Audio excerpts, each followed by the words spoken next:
feel like I should feel like I should feel like I should feel like I should go. Go. Feel like I should go. Feel like I should feel like I should feel like I should feel like I should go. Feel like I should go. Feel like I should feel like I should feel like I should feel like I should.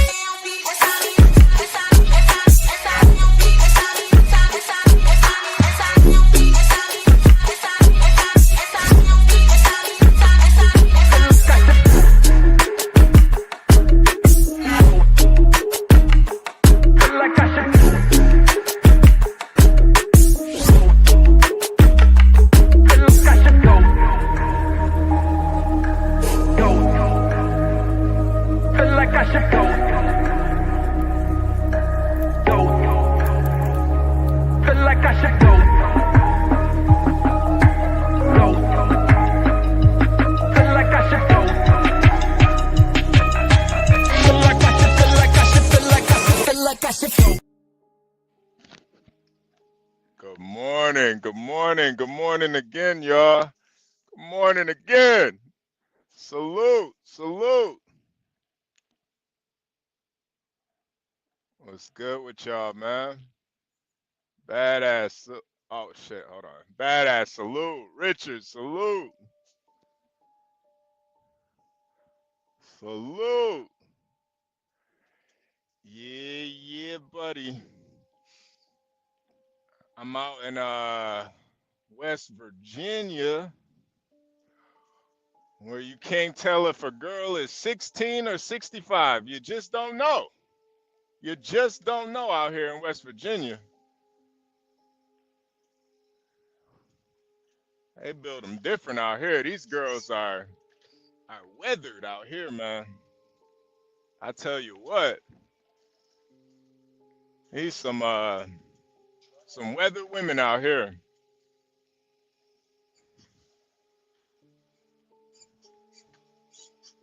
I ain't gonna lie, man. Sometimes driving in those mountains, man, that shit puts you in a different space, man. You gotta get laser focused.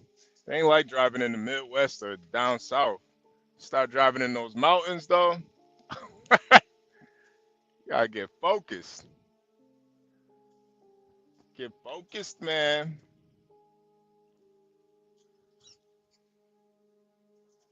Hope y'all having a great morning, man. Hit the like button. Subscribe if you're new here, as always. And you want to help sponsor this episode, hit the Cash App, man. $HB Twin. Or even better, hit the Cash App Portia J.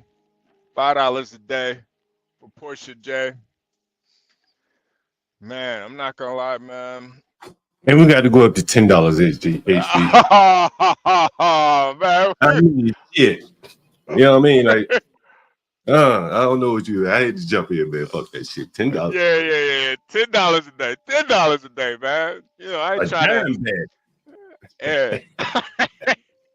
I don't even know if they got $10.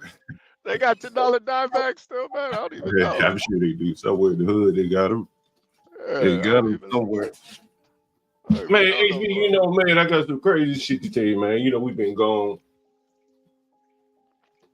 Well, first off, let me say, man, it's good to be back. I will say that. Man, you ain't never lied, man. You ain't never lied. I got a little antsy, man. And on the other hand, you probably realize, like, damn, like, it's so much shit. Well, maybe not you, because you be on the road. You kind of stuck in the truck in a way. But, when you get out the truck, the days that you would be driving, you would be streaming, maybe you could take phone calls or whatever you're doing, right? Handling, whatever personal business that you have. And, for me, it was inauguration weekend. So, shit was busy. Portia had her things to do and, whatever came up with her. Sure, Stanley, his son, blah, blah, blah, blah, blah. He was streaming as well. And so, we were itching to get back for sure. I mean, you guys may look around. You may or may not notice that, I've done a few little things around here to make it look a little better. Yeah. I seen you do a little decoration, man. Put a little extra bells and whistles, man. Yeah, I had the guy come through and just smooth the walls a little bit. Sometimes you just need the circles and all that. Smooth that shit out. Give me what they call that shit, level 5. Maybe not. Add a little decorum, add a little. I'm because when I get back home, I do want to start going live too. But like, I finally got like my whole little setup ready so I can actually, be cammed up and Yeah. got my little gaming chair, all that. University, he sent me a stream deck, man. I won't say I've already thanked him, but I want to thank him again live. You can't, the guy shit. He basically set me up over here in the mic I talk in, and the stream deck that I use. I mean, hat tip the University on really supporting the stream. Yeah, and again, man. That time off, man. I was busy as a motherfucker. HB, like, man, busy as hell. I don't know how much I would have been up here last week. As busy as I was. I guess I could have called the cleaners and had them do some of this shit for me, but it was a shitty week, HB. Yeah. I saw the video and I was thoroughly disgusted seeing the video. So I didn't want to comment in the chat. I wanted to just talk about it. Stanley was he was really mad about that video, man. I think he was eating his avocado toast first thing in the morning. He'd be drinking that Earl Grey with the avocado toast. And I've probably been up 5 hours at that point. I didn't even recognize how early it was. Yeah. It was pretty early. I was already up, but I just wasn't prepared for that, man. And I think the backstory is even crazier because that didn't. Ah, man, something didn't look right with that fecal. Go ahead.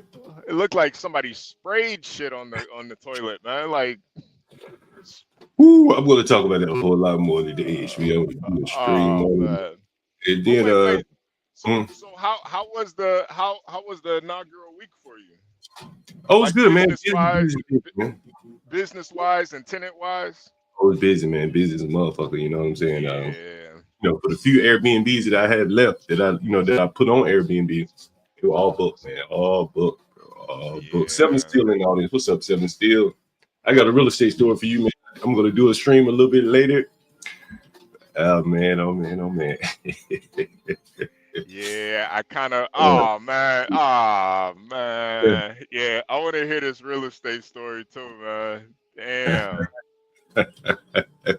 What's up, Tell you got a tough guy in the back, boy. Bring him up. It's up to you. Yeah, we might as well. Then HB, you know what's so crazy, man? You know what's interesting? I was talking to. I wouldn't say he's a buddy of mine. He used to be a buddy of mine, and I don't tell many people that I know about the channel. Just a couple of my friends I know, and so I sent him a couple of guys I know a funny clip, and a guy I know. I wouldn't necessarily. He used to be a friend, not a friend anymore. And so he says, "Man, all y'all got is 1,200 subscribers. I could do that shit." I said, "Well, what's stopping me?" Shit, it's free.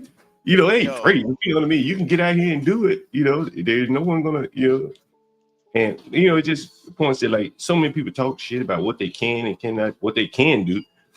And if it could be true, they could do it. Maybe you could have more than 1,200, but he doesn't do anything. Crazy, you know what I mean? Like, that's insane, man. That's crazy. But that's how niggas are, man. They always think, they try to downgrade somebody else, and I don't know, man. It's a real crab in the bucket mentality, man. And honestly, like, it's so easy to especially in this day and age, like, bro, it's a science to growing a channel, man. It's not hard, Yeah, I think I think in our situation, it's a little bit more challenging because it's you got like five different personalities all working together, so it's a little bit different. But just you yourself building a channel, man, that shit ain't nothing, man. Like I damn near got 3,000 subscribers on my HB2It channel, and I don't even post on that motherfucker. Like it ain't that hard to build a channel, man. Where the As fuck long as y'all niggas been at? Oh man, we was in jail, YouTube jail. Oh, for real? I was like, where the fuck John at? Nigga, I was searching and went on your page and I was like, going, you know how you press the live shit on somebody's. I'm Mhm. like, damn, nigga, they ain't even doing that. I'm like, what the fuck? So I've been at T's channel. Ooh, here for the tea. Hey, good morning, T, man. Good morning. Good morning. Yeah. Look at here for the tea. I saw T the other day. I didn't even. Never mind. Let me chill. T, I like that. T, I like the hair, the new wig. I like Yeah. that. That looked good on you, T. That was a nice little wig you had on. It's I was hard about not to. to talk to T, man. You know, but I she be married, having. man. You know. Nah, it ain't even that. It's not. It ain't even about her being married. She like she holds herself to a certain standard. So I find myself deleting a lot of messages that I'm about to type. I'm like, nah, let me delete that. Let me get the hell out of here. Like, No, ooh, she child. extra cool though. She ain't, she extra cool, but she ain't, she love her husband, nigga, but she extra cool though. You know what I'm saying? Yeah, You yeah, can tell her yeah. she's pretty and all that. She'll accept that, but you just can't go too far with it. That's all. Yeah. I don't work like that, man. I'm all the way in, man. I'm that nigga that I'm running 100 yards, man. Yeah. 100 yards. 100 yards. I'm going all the way. I'm like, let me just say that, man. But yeah, the wig was nice, T. It was a nice wig. I like that look on you. Who else in the back? Who else back there? What I was that? just Let me heard see. somebody talk. It's, DJ MFB, what's up, man? Glad to be back. Yo, Glad to Boston. be on the yo, panel. What's up? what's up, man? I'm glad you guys are back, man. Yeah, Better than ever. man. Oh. Boston, salute, man. Yeah, man. It was different without you guys being on 24 hours, man. I'm used to always having something to listen to. I Like know, I, man. I'm telling you, man. Like it changed my whole day and shit. Where's that? Yeah. It'll definitely do that, man. I was you know, without the stream, I was definitely, I started watching movies and shit and thinking up all types of ideas for the channel. I'm not gonna lie. I thought Yeah, it was kind man. of I thought Sometimes a break is good though. Like yeah, every yeah, now, yeah, like yeah. maybe like a good 2 days or a week every now and then won't hurt Yeah. because Yeah, and yeah, then you don't understand. People want what they can't have. So like when you're yeah. doing Yeah, no, something that. Yeah, consistently and you take it away, it's kind of like a drug. It's like, nigga, wait a minute. You know what I'm yeah. I saying? need that. So Need that dope. Need that dope. hmm well, that's Yeah. what it's called. It's called dopamine. You know, Yeah, it's Yeah, it's that a dope. it's a pleasure. Like you said, you always had something to rely on. And when something is consistent like that, you expect it. You know. John, we got two new that's a contestants fact. in the back. Got two new contestants. Man, What? but it's yeah, it's two new No way. Let's contestants in see. the back. Wait, John, can you pin the link in the YouTube chat too? The StreamYard link? I don't Oh know if yeah, yeah, somebody else yeah, yeah. can. Oh, that's ignorant. Yeah. I think That's Juan's ignorant back there one. too. What do you mean? Yeah. Yeah, this one. Yeah. One Juan, came in this salute, motherfucker like man. Tyson. Salute, John. You a piece of shit.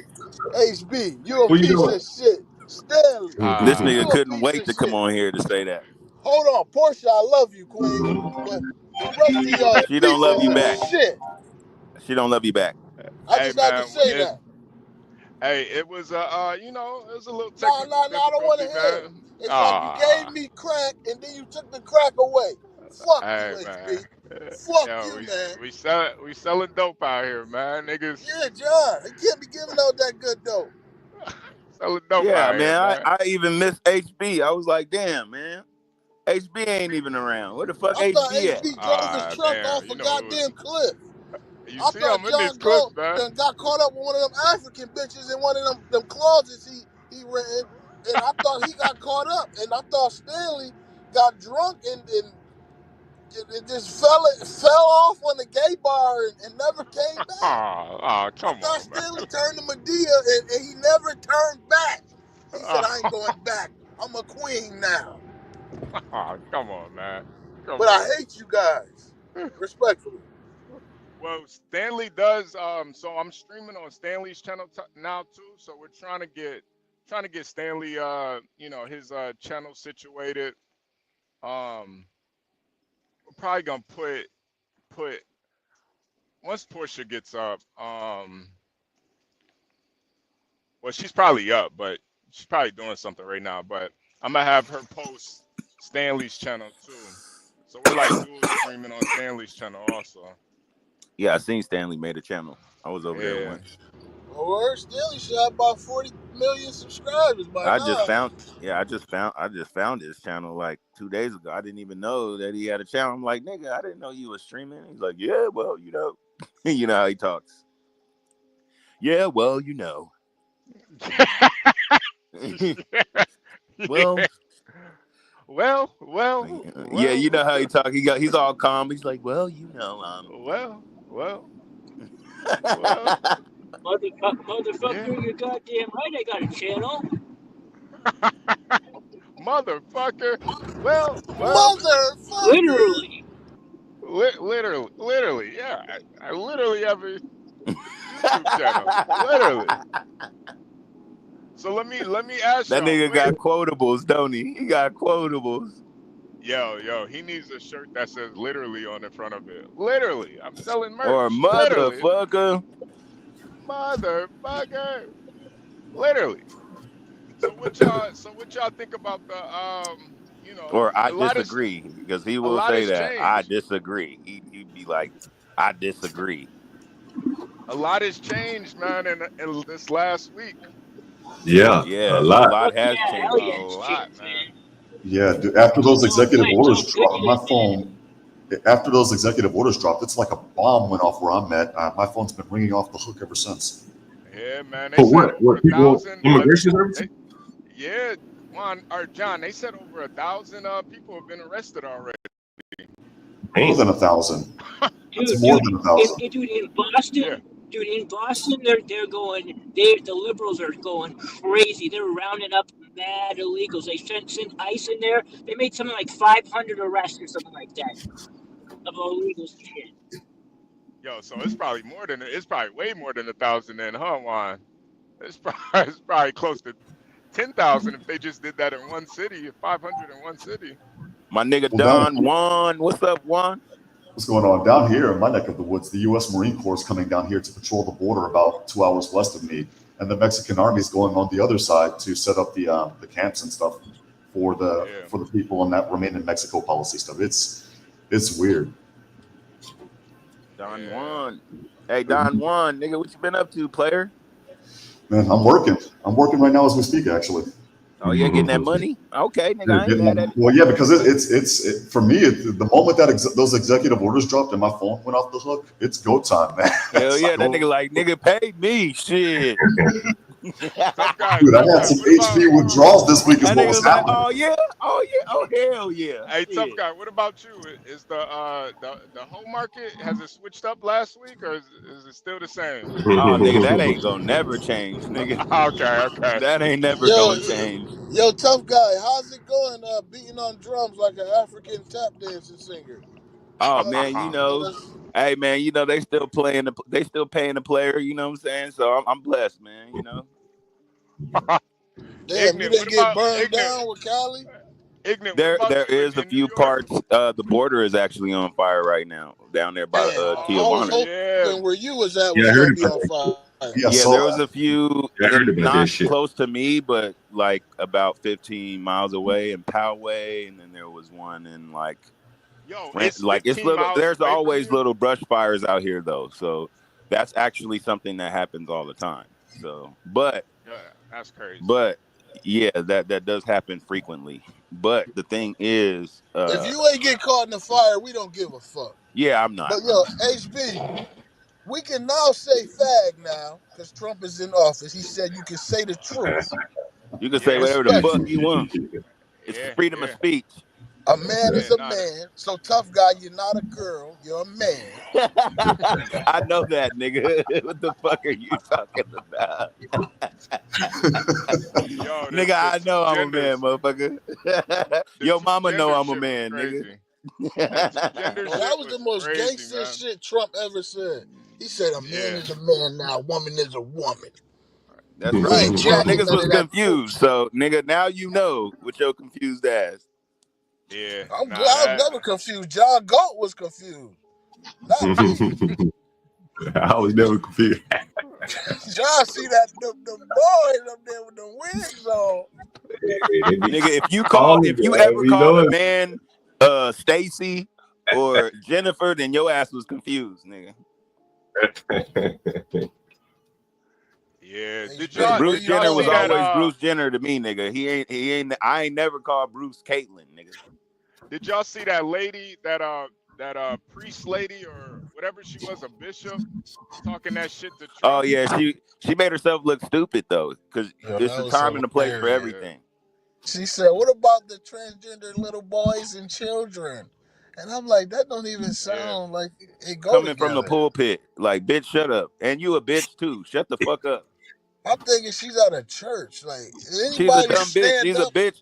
She's a bitch in a robe thinking that she's somebody. And that's They why were she was supposed to able to say stand that up stupid and ass say shit. blasphemy. Ain't no real man gonna get behind the pulpit and say no shit like that. Now a faggot might or her, but nigga, not no real motherfuckers. Yeah, nah, she was out of line. Trump, he wanted her to apologize for that shit, like Yeah, publicly stupid ass apologize. bitch. Yeah, she needs to, nigga. Or she need to be held some type of accountability. Like, I'm tired of motherfuckers doing stupid shit and not getting no consequences, nigga. That's the problem with the We need internet to now. bring Dude. back You have too many consequences, freaking nigga. people You that are need so to get used to. slapped again. You remember when Yeah, you niggas have used to. to get slapped? Nigga, you fuck up, you get slapped, nigga. Tough guy, That's what need to come back, nigga. tough guy. We used to catch hands for doing shit like That's what that. I'm saying, nigga. Like, nigga, Yeah. I Forget grew a up, slap. nigga. We'd get punched. I'm telling you, in the chest, nigga, you get smacked by your mama, nigga. Like, niggas was not playing. They pulling out the belt, nigga, a shoe, a iron, nigga, whatever was right there, nigga. You go catch it. No. Worse than that. The tug on Whatever, the nigga, ear was and right the I'm there. gonna You tell was your gonna catch father. that, nigga. Tough guy. The tug on the ear real hard, and I'm gonna tell your father, son. Nigga, I all can't of do that, right bro. now, Look, but I went through all of that. I was the Yeah. first. I was the first kid. So, nigga, the first kid always gets the worst, nigga. Yeah, That's I don't know that's a about fact. slapping some old white lady, but she Yeah. definitely needs to get she But definitely see, needs to but I'm not apologize saying for a that. man needs to slap her. It need to be a bitch to slap her ass. Well, you would slap her economically. If she's got a job, she's gonna have to lose that job. Sorry. Exactly. You know You what it putting your really hands on her is some nigga shit. Yeah, she what it definitely really need to lose that bishop job because she's a bitch. Ain't no bitch no, should you be know no what's crazy though? motherfucking bishop, nigga. That's I think that's blasphemy. I think the funny thing about that though is she was appointed by the Roman Catholic Church. This is really their message that she's No. saying. HB. It wasn't the Roman Catholic Church. They don't play that game in the Catholic Church. She's an Episcopalian bishop, which is the Anglican Church. She was Yep. appointed by the Church of Oh, England. Yep. oh, okay, that makes more sense. Okay, all Yeah, right, they I boy appreciate that, Juan. lovers. Yeah, I you know. appreciate that, Juan. I They appreciate love that. boys over there. So Anglican is like Did English. you hear? Yeah. Okay. They split from the Roman Catholic Church a while ago. King Henry Okay, VIII gotcha. wanted a divorce, and the Catholic Church was like, go kick rocks. He's like, well, kick rocks. I'm gonna start my own church then. Gotcha. Did you hear that Wait, Boston, they took down all the pride flags from the federal building? Did you hear about that shit? Yeah, they took that shit down at the American consulate in Matamoros. Thank freaking Yeah, God, man. Trump was like, get that shit out of here. Yeah, they took all that shit down at 12 o'clock, January 19th. They took Damn. It's that really shit down. amazing that shit was ever even up, man. Really amazing that shit was ever even up, bro. To be honest with you, you No, had this what shit was flying over. John and Mike from Boston, the thing that did it for me, and this is when it was funny because I was hoping you guys were going to be streaming on election day. When I was streaming, literally 15 minutes after they did, Trump swore in, my phone just started flaring a text message. Boom, boom, boom, boom, boom. I look up, CBP1 cancel. Like, damn, that was quick. I heard about that. That's Yeah. because they know Trump ain't playing, man. Hey, they've already been gearing up because they know that when this nigga come in, he ain't fucking around, nigga. He already did.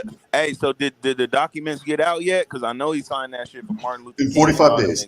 In 45 days, they'll be out. HB, you My ain't goodness. tapped in with none of your Chicagoans. My people in Brooklyn, they going crazy. They say, "Oh, it's a recession. We fucked up now that Trump is in there." And I'm like, "Word." I'm doing pretty swell over here, so I It's don't know. good time. Shit, I'm making It's more money situational. already. Everybody got their own situation. It's That's like the why I hate hood when is. people always try to say this percentage and that percentage and this poll and that poll, because at the end of the day, when people take these polls or whatever they do to try to get these datas or statistics, how did we know that these people are even telling the truth?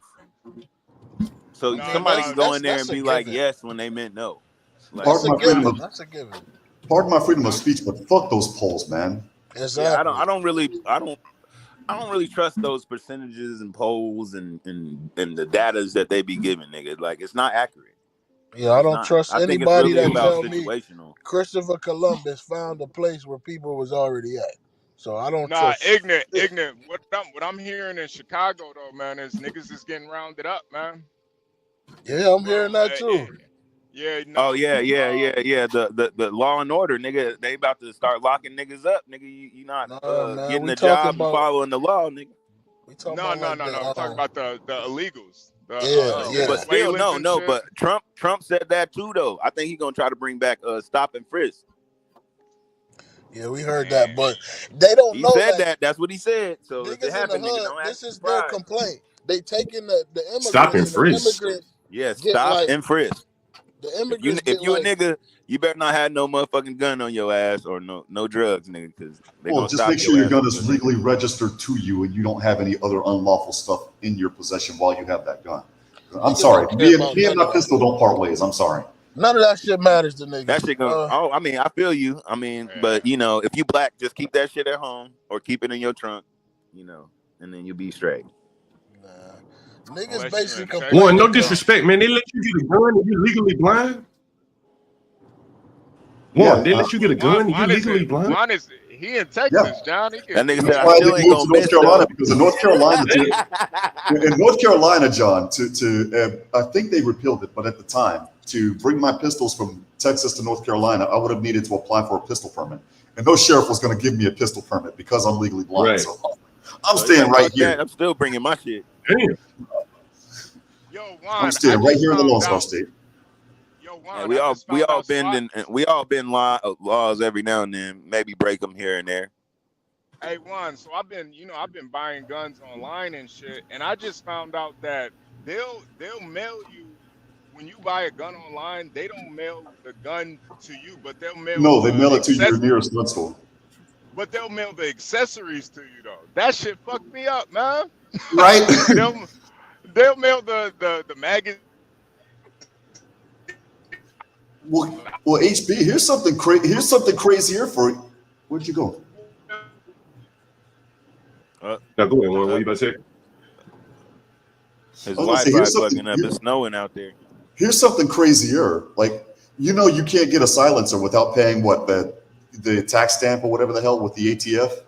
Yeah. Here's some crazy shit. Here in Texas, we don't recognize that. Like at the gun shows here, they're like, oh, here's a silencer. You just don't say anything. Texas doesn't enforce those laws, nor do they send referrals to the federal government to prosecute your ass. It's like, you want a silencer? Texas be like, let's just be our little secret, son.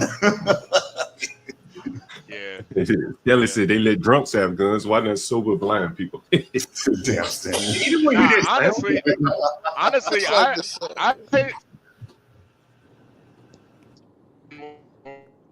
he could probably hear somebody moving, shoot their ass. That motherfucker gonna shoot himself, man. Well, what I wanted to do is Stanley Cross. What up, Stanley? after I got robbed at gunpoint, it was one of those things where if I didn't have a gun, there's a 90% chance or 100% chance that I wouldn't be walking up on this earth, right? Bearing their gun jamming. And I didn't want to bring that. I didn't want to have that risk that high. I want to at least bring it down to like 75 something. How did you know he had a y'all see gun? that? Did he put it on your body or something? Yeah, he put it. I felt the gun at the back of my head, and I heard him cock it. I mean, Oh, there you go. Was he Mexican? And that's horrible, man. I don't wish that on nobody, man. That's the worst. no, that is the worst because everything that you're thinking about goes out the window that moment. Like Juan Pacheco, the guy here in the chat, he's gone. At that point, it's Juan Pacheco, the caveman. I'm doing everything that I can to get out of the situation. Yeah, that's some life altering shit. It makes you move differently and think differently too. Dude, I But hear that's noises why, when that's I'm why walking. it's And good to I, have those experiences though, so you know how to move in these type of situations, man. Like well, since growing my up in the hearing's hood gives you a different type of, that's I call it hood training. You learn how to jump a fence, you learn how to run, you learn how to fight. Like, you know what I mean? Like just regular, real nigga shit. You know what I'm saying? Like you gotta learn how to survive, nigga shit.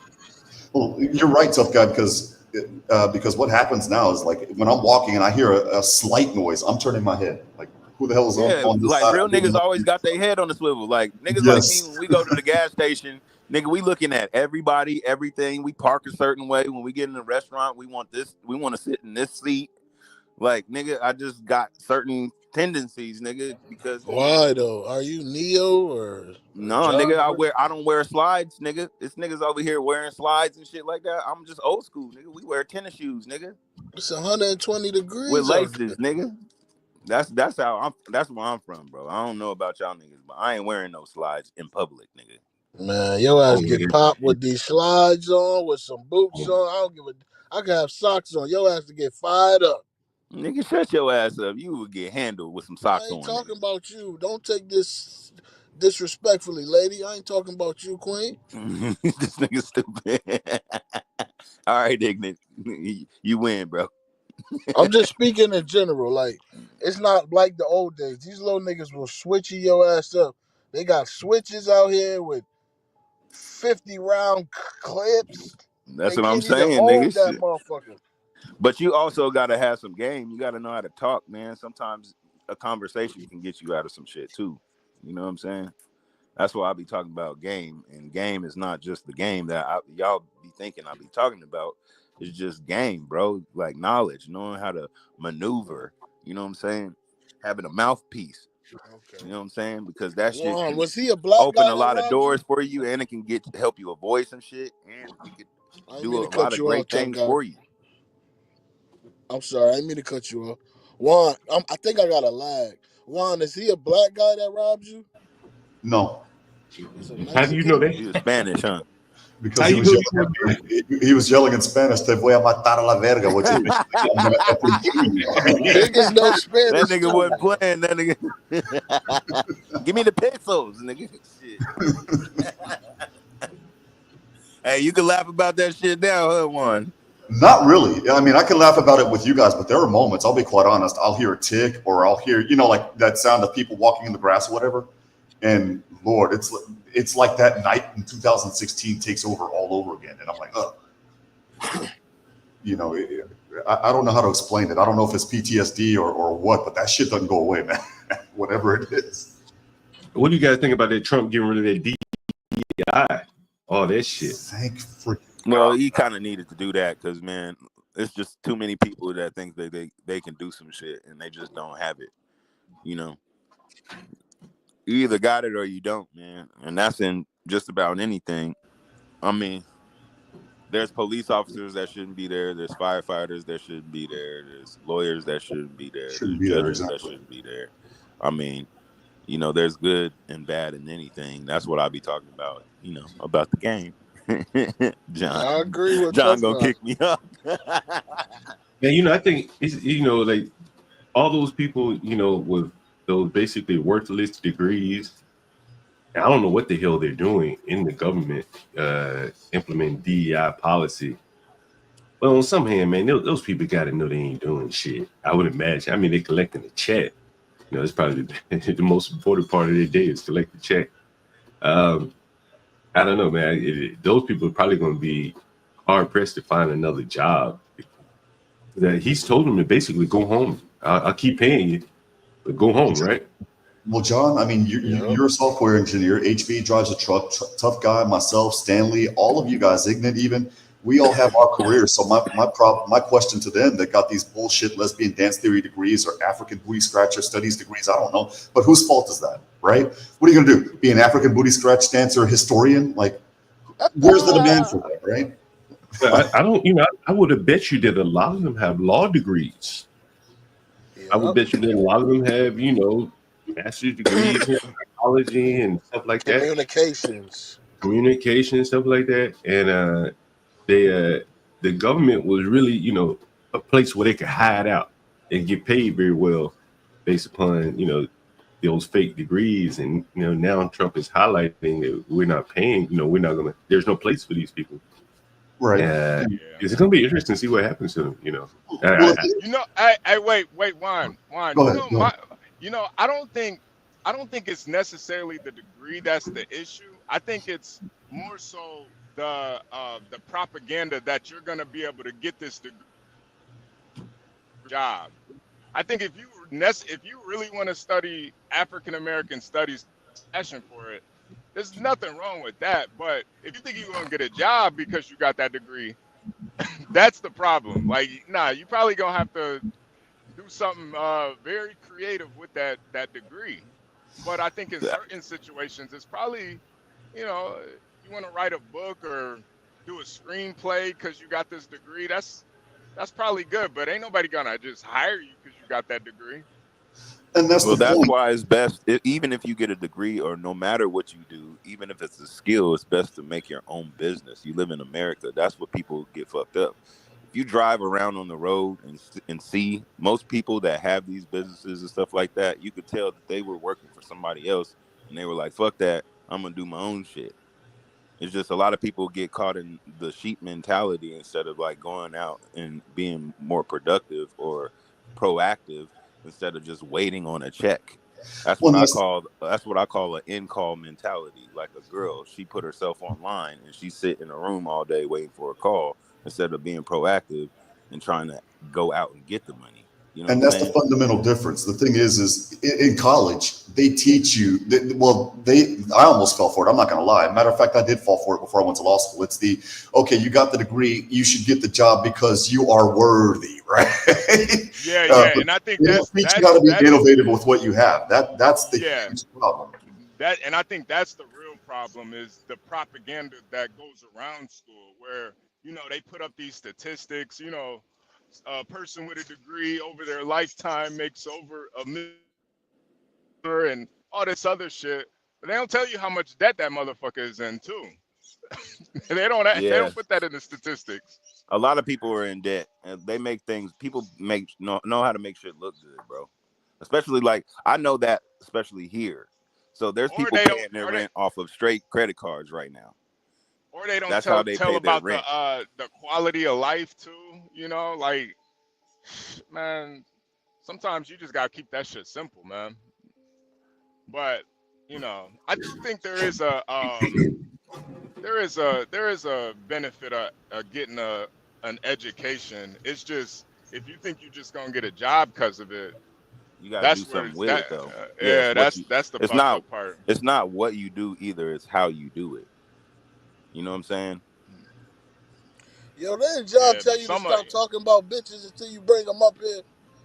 Man, shut the fuck up, nigga. Ain't nobody talking to your ass. Respectfully. I'm gonna respectfully slap your ass, nigga. Yeah. But yo, John, I wanted to talk about that DEI. You right, man. I don't think you should get a job because you want to put on a dress and some heels today and you're a grown 6'3" man. That doesn't make sense. Like, just because you're homosexual shouldn't dictate your job placement. So I agree. He should have took it away. Look at that fire chief 3 hours north of where Tough Guy lives. That she was a DEI hire, and look at how that shit turned out.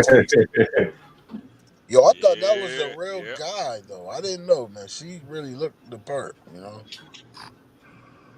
She looked like a man. Yeah, she do. She not the cutest lady at all. She wasn't the brightest either, unfortunately. And she wasn't that smart. She wasn't that smart at all. California fucked up right now, man. I heard they Yeah, haven't got like 50% of the fires putting out, they owe man. money. I They're broke, man, and they ain't got no water. Like California is not what it used to be. But it's beautiful here, man. In certain spots, though, like it's beautiful, dog. Like San Diego is beautiful, dog. If you ever come here and you just driving in your car and you see the landscapes and the hills and it's a nice day, you be like, God damn, this is a beautiful ass city, bro. But when it comes to other shit, it's just not good. I'll be going out there to your neck of the woods in about 2 months, tough guy. You're gonna love it. I Yeah. mean, as far as like, riding around, enjoying the food or restaurants or, whatever you partake in while you're here. But I wouldn't recommend living here. Oh no, I have I clients. I think of it like you should come here to visit. Right, It's a great place to come visit. and that's the thing. I'm going out there because I have clients that have an interview with immigration in 2 months. Yeah, like rent is the highest in the country. Like San Diego Juan, you about is to the work for finest ICE? city You of about to work America, for and ICE, they Juan? mean that. Say that again. I'm sorry. You about to work for ICE? No. Oh. There's some people that did it the right way, and they have an interview. So we're going. I'm basically going to sit in to make sure that their due process rights aren't violated. Oh, That's Juan, all. you Yeah, about to Juan. clean up this next 4 years, man. You Yeah, about to really yeah. clean It's up. go time for me, man. It's Hey, you about to clean up, Yo, man. you gotta think, Me? Juan, how bad it is Juan that about to get some somebody money, nigga. they need a lawyer that can't see. I would be so nervous in court with that lawyer, respectfully. well, and here's the advantage Nigga, for shut me as your well. fat ass up, nigga. You ain't even brush your teeth this morning with your fat ass. Go and exercise before you start talking to us, nigga. Here's some other stuff, tough guy. This is how broke California is, and this is my advantage, right? California is so broke that they approved that I can take the bar exam online. I'm like, Damn. I You went to gotta school. be I kidding said, me. you know what? This is me all game long. Yeah, man. Hey, Dude, California they broke, but they just lowering changing, their bro. standards. It's changing and No, changing. they're broke. They don't have the money to to maintain that stadium in Ontario where they do the bar exam. So Oh wow. for me, it's like, oh okay, you're broke. Yeah, man. I mean, they Why- got the money. They just choose not to spend it on the stadium. I mean, No, look how no, much no. money The they thing spend on about other stuff. California is there's a lot of money here, but we don't know where it's going. A lot of the upper ups, the top people is mismanaging funds. Obviously, y'all can see that by LA. Look at the Rednecks, man. That's where a lot of that water money's going. Man, it's going in somebody's pocket, man. They don't Yeah, give the a fuck. Rednecks. That's why I was saying that. The Rednecks. They don't give two shits. What about Is the anyone whores out there? Tough guy, the whores gotta drink water. I drink water, you ugly motherfucker. Keep them Oh, hydrated. I'm John, sorry, Yeah. what you sweetheart. about to say, John? I was What gonna you say, about to say? who all? Anyone was able to catch Stanley's stream? You guys gotta subscribe to Stanley, his channel. He was going live. I guess he started going live while we were down. So, how many of you guys were able to check out Stanley? I go- What's Stanley the Cross? name of it? Yeah, Was it yeah, Stanley Stanley, Cross Stanley. 2000, right? Yeah, Is it Stanley can you Cross post the- 2000, right? Yeah. Wait, I think so. But Stanley, can you post the link in the chat so people can go subscribe to you? So, just so you guys know, we're gonna be dual streaming on Stanley's channel so we can help him get his subscribers up and his watch time. So, Stanley can compete with Be Brave out here. They can Yeah, get his, fuck Be Brave. Stanley gonna Get go it. crazy though. I think Stanley gonna have over 20 million followers. Stanley had some really good points on his shows. I didn't get a chance to catch him live. I subscribed to him and I caught his shows after the fact. Yeah, But Who is typing? yeah. Somebody Sorry. type in. it ain't me. But the thing is a lot of the points that Stanley made, I'll be quite honest, they gave me pause to think. There Yeah. you go, Stanley Cross.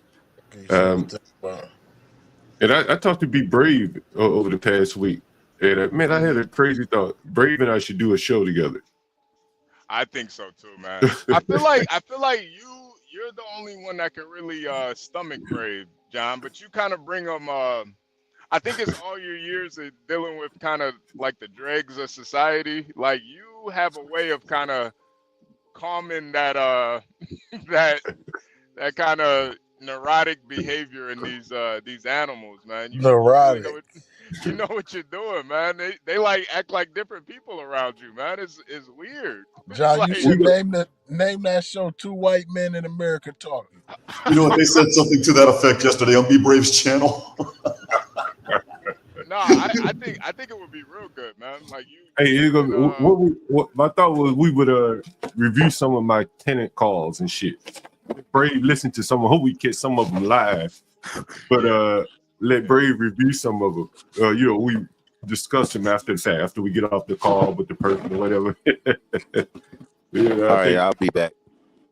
I think Brave you know. I gonna think it'd be say, interesting to hear Brave's commentary there. yeah, all he gonna say is 70% is the reason that they're staying in your house, John. The 70% is scaring those people. They don't want to stay, so they're gonna stay with you. I'm telling you, it's the kids. They're killing this community. And then, That's all Brave said. and then last week I was on Brave's show, and then my buddy Philippe called me, and Brave wanted to hear it. And you know, Philippe is, you know, going through his struggles and everything. So anyway, I think it'll be an interesting show. Be Brave and John. Yeah, no, I think it'd be real 30 good. You minutes. guys could do like a little dual stream. Yeah. Yeah, I think it'll be real good. Yeah. People were saying bring Stanley up there. I was like, oh no, it go off the rails real quickly. Yeah, you know, Stanley would be good, but Stanley's another one, man. He's like feral around certain people, man. He can't control himself. If he could have but I honestly understand it though too. You know, like there's just only so much you can have a conversation with Brave before, you know, you just want to go off. So I understand Stanley, but if he racing was, and corporate thing is what Brave likes to talk about.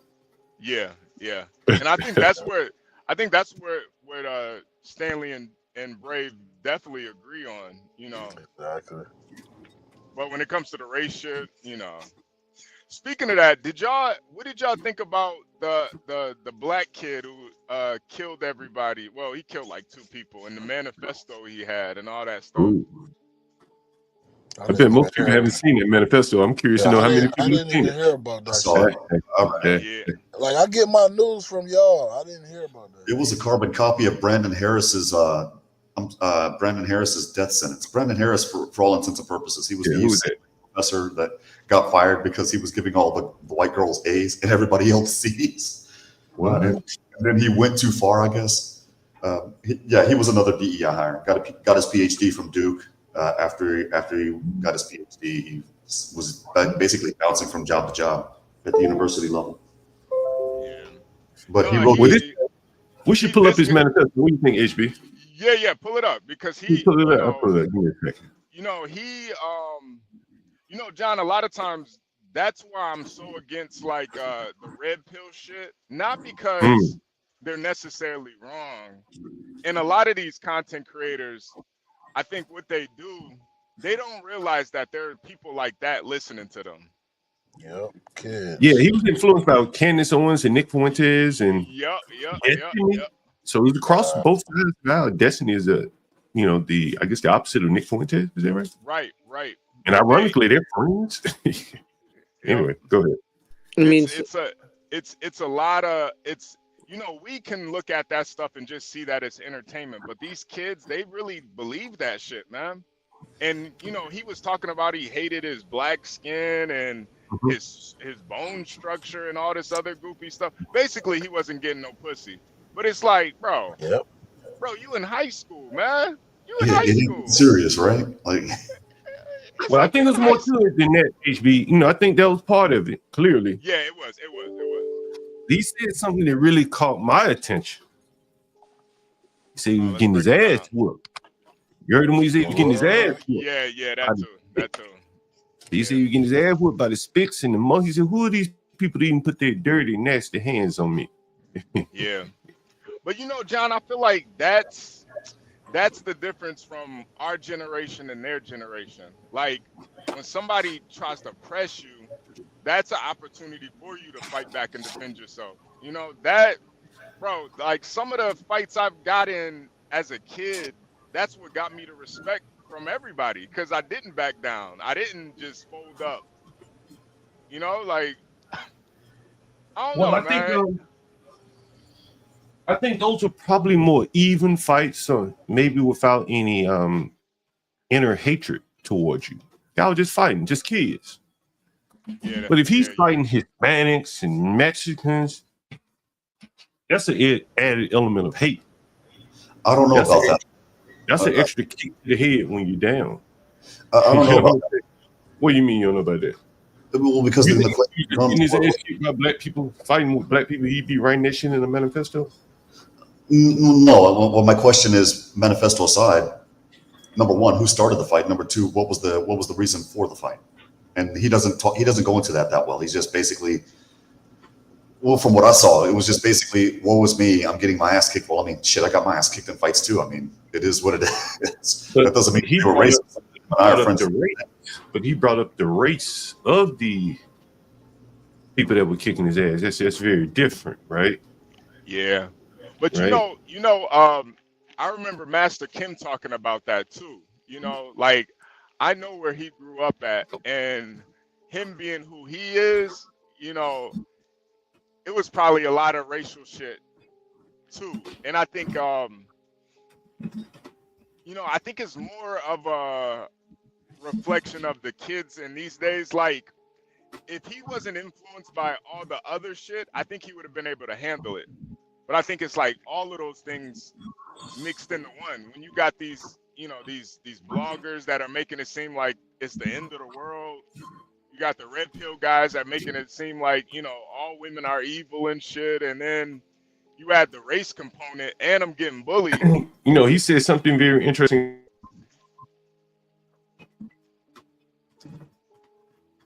Did you see what he said about LA, HB? No.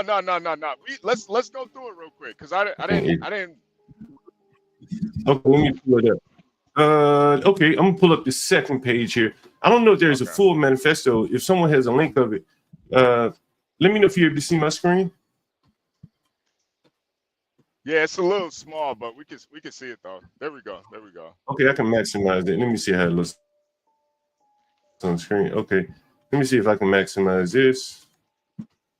Give me 1 second.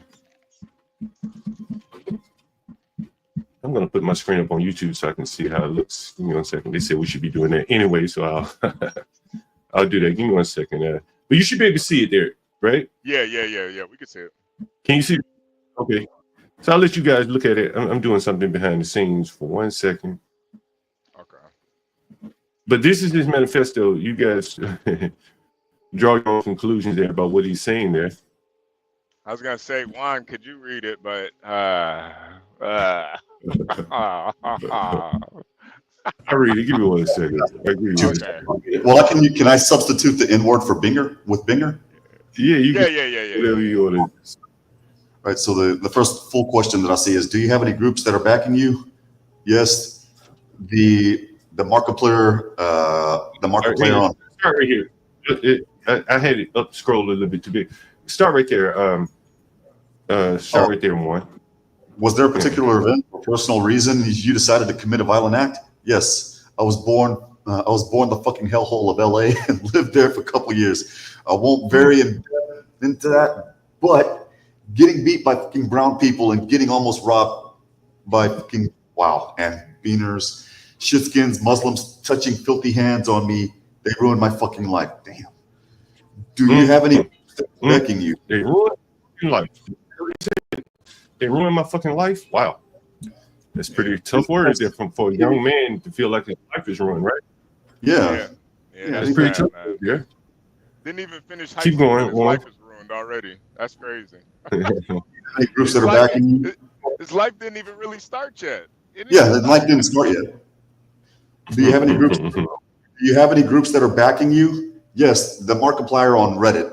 And the FBI has just entered their chat because they're going to look and see if these dummies actually encouraged him to do this shit. You idiots. If you did, you played yourselves. Are you a white supremacist? No, I'm a golden bigot. It wouldn't make sense for me to be one. I can't be a white supremacist. What retarded question. Are you a black supremacist? No, I would be if bingers weren't so fucking retarded and could work together on something. Total There it is binger. right there. Stop right there. You can stop right there. Go ahead. It's been a shitty week for me, people. I seen motherfuckers can't even get along, keep a bathroom halfway decent. You're talking about that photo that you wanted to show yesterday? But this young man is living in a jungle, a racial jungle, where all these groups seemingly are able to get along fairly well enough to whoop his ass. Right? That's what he's saying. They whooping my ass. But the blacks, they can't come together enough to keep these shit skins and Muslims off of me. He said, blacks, they just can't get nothing together. They've been run up out of LA, put in a little small pocket or wherever the fuck they live. And this is a sign of despair to me from this young man. It only gets worse for him going forward. He knows this. Instinctively, he knows. If we can't work together now, man, shit is only gonna get worse. Right? Only gonna get worse. I don't know if fucking nigga retarded. You can't work on something together. Nigga can't do that. Total nigga deal.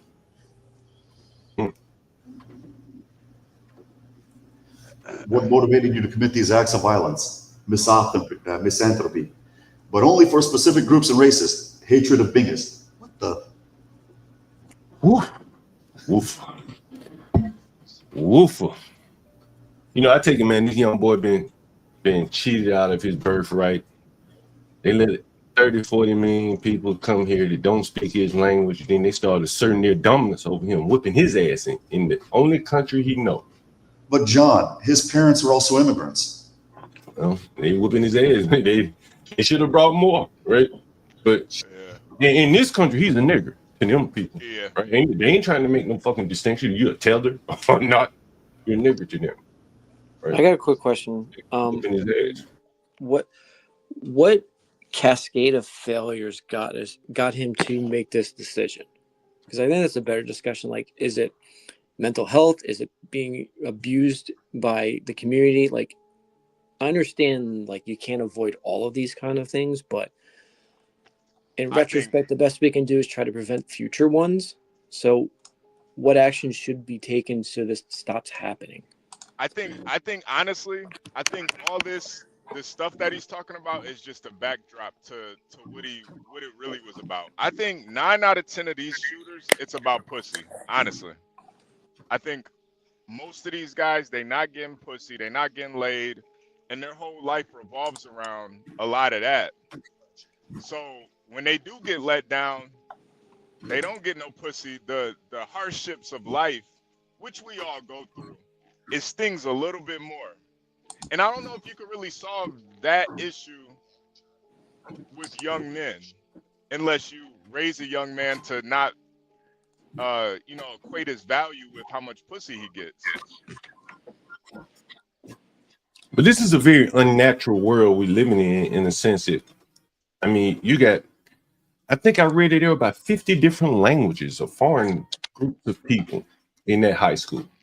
Yeah. Man, that's a cesspool of diversity there, man. Like, that's a lot of different, very different groups, I would imagine. And you're trying to meld all those groups together. And some groups, that's what they tell us, right? It wasn't the strength for him. I know, that's what I'm saying. But John, I do believe though, even with all that confusion and chaos, there is like a way to kind of benefit from it too. It's just how you go about it. Well, clearly he wasn't able to, and his parents weren't able to put him in an environment that was, away from some of this chaos, Yeah, and nah. He was a minority, I would imagine, in this group, in this school, and the minorities get their ass whooped in these type of environments. That's really what happens, to be honest. Yeah, I have. Let me share the next page of it. John, I have family that lives in LA, and one of them is a teacher, and I mean he pretty much has to he learned Spanish because that's half the people he Mm, teaches to. Black guy, he learned Spanish, so I yeah, could yeah, understand it, but I you think gotta learn it. you gotta learn it. You gotta like if you in that environment, you gotta be able to adapt. And not saying that that's right, but it's it's just a reality, you know.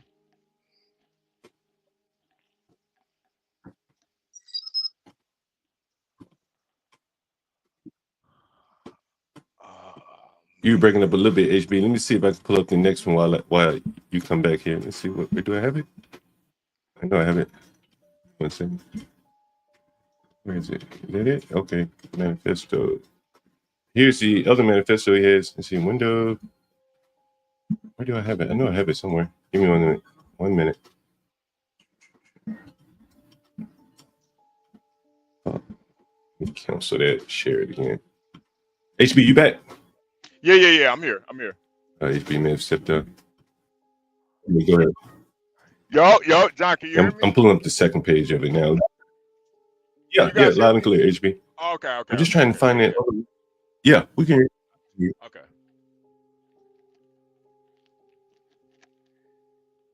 I'm trying to bring up But that the second page of his manifesto. He said something very interesting. I think to Bandit's point though, What is it here? honestly, this stuff really does start at home, man. I don't know if there's anything we could do as a society because a lot of this shit, it's kind of just ingrained in our society, man. Well, I was just bringing it up. Like, a lot of it seems like, I know Yeah, it's hard to go ahead. quantify this, but Mhm. hope, like, give someone hope or direction or something. Give him a little bit. He can take a mile. And if you lose hope, I mean, you're gonna do whatever you can, or you're gonna go to groups that give you hope. So that's when you get extremism. That's when you get polarization, all that stuff, because people are just looking for hope. They're looking for something. They're looking for a community. So at this point, I mean, it just seems like another tragic tale, and it sucks hearing about all this crap. Yeah. I saw the little girl that he killed. And she was a pretty little girl too. Like 16. I just don't. Yeah, cutie. Yeah. It was messed up, man. Freaking kids killing other kids. It's ridiculous. It's so sad. And so here's what he says. They ask him, why did you do this? He says, for your enjoyment. This is my gift to you after years of Fed posting, wasting years of griefing, yelling nigger at the top of my lungs and voice calls to faggot streamers. Were you a Nazi? No, actual Nazis have been dead for 80 years. But they do have my sympathies. Are you a victim of bullying? Personally, in my life, I cannot remember a single instance of being bullied. At least not unconventionally sense. I was bullied in the cultural sense, which everyone is bullied in. No, but the media. Attention seekers will say I was, and other bullshit like he was just a quiet kid. Thoughts on school life. School is a daycare, he says. It's just impossible for you to actually think. You say things because other people have said it before, then go repeat ad nauseum somewhere else. This fucking people haven't had original thought in their lives.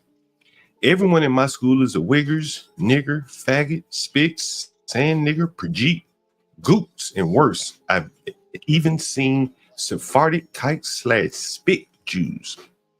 They're all just the same buzzwords from pig talk. I think that's what he says. Pig talk. I think that's what it called. There's 2 of the pages there from the manifesto of the young man that crashed out. Well, the very first sentence in that last question that you posted, John, is very telling. School is a daycare. I've heard that from a whole bunch of people, including my own kid. My own kid, because when she was in high school, she was running circles around everybody else, and the same thing. She's like, "You're not able to figure this out. I'm able to figure this out in one fell swoop. What's going on with you?" I mean, that's tragic because Yeah, it's like if and you just had enough, like if a teacher can recognize that the student is being disruptive or being a problem because they get the material and they need to get pushed up into a harder class. I mean, think about how many geniuses you're losing. Think about all the progress you're losing from holding these people back, and then they end up, devolving into this because. And I'm not justifying this. I'm just looking at this on the flip side. It's it's so sad.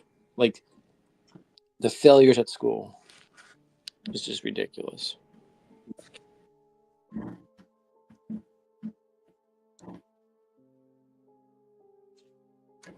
yeah, no, definitely failures at school for sure. But he also went on to talk about all the different groups of people: wiggers, niggers, faggots, spics, sand niggers, goops, Khajiits, Jews, Mexican Jews. I mean, that's a Yeah, lot of diversity for a young man yeah, to undertake. Damn, yeah. But I you know. think part of that is John, I think part of that is kind of the propaganda that he was getting online. Like, yeah, it's a lot of people you got to deal with. And maybe because, I grew up in Detroit, so there wasn't a whole lot of diversity where I grew up. So, I kind of benefited a lot from having that. But when I got out into the real world, you know, you have to deal with that diversity. You go in the job world, you got to deal with it, whether you like it or not. Well, And I I think think a you lot know. of Go ahead. just a lot of content creators, especially the ones that he followed, they do kind of push this divisive nationalistic narrative that, yeah, we do feel as Americans, we do feel it to a certain extent, but I don't think it's enough to want to go kill somebody over. I don't No, think it's to that point. I definitely won't agree with that. But what I will say is this: yeah, someone came up here on the panel the other day, and maybe it was you. I can't remember who it was, but he was talking about like being in school, right? And he was talking Mhm. about college and how the white kids had advantages. I remember being when I went to white college, the kids that maybe they went in fraternity and they were like study guys and past exams that were passed down Yeah. in the sorority fraternity houses, right? I wasn't in a fraternity, sorority, and not many blacks in the business program that would have been able to benefit anyway. So there is a natural kind of inheritance of sort that hmm or benefit that it just naturally trickles down, and people naturally group themselves, and so he would have been in the group that he railed about not working together. They wouldn't have probably had the best study groups relative to the Khajiits and the Goops and the Spits, Jews, Yeah. all the people probably are coalescing. And he's saying these fucking blacks just can't work together. Why we don't have study groups like the Goops and the Khajiits? Using his words, Yeah. of course. And I think you start to internalize those disadvantages that they're not going away. You understand? Like, if the Gooks and Khajiits are beating him out in high school, they're probably going to be beating him out in college because the same advantages are going to apply. Same thing go out in the real world. It's going to apply. We see it every day. And he's old enough to realize that, right? In my opinion, so anyway, very sad case there. Yeah. Yeah. Yeah. I just think this is another case of black men in America crashing out, man. And it's even though he was African, I think that probably was a whole nother dynamic too. You in LA and you African, like you can't hang out with the Bloods and Crips. Like you can't hang out with the shea butter black The people. blacks, Yeah, you can't hang out with the blacks. You can't hang out with the Hispanics. So he was pretty much a literal outcast, and isolated. Mhm. yeah. And I think just what's sad Never. is just like, bro, it's high school. Like you can literally go to college anywhere, like you could get out of that. You could move out of that town, move to shit. If he moved to DC or Minneapolis, he'd be around his own people. It'd be fine, Some Africans. Yeah, He'd right. be around. Be around your own Slim people, says, why man. are we treating this trouble youth as a norm? I don't Slim think it's a wonder I don't think it's a norm, but I think the mentality is kind of norm though. You know, when we all inherently we all are tribal people to a certain extent. Like we want to be around people that either look like us or think like us, you know, believe the same things we believe in. I don't think people just want to be around chaos all the time. So I think deep down, his feelings and stuff, I think that is the norm. People gravitate to you know, they gravitate to like-minded people. That is normal. So if you're in a situation where you can't do that and you feel, you know, we're all grown, so we can make decisions for ourselves, but you know, a kid can't. I think that is the norm, Stanley.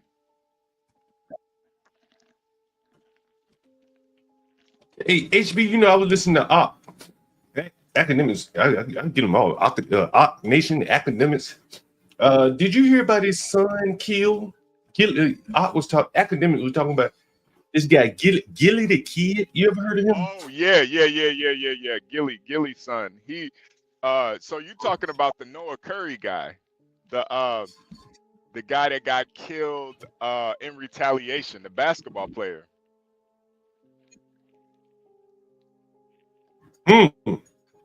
Was a basketball player killed in retaliation to the Gilly's kid? Yep. Is that what you're saying? There was a basketball player killed in response to Gilly's kid? Yeah. So the basketball players, he was basically he was lost gonna, I don't know what do y'all hear that noise like that NFL noise? Do y'all hear that? Yeah. I hear it. From the Fox NFL theme. Yeah, I hear it. Hold on. Let me reload. Let me reload my screen real quick. I don't know where the fuck that's coming from. I gotta figure it out then.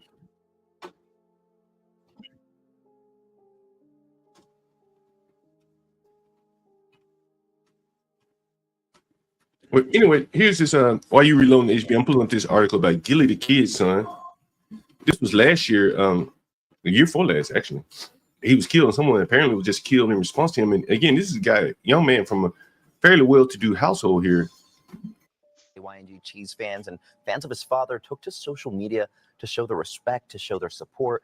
Meanwhile, police, they're continuing to look for the shooter. Devin Spady, known as YNG Cheese, the latest victim of Philadelphia's gun violence. The son of longtime Philly rapper and popular podcast host Gilly the Kid, dead at 25 after a triple shooting. Bullets don't have him, and it's sad to say, you know, rest in peace, like I say, Little Cheese, which is Gilly's son. And Gilly's been, you know, he's been known around, you know, the city for years upon years, and it just shows that nobody's safe out here. Messages of mourning and support flooded social media after the news. Fans saying YNG Cheese was a rapper in his own right, following in his father's footsteps. He leaves behind a young child. The rapper graduated from Cheltenham High School in 2016. He was building a following in the Philly music scene. Some of the neighborhood even remember how he would perform on the street. They come in here, they do videos with the It happened on Asker Street. Just before 8:30 last night, they say a masked man with a white kit opened fire, shoots 10 times. See back. 2 other were also shot, but they're stable. Wait.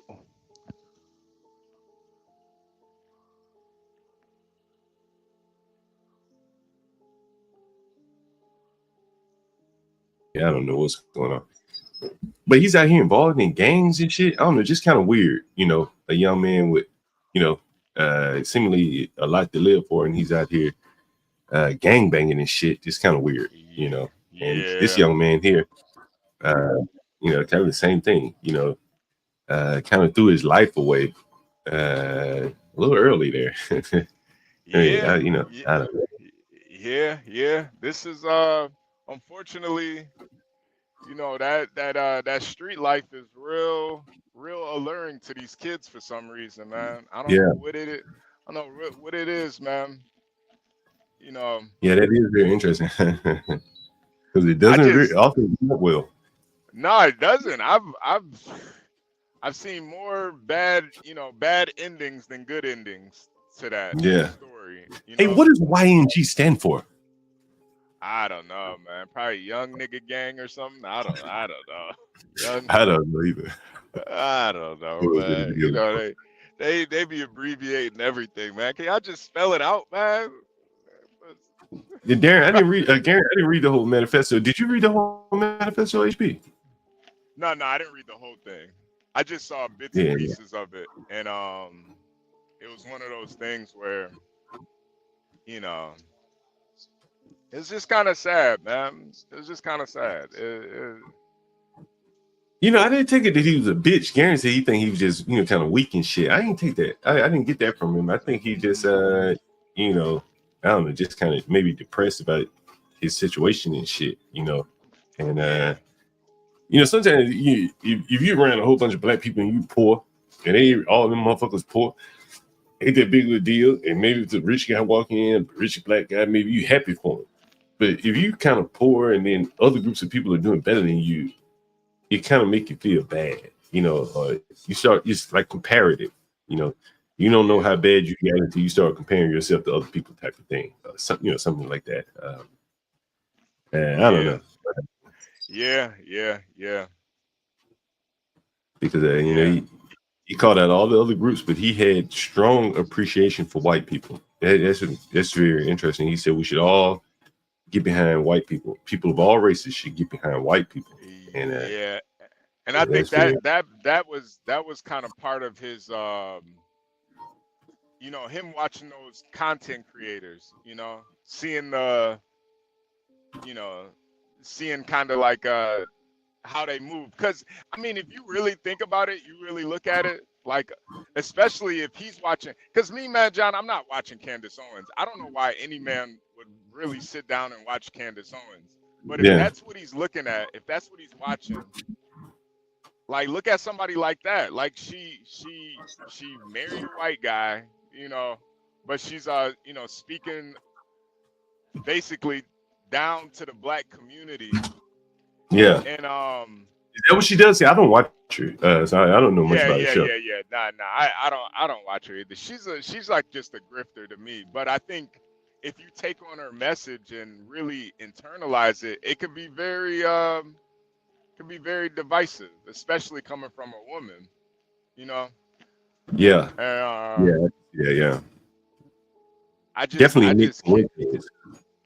Nick Fuentes too. Yeah. Definitely. But I think a lot of these guys are just grifters, man. They just push these like race bait a lot. And I think they don't realize that kids are listening to this shit. You know, the thing is that, like, the pendulum swings. We go from, you know, the media spouting, you know, race hinge things to now, you know, all these bloggers, social media guys can now spout, you know, just as effectively their message. And it's just a matter of who's more effective at getting it out. And I suspect that the Nick Fuentes of the world would probably be much more effective than the Don Lemons of the world. Oh yeah, big time. And I think somebody like Don Lemon is like way more subtle with it too, with this you know, race baiting and divisiveness. Somebody like Candace Owens and Nick Fuentes, they're just right out. They're just, you know, they just say it like it is, you know. They're just right out with it. So for somebody like him, I think I think, you know, the people that have been doing it for a long time on social media, the Candace and the Fuentes, they're just going to be better on this media, you know, spouting their points of view. And I think they will be much more effective than, you know, Don Lemon. Oh if yeah. that's what it Oh comes yeah. down to. Yeah. Oh yeah. Oh yeah. They pretty much don't have any filter. And then they could be like like with the news, it's so dry, they're not like really entertaining with the news. These people, they can Yeah. kind of ham it up and really get all animated, and for a young mind or somebody who doesn't know any better, they don't really realize that this is like a character that these people have created. This is all for money at the end of the day. These people don't really care about that. Yeah. Like they don't, Mm. it's I don't think Candace Owens is, who she is on camera. I don't think that's who she is behind the scenes. Probably the same with Nick Fuentes too. Or like Stanley says Candace Owens and Nick Fuentes are walking shooter manufacturer. I low key agree with Stanley. Of course, Stanley would say that. No, I kind of agree with him though. Like, as an adult, you can listen to what they say and take bits and pieces out of it. You don't have to sure enough to understand it. Like we get sometimes it's like tongue in cheek and stuff. We get the entertainment aspect of it, but I don't think young people really get that. They really think these people are like, these people have more influence than politicians, honestly. You think so? See, I got to start watching her just to get an idea of what the hell she's talking about. Oh yeah. Man, you speaking of money and people saying anything. Have you heard the latest on Cam Newton, HB? Oh yeah. I really wanted to talk to you about that too, man. He ain't Superman no more, man. He don't feel like Superman no more. Like Tug his cake. Oh man, let me see if I can do that. Let me see if I can do that. Oh, you break it. Let's see if I can pull it up, HB. I think I got it. Where did I put that? This might be it right here, HB. Yeah, I think I got it, HB. I know I have it somewhere. Let's see. I think this is it. Damn, my internet's slow over here today. I might need to call these people.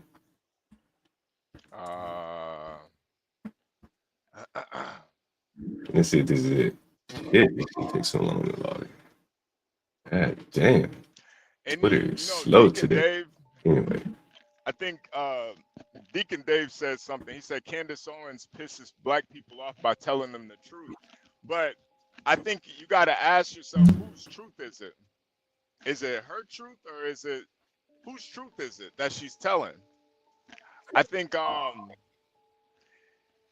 even though a lot of the stuff that she says is truthful, I don't think she's really taken into consideration that there's a lot of young people watching her show.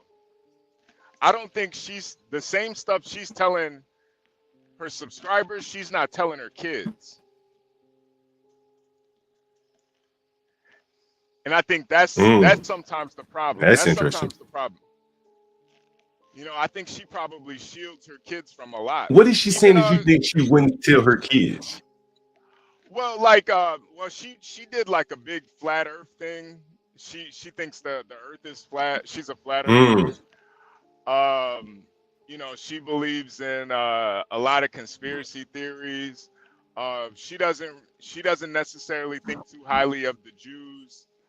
She kind of thinks black people, the issue with black people is they have cultural issues and stuff, and she says a lot of kind of clickbaity type of stuff. But I don't think she would be having these discussions with her kids, man. I really don't. I think she would probably shield them from a lot of that bullshit. She reminds me of she used to work with Ben Shapiro. Yeah. Someone mentioned Ben Shapiro, and I guess she used to work for him, right? Yep.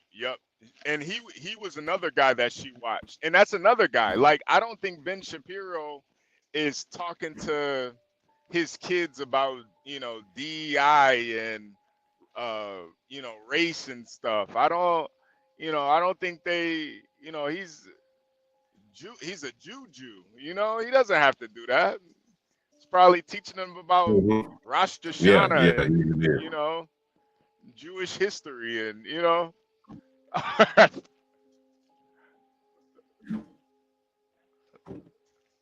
Is her So yeah, husband man. Jewish? No. He's from the UK. Oh, okay. Yeah. I wouldn't be surprised if her husband was Jewish. Yeah, I'm looking up this Cam Newton. I wanted to get the shortest clip I could find. I thought I had this shit. That shit was interesting. Damn, where is it? Where the fuck is Cam Newton? This Cam Newton clip? He don't feel like he's Superman no more, man. Cam Newton about to crash out, man. He about to crash out. And he made at least $100 million, bro. I think it's 180. He at least made $100 million. I Wow. think he made 180. Wow. Yeah. I think I found the HB. Let me see if this is it. But damn, that's not a video. I got a video of this shit somewhere. Let me see. Yo, Deacon Dave. You know, Deacon Dave said niggas in context are oil and water. And that's what me and you understand, man. We understand context. That's why we can listen to these people and take bits and pieces out of it. But kids don't understand context. People in high school don't get it. They don't get that a lot of this stuff, you know, they don't get the context when they're talking about it. And a lot of those content creators, they don't take that into consideration. That maybe a child is watching, or somebody that's developmentally challenged is watching. They don't take that shit into consideration.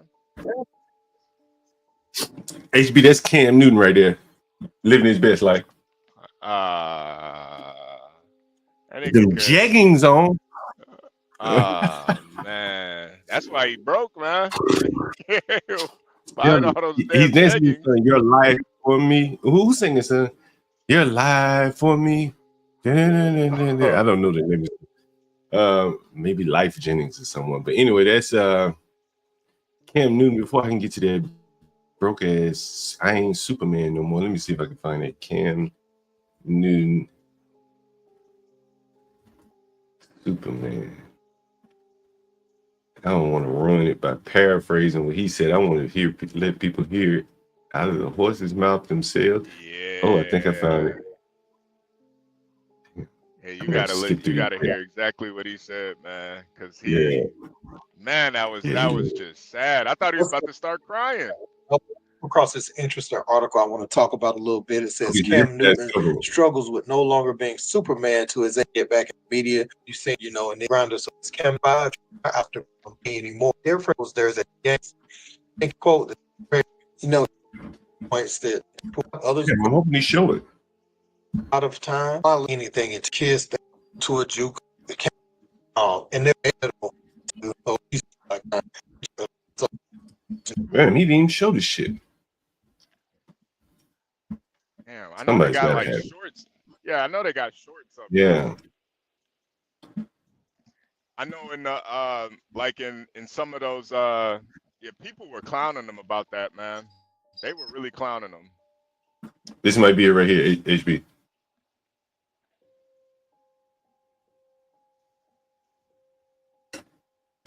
Oh shit, let me cut the volume up. With a lot of athletes that don't quickly parlay their insane networking skills immediately after playing. Yeah, sure, you're not getting paid NFL quarterback money. Here's the thing. Very few people are in this world. And if you want to be paid that exorbitant amount of money yearly, you got to be the CEO of some company, or you got to be a... Damn, where the fuck is it at?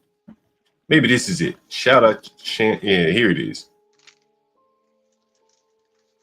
Yo, he's a quarterback, bro. How the fuck you end up broke? Come on, man. Somebody. Transparent and coming at this thing straight, and acknowledging that you made a mistake. For all you've done in your professional career, you may have done more in this one video for the aspirations of generations to come, or at least a generation to come after you. For folks who think that money will never run out in professional football, basketball, baseball, that when you get that contract, when you're told you're Superman, when you're told you're a superhero, when you're told that you are a living action figure, and everybody's just catering to you and giving you everything you need and feeding you basically grapes and strawberries and making sure that you haven't had any inconvenience. And one day you wake up and it's all gone. All the support, all the systems are gone, and you're on your own. You're now a former. Damn. All these motherfuckers. Yo, John, Cam Newton might be the first quarterback in history to complain about not having money. Well, Michael Vick was broke. Well, that but that was. Oh, here it is. Being in the NFL, everybody knows there's a large sum of money that comes to you in a short span of time. And being away from the game for 3 years, those checks don't come in the same. He talking about 3 years after making over $100 million, bro. He should still be rolling, man. He should at 3 years. He should still be rolling. Easily. Like I got 8 kids. It hurts me. That's the problem right there. That's the problem. You got 8 kids. Man, you should still be able to carry your own with 8 kids and $100 million, man. Right? You shouldn't be talking about I'm no longer Superman, man. There's a lot of people like Antoine got 8 kids, right? Yeah. He may never make $100 million. And that I can't provide like I once did. It hurts thinking that I'm Superman, but in reality, I'm just a man. I mean, whatever made him think he was Superman just by throwing a fucking football? I know, that was a real man. big issue right there. You know what I mean? That was the downfall of his career, man. He really thought he was Superman. That shit, like, honestly, athletes, it's not, to me, the way I look at athletes and entertainers, that's not a real job, man. That's not a career. It's just it's a highly paid activity, basically. That ain't no damn career, man. It's all about what you do afterwards. You know what I mean? Right. That ain't no job. That nigga Shaq has made more money outside of the NBA than he ever did in the NBA. You see, I want to find Jordan, a lot of niggas. Yeah. And nigga Iverson damn near broke. You know, he waiting on that second check from Reebok. That's right, because they held some of his money or something, didn't he? Yeah, because they already knew what type of nigga he was. They knew he was a nigga for real. They saved him from himself. They told him once he gets to, I think, 50, they'll give him another like 50 million or something like that. Once he gets to 50, what do you mean? Down 50? No. Once he gets to 50 years old, basically they held 50 years old. Right. For his Reebok deal, they knew that he was gonna blow his money, so they his contract is basically set up. It's like a lifetime contract with Reebok. I see. So he gets paid every year from Reebok, but a big bulk of it happens after he turns 50 years old. Is he 50 now? Not yet. I think he's close to it though. So he should be getting that second check soon, and he'll probably blow that. He'll probably blow that check. Yeah, I can't believe he let them hold his money for that long. Yeah, I think he had a real good meeting or something, man, because they really convinced him, like, bro, we see how you moving out here, man. I think he even knows he's a nigga, you know, like he knows, like, listen, y'all gotta. It kind of reminded me of that guy Stanley was showing that was okay with living in the. Oh yeah. Yeah. Some. You ever heard of this guy right here, HB? What's his name? Hollywood Brown. That may not be his real name. But in this article, I think it's in this article, he plays for look like Kansas City. Listen to this. This is what's interesting. Moving against the league's status quo, the wide receiver helped create an investment firm with the mission to put financial power back in the hands of players. And all of this may not be interesting. I'm going to see if I can find the interesting part here. Let me Control F. And let me maximize this. His real name is Marquise Brown. Since I've been in the NFL, I've heard stories about older athletes going broke. It was mind-boggling to me. Players often leave their finances up to financial advisors who tend to invest in more traditional avenues like stocks, because those methods also earn money for the advisors. But I'm a big believer in real estate myself. Let me maximize this again. My wife and I, we were already in real estate. Zoe's family was in real estate. So we knew investing in real estate was such an easy way to avoid the kind of loss players were seeing, to invest in something that rarely loses value. And he went on and met up with the property developers, so on and so forth. But anyway, he talked about how the players are more or less convinced, and he mentions it here. Marquise Brown, let me see if I can pull up that article I found. But he basically talks about how seemingly it sounds like to me these players are kind of convinced to give their money over to advisors, right? And they're taking the money and more or less do what they want to do with it. And that is, in my opinion, why they end up broke. Let me see if I can find that article. I think another aspect of what he said was that him and his wife. Yeah. I think the wife aspect. Yeah, the wife aspect and the type of wife that he married. He married a woman that came from, she came from something. She wasn't no IG model like Cam Newton married. He married a bunch of he didn't even marry them bitches. He got a bunch of he got a bunch of thoughts pregnant. He married a woman that her father was a real estate guy. So I think that, I'm not like necessarily pro marriage, but I am pro discipline. And I think when you do date women that are also disciplined in their life, you're probably gonna have a better outcome. Yeah, it works out a lot better. It works out a lot better. Slow money. She got to be okay with making slow money, not something flashy, I'm trying to see if they mention. Anyway, I think it's a good thing what he's doing. We'll probably hear less stories about like Cam Newton. This guy's taking control of his own investments, and I think that's a good thing. We often hear about diversity, right? And I think I mentioned this before. HB, take a look at this. Let me share my screen with you. You may have heard of Charlie Munger. He's used to be, I think, the financial advisor for Berkshire Hathaway. That's Warren Buffett. Yep. So he, on the screen here, you see the headline. He said his family only owns 3 stocks. He said, damn right, they're rich because diversification is for know-nothing investors. That's Charlie Munger, one of the best investors. And he said something I've said all along. It never makes sense to diversify. To me, pick winners. Then you'll have to worry about the losers. And that is more or less what he says. One of his most striking beliefs, diversification isn't always the safety net it's made out to be. As he famously said, diversification is a rule for those who don't know anything. He laid out why his family only owns 3 core stocks, and his logic is both bold and eye-opening. And let's see, he says, what stocks do you know what stocks they are? I wonder what stocks they are. We have a block of Berkshire Hathaway, and Berkshire Hathaway is more or less a holding company of other stocks. He used to work for Berkshire. He was like the investment guy for Berkshire.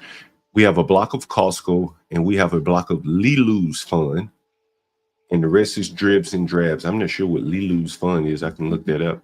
But again, he only owns 3 stocks. Go ahead. What you say? Yeah. I think Lilu's Funds is probably another sort of like Berkshire. Yeah. So I mean, if you just reading the title, it may sound like one thing, but he is diversified to a certain extent. Yeah. But Well, he's I get diversified his by way point. of Berkshire, Right. right? But I get his point though. I get his point. And he's also saying, you know, the key wasn't just owning fewer stocks; it was owning the right ones. He had unwavering confidence in his choices, stating that the chances of all three failing were practically zero. Berkshire Hathaway has been around pretty much all of our life. Costco, much of our life, if not all of our life. Probably not going out of business anytime soon. And I guess the same could be said for Lee Lu's Fund. You ever heard of Lee Lu's Fund? Here is Lee Lu's Fund. Warren Buffett's manager gave his family fortune to Chinese Warren Buffett. He flipped it into $400 million, backed up by the truck, and made a killing. This is the headline here. In the early 2000s, Charlie Munger, Warren Buffett's longtime business partner, made an unexpected decision. He handed almost $90 million of his family's fortune to a 38-year-old investor named Li Lu. At the time, Li Lu was a rising star, often called the Chinese Warren Buffett. That initial investment grew into $400 million. Wow. God Wow, damn. that's amazing. 90 to 400. Li Lu is the founder of Himalaya Capital. Yeah. He's talking. He goes against crack. What Crack talks about. He's a value investor. Yeah. Ben Graham, random walk around Wall Street. I think it was Ben Graham. Similar to Munger and Buffett's investment style. Interesting. So he found someone like him to invest his money in. Interesting. 38 years old. Wow. Yeah, that's pretty. Yeah, I get what he's saying though too. You know, I think the reason why people do diversify is to kind of gain the capital. But once you already have it, bro, you just let that shit sit. If you can buy, because one Berkshire Hathaway stock is worth like $600K. Yeah. So I mean, what else do you really need to buy? I mean, if you got $600K to invest, what else you need to get? Just let that shit sit. It wasn't always $600K. It's always been very expensive. But underlying Berkshire Hathaway is, you know, what's the guy? Warren Buffett's, you know, their strategy, in which he seemingly has applied it and given his money to Li Lu, is he likes to buy things that he understands. Not a Wi-Fi baby stroller. He don't get that, right? He understands Dairy Queen. Yeah. That's why Berkshire Hathaway owns a lot of Dairy Queen. Or they may own Dairy Queen, right? If I'm not mistaken. And other very simple businesses like Costco. And that is his approach. And, you know, I think something can be taken from that. And that, you know, you do have the option to invest in Dairy Queen or a wireless baby stroller, Wi-Fi baby stroller. And, you know, which do you choose? And I think if you follow this guy's advice, you would choose the Dairy Queen. So that's what I kind of took out of it. Very simple businesses he invested in. Yeah, you got to keep it simple. That's pretty much the key to life, man. Just keep shit simple. You'll be good. Keep it simple. Try to recreate the wheel or something stupid, man. I've seen people try to do that, man. They try to literally recreate a wheel. Like, bro, this is perfect, man. What do you? And I will say this, HB. Like, you know, let's say if you own 20 stocks. I used to own a fund called Janus 20. It used to be a very good fund. But eventually it took in so much money that it had to buy more than 20 stocks. Right. And then clearly at that point, you're going to start buying some losers. You know, the more stocks you have to pick, the more likely you're going to pick losers. Yeah. And that is ultimately what diversification includes, is that you're going to pick some losers. You know, and then they try to justify it by saying this one may run counter to that one. So when the economy is going down, this one's going up. You know, that's one way of justifying diversification. But I'd much rather you just pick the winners, man, and cut the losers. And I bet you that's what you get. it's hard to be disciplined though. You know, just sticking to 20 stocks, it's hard for a lot of people, man. That takes But some if you real don't have a lot of discipline. money, if you don't have a lot of money, you know what people are buying. You know when they ain't going out of business, right? Yeah. For the last 20 years, you could have made a reasonable estimation that Amazon probably ain't going out of business. Probably not Yeah. for a minute. Yeah. Apple probably gonna be here for a minute. Microsoft, same thing. And I think, you know, that's just, you know, common sense. You know, this is not stock advice, but if it were you want to invest in a business, you probably would feel comfortable investing in Amazon. You know. Yeah. Even some of these websites too, man. Like I'm still kicking myself about Reddit, man, because I've been on Reddit for a while, and it's one of those things where I always have to remind myself when it comes to investing to invest in shit that I know. And Yeah. sometimes I forget about that, man. And it's like Reddit really took off stock wise this year. But it's something that, like, I know like a lot of these content creators, they get all their information off of Reddit. All off of Reddit. That's You know, where they're getting go most of ahead. their content. That's where they're getting most of their information from. Like we were talking about Trap Lord Ross earlier. And Yeah. he does these documentaries about, like, you know, the Chirac drill and when niggas kill each other and stuff. He gets all of that information from Reddit, all of it. Really? Yeah, he gets it's all there. It's all in Reddit. It's all in different forums. All of the Every city, subreddits. yeah. Every major city has like a subreddit where they just talk about like the crime, and a lot of people are like either they're involved or they're like they know somebody that's involved, so they know a lot of stuff that's involved, and they talk about it in these Reddit forums. So that's where a lot of these content creators get all their information from. Yeah, I've heard of the Trap Lord Ross. So he's doing like a YouTube streamer, right? Yeah, yep. And he does like real deep dives. Like he'll do like a 3-hour documentary on King Von and all of that shit. I'm telling you, from all the way back from like years, like all this stuff has been posted in Reddit, like chronicalized in Reddit. You just Yeah. gotta know how to look it up. And he just makes documentaries. Yeah, he just makes these brilliant ass documentaries up about it. He don't do no interviews. This dude is in the UK and he knows all the shit that happens in America.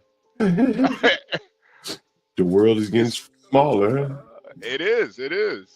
But You know, that's one of the that's just Reddit is like the stock that I fucking kick myself about that, man, because it's like it's literally one of my favorite stocks. I should have invested in it a long time ago, man. Like I don't know.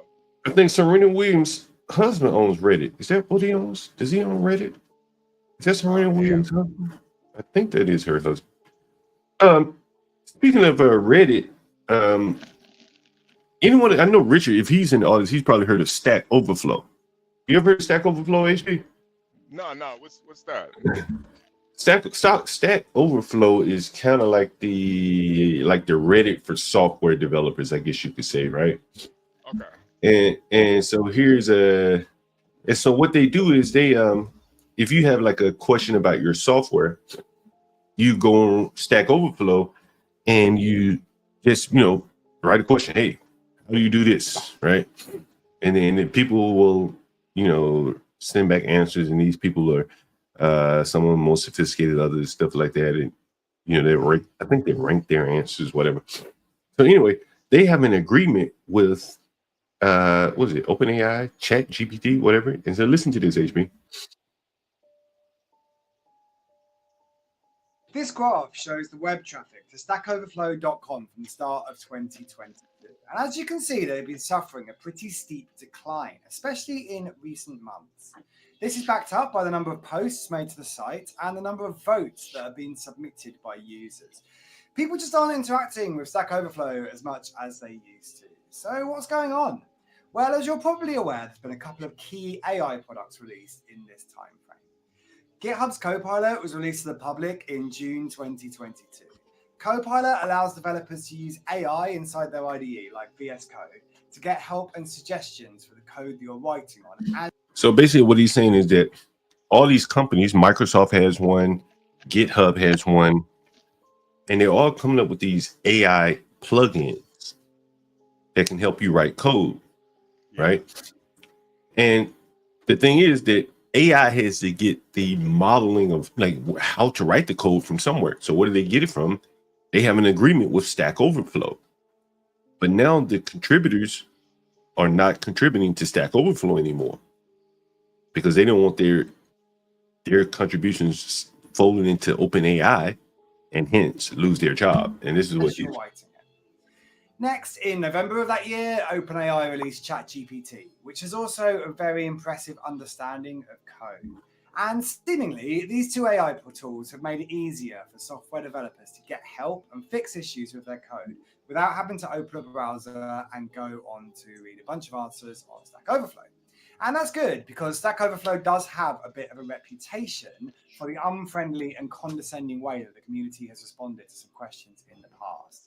So why go ask your question on Stack Overflow and wait for an answer, only to be told to just go away and read the documentation, when you could just ask ChatGPT and your answer is there instantly. And the big And so he's saying that, you know, ChatGPT is taking out Stack Overflow. But here's the thing. See if I can find an article about this. You see coding help on Stack Overflow dives as AI assistants rise. Stack Overflow is feeding programmers answers to AI, whether they like it or not. And here's the article, I think, API partnership with Stack Overflow. And so basically what's happening is that all these AI models need data, right? They need data to shape the answers that they respond to the users. And so what they're doing is they are partnering up with companies to basically allow them to scrape all of their data into the AI database. And so this is the partnership with Stack Overflow. So all of the questions and answers that people like me have gone to Stack Overflow and queried for, the question and answer gets put into AI. So the next time that someone answers that question in AI, like Copilot or something, which the guy mentioned, the answer will come from there as opposed to Stack Overflow. But the bigger part, I think that was a murder or someone. Maybe it was on 60 Minutes. It may be Netflix about a guy who's working on, maybe it was Sam Altman, HB. I'm not sure if you've ever heard of him. He may be the AI czar or whatever that Trump has. And he accused the AI, maybe OpenAI, one of the two, of incorporating copywritten data. Right? We know all about copywritten data, right? Yeah. AI to answer questions. So let's say a patent for a medicine or something, right? Or, you know, someone's copywritten information now being folded into AI, right? And, you know, basically going around them. As you can see, Stack Overflow, the traffic is shrinking to Stack Overflow as people just use AI instead. Very interesting. Yeah. Very interesting. You know, there's kind of a feedback loop here in the sense that you could feed bad answers into Stack Overflow and it will find its way into AI if you so chose. And I think too, the more people are dependent on AI, then the less information is actually going to be out there. Yeah. Sam Giroux says, is machine learning a subset of AI, vice versa? I think there's like a couple of them. Craig probably could better explain. There's like the large language model. I forget the other one. I've been looking at the large language model. I think Microsoft C# is like a wrapper for it. Before AI, if you had a specific question about how to do something, forums were the place to get it. Stack Overflow is like a forum, Yeah. The forums are definitely where you get a lot of the answers for pretty much everything. You know, nowadays, HB is like, you can start writing code, and the guy mentioned like VS Code is like an editor. It'll pre-populate what you should write. And you don't even really have to know, you kind of have to know what you want to do. You know, you can even ask AI, hey, give me an app to do something, and it'll write most of it for you. Right? Yeah, that's probably why shit runs so bad nowadays too. Yeah, because it's not going to be refined and it's complex to fit the scenario. But if you have a junior developer, someone not as skilled, it won't be as refined. He'll miss it or won't be able to add his sophistication to it. What's the trope say? Because you could get a same day answer on most things. Yeah, now it's instant. Yeah, with AI, that's for sure. That's for sure. Yeah. I'm not gonna lie, I kind of like the AI stuff, man. It's they have it on iPhones now, and it's one of those things. I see myself using it more and more now. Like it's getting kind of scary. Hey, how do you use it on the iPhone? How do you use it on the iPhone? Well, they How have do you use it on the iPhone? it's like integrated in the new iPhones now. So like if you it's pretty much connected to Siri now. So ChatGPT is basically Siri. So they're like connected now. So when you ask Siri something, it's just not a Google, it's like an AI.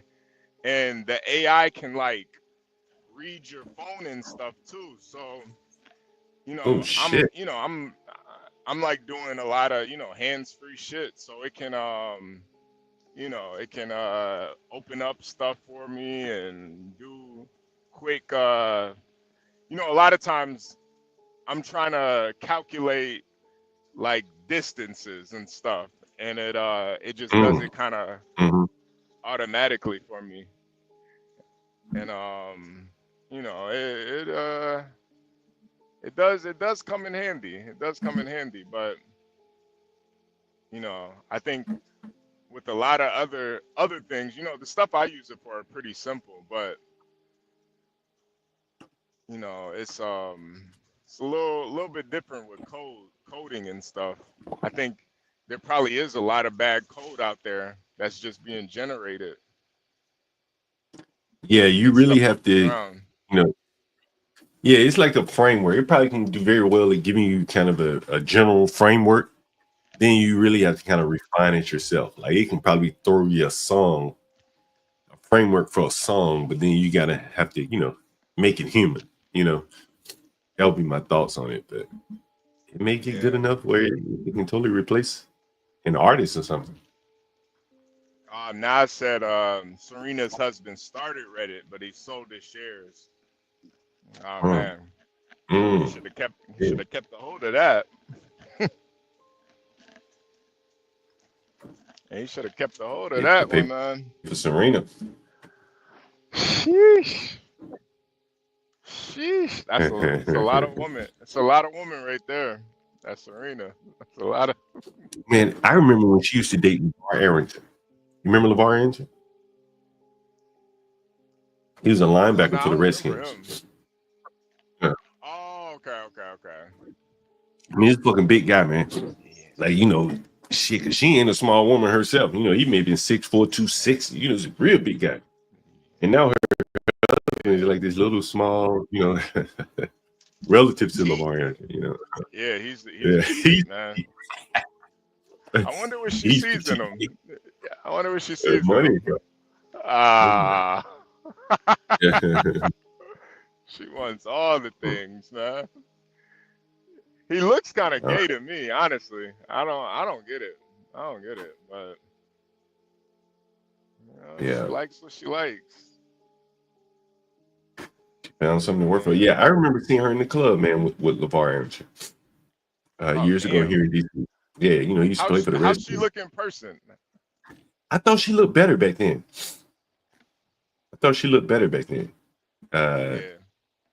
But now, not so much. HB, I know you probably heard about the Eagles are going to the NFC Championship, right? Yeah, man. Yeah, definitely not those. Definitely not the Ravens. They at home. The Ravens. The Eagles and the Commanders. Yeah. You know what, man? You know what? I was about to go. Let's do this first, since they are any Eagles fans out here in the audience.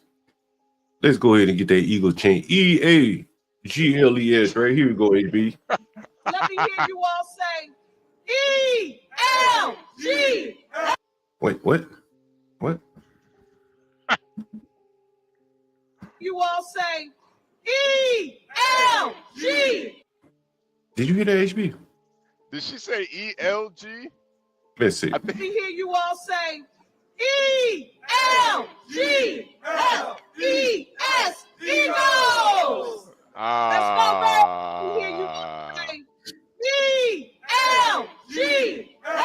LES. Eagles. Yeah. GLES. Wait a minute. You all say ELG.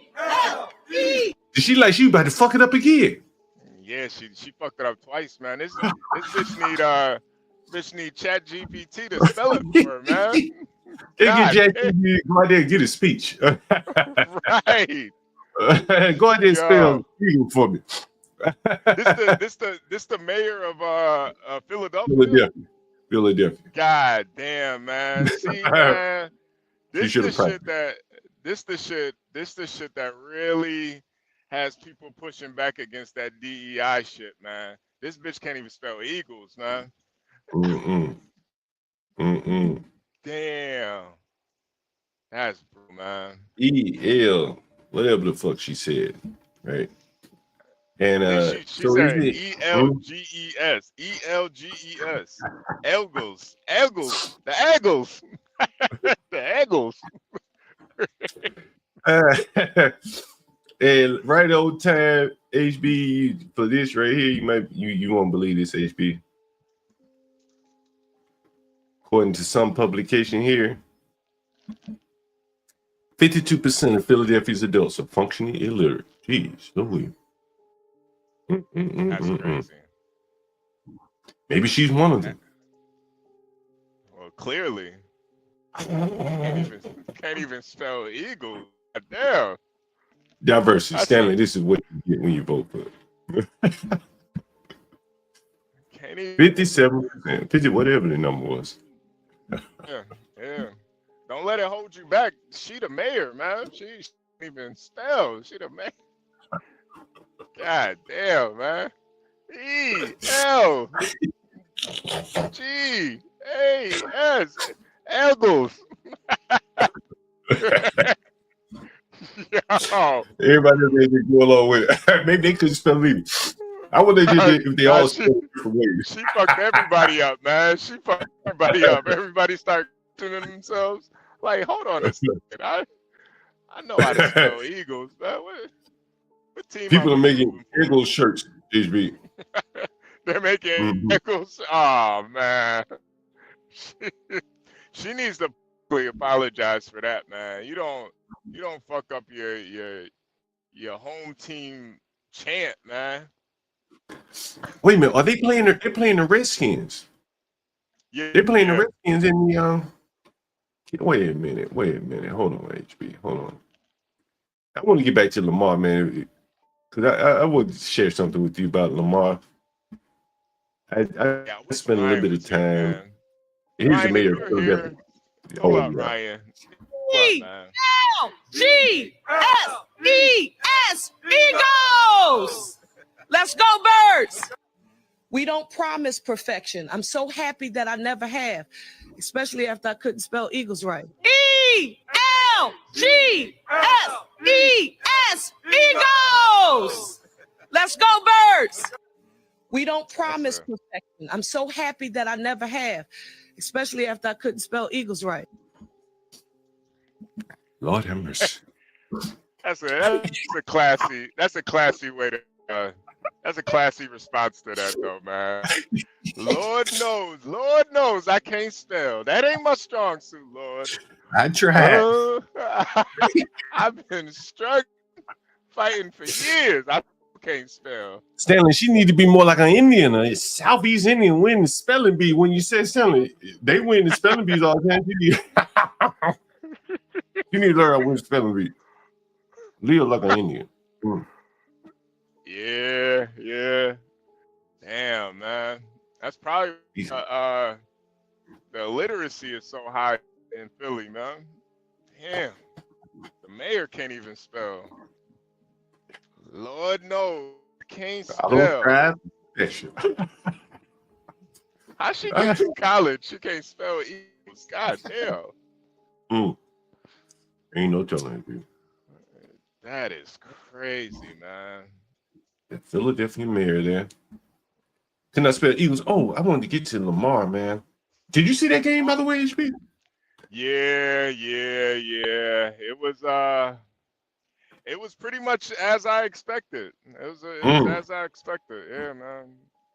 You know, I don't really watch football until the playoffs. That's when it gets good. That's when you really see football. You know, I think the playoffs is where you really get to see who is who. And You know, I think everybody, especially Eagles fans, they're all blaming that tight end who didn't catch that pass. But you know, I look at the interception, the turnovers that led to that play. What's this right here, HB? You know what this is? What is that? Is that some You know what it is? that's Ciroc? Is that a Ciroc boy? Nightlight by Lamar Jackson. Nightlight. Listen, can you tell what it is, HB? Yet, like a big old bottle of whiskey on it. Yeah. Well, that looks like some perfume, HB. He got his own perfume. You know, he said he liked to smell good like a woman perfume. He said sometimes he wear perfume. He like perfume. That's a big bottle of perfume. That's a big bottle of perfume right there. Quarterback making perfume. Man. Damn. Let's see if I can show you what I saw here. What I saw. Let's see. You know what's so crazy about that? It's just like, I'm not mad at him wanting to you know, venture out into other things and you know, brand himself. But it's like, bro, why can you win something first before you start doing this shit? Like, at least win something. I get having your own sneaker. You a football player, you know. I remember Mike Vick had his own sneaker for a while. Bo Jackson had his own sneaker. That's just a signing deal, right? Right. But to go to perfume, man, like the only athletes I've ever known with a cologne or a perfume were like niggas that won championships, man. I don't know any of those. Well, Jordan had his own cologne for a while. Oh, did he? Okay. Yeah. I can see that. Yeah. When I was a kid, I had that Jordan cologne, man. That shit smelled like shit too. But yeah, I had the Jordan cologne. Yeah, but it's like, is that perfume or cologne right there? Nixon said, "Do you mean cologne?" I think that's cologne. I'm pretty sure it's cologne. Okay, well, fair enough. I had it wrong. But it does have a cologne, not a perfume. So back to the game, HB. Let me show you something, HB. Take a look at this. And we can't play the video clearly, right? So, although I was able to play the video on the earlier stream, you see that it's probably kind of hard to see, but for those of you that can see it, this man is basically open right here. The arrow is pointing right to him. He's wide ass open. There's no one ahead of him within 20 yards. All Lamar got to do is throw that ball up there. A catchable ball. He's wide open. The linebacker closest to him has his back to him. That means he's really wide open. He's wide ass. This is as open as you get in the NFL. And if he catches this ball right here, it's likely a touchdown, HB. Right? Likely a touchdown right there. Right. And I'm going to show you photo number 2 here. Give me 1 second. And here's photo number 2 here, HB. Let's see if I have it here. And yeah. Here's photo number 2 here. This one may be a little bit better. And this is the same play, HB. The same play, just an extension of the play. And I don't know if you can see, if you were able to see in the first play, Lamar's, well, he's looking at him, and the man is really open now, right? Yeah. There's no one in front of him. Lamar underthrew the man, causing him to drop the ball. This would have been an absolute touchdown right here. He'd have still been running, HB, but he underthrew him right there, dropped the ball. And he's looking at him the whole time, but he's so slow in pulling the trigger. And I'm assuming that this is probably because he was not sure of himself, so he couldn't pull the trigger until the man was wide ass open. And by that time, he underthrew the man, and that's just one of the plays that I remember seeing in the game. I said, damn, you got to make that throw right there. This man is wide fucking open, and he couldn't hit him. And well, there were other plays like that in the game, but those were big ones. It really. Oh yeah, they pretty much turned it into a throwing game when they've been pretty much a running team all year. And sometimes I think it is better to like understand your weaknesses and don't try to prove something. But that takes that takes humility and being humble. And I think that game, it really just showed he was really trying to prove something, and it didn't work out for him. Yeah, it didn't. He can't really see the field, man. Here's some more audio. And I think when he saw him, it's when I used to work in software, it used to be a thing. They say like you got to submit your code, you got to push your code. And when you push your code, other people get to see it. You know what I mean? And little junior developers would be hesitant to push their code because I'm gonna get to see it, or someone else is gonna get to see their code and review it and mark it up. And so their work would be done, but they'd be hesitant to push the code. And I think that's kind of Lamar's example, is that he see the man, he knows what he's supposed to do, but he's hesitant to push his code, to just pull the trigger, man, throw the ball. And even in that drop pass, that man was open, man, long before Lamar threw the ball. And now he's forcing a 280-pound man to contort himself backwards and make a catch. Even though he should have caught it, for $55 million, bro, you got to put that ball out there like a loaf of bread for him to catch. Right in his hands, right in stride. But he was late with it. And, you got to commit your code, man. You got to pull the trigger. I think there's an interview of him talking to HB. After the game? There's an interview. But here's something that he said was interesting, though. Let's see if I can find it. He says, this is on the interception that he threw. This is after the game. And so he says, I saw it was man coverage. Jackson said post-game, I just didn't get my eyes on the safety. If I would have gotten my eyes on the safety, it would not have been an interception. You know what they say about if? Right? Yeah. You know what they say about ifs, HB? If. He can't recognize the defenses. And the teams were able to more or less kind of trick him, pre-snap. And then once he snapped the ball, they drop a linebacker or something. And I think that's what happened. If they dropped the linebacker or a safety out in the coverage who was up tight on the line of scrimmage, Lamar Jackson didn't take account for him and threw it right to the man. It was it's too much going on for him. He couldn't really see what was going on. And I think that's why, I see Daniel Nixon's comment. It's not necessarily. That's why the quarterback is the most important position in sports, man.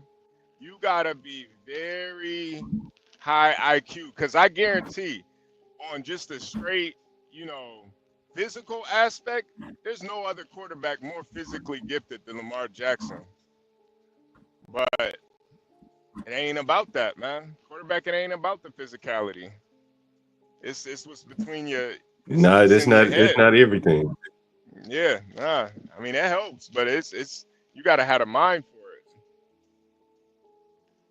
And it. that's And one of the reasons why I pointed out, that clone. You know what I mean? Like, he's got his mind on a lot of other things, and and football is just one of them. Whereas some of these guys, all they thinking is football, and yeah.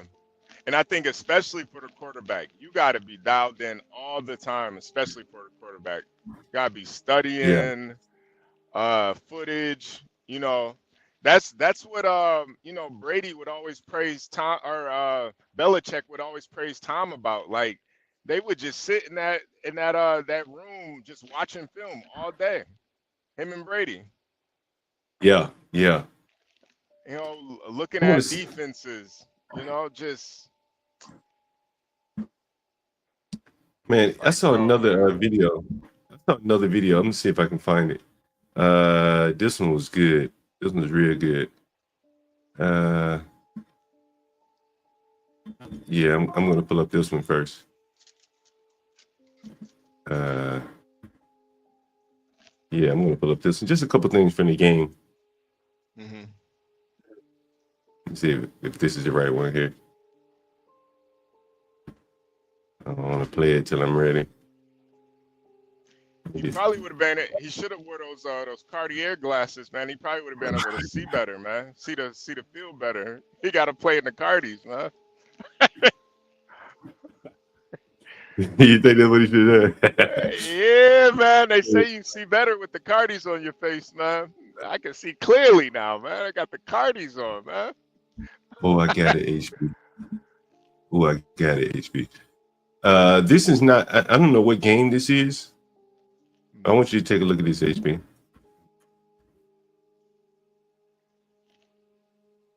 I don't know if you can see. Can you see the screen? Yeah. I can see it. Look in the end zone. Man, wide ass open. You see that? Yeah. That motherfucker wide open. You know what Lamar did right here? Threw an interception, bro. Oh, Threw an interception. Look, the man wide open in the back of the end zone. Like, what the fuck, yo? He just threw the ball to this man right here. That nigga, he pussy hole open, man. That nigga wide open, man. That nigga. I think Stanley could have caught that pass, man. Stanley could have thrown. Yeah, Stanley could have threw that shit too. Motherfucker, you better get in the end zone. Literally. You're wide open. Look how long he's open, HB. Oh, like this man. is probably on the hash mark, right? On the on the right hash, right? This man gonna end up in the back of the damn end zone, wide open. Look where he is now. Damn, man. He didn't even have to throw a perfect pass. That you could have damn near. He's open right here, HB. Look, from here to here to here. He's wide open. At this point, he's throwing an interception. Though. That's fucking amazing. That is insane, man. It's fucking amazing. You can't win like that. You're leaving too many points on the board. I mean, in this case, you're not getting any points. You're going back the other direction. And, you got to be able to figure that out. Other people will know that you can't figure it out. And they just, they don't even have to worry about the man in the back of his zone because they know you're not even going to throw it to him. Right? Yeah. Yeah, very interesting. Lamar Jackson there. Where is Ryan? Yeah, man. Where's Ryan was here? Yeah, where's Ryan at, man? He probably honestly, man.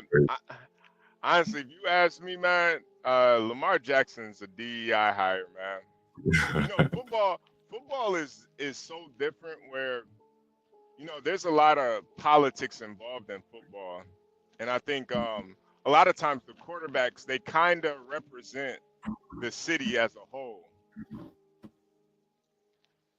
So I think Lamar, in many cases, you're right. Yeah, he kind of represents Baltimore, man. He's the face of Baltimore. Me want to make my own cologne is me just wanting to smell good. Okay, people may not know this about me, but I rather prefer like girl perfume or something like some real soft. So that's what made me want to create something unisex, you know, instead of just all about us men. You know, I was like, I like to smell like a female sometimes. So get something that. Damn, man, this nigga trying to make unisex cologne, man, perfume. This shit is crazy. I like to smell like a female sometimes. So I like to smell like female sometimes.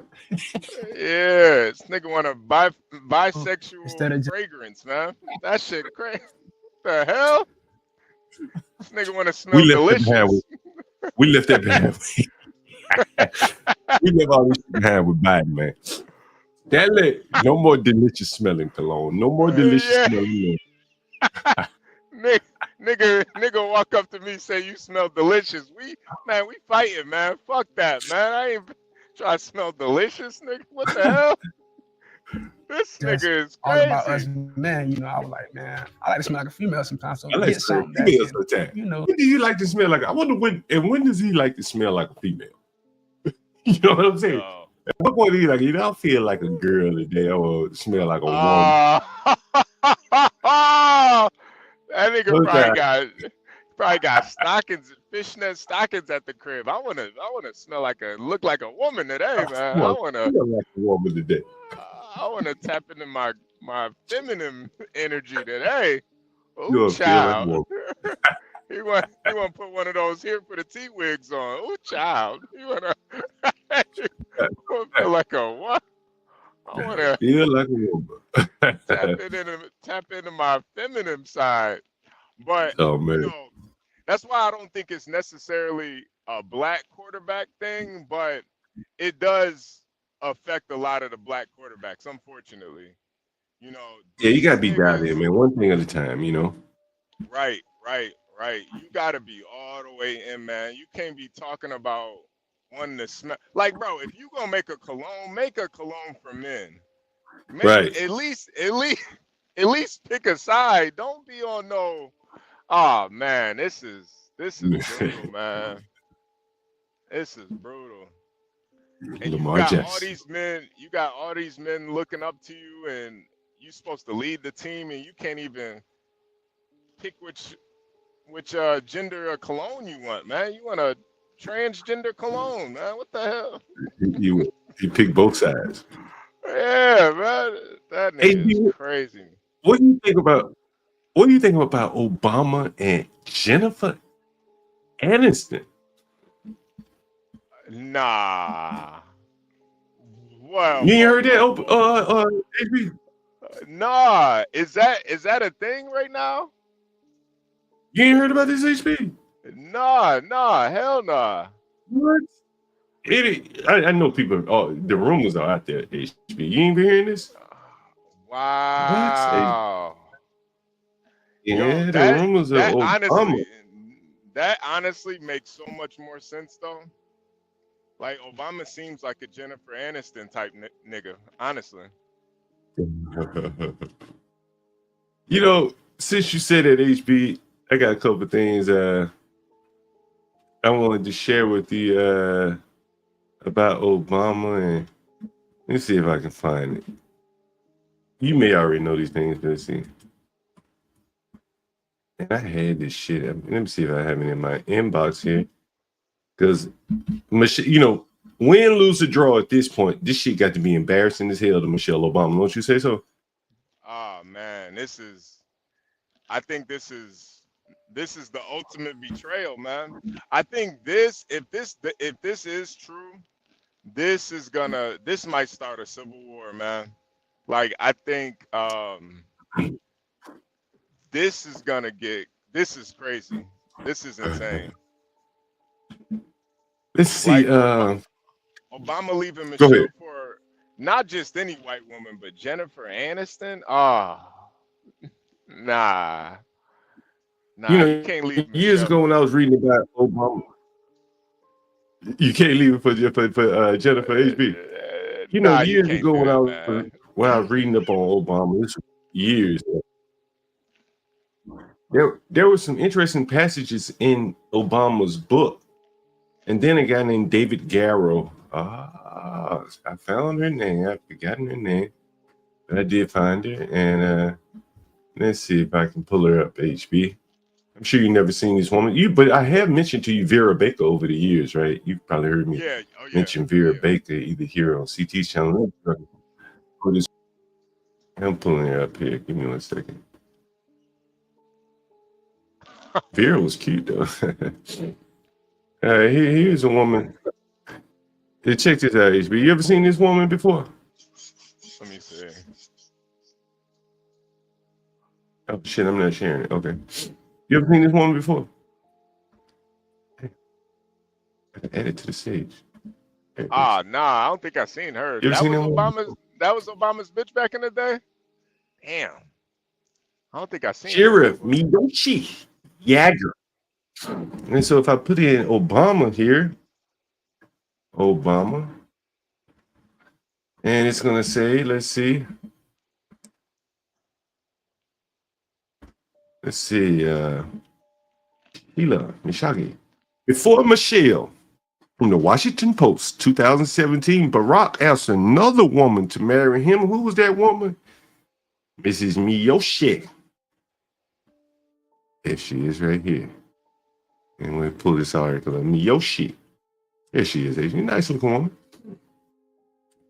Barack Obama clearly ended up with the right woman, but with news of his pre-Michelle marriage proposal making headlines, our curiosity about Sheila Miyoshi Jaeger was piqued. In Rising Star, the making of Obama, Jaeger told Pulitzer Prize-winning biographer David Garrow that she had been seriously involved with the future president in the mid to late 80s and early 90s. Not only did they move in together, but he proposed twice. However, Obama's political ambitions reportedly did them in, and mutual friend of the couple recounted that Obama explained that the lines are very clearly drawn. If I'm going out with a white woman, I have no standing here. For the record, Jaeger is of Dutch and Japanese ancestry. Garrow wrote that Obama felt trapped between the woman he loved and the destiny he knew was his, implying that race factored into the Chicago political's decision to settle down with Sister Michelle. Most people never heard this story. I remember reading this years ago. A guy named Steve Seller. I think he graduated, I think maybe around the same year. He was at Harvard or wherever with Obama. And so he paralleled Obama, and so he knew people who knew Obama. And this is very interesting here. If Obama is going to Jennifer Aniston, then it would all make sense. It all makes sense. And I think, honestly, man, oh man, this is just gonna be bad for the sisterhood, the black sisterhood. It's gonna be bad for them, man. But for Obama, I think this would be the best choice, man. Like, he doesn't really have any more political. There's nothing else he could do politically. So just be happy, man. Go with who you like. And we already knew Obama liked white women, man. You know, like. Hey, here's an article from the Daily News. HB, like we all knew it, but I think we had to pretend that a guy who has solely dated white women would now like Michelle Obama. I think we had to pretend that was true. Yep. Everyone kind of in the back of their mind knew that shit wasn't true. You had to pretend.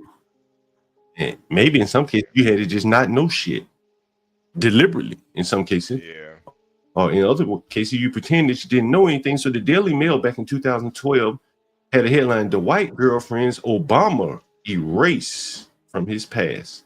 How the president airbrushed his romantic history to burnish his credentials as a black leader." This is in 2012. HB. He whitewashed his history, man. He whitewashed it. Genevieve Cook. Anyone remember Genevieve Cook? I remember Genevieve Cook. And we'll pull up Genevieve in a minute.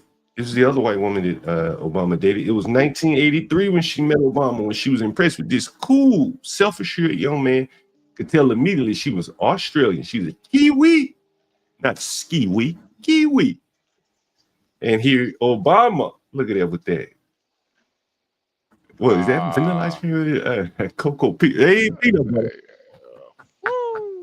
Ain't no peanut butter in that mix. Yeah, he was. He was That boy Barry. grew. That's Barry right Yeah, there. yes, That ain't man. Barack. That's He's Barry. winning. He's happy man. He looks real happy with that white woman, man. That's Barry right there. That ain't Barack. That's Barry. Look at him, man. That boy, you happy? Yo, He got a big old smile on his face. oh Eagle. man. She can spell eagles too. She's slim, petite thing. Ain't a little slim. Listen, ain't nothing wrong with that. That's how you like them. Ain't nothing wrong with it. Ain't nothing wrong with it, man. And that's the thing. That's what's so funny about Obama, man. The dude could get high quality white women, man, but he chose Michelle. That's how I always knew it was a sham marriage, man, because it's like, bro, Michelle, you know, God bless Michelle, but she is not the prettiest woman at all. At all, man. Oh, She's just HB, look at this right here. Obama developed a serious crush on fellow student Alexandra McNear while at Occidental College. How many people knew Obama went to Occidental College in LA? How many people knew that? Oh man. Just curious. No one. Yeah.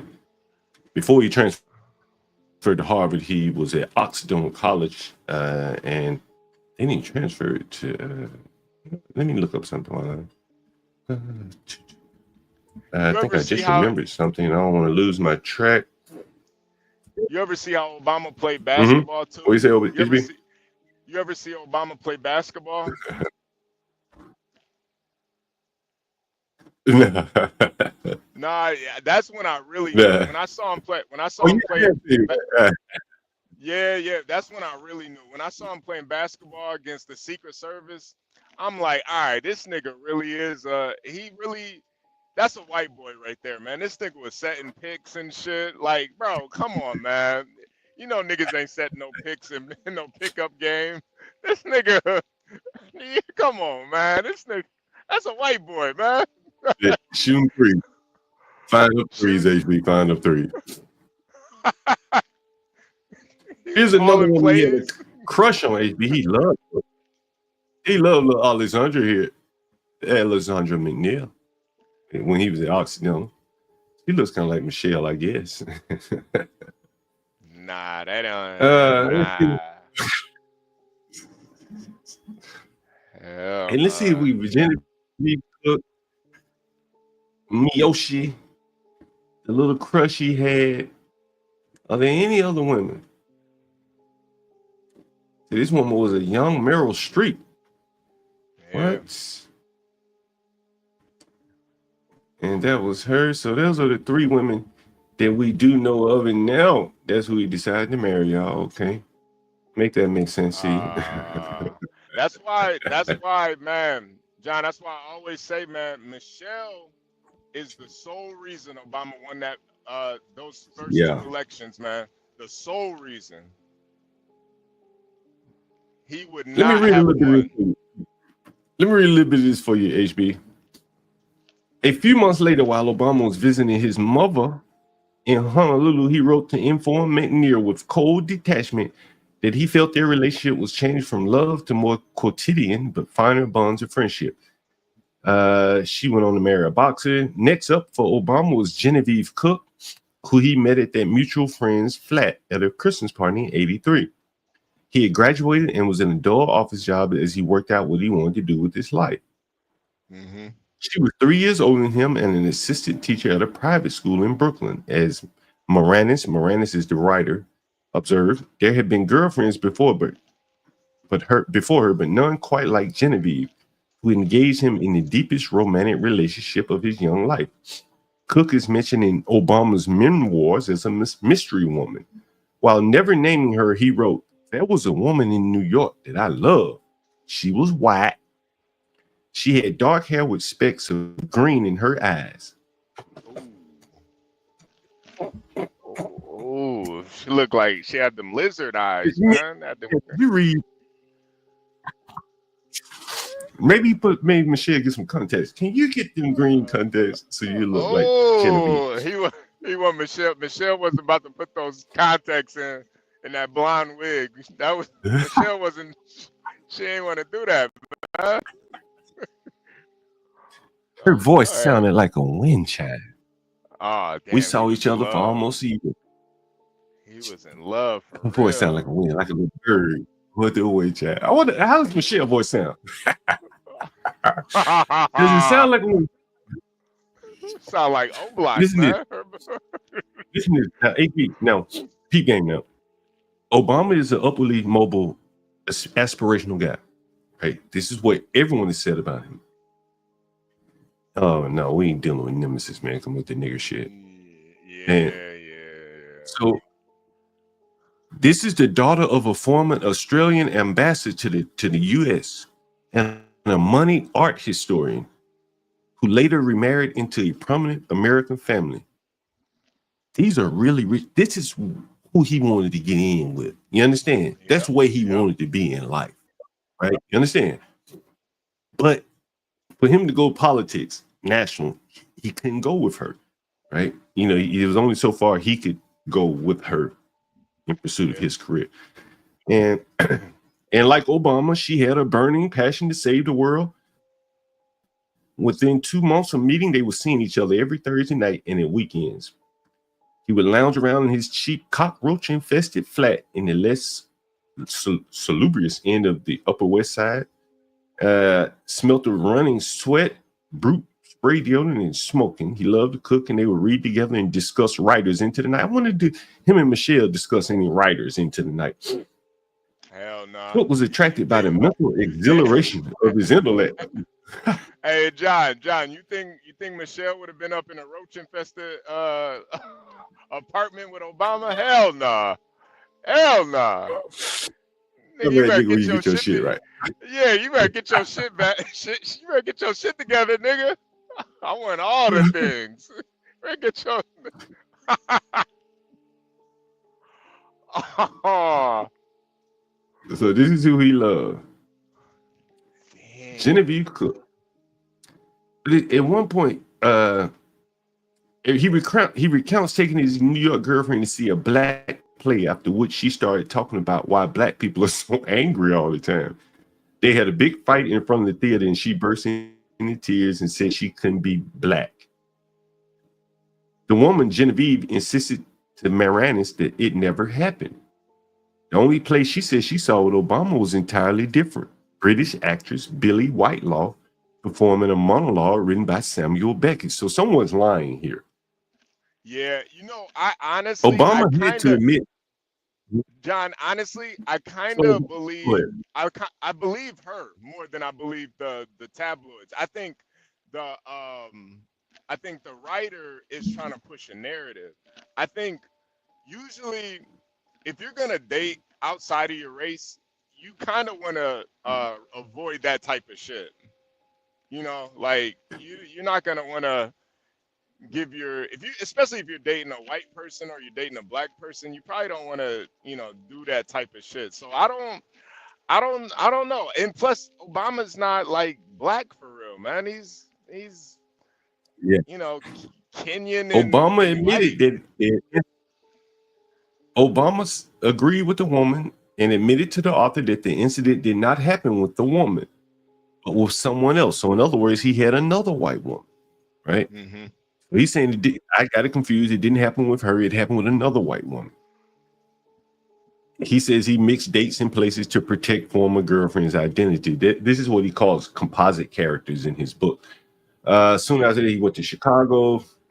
In a moment of acute foresight, Cook had told her diary that while she was not the woman for Obama, that lithe, bubbly, strong black lady is waiting somewhere. She may or may not be bubbly, but certainly strong. Certainly sums up Michelle Obama. very, very strong. Very strong, man. Ain't nobody stronger than Michelle, man. Anyway, Michelle Obama. Now, man, I tell you, pressure. Just the rumors of him being with a white woman, that's got to be rough. Talking to Michelle Obama after all this shit. Yeah, man. I mean, honestly, Man, you do have to have some sympathy for Michelle, man, because honestly, she just pretty much got used by this nigga. Like Yeah, basically. I don't even know if it was really mutually beneficial. I honestly think Michelle probably would have been better off not marrying that nigga, man. I think she would Well, have I been. mean, she got to live a lifestyle she never would have been able to live otherwise. You don't think so? Even though she was like a lawyer and shit, like you don't think she would have been able to do it herself? You know, I Well, remember not reading. not a presidential lifestyle. Yeah, you're right about that. But you know, Yeah, I think that she she got to live a lifestyle she wouldn't have been able to live otherwise. And I think, this part of it, the ceremonial aspect of it, I don't think she wants to live that. You know what I mean? Like that's not her. You know what I mean? yeah. Yo, we got some shit from about this Nashville shooter, HB. Look at him. I guess he got this from Elon. Stanley, Yeah. Stanley was there. He got that from Elon. And here's some more HB. Here's some more. Look at him. I don't know what the fuck that's supposed to be. Make up your bed, young man. Don't post that picture right there. Yeah. Well, what's this picture of? Are you familiar with this picture? Like anime or something, right? Yeah, I think so. Let me see. I don't know. It looks like Sailor Moon or something. I don't know what the hell he's looking at. Life, Yeah. enjoying your life. If you got a wrist, you got an ice. If you do this and you're the nicest. This you gotta like it. If you do this and then you're nicest. Take a knife and drain your life. His watch too big. You need to take a couple links out of it. Yeah. Probably stole it. But you gotta get a couple links out of it, young man. Take a knife and drain your life. If you got a wrist, you gotta ice it. Aspiring rapper here turned into a killer. Damn. Aspiring rapper. Oh boy. Here comes fun now, HB. Here comes fun. Let's go. Stanley. Here comes What's fun. up? Good afternoon, Stanley. What's going on? Yeah, I've been listening to fun now. Stanley, you Stanley. Know what you think? You know that Universal did a whole show on this kid last night. Yeah, I watched bits and pieces. Yeah, I saw some of it. Yeah, poor Hoodservative got so upset he had to go and do a whole show about me. Yeah, I saw that. Yeah. That poor young man. He's like this African. You know, I hope I didn't trigger him to crash out today. That's why. Stanley. That's why it's so. Hoodservative. He has a certain agenda that he's pushing, but I don't know if he ever thinks about maybe there's a young kid like that listening. I don't know if he thinks about that stuff. I think all the young kids are in his chat. That's scary if that's true. Stanley, since you have a young man here, a lot of times, I'll be speaking, we're close enough to the next generation. What the fuck is going on? My connection. Yeah, you're having some connection. Oh, okay. It is John. All right. Yeah, Stanley, man, I was gonna say, man, John, you're I think that breaking up young really boy bad. is Yeah, John, you're breaking up. You might have to close some representative tabs of up or something. like a lot of these young men out here. I'm going to talk about it a little bit later, like the Baron Trump, like Donald. This ain't about Donald Trump. It is about setting your children up, the next generation. And this young man probably was about to go. He about to go. What? Can you hear me now? My reception has been bad in here, man. Yeah. You might have to like restart it or something. Yeah, I don't know if you can hear me now. You like My cut. reception is kind of No, we bad, I can we guess. can Yeah, I hear you. mean, sometimes StreamYard will soak up your memory, but I mean, it could be network. Is the weather Well, still bad up I there? don't hear anyone. Oh Can you yeah, hear yeah, me? John. Yeah, John. We're talking. Leave out and come. Oh well, he can't hear us. Put it in the chat, you guys. Tell John we can hear him. He can't hear us. Leave out Yeah. and come back in. Yeah, I'll leave out and come back in. Let me close some of these windows. Maybe that'll help out too. Okay. Yeah. Close those tabs Yeah. open. Yeah, I'll be right back. Yeah. Yeah, that manifesto's ruining his computer. Yeah, man, it is very toxic, man. That shit is very toxic. That's why it was, the bigger thing that I got from it was the people that he was listening to. Like, yo, Stanley, at that age, I could care less about politics, man. I was a kid.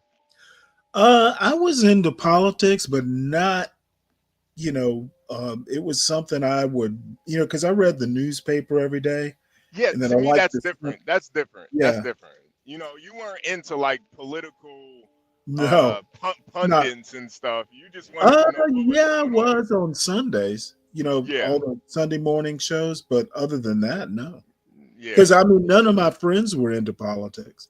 Yeah, that's what's so weird about it. Like, what kid is actually listening to Candace Owens and like You know what? I really want to know more about his parents and his home life. You know what I say to you is this. I'll bring Antoine up. Stanley. Hey, Antoine. Dylan Roof, very similar, bro. That's a good point. Right? Like he was listening to, and I when I read Dylan Roof's manifesto, Dylan Roof was older, right? He was over. I thought he was over 20. 21. Yeah, he may be 21, but they were Well, I roughly mean, that's close enough in age. Yeah, and Dylan Roof, what sent Dylan Roof over the edge, I mentioned it here before, was Trayvon Martin. And I remember watching that Trayvon Martin trial, and I read all about it. I couldn't believe that man was on trial. I couldn't believe it. And, what they did to him, and, how they racialized the whole thing. Well, I don't think race was anyways involved with this. And that sent Dylan Roof over the edge. And, this young boy consumed a whole bunch of media. But then when he goes to school and he's seeing diversity just ain't working the way the media telling us our greatest strength. He getting beat up by the shit skins, he called them Muslims. And what do we call it? Spics? Did he call them spics? And he's saying, like, where the bro man come help me out? But he a tether of some sorts. Probably ain't enough of them. And they don't see him as one of them, so they not coming to help him out. He like, man, these people are together, fucking retards. I know where he's coming from, right? I may not agree with him, but I know where he's coming from. Okay, well, you know what? You need to enlighten me, because I think I've never encountered in these many decades, even when I was a kid, I've never encountered someone who was that's deep set, like fucked up. That's like a fucked up. You don't just psychoanalyze out. You probably went to a school where it was all blacks and whites, and if the white people were picking on you, the blacks gang up behind you to fight them back, and vice versa. And so Dude, I went to a school that was maybe 6% black. Okay, in Savannah, Georgia. Right. So believe me, I know racism. But I bet you did ways to fight it. Be smarter than your white opponents. But I guess they will respect you, or be bigger and beat the shit out of them. Okay, I have to agree with Garion. But when you have small numbers like that, when you severely outnumber, you're more likely to be cohesive, just out of fucking sake of survival. Right? I disagree with that. Not in my experience. Okay, fair enough. If you go out of the country and you see someone with a Redskins hat on, you be like, hey, what's up, man? You from DC or something? You could be out of the country, right? And it could be a white person, a Spanish person. It doesn't even matter. You just see something familiar. You be like, okay, maybe he's a fellow American, something like that. Hell, I was in San Francisco one time. Black lady come up to me. She said, "Yeah, you the first black person I've seen in a long time. We all American here." But she was from Atlanta, and so looking for that familiar, face sound, and then when you realize that, damn, we're not as cohesive as all these other groups, the ones that are kicking all of our ass, more than likely, right? I don't you have a talent. I understand why you and Be Brave would make a good show. You speak pretty much all of this stuff you're painting with a broad brush. Well, he says a lot. I'm going by what he says. Look at what he says in his manifesto. It's a lot of things that, Okay, well, what does a 17-year-old know? Well, a 17-year-old, he ain't stupid. I mean, I would call him stupid. And believe me, my main question is, why are you taking this manifesto seriously? Well, I think if you look at Other what than is a dysfunction, I'm fascinated with this dysfunction. I don't believe me. I know now an 18-year-old. I take him seriously only so far.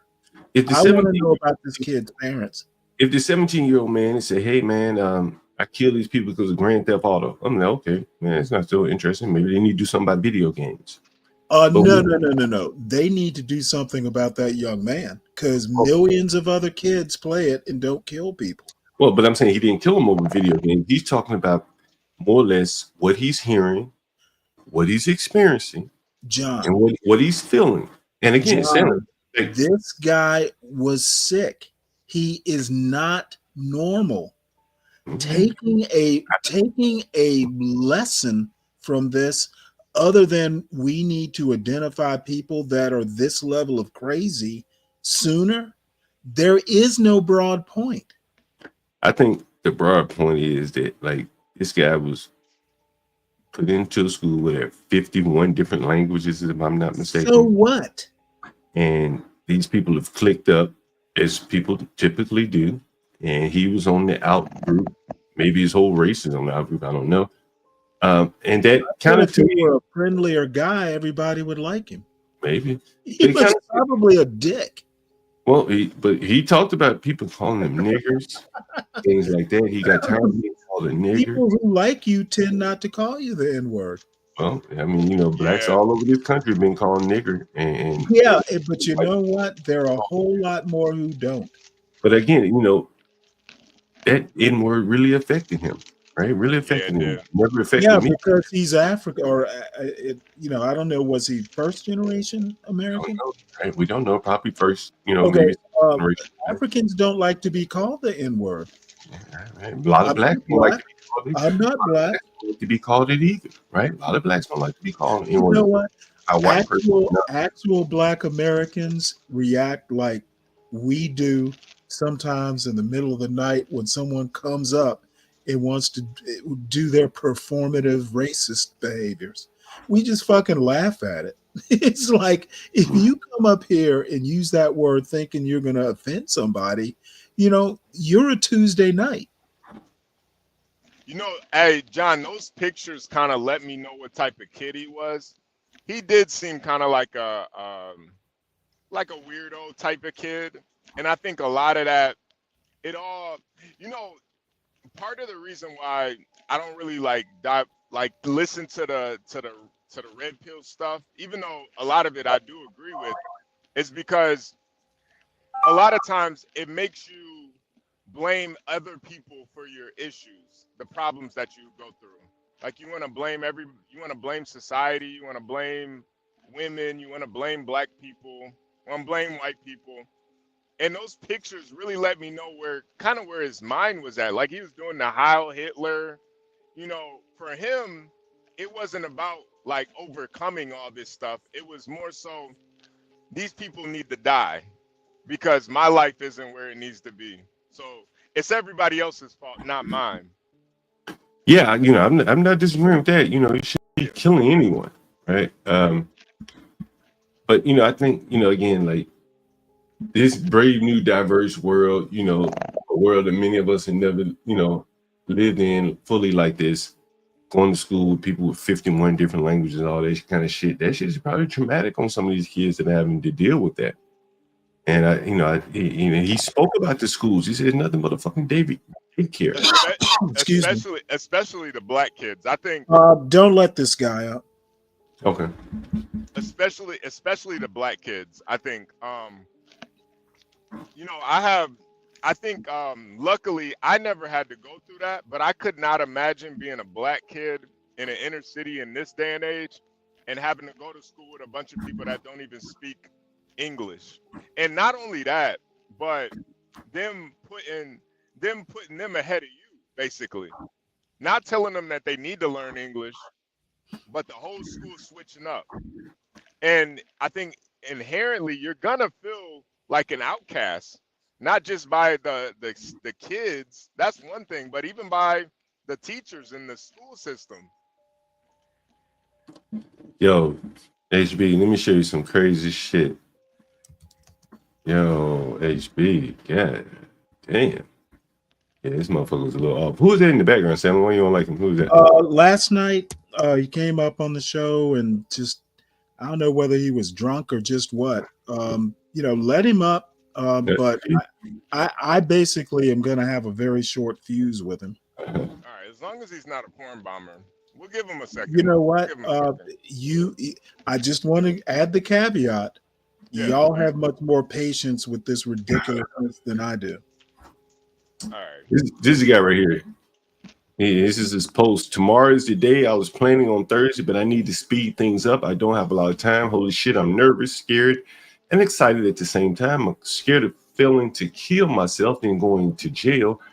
My goal is at least 10 people, to kill at least 10 people to beat the Troon elementary school shooter. I'm not sure who that is or what that is. Oh, he's talking about Uvalde. He's talking about Uvalde. Oh, yo, I hadn't realized I garnered such a reputation with you folks. Oh no. It's just me. I think you're an asshole. Yeah, I don't what makes me an asshole? You know what? It will be revealed in time. You're not going to be able to help yourself. Stanley, I'm a total bro. I'm so down. Do you not understand this? Yeah.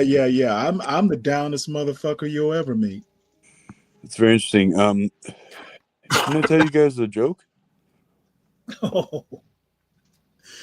Is it gonna make me laugh? I'm your standard. If you're not gonna laugh, no. Will it make me laugh? I think you know me well enough. I think so. I think it will. I want to hear the joke.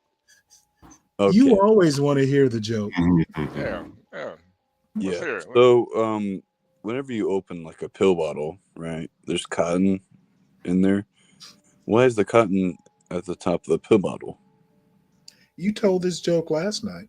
Yes. It wasn't. Okay. It was, no, go ahead and not entertain us.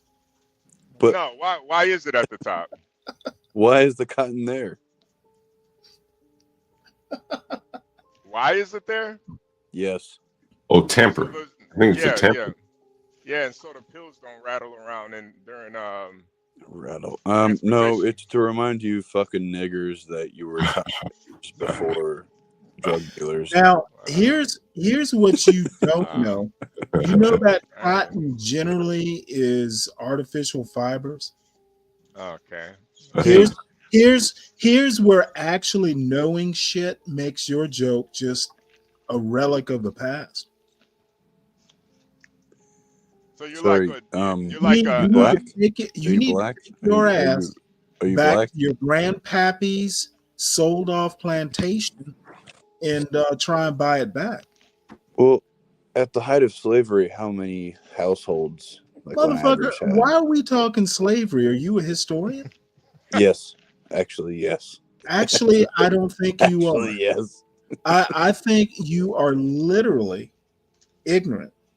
Talking to you about slavery Hey, is like hey. me educating you about American history. You don't So get at the height of slavery, how many households had slaves? Oh, it was the 1%.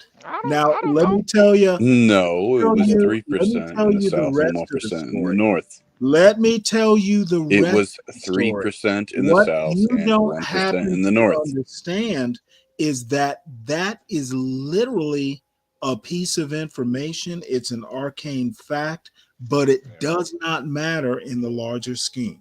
Is this It's what you what consider to be idiots. rhetoric?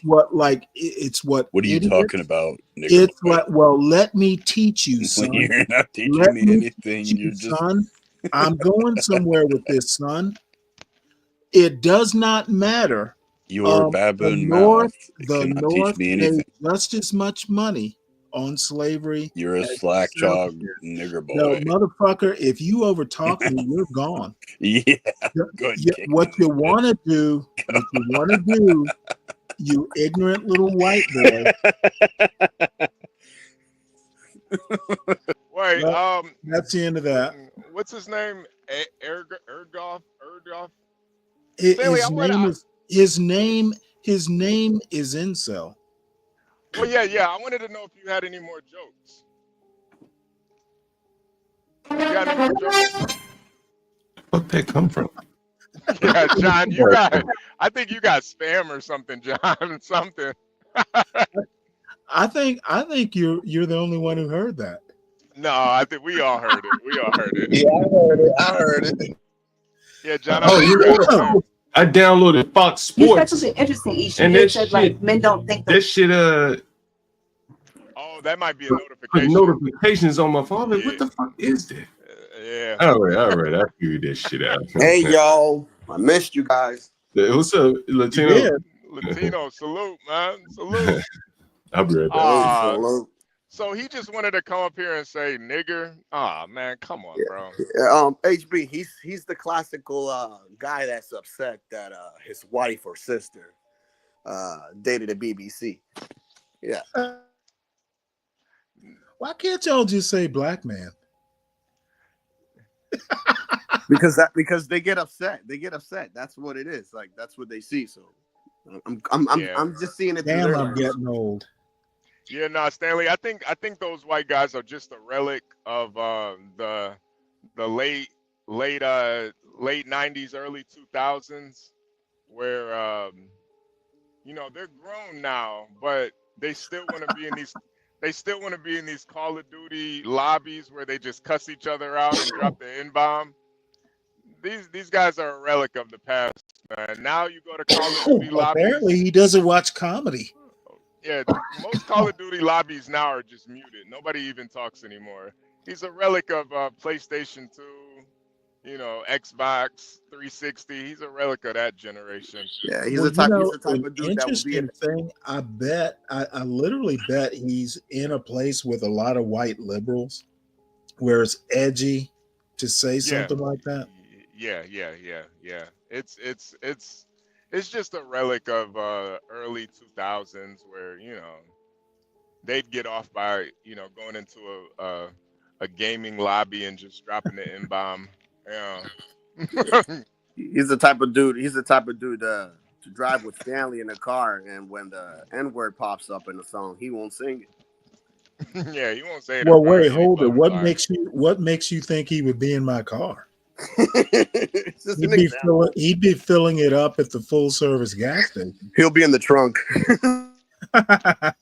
Yeah, Black Manta. He's a video game racist. He's not even a real racist, man. He's just a video game racist. He's not even considered a real troll. Oh, that's funny.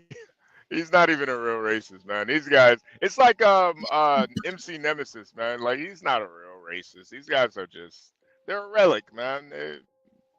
They miss those days where they could go into a video game lobby and just call everybody a nigger, even if they're not a nigger, just to say the word, man. He's like, dude, I'm white. Yeah. You ain't never strung nobody up, man. You ain't committed no hate crime. You probably nicest to the black people at your job. Hey, Derek, did you catch that ball game yesterday? Oh, probably the nicest white guy at his job.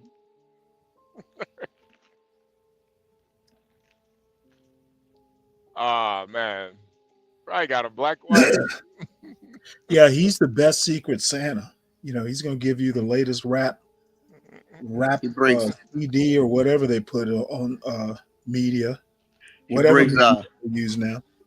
He brings raisin potato salad to the black cookouts. You know, Stanley, I do understand where that kid is coming from, but honestly, I think his issue really was just being kind of like a weirdo and not very you know, not having any social, not having any friends and stuff, and really just trying to blame society for that. Because honestly, like, I tell you all the time, I grew up in Detroit. Most of my friends growing up were black, but college, man, I had the most diverse group of friends in college, and that was just, I didn't think racially. It was more about what I was into. I liked certain movies, so a lot of my friends were into the same types of movies that I like. I like certain music. Detroit is really big on EDM. So when I went to school, just thinking of there's so many other people that are into like electronic music, it was never a race thing. I had Jewish friends, white friends, Indian friends, techno, techno. Yeah. In Detroit, they have this every year. They have this thing called Techno Fest in downtown Detroit, and man, people would come from all over just to go to Techno Fest. And bro, it's one of the best experiences. Just meeting people that have the same. I just didn't think about race. Race was never that big a thing. My buddy Philippe HB. What's he talking about? This is the digital version of Tulsa. The fuck is My buddy Philippe, and one day I'm going to bring him up and let him tell the story for himself. But he was living out in LA, where this guy was living, and he was dating a Jewish girl casually, and she was like, "I can never bring you home to my family." And he said, "Why?" He says, she said the reasons why. And your family had certain opinions about black people, and it can only go so far. How long did he date her after she told him that? Well, Philippe was kind of he was like, I kind of want to hear what you're saying. I'm not sure, but I think he was, he wanted to date her. Maybe she was attractive. And that doesn't matter. I don't know, but I can't answer that question, so I don't know. But, okay, well, that would be the first question I'll ask him when you bring him on. I should call him. If you're not good enough for this woman's family, how long did you date her after that? Because that'd be a good question. A reflection on her, actually. And I think that, if my memory serves me correctly, he wanted to, meet the parents and kind of challenge them. Tell him to date up. But he kind of wanted to meet the parents. And here's a kind of interesting point, to kind of prove, hey, I ain't no bad nigga, right? Yeah, fuck man. all that. But they didn't want to hear that shit. They were like, look, you getting judged by your forefathers. Yep. And again, this is in LA, not like this young guy. You think about all the racial strife that has been in LA, where they were burning the blacks out of the houses. Okay, why would we think of that? This is Philippe and a woman. None of that actually matters. Well, here's a boy. Well, this one's in LA. Well, he lived in LA at some point. But here's a boy in the school where, maybe he wanted to date some of the young girls, like HB said. Yep. And they know they can't bring him home to their family. And for fuck's sake. You know what's crazy about this, Stanley and HB? Do you guys remember the shooting at the Navy Yard here in DC? Vaguely. You know what? I'm gonna put this shit up. I remember it. Okay, but this struggle to take a pathology or a dysfunction and universalize it just isn't working for me. Yeah. Stanley, that's why specific pathology. Stanley, that's why I try to make it as simple as possible. This shit is about pussy, man. A lot of it's just Okay, about I don't care about any of that either. I agree with The HB problem saying. is this kid was fucked up, and for some reason or another, his parents didn't notice. Stanley, you know what I'm saying? Like, you know, maybe his parents noticed something. Maybe they didn't. You know, he may have covered it up very well. He doesn't seem to be There's no crazy. way you could. I'm a parent of a teenager. Mhm. Okay, if you don't even have to work hard to know what your teenagers are doing, because they're not that smart and they don't lie very well. They don't hide shit very well. Right. You will find out eventually. And believe me, if you see your child every day and you actually live with your child, you will know when they're acting weird. Hey, John. Yeah. Wait, John. It's almost a genetic thing. You just feel. Yeah, go I ahead. want to ask you more about that your friend's story, Philippe. So Yeah. So when this woman told him that, he wanted to prove to her that he wasn't like those other niggas. Her father, her Father, parents. yeah. Her parents, yeah. Right. And what do you think about that? Because I honestly I think it's really kind of pathetic. You know, like it is because it's happened to me once too. I was dating this Persian girl, and you know, she basically told me the same thing. And that at that point, I just knew that, you know, because I liked her. It wasn't to that point where we were seriously dating, but I was considering it. But when she told me that, I just knew at that moment, I was like, all right, this is just gonna be sex. Like it ain't gonna be nothing more than that. Oh So man. what would make him wanna like even Well, I think he still wanted to challenge the notion. You know, he probably like, well, I'm not that type of guy, right? Maybe he felt like he could dispel the notion. That poor he wanted to miserable get his or do a wanted to get Stanley. his, if you want to argue. Okay, he well, wanted let to me put it here this way. I never had to prove shit to my wife's parents. They knew who I was. He wanted to get his George Floyd on. And Not that you type know of what? guy. Had I encountered that situation that Philippe did, it would have ended shortly after I got done asking her questions. That's unacceptable.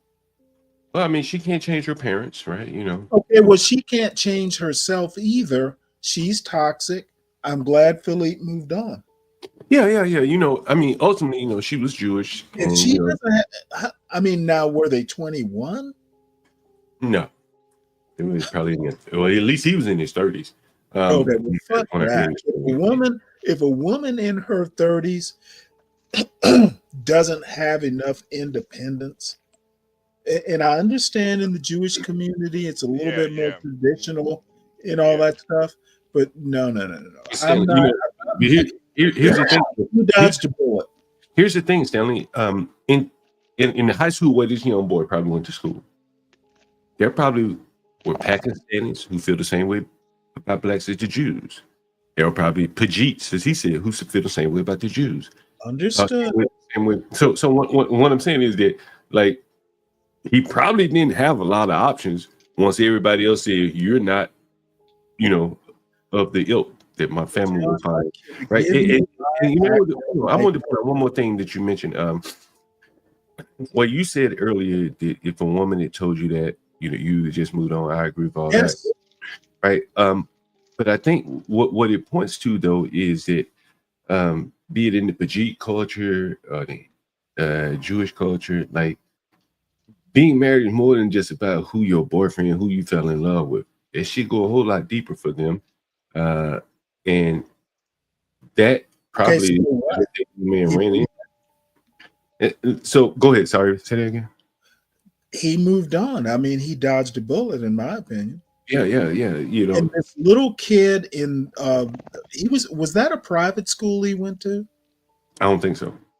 Okay, because again, I literally went to a school And this is back in like the early 80s. Savannah, even Savannah was a little bit less, it's in a backwater in some ways, at least back then it was.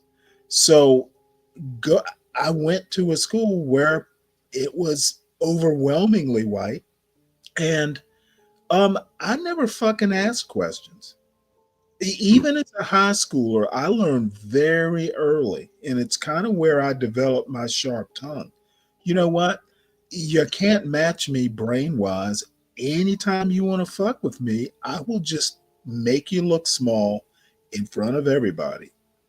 Okay, I don't have shit to prove. So I feel sorry for Philippe that he felt the need to have to prove himself, but definitely in my 30s, fuck that. Well, I think I am surprised, bitch. Where do you think Philippe got that mentality from to like feel like he has to prove something to the white man? Well, I don't think he felt like he had to prove anything. I think he probably wanted to challenge and disprove. He knows who he is. He's very confident about that. But I think he was, hey, that ain't me shit. I can dispel the note. But even if he is confident, why even waste the time trying to disprove it? I think it'd be kind of like, I think this is my take on it. He probably could tell you better. Kind of like a Stanley thing, motherfucker want to mentally joust. He just wanted to. Okay, yeah, I get it. Right. I get it. You know what I mean? I get it. Like the Stanley thing? How so? Yeah, like a mental jousting. You know what I mean? That type of thing. Like he just wanted to argue the point. Like, I think or maybe just make them say it to him, right? I don't think he would ever intend on changing their mind. I don't think so. No. Make them say it to him. Like, is that how you No. The problem isn't her parents. The problem is her. Well, I mean, in terms of dude, I told you about my wife's grandmother. I didn't seek to change her mind. I just laughed. Well, I think that I think from her standpoint, hold on, let me finish. Hold on. I think from her standpoint, family, the cohesive family is worth more than some random guy that she really falls in love with. Hold on, Stanley. They won't be accepted by her family. So she's not willing to say, I found a man for me, and I'm willing to basically put my genetic family aside. She's not willing to do that, right? And leave her, and leave with the man. I think in American culture, we will. We don't really care what our family says, and we say, fuck it. If I like her, I don't care what my mama think, what my daddy think, or whatever. But in other cultures, they do weigh in, and their opinion has a little bit more weight. Culture in LA is not separate from American culture. It's a part of it. Everyone has their own ways of doing it. Right. Again, the problem wasn't her parents. The problem was her. Essentially, if a woman says, I can't introduce you to my parents, she's not serious about the relationship. Nope. So why the fuck? What does this story mean other than he should have moved on? Well, this story means that they're dating obstacles that these blacks face. That there's nothing that they can do about in many cases. Because we got three black family members in my family, so all I'm saying is that American culture is not based on anecdotes. Stanley, but it is true though. Like it's not true. I mean, it's true. No, this is the problem. Y'all just accept every anecdote as the fucking truth. Stanley, it's true in all cultures though. It's not just okay. You're missing my point, HB. Okay, Philippe's experience is Philippe's experience. There is no larger point. No, there, and when you're talking about dating, you'll never convince me of it. No, you're making it personal instead of looking at it broad. No, I'm not making it personal. I'm just literally indicted. Just saying exceptions do not prove the rule. Is my no, point? How no. is that Okay, personal? Stanley. So How is exceptions do not prove the rule? there is That's there. not What personal. That's reality. what I'm saying is that for a lot of black men, they don't understand the Motherfucker, you don't rules. speak for a lot of black men. You speak for you. Well, for in general, for a lot of black people, they don't Okay, I understand the don't do in rules. general, and you shouldn't either. They don't understand the rules until it actually hits them in How the do you face. know they don't? Have you talked to most black men? Listen, I know a lot of black men who You're do date making out, this and they too easy, HB. I know a lot of black men who date out. They do deal with certain racial aspects of that. Okay, then good for them. What's It the makes large? it. The point is, it's not easy. It's not necessarily easy for black men to Of date. course it is, motherfucker. If it was easy for me, and y'all know me, it wasn't that hard. No, Well, no, Stanley, no. hold on, HB. The one thing that I think maybe separates you from Philippe is that you dated. I'm assuming that you married a white woman. Is that correct? Well, you know it's correct.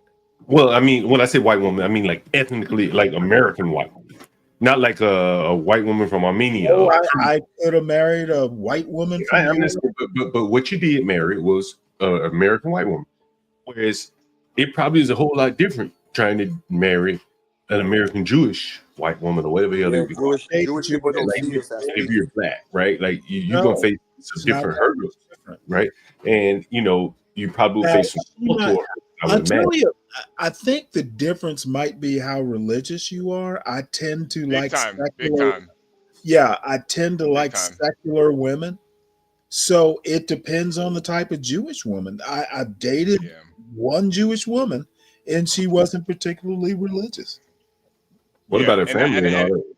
and I think that makes a big difference. I'm guessing that woman that Philippe was dating was probably very Jewish herself, like religiously Jewish.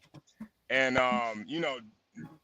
that religion, it really is kind of based on the woman, so they have to kind of they're pretty much the Jewish woman is basically the like the seed line. Yep. So But they had they negative are stereotypes too, HB.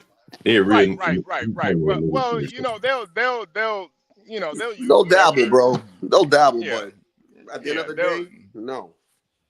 Right, and yeah. like If they're from my remembering, he was saying that her father and parents both, I can't remember, just had negative, thoughts about black men and take care of their children, stuff like that. They use the word schwarzer a lot.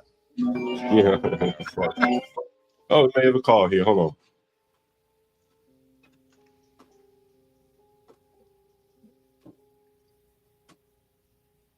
Hello? Hello? Hey, good morning. Yeah, good morning. Hello? Yeah, how you doing, sir? All right, great. Yeah, I'm Ahmed Facebook about the rent room. Yeah. Yeah, so I would like to ask you if y'all have a room in DC. Yeah. Yeah, so I'm gonna text you so we can text me the pictures of the stuff and we can discuss about the room. Yeah. Now, where you from, my man? I hear accent. I'm from Morocco, bro. Oh, Morocco. Okay, I've been there once. All right. Oh, really? What for? I can't remember. It was just passing through like a night or two. Casablanca, Marrakesh. Marrakesh, that's what it is. Marrakesh, because the market or whatever they Yeah, had that's there. nice, man. Yeah. All right, look, I'm gonna send Yeah, you. that's I'm gonna nice, send you a bro. list. You can take a look at everything we got. When you looking to move? All right, bro. When Just the rooms in GC because I live in GC. when are you looking to move? Bro, tomorrow or today, even if possible. You want to live in Southeast DC? Northwest. You don't want to be in Southeast, man? We got some good deals going on in Southeast.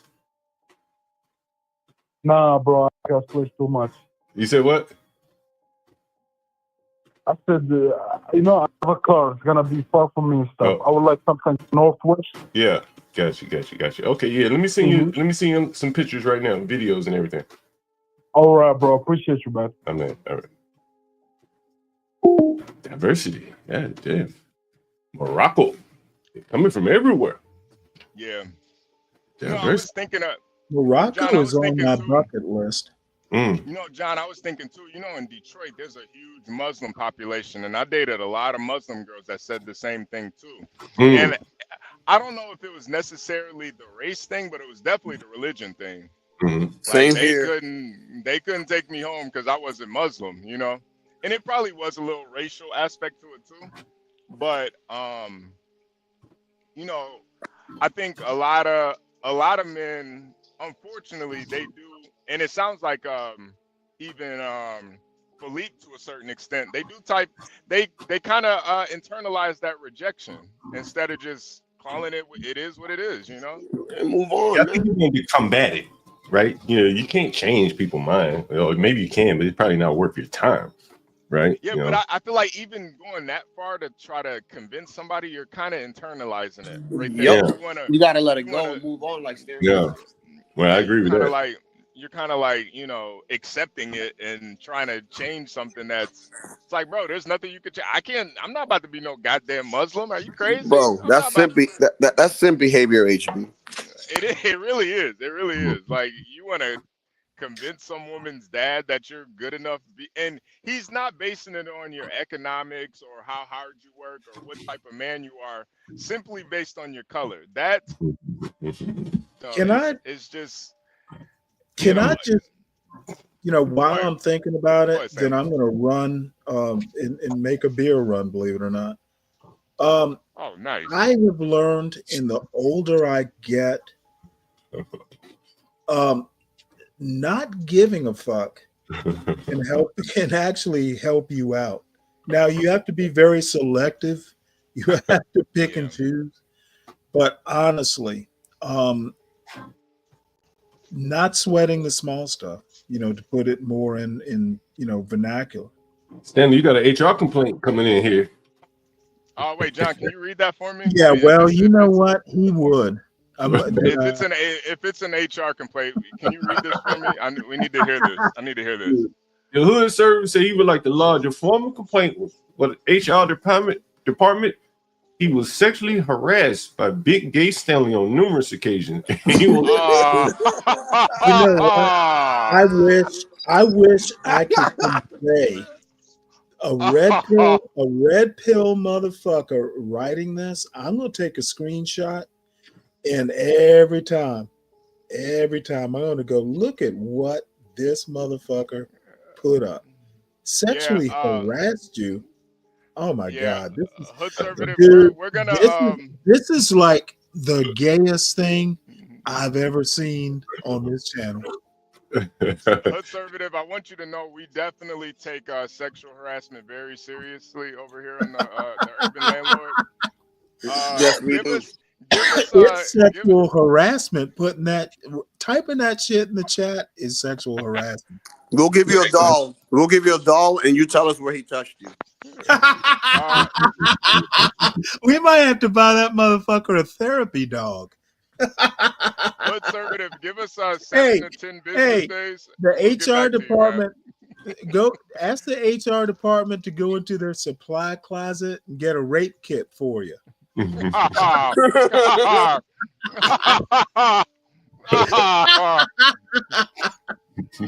You are the gayest motherfucker. Hood. Stop doing that. Yo, a rape kit on a man is insane, man.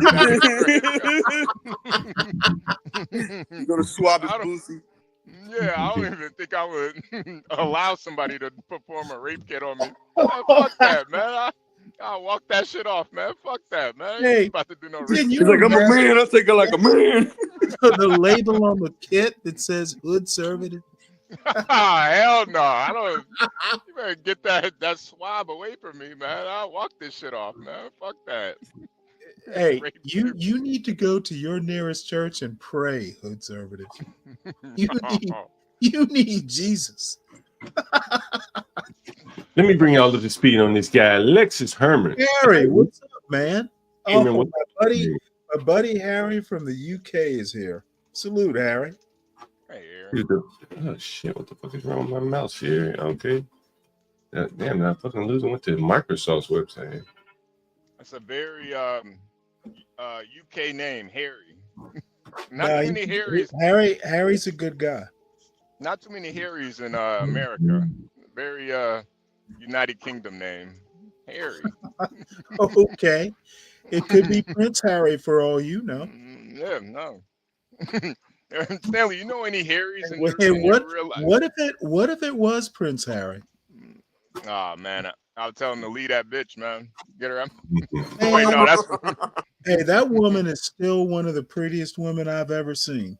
that's not even a question. That's not- Pretty I pretty think equals crazy though.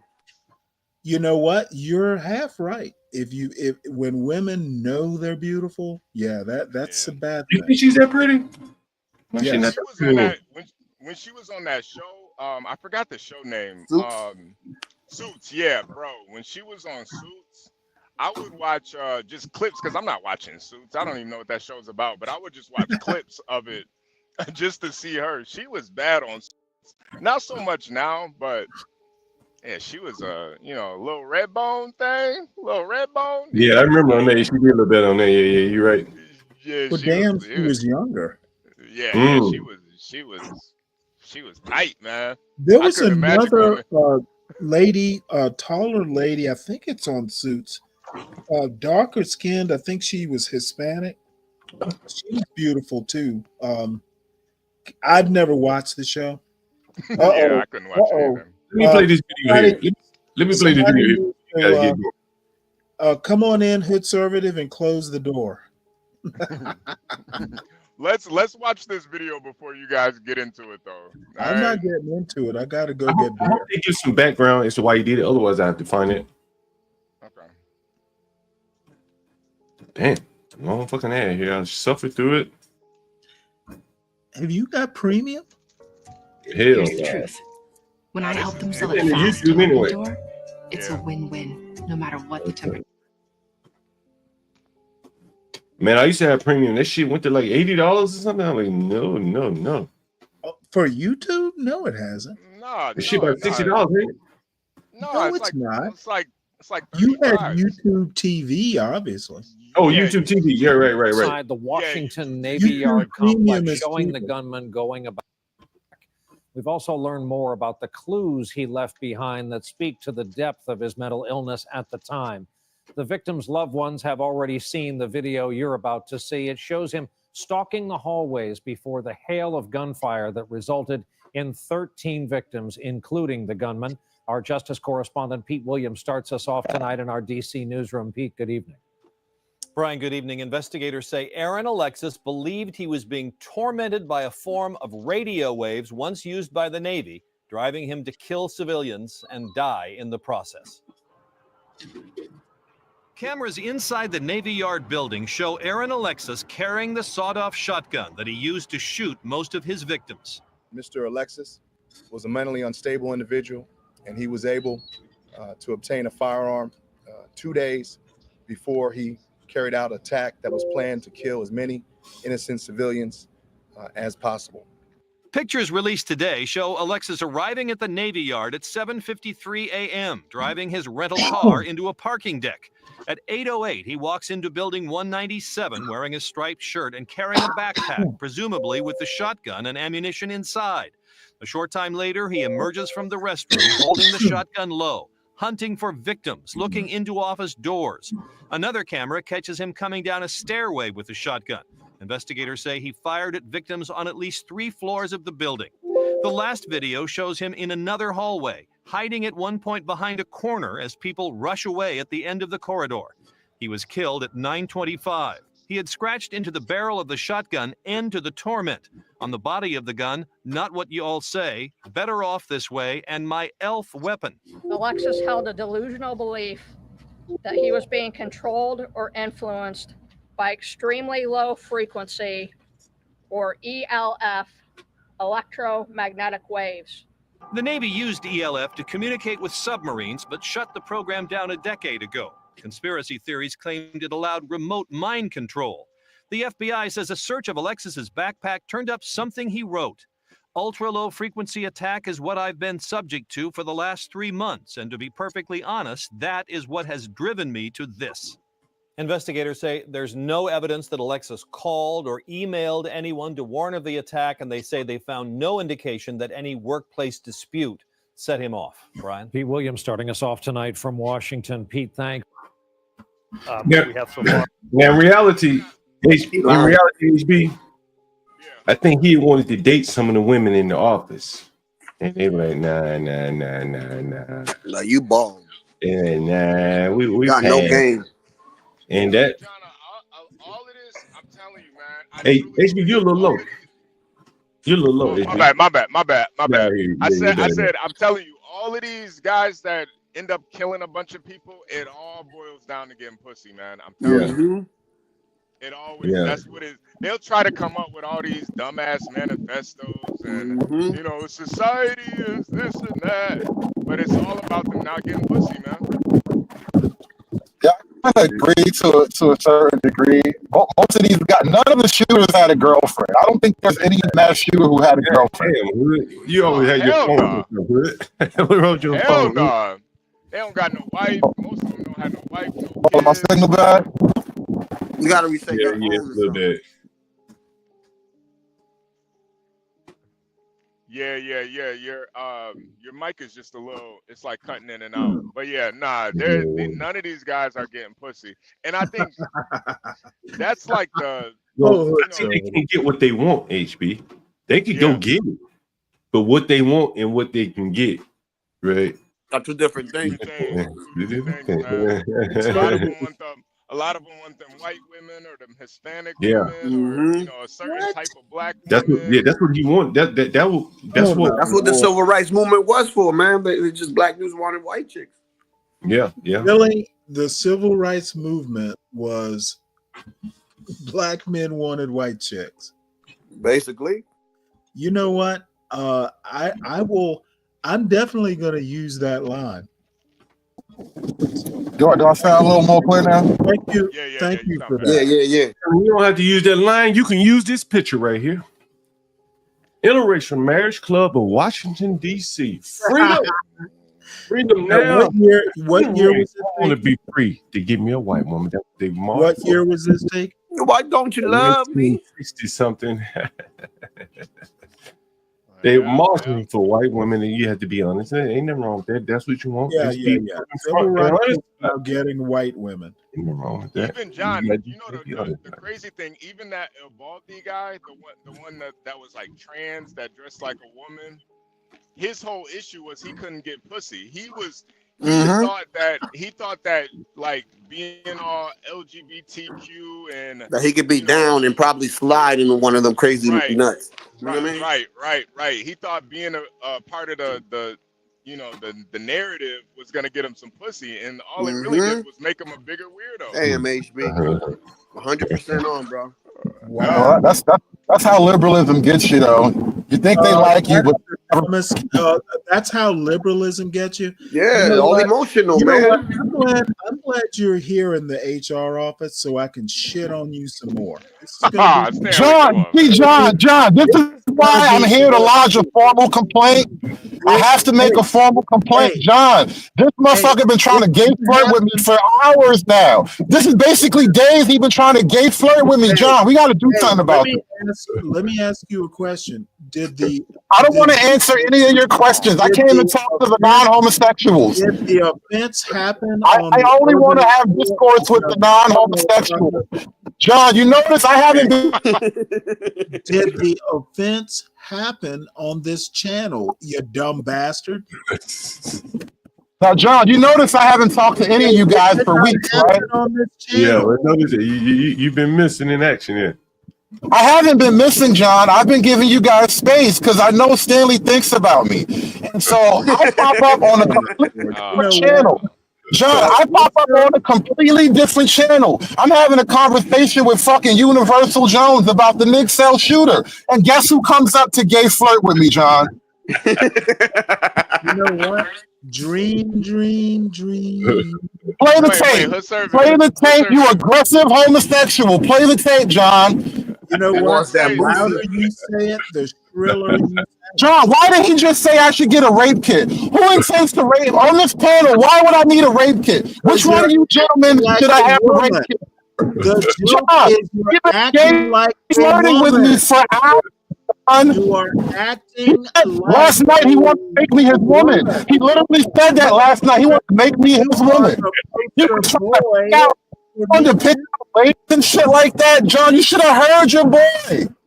Me too.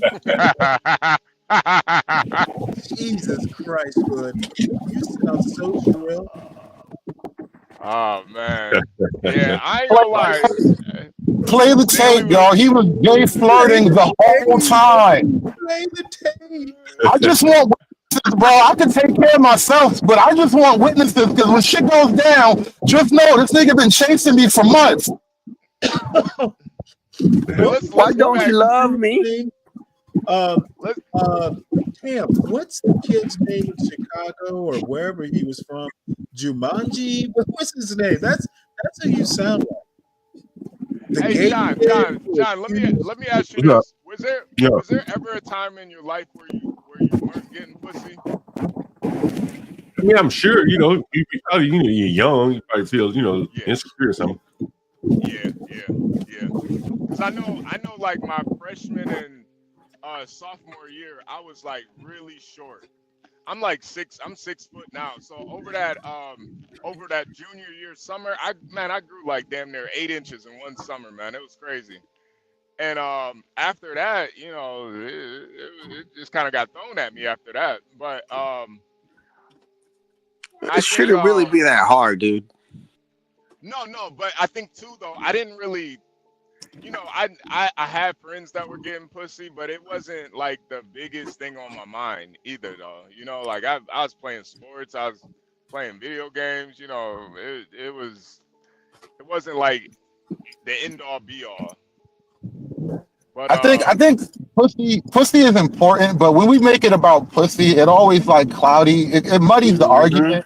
Because anybody can get pussy, but the hookers will never love you, and that's really the issue. Well, I think anybody with love wouldn't go shoot up a So that's a lasagna, man.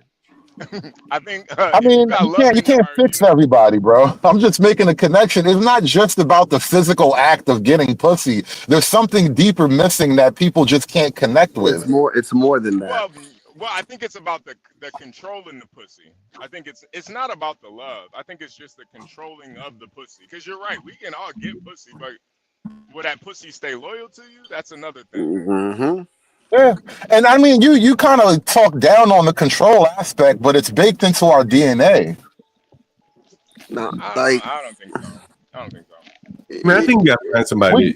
You wouldn't let yourself love a woman who was giving it up. Like the only way you can truly ensure her not giving it up is to exercise some level of control. Yeah, the same DNA in your rape kit. I think, man, like honestly, I see some of these men with some of these women. When I used to go out their houses, and I still do, and I'm like, damn, like you and her, and in reality, it must be that's probably the best he can do. You know what I'm saying? She can't really upgrade. He can't either. And I think that would make me very angry if I got to come home to some obese, not so attractive woman. Bro. And I'm stuck with that. Or I feel like I'm stuck with it, particularly by a child. Nah, you got to cut Am I that gonna look loose. at you every day? But Yeah. Either she's willing to make a change with you, or she got man, to go. she big I enough. feel like you're describing most marriages in Middle America. Well, and that may be why you see all this relationship talk is probably so prominent. Is because that would make a man want to strike out to want to talk to somebody. I mean, no, most marriages consist of two people who may have started out attractive, but they both got old and ugly together. I Yeah, see a but lot at of least people young and ugly together. yeah. John's talking about young guys with ugly chicks, man. Like that to me, that's a completely different thing. Whoa, Like, but Bro, that's the diminished environment that we're talking Have about. you It's ever, not. have you ever, just bro, out I of had a curiosity, conservative? I Have have you a ever been? Have you ever Stop, been stop married? gay flirting with me, Stanley. No, I'm talking to the non-homosexuals. I Big, have big, I have a Stanley, friend, right? stop. I have a question. friend, right? He's You the think age of what, asking like you a question, 27, and hood servitive. this Have guy you got ever involved with been a lady married? that's 41 years old, dude, and I Hold was on a just like, sec, that was a Latino. mistake. Hood servitive. Have you ever I'm been not married? addressing Big Gay Stanley, bro. I'm just talking to the You know what? non-homosexuals. Gay Stanley's asking you a question. Ask anything Big Gay Stanley wants to ask. I'm talking to the non-homosexuals. Motherfucker, you have Somebody never been else married. about their friend. Somebody else. You have never been married. Why are you talking about marriage? Why are you talking about me every time? Hey, Only you're a ever big talk baby- about me. You're a big baby daddy. You only ever talk about me, Big Gay Stanley. I'm always on your A mind. big baby daddy. You want me to be your baby daddy? Is that what you said? I'm always on your mind. Saying I'm always on your mind. Nobody was talking about me or you, but you got up to talk about me because you're big and gay. Oh, you whiny bitch. Big Gay Stanley. You talking about Okay. marriage. You talking about marriage is a fucking joke. Big Gay Stanley. He can't deal with the here and now. He has to keep fantasizing. Stop daydreaming, son. Stop thinking about me, Big Gay Stanley. That's all I want from life is for you to never think about me. I'm thinking about the 70%. well, can Latino finish his point that he was saying real quick? I wish you would let him, but stop being. Big Gay Stanley is a bully to everybody. Big Gay Stanley won't I need you to answer the question. Big Gay Stanley just can't stop. Have you ever put a ring on it? Big Gay Stanley wants to know Have you everything ever about me. put a ring Have you ever noticed how on the Big Gay mother Stanley of your only has children? has detailed questions about my life? You ever notice that? Question. Big Gay Stanley writes about me in his diary. Ever done the right thing? You're writing. It's a journal. My bad. It's a journal. When you come up here, because I just get to clown. You love it when I come up here. Why? Why do you love it when I come up here? Now, have you ever put a ring on a woman's finger? Why are you concerned about my marital status, though? Think about it. I've never heard one man ask another man so hard about his marital status. Why does it concern you? No. The answer now, baby daddy. You want to be the baby daddy? Like, what the hell's wrong with this guy? Man, You don't like me calling him Big Gay Stanley, but he won't be anything but Big Gay Stanley. Literally have clowned your We're having a conversation about everything but Big Gay Stanley, and here he goes, having a gay flirting the whole time. Question. Hood conservative. Don't be so. The Latino guy was trying to say something about his friend's experience. Big Gay Stanley interrupted. So I have a friend. Yeah, right? yeah. It's your show, right, Hood conservative? Therefore, you get to set the narrative.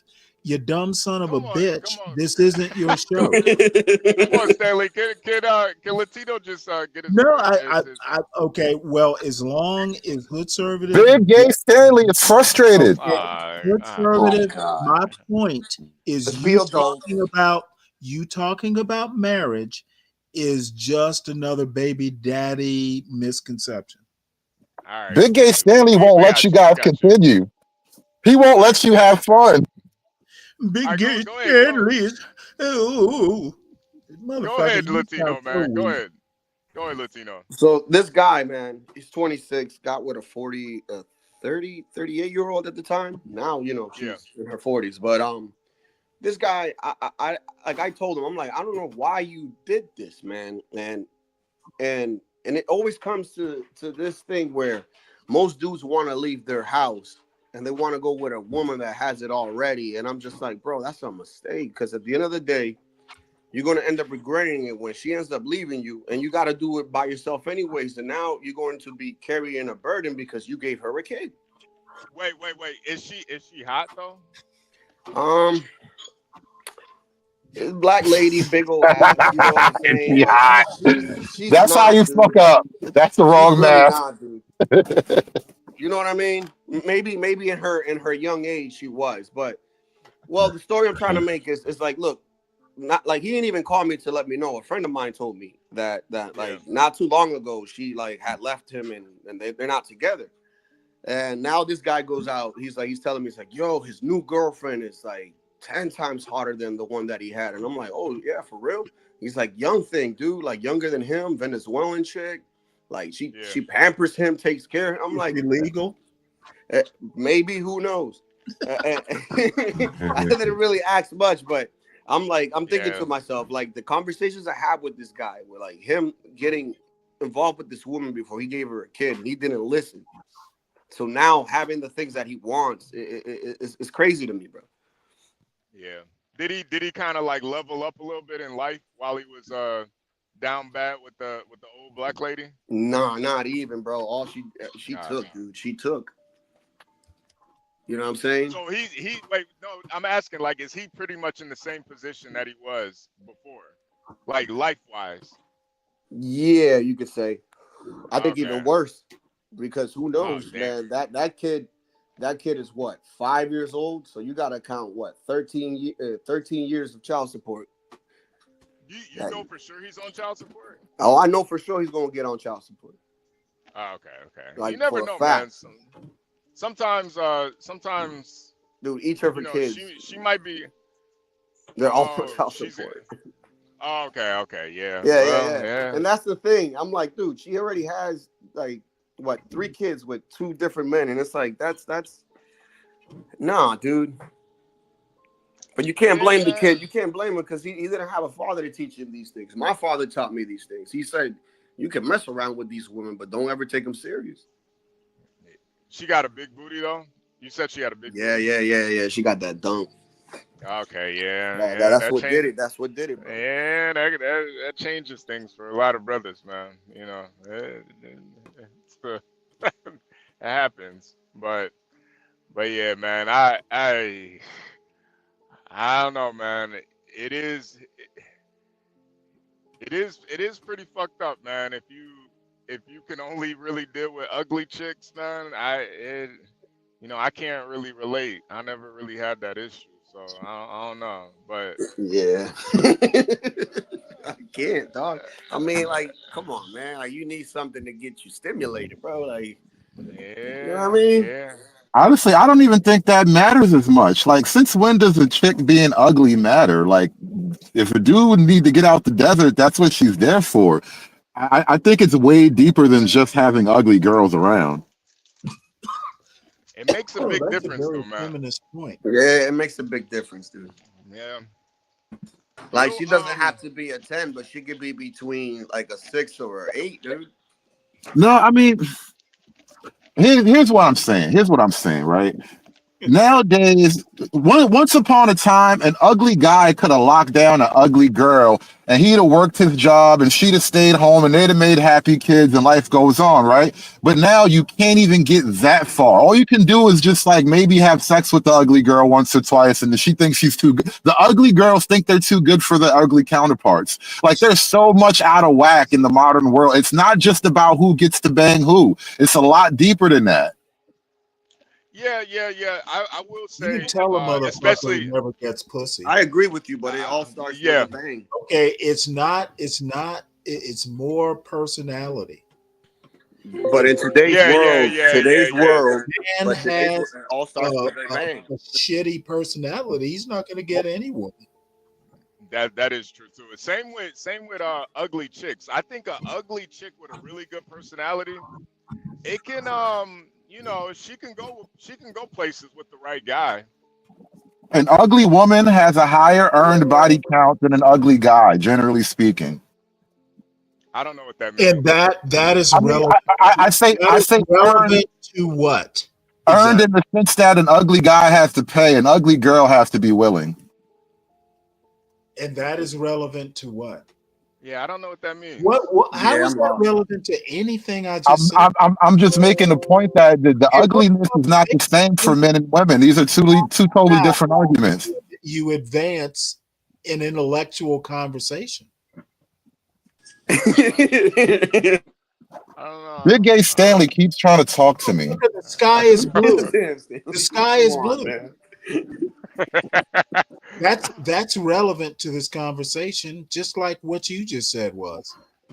No, Deacon Dave, I'm just trying to understand what it meant. Hood It might have been Conservative prior to made you. no point whatsoever, Deacon Dave. Maybe in Hood Conservative land, it makes sense, but we speak like English and try and connect dots here. I think what he was saying is that I don't. there If was I a have time. to guess, then he's not saying nothing.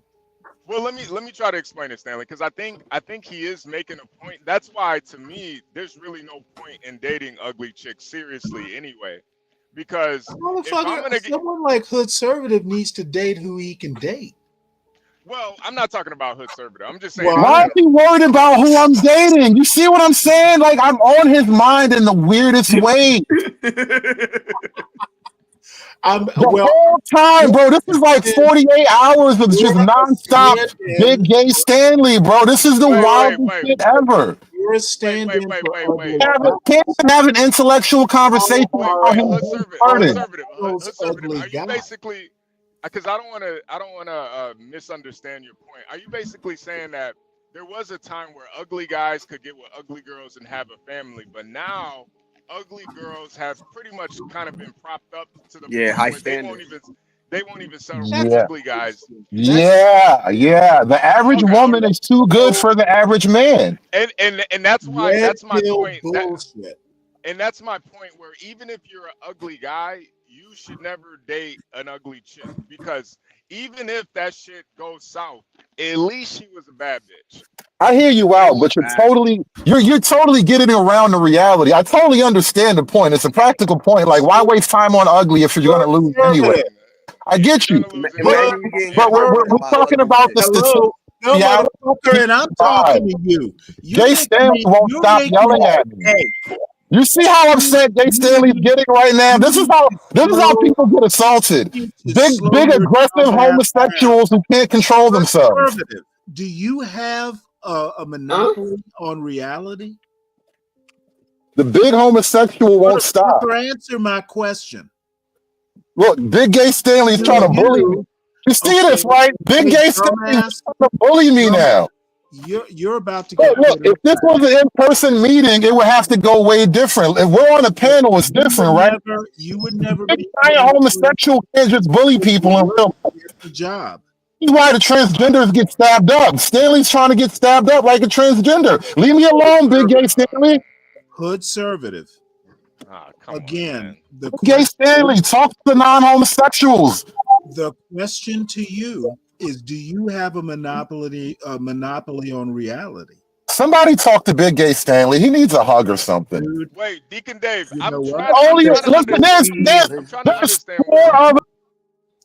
Okay, you know what? This motherfucker needs to understand that it's not his panel. When I ask him a question, he either answers it or just say, "I don't know." Okay, this big gay Stanley stuff will cease now. Stanley, I think you pissed him off though, man. I don't give a fuck. Can you do me The a big favor, face. Stanley? Everybody, listen. The hiding behind the tired ass joke of Big Gay Stanley to avoid answering direct questions is getting old. Sexual healing. All right. Big Gay Stanley, Big Gay Stanley, Big Gay Stanley, Big Gay Stanley. Come on, This man. motherfucker Come on, man. taking over Stop, the panel. Come on. All right, let's have a civil conversation here. Yeah, can we be adults? I'm the one, bro. Don't tell me I'm the one. Don't even. No, we're not saying it's you, man. We're Motherfucker just saying does all not of us. understand where he is. I'm taking accountability as well. No, fuck it. I don't give a shit if you're angry. You play by the rules, conservative, or go to your show and talk about me. Motherfucker, nobody told you to do a whole show about me. Now who's gay?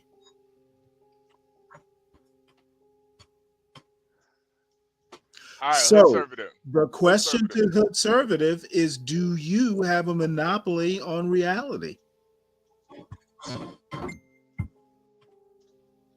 That's an interesting.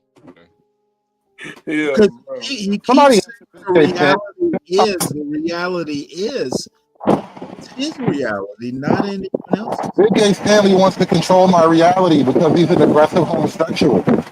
That's what they do. That's called grooming. Well, conservative. I do understand kind of what you're saying. Look at that doggy. I get what you're saying though. With ugly guys, they're gonna just have to have more intangibles to attract women, even ugly women. And I don't think it's I don't think. I guess the point that I'm agreeing with you with is that women should be forced to lower their standards. If they want to be lonely and by themselves, that's up to them, man. I'm not trying.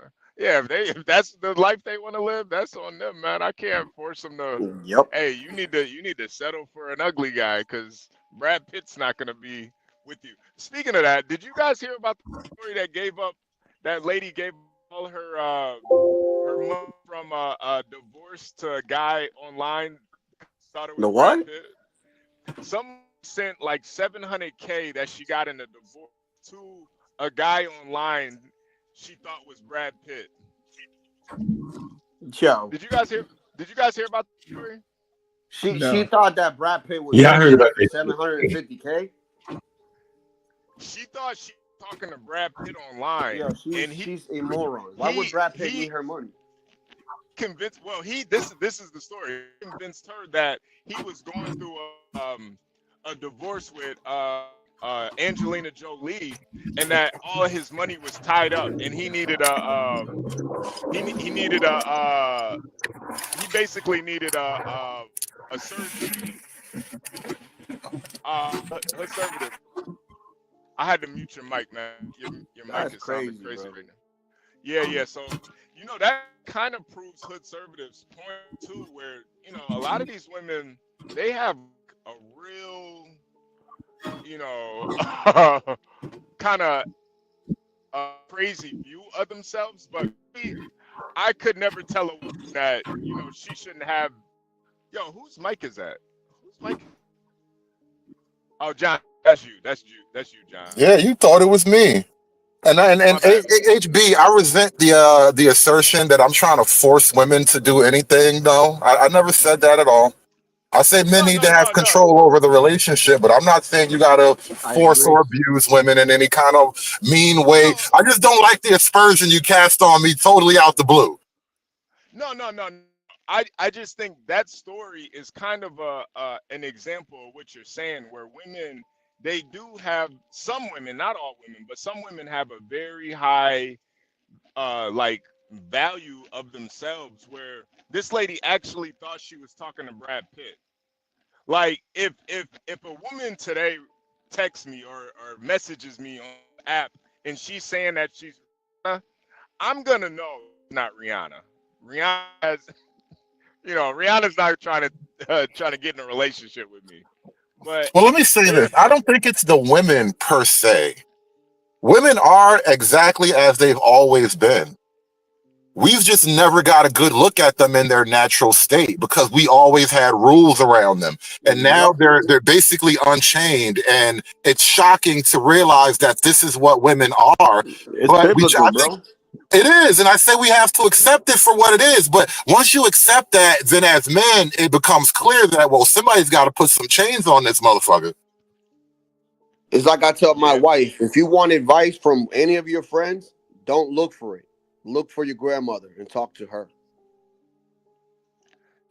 Right, because she grew up when there were rules, right? Deacon, what is he saying? Deacon Dave? You gotta explain to me, man, because I'm trying not to take Hoodservative out of context, but you know, he's very it's Are kind of you asking a abstract. guy? Are you asking somebody in the chat? Was somebody on the panel that you're actually talking to right now is saying? No, hood conservative. A lot of times you say stuff and it doesn't really you're very abstract. A lot of what he says is just nonsense. I'm abstract on the surface. If you ask me to explain further, I got no problem. What usually happens on this panel is we get into a fight. Abstract on the surface. That Big Gay makes Stanley tries to threaten me, and then we wind up getting knocked off No, track because what I got to usually fight this big happens, homosexual. what usually happens is Stanley shits on your very puerile points. He's in the fecal play too. It's Big Gay Stanley, y'all. I'm telling you. Man, you are obsessed with this. What is your problem? Oh man. You might need to seek therapy. Bottom line is saying that you are, what was the word you used? You are very abstract. Bringing abstractness to an intellectual conversation is clownish. Stop doing that. How about be more? How about be more concrete? That's my advice. You don't have to take it. HB, you were asking Deacon Dave what I was saying. Is there something you wanted me to explain?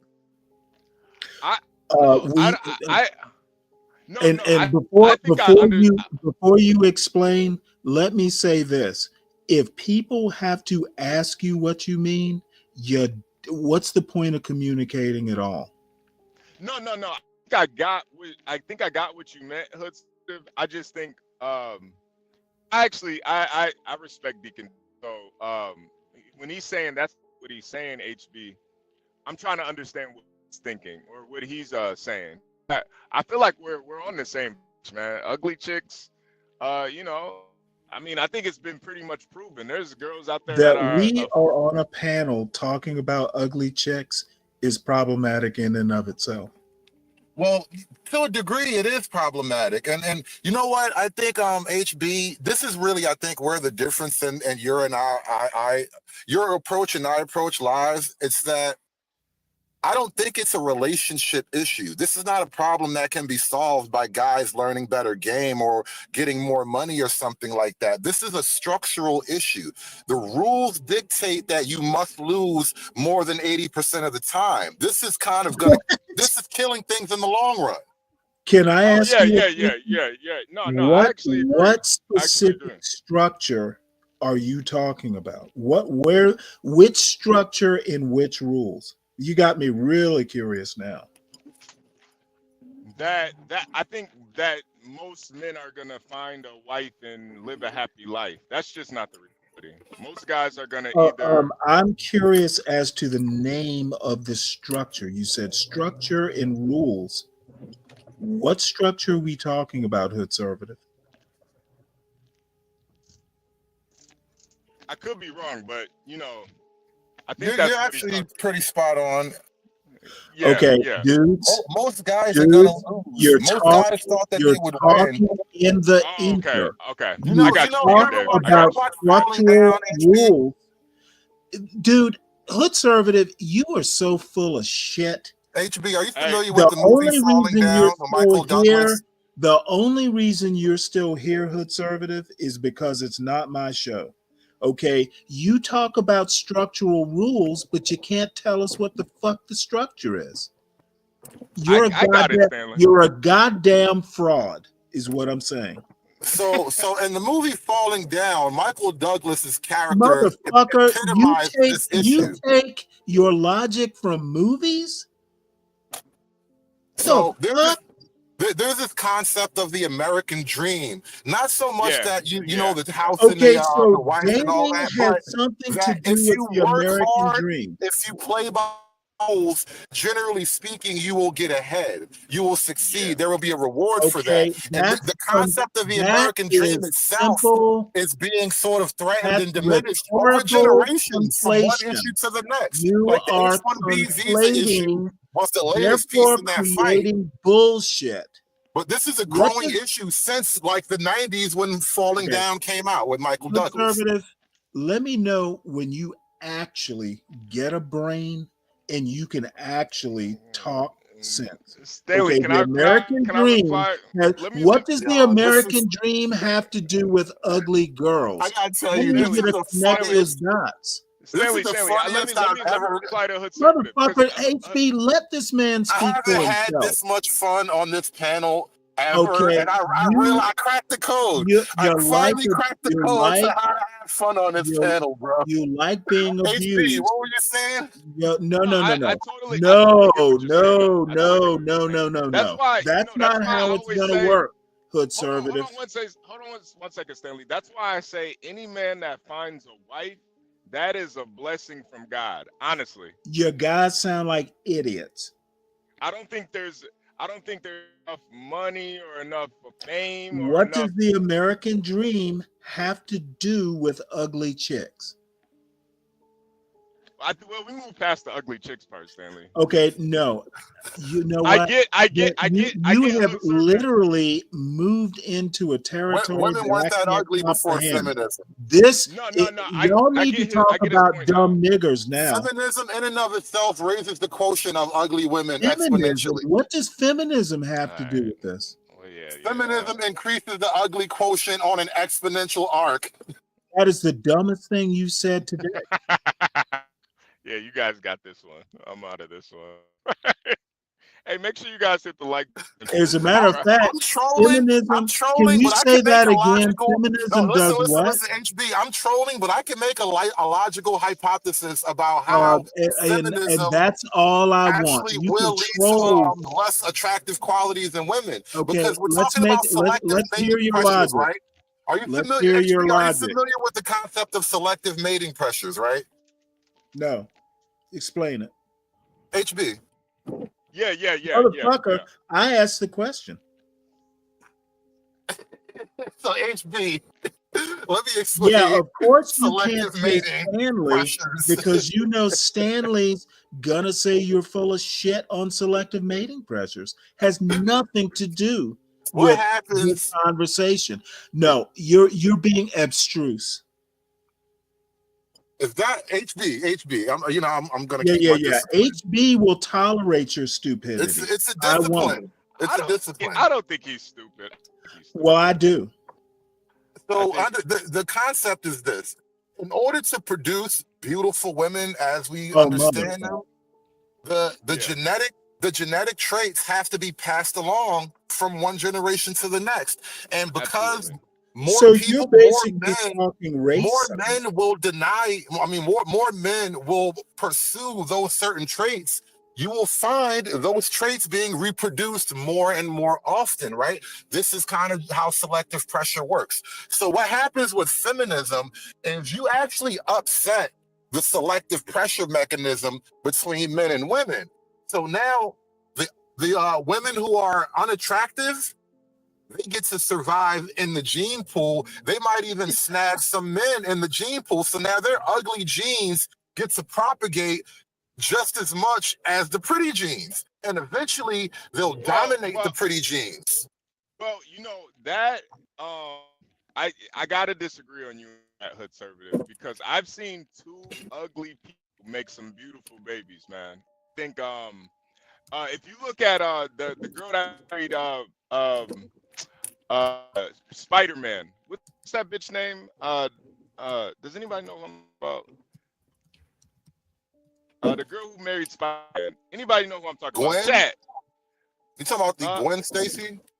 The blonde chick that played her? No, the black chick. Jesus Zendaya. Christ. Oh, yeah, Zendaya. Oh, her. Yeah. Movies? Yes, Zendaya. Yeah, I'm gonna mute and go get beer and let You y'all. seen Zendaya's parents? Maybe They're ugly as hell. maybe get this non-intellectual. HB, you're immediately I'm going to gonna have compare to- an I'm gonna have anecdote to to pull an an American entire man here. anthology. That's the difference between what you're saying and what I'm trying to say. I'm gonna have to pull But it's an American man here. It's Y'all an are anecdotal, talking, HB. That's what I'm y'all trying to say. are talking nigger babble. And again, this is all theory, so I'm not going to fight you to the death on it. Yeah. No, I get the premise though, but I think in reality it doesn't necessarily work like that. Like you know, This is there's a lot literally the dumbest there's a shit lo- I've ever heard. there's a lot of you know, when it comes to DNA and sequencing and stuff, you might get Which one of you DNA. motherfuckers have even Honestly, had a I genetics think course? Which I one of think the you've ever simpler had a biology class? I think the simpler explanation for that is in order for two objectively unattractive people to produce an objectively attractive person, it's like sheer luck. It's kismet. The amount of Isn't it? combinations that you would have to totally discard in order to land on that one is like 1 in a trillion. So I mean, it will happen, but HB, you wouldn't buy a lottery Yeah, ticket based on those numbers. quick question for you. yeah, You two are actually serious in this conversation, right? yeah. Because I Okay. get the All right. premise, but I think genetically it's not that I simple. think neither of you are anywhere near qualified to have this conversation. It Well, is I told you, indeed, it is I've taken indeed theory. I've taken a biology class. I think I'm Yeah, so is qualified. conservative. I'm sure. I've taken a biology class. I know how DNA works, Stanley. I know how the whole genome and recessive and I know all that how that all works, man. Beauty genes. Yeah, no, and that's what I was pushing against. I don't think there's necessarily a beauty gene, but I think in his setup, it is correct where people are more Margaret Sanger has nothing to do with this, DiCapriono. I think in his She setup, wasn't a geneticist either. I think it with Hood Servative setup though is correct though. People Okay. do Well, look for I'm gonna take a quick break. all right, I think thank you, Hood Stanley. Servative. Thank God he's talking to you and doesn't have the courage to address me, because I would shred him like the fucking head of lettuce his brain is. As you should, Stanley. As you should. Be safe on that beer run, Stanley. Be safe. Take your time, man. Take your time. Stanley Cross, ladies and gentlemen. Stanley Cross. Let me give Cross an applause real quick. Stanley Cross. Stanley Cross, ladies and gentlemen.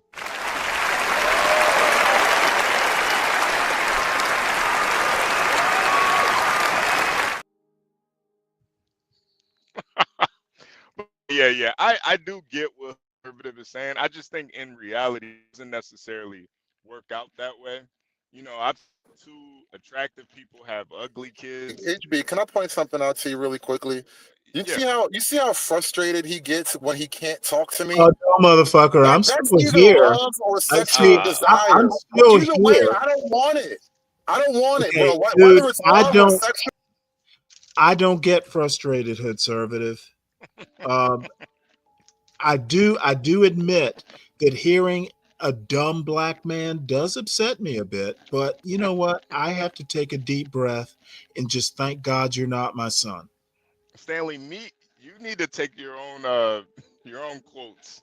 You need to meet people where they are, Stanley. You know what, HB? That's a good point. I can't argue with that. You better argue with it. You say you join the praise. You better not argue that. But conservative, please let's get back on the topic. I do agree with you though, man. Like in the dating market, it's brutal. At the same time, I think that's why these kids are going crazy, man, because their whole their whole life goal is about being with some woman or locking down controlling women. And I understand too that for a society to thrive you have to produce children. Like we should as Americans have a duty to keep our country moving. But honestly, bro, What does that look the like, way though? it would look shit. I mean, it would look probably like an Arab country or something if that was an objective, but it's not. America, this is the home of the free and the land of the brave or whatever that shit is. So, everybody's got freedom to kind of do whatever they want, and it's your percentage of meeting someone that has your same goals and outlooks and philosophies, it is slim, but I think it's not something where it can't happen. You know, I think there's enough people in this world where the likelihood that you can meet somebody on your level is See, very, I mean, you probably got like a 50-50. I It's want to probably a coin flip. I think it's a coin flip. I want to make a point I was trying to explain when I was on Universal's channel last night, and we were talking about the Nick Cell kid, you know, the black shooter guy, Yo, and Nick Cell is hilarious. nasty works, the nastiest of work, but that's what they Yeah, calling him, the Nick Cell. I yo, like that that. It shit's rolls off crazy. the tongue. It's a great title. I But think it's amazing, honestly. but I think it's here's fucking the thing amazing. though, in HB, right?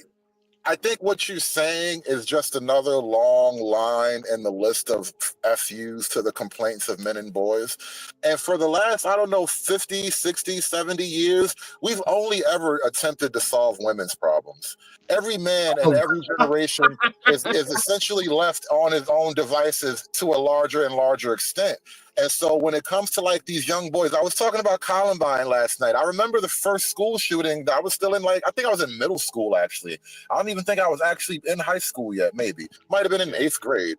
But I remember that basically started a wave of things. It's never stopped since Columbine. And it's always some young kid who don't have no girlfriend. Now, outside of white kids, I will make this connection. White kids are known to crash out like that, school shooters, but black kids shoot up the block. And I think the black kids are disaffected in very similar ways. It just Oh looks yeah, radically different. no. I think it's 100% the same thing. The difference is, this is the biggest difference. I think, especially in like the real urban areas, the real, you know, the big city, major cities, the guys that are the killers in the black community, they actually do get pussy. That's the difference. So they're almost incentivized to reach more bodies. That's why you see the violence turning up even more. The girls love these killers, man. It's kind of crazy. Yeah. And either way, it really locks you out of normal society, and this Oh, is kind of what I mean. absolutely. That's what that Curry guy who just died in Philly. That's what was so crazy about him. This guy was a lock to go into to get in college, like college basketball, but he was still in the streets. Oh, the little You light know, skinned kid, the little yeah, Joker or whatever. yeah. He was Yeah, still they in the clipped him in front of his mama. That was crazy. yeah, and he was still in the streets. And I there's the incentive to be like hood nigga in the streets type shit. In the black community, there are benefits to that. And I think that's what kind of is the fucked up part about it. That's the difference between the black society. Like there's no, Again, a gross generalization. Most black people don't live in the hood. no, I know that, Stan. I know that. Okay, That's so why. how can you just say a problem in the black community? Because we're literally talking about the black kids who shoot shit up. Okay, Stanley, well, but motherfucker, Stanley, be more specific. The black wait, Stanley, the black Stanley. community does not Stanley. necessarily have a problem if they don't live in the hood. Stanley, hold on a second. I prefaced it at first, and I was talking about the big cities, major cities in the black, like the hood black communities. I did preface it at first. I didn't on the last remark though, because it really is not all black people. It is a minority, honestly. Okay, well, this white trash in I the hood, bro. understand that we want to concentrate on minorities. Maybe that's an instinct, but much like Be Brave, y'all fucking paint every black person with a broad brush, and that is part of the black manosphere and the black conservative problem. You have a problem with language. Can we just have a specific name for these people? Don't interrupt, Latino. And Stanley, that's why I can't agree with hood conservative, because even though it is tough for some guys, I still don't think it's as bad as it was during the World War II, where guys were being forced to go to war and get their legs blown off or something. Or Well, I'm going to make it wasn't as bad as it was during slavery. Imagine I'm going to some make pussy my during own generality. People who cannot deal appropriately with the difference between exceptions and general rules, they come up with idiotic sounding shit on YouTube channels. Okay, you have to know the difference between specifics and generalities. And I fear that we confuse the two all the time on this channel. Can I say something? Please do. Like, why can't we just have a name for these particular people? And in the sense that not only that they're black, but they could be Hispanic, Asian, white trash, and we could just all name them, I don't know, hood rats. Instead of just saying, oh, black this, black that, because I get to Stanley's point. It is annoying, dude. I understand what you're saying too. Yeah, I definitely get that point. Yeah, that was a good point. Oh, yeah. Nobody was upset at the white half of the conversation, by the way. It's only offensive when the black half gets brought up, even though the white half is equally a minority. Motherfucker, I literally go into a whole soliloquy. I literally go into a whole soliloquy about how white culture is second best in America. So I have an argument about white people and white culture in general. I would say third. I would say Asian and then Indians, but Indians count as Asians. Well, Indians are South Asians technically. So yeah, I have a whole thing about white people and their WASP ideal. Second best. Black people should not be trying to be white. Yeah, you know that's what kind of was sad about that story John told. It's man. Like I don't care how successful you are. If you gotta beg somebody to accept you because of your race, like I don't. Ridiculous. You're degrading your own self, your own beliefs, like your own everything, man. Like your own worth. Yeah, This it's is like like, it's come like on, man. to me it's almost like like Like, getting was he mad rich? at somebody. Like it's like getting mad at somebody, or, you know. And I think this is a little bit differently. It's a little bit different, but like let's say there's a business that doesn't want to hire black people, and it's like you try to go in and explain to them why you're not like the black people. Why would you even want to work with somebody that ignorant?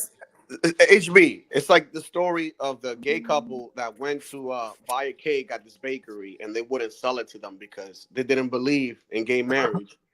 And they turned around and complained and wanted to sue the store and everything. Yeah, why would you even want to buy? Like, go buy a cake somewhere else. Right. Why would you even care if somebody is that fucking ignorant that they don't want to serve to somebody that's gay in America? Like, let them just be dumb. Like, what the hell? So Now, hold on. Money is green to me. You guys are okay with repealing at least some of the Civil Rights Amendment? Well, I think you got to elaborate a little deeper than that. Well, that's what you guys are talking about. That's literally the 60s that you're trying to undo right there. That's the civil rights era. That's where all this comes from. And I'm not disagreeing. Can I make a weird point on you that? accidentally became based in front of my eyes, and I think it's beautiful. Let me make one interesting point about one of Trump's executive orders where he rescinded DEI. And tonight I'm going to go over it, a couple of those executive orders in detail. But one interesting thing that I have to give him credit for is he got rid of DEI and all that jazz. You know, the executive order that Lyndon Johnson did, requiring the government to, not discriminate. But he also somewhere in there says he expects the laws on the books, the civil rights laws, to be followed. So he does make an emphasis that the laws are in place, they need to be followed, And certain department heads in the executive department need to come to him or the OMB or whoever it is he designated to make sure that there's nothing in their hiring policies that violate civil rights laws. That's something that I have to give him credit on. I have to wonder why that part isn't emphasized in the media. I think Trump actually got this one right.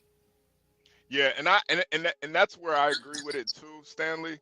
And Same. that's why I think there is a difference though, Hood Conservative, with DEI, like forcing a quota than just not hiring black people just for because they're Yeah, black. those are two different things. It's two different things.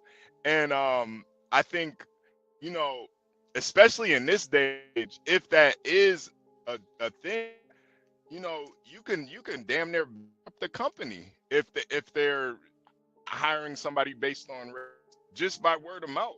So, you know, honestly, to me, I think conducting a business, being racist or not, you know, serving somebody because of their race, or sex, or orientation, it's just for business. You just shouldn't have a business. You never hear John complaining about his gay tenants or his trans tenants.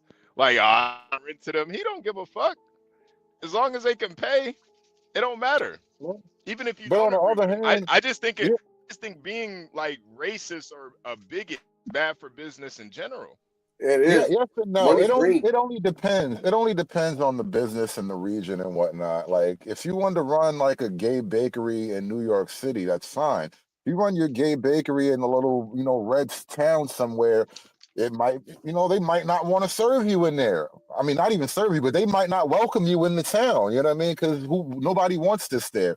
And I think it's a gray area. Like, do I have the right to refuse service? Well, Hood Conservative, that would just be bad business. If you're a gay Let me bakery, run my business like that.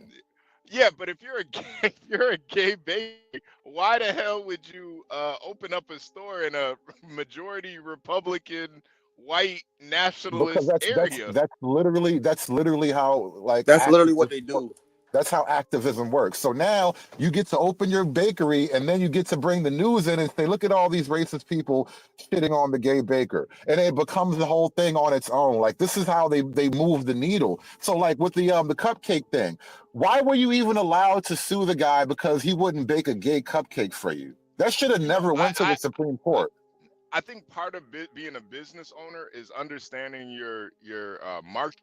I read this story about an all women's sports bar where all they do, all they do is play sports at an all women's bar for women. The company lasted about 8 months before they went under. Yeah. That's like I think some businesses are just started, man. Like some people are just stupid. there's a dating app called, I think it's Bumble or something like that, where it's supposed to be the women make all the first moves, and they had to totally redo the algorithm because women don't make the first move. Yeah. I heard. What's funny was Wonder Woman. Actually, Wonder Woman, when she had the premiere of a all woman screening, and dudes were fed up and they were like, dude, fuck that, I'm not watching this movie. And because of that, they lost money. Yep. And that the market will always kind of that's why I truly believe the civil rights movement was more about the economy more than it was about, you know, doing what's right by black people. What economy though? Because at the time there was believed to be two economies. There was a black economy, and a white economy. Right. But that's bad for business. If you have a product and you can only sell to one race of people, that's bad for business. You wanna be able to sell to everybody, especially when you got like all these that 1954 thing that the video poster showed. Right. Especially when you all these well-to-do black folks just spend their money. It's just dumb to me, racism is just bad for business, honestly. It's just an economics thing. If you're gonna sell something, you're gonna be able to sell to everybody on earth. So it's like, if somebody wants to be a bigot, just let them, man. You don't gotta try to sway their perspective, man. Let them be a bigot. I wonder how that, in that Philippe story, I wonder how that Jewish lady is doing now. I wonder how she's doing. Wonder if she's doing right. You want to be a bigot and hide it behind your pants or want this. I wonder how her life is going. You'd be surprised. Yeah. But yeah, it's I just think in America you can't have businesses that shut people out or institutions that shut people out based on race. It's crazy. It's crazy. Say this is a black-owned businesses, they get mad when we don't support, spend money in their establishment. I think Deacon Dave, black people that do, they're ignorant, man. They're really ignorant. If you got a business, you a business as a person, I think saying that it's a black-owned business is just gonna push people away. Honestly, Yeah, it does. Just say it's a business. it's just a business. Who cares who owns the business? That's one of those things over the last generations that it's kind of finally revealed the ultimate hypocrisy of the left's position, because there will never be broad federal support for a quote white-owned business. Only black It would be deemed racist. Well, but how is it only racist in one direction? I know it's crazy to me, but HB made this point a long time ago with movies and us growing up. Like when Blade came out, it wasn't a black superhero; it was just a superhero. It was just Blade. Nobody said Blade was the first black superhero movie. Nobody said that. It wasn't until the Marvel era came out that people started to say that. Yep. It was only till then that people, praised fucking Black Panther, like, oh, it's the first time we have black people. There was like hold up, nigga. Like, bro, I grew up on Blade. 1, 2, Okay, and let 3. me ask y'all a question. You do realize it's white people saying this, right? Wait, saying what?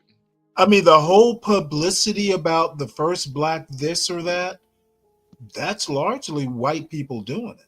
Well, they're the ones behind it. A lot of black people embraced it.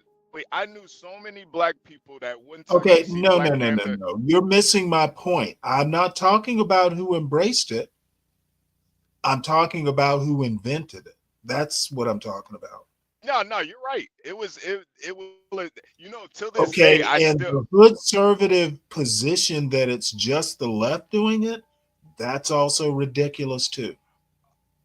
Yeah, I agree with you on that. To this day, Stanley, I still have not seen Black Panther because I refuse to let white people tell me this is the first black superhero. You're not about to do that. You're not about to just act like Blade never happened. Stop it. Like if it was just they didn't racialize Black Panther, I would have saw it. But they had niggas going to the movies in dashikis and shit, man. It was insane. That shit was insane. You know what? I would tend to agree. If it had just come out as it was, it would have been fine. But all I have to say is that the movie was based on a comic book, and if I recall, Black Panther has literally, I think, been around since the 70s, right? Yeah, he's been around for a minute. Okay, so Black Panther was what? It was literally a radical black group. So you acting like this whole black first and black whatever is a new thing. It's been around for 50 years. So you young folks don't know your history. And it's not necessarily black people pushing the first black narrative. Can you agree at least that tension has risen way more now than it was at least 15 years ago? No, I don't agree. I think don't it's lie. always been, dude. I literally am 60 years old. Okay, I Yeah. literally grew up in the late 70s, in the early 80s, and some things don't change. I think Yeah. if anything, more people might be aware of it and making a big deal of it. But America has always been a racist country. It was literally founded as a racist country. More than likely, there will always be a degree of it. So y'all aren't reinventing the wheel. And it's 15 years ago I think every day is better. I think today is better than it was 15 years ago, be it race, be it technology or whatever. The one thing America is good at is, well, forgetting the past, which is a problem, but we are very good eventually at solving problems. Race, the race shit y'all are talking is better than it was 15 years ago.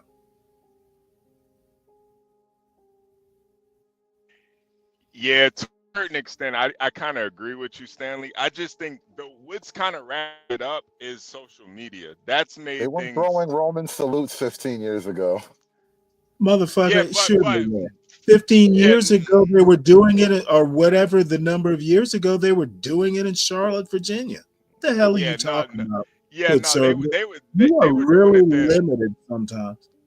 Yeah, no. I'm not gonna say that hood conservative. I think the social media is what's making this stuff a lot worse than Exactly. what it really Yeah, is. that's what I'm saying. We Yeah, know no, more. it's not. Yeah, we just see way more.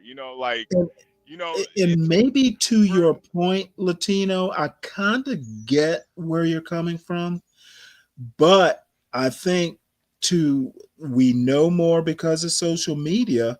And the reason I think it's getting better is the more you know the problem, the better you can solve it. And It's I like tell you from personal experience, when I was in high school in Savannah, Georgia, back in the early 80s, Black people didn't date white people in high school. It did not happen. Today, I was just in Savannah for 2 weeks over Christmas. Interracial couples are fucking practically the norm. everywhere, dude. Black and So Asian is the thing I see the most. just based on, hey, I'm gonna pick on Philippe, and I'm not gonna do it because John's not here. I did not, when I met my wife's parents, it wasn't, oh, can I marry your daughter? She had already chosen. We had a 90 plus year old grandmother who made a snide comment, and that was the limit of it. That never would have happened when I was in my 20s. Man, I had a white girlfriend, and her dad back in my day, and her dad was racist as shit. And I'm sorry, say that again. Her dad was racist as hell, and she brought me in there, and it's like be happy about it or get over it, dude. Like, you know what I'm saying? And like, long story short, shit didn't work out between us. And right, a friend of mine tells me, he's like, yo, I saw that this girl, she comes by and she had a kid with a Black dude. So boom, there you go, father. Yeah, well, you know what? That is the type of woman. I'm sorry it didn't work out. You met a greater woman, obviously. Oh, hell yeah. I'm happy But with my wife. but what I'm saying is that she at least had spine. Yeah, she did. That's what I'm saying. And I agree with you, because it's like, if you like somebody, why should your parents stop who you going to Yeah, be with? especially once you're an adult. Well, for one, that's literally how we raised women for millions of years. You can't just fuck somebody. I understand that, but if let's say Raised our daughters up. let's say Philippe is an engineer, well put, and Up he until has the money and all that, like you think Up that these until the people modern would care era, about that's what that? we did, bro. No, I'm just saying this is not a good development that girls can just do what they want. It Fuck is my a good. dad. It is a. I must That is push exactly back. why It society is is dying. And okay. not for nothing. That's Bullshit. also just another one of those things. Bullshit. Men are finding out the way It things is a good are thing. being changed for no good reason. Okay, my response to that is it's a good thing. And your thing about whatever it was, the way it was for millions of years, it's called progress, sir. And Nas, I happen to agree with you on this. That point. MSM pushes racism more than social media. I agree.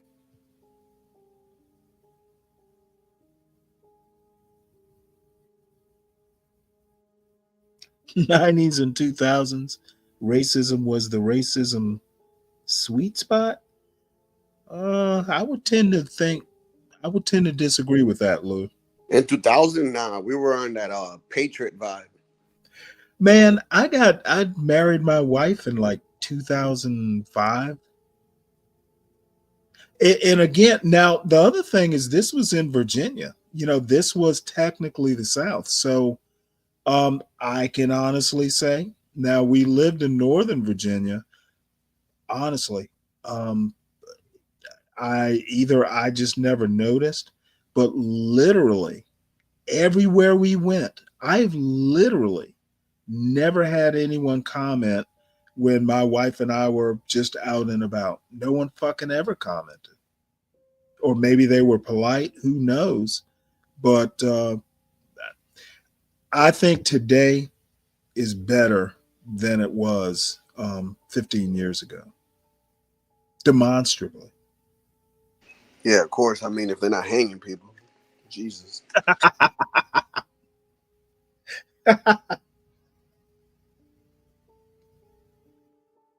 HB, you still there? Yeah, give me one. Okay, no problem. Freaking my friend yesterday was telling me that he seen ICE around where he works at and stuff, taking people and shit. I'm like, damn. Well, Lou, you have a point here, but one of the beautiful things about the internet is you have a choice of where you go on it. So, of course there's racism out there. However, there's racism everywhere. Those sites. There's racism in DR, man. Because I had an argument with my mom and my dad one time, and they were like, "No, because you see us." I'm like, "Yeah, that's just YouTube." But like, if you think about it, I asked them, I'm like, "Have you ever seen a dark skin tone president the same skin color as my father?" And she's like, "No, never in our history." I'm like, "Exactly. So don't sit here and pretend." I don't know. I mean, you're right, but not totally. I mean, dude, like there was this one guy, I'm telling you, he was half Haitian and half Dominican. Mm-hmm. And he was loved by the people because he actually did shit for the people. Oh yeah, I remember you talking. Yeah, and they killed this man. Yeah. So this is what I'm trying to tell you. It's like even in Colombia they do the same thing. It's like this is a part of Colombia where you go and it's just dark-skinned tone people. They do the same shit in Colombia too, man. In Brazil too. Like, dude, this is everywhere, man.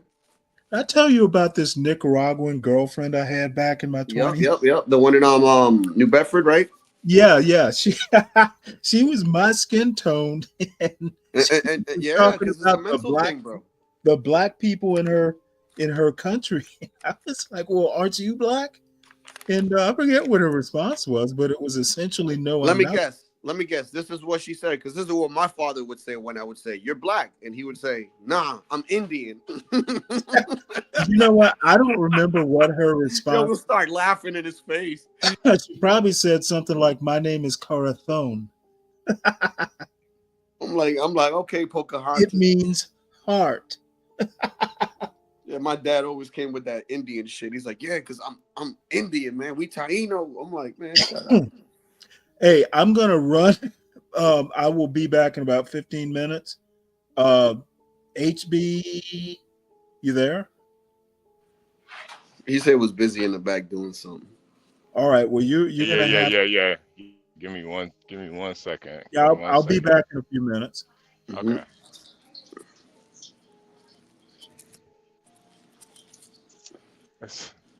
Conservative still. Still here? Nah, he dipped. Give me 1 second. Give me 1 second. Mhm. Gotta get some water real quick.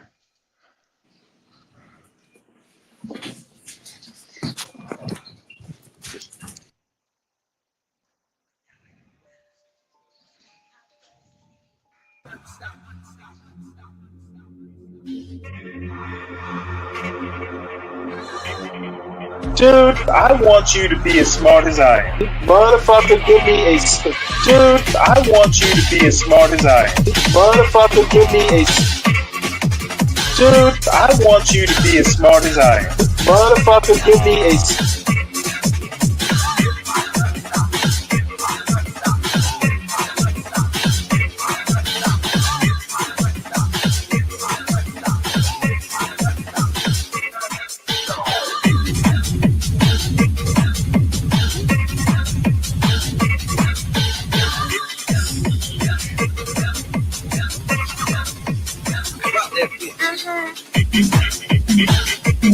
Dude, I want you to be as smart as I am.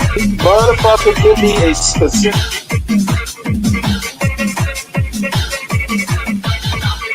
Dude, I want you to be as smart as I am. Motherfucker...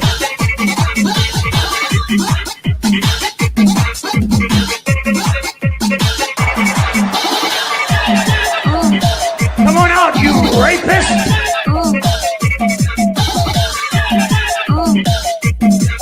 Dude, I want you to be as smart as I am. That's just That was hilarious. perfect. Come out.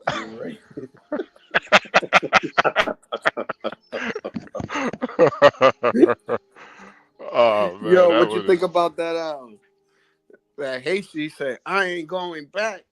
Shout out to Biden. Thank you, Obama, for everything you did for me. I haven't seen that yet, man. I You gotta think watch I got. it, dude. There's a video with Tom Holman, and he's like, "Oh, you're going back to Haiti. You're going back." Man, this week 20 counts in this like week, 2 years, bro. week that we've been gone, I've been watching movies, man. I haven't even been looking at I didn't even know that the goddamn California was still on fire, man. I had to take an internet break, man. I didn't even know that shit was still on fire too. Yeah, I had to That's take a crazy. whole break from the internet, man. I wasn't trying to watch nothing, man. I was watching movies. The last movie I watched that first Mortal Kombat movie.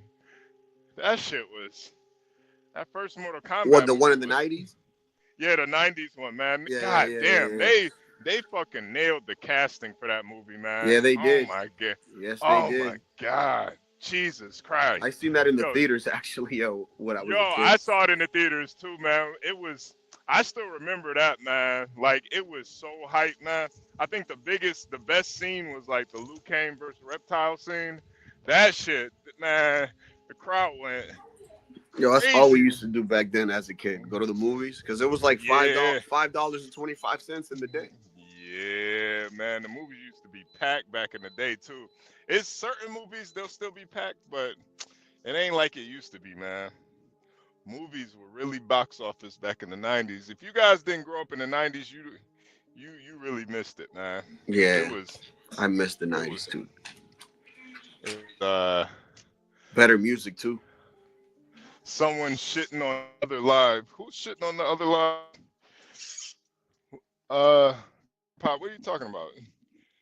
Shitting on the other live. What are you talking about, Corn Pop? What other live? Yeah, what are you talking about? Someone shitting on the other live. Who's shitting on the other live? What are you talking about, man? Is somebody gonna shit on live right now, man? Literal? Is it Grace? Yo, at this point, I think Grace could probably take a shit on live, but still watch that shit, man. And she'll probably ends up getting what's the name of these super chats for it too? Yeah. They probably send her chats, man. Simps. They're crazy, bro. Oh, Yeah, that would be insane. All right, let's get back on this road. I'm probably gonna. That's something Jay Prince. Oh man, yo, Prince is funny to me, man. He reminds me of like one of my aunties. You Like said, bro. he just really like one of the ratchet You aunties, said one man. of your aunties, bro. One of them, one of them wild aunts. Yeah, he reminds me of one of them Always wild talking aunts, man. nonsense. Like he's just got this something about Jay Prince. Here she go again.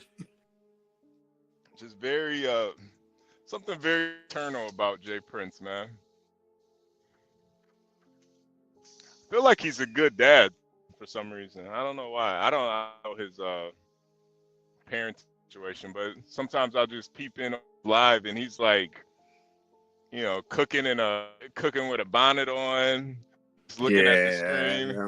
I don't like dudes wearing that though, for some reason. Black Manta, man. 90s were the 90s, bro. The 90s really did have the best movies too, man. Jesus Christ, man. Bro, you dude, I used to go to school, right? My parents used to give me $2 and I would come out of there with a full bag of like goodies for me and to give out to the rest of my peers in school. Man. And now you can't even buy shit with $2, bro. Hell nah. The Hell 90s nah. were amazing, bro. I just bought water for $3, man. They fucking raped me, man. I just didn't want to buy a case. You buy one bottle of water, $3 a case is $8. Ain't that a bitch? Is that a bitch, man? It is. That shit is crazy, man. Fucking water is expensive. Yeah, man, it's just it's the new America, man. The 90s ain't never coming back, man. But yeah, fucking. I think that's what we're gonna start doing too. Soon, once we get the Rumble going, we're gonna start having movie night with the audience. Yeah. It's gonna be like every 2 weeks or so, we're gonna have a movie night. That's awesome. And you know, we'll have the pan up watching the movie, and then you know we'll have we'll come back to YouTube and like have a breakdown of the movie. And yeah, man, I think there's a lot of movies we could probably review. I'm gonna reach out to the content creators too. You know, I think Hood Survive would be perfect for a couple. Watch a movie. Conservatives' perspective on it. You can watch Nino Brown. Nah, I was thinking of something with conservative, man. But you know, Stanley, watching certain movies with Stanley, John, you know. One of my favorite movies, man, that Hood Conservatives probably watched and he could kind of like is Soul Food. Oh man, Soul Food was a good movie, man. Yeah, that's that a great movie. That was a good movie. One of my top 10s. Really? It's in your top 10? I didn't think it was that good. It was pretty good. It was good, man, because I don't know. It just reminds me of shit that I went through with my family. Yeah. Mama, you know, sitting around with the family. That's you know, it is something that you know a lot of people don't even do anymore with their families. They don't even sit at the table and eat.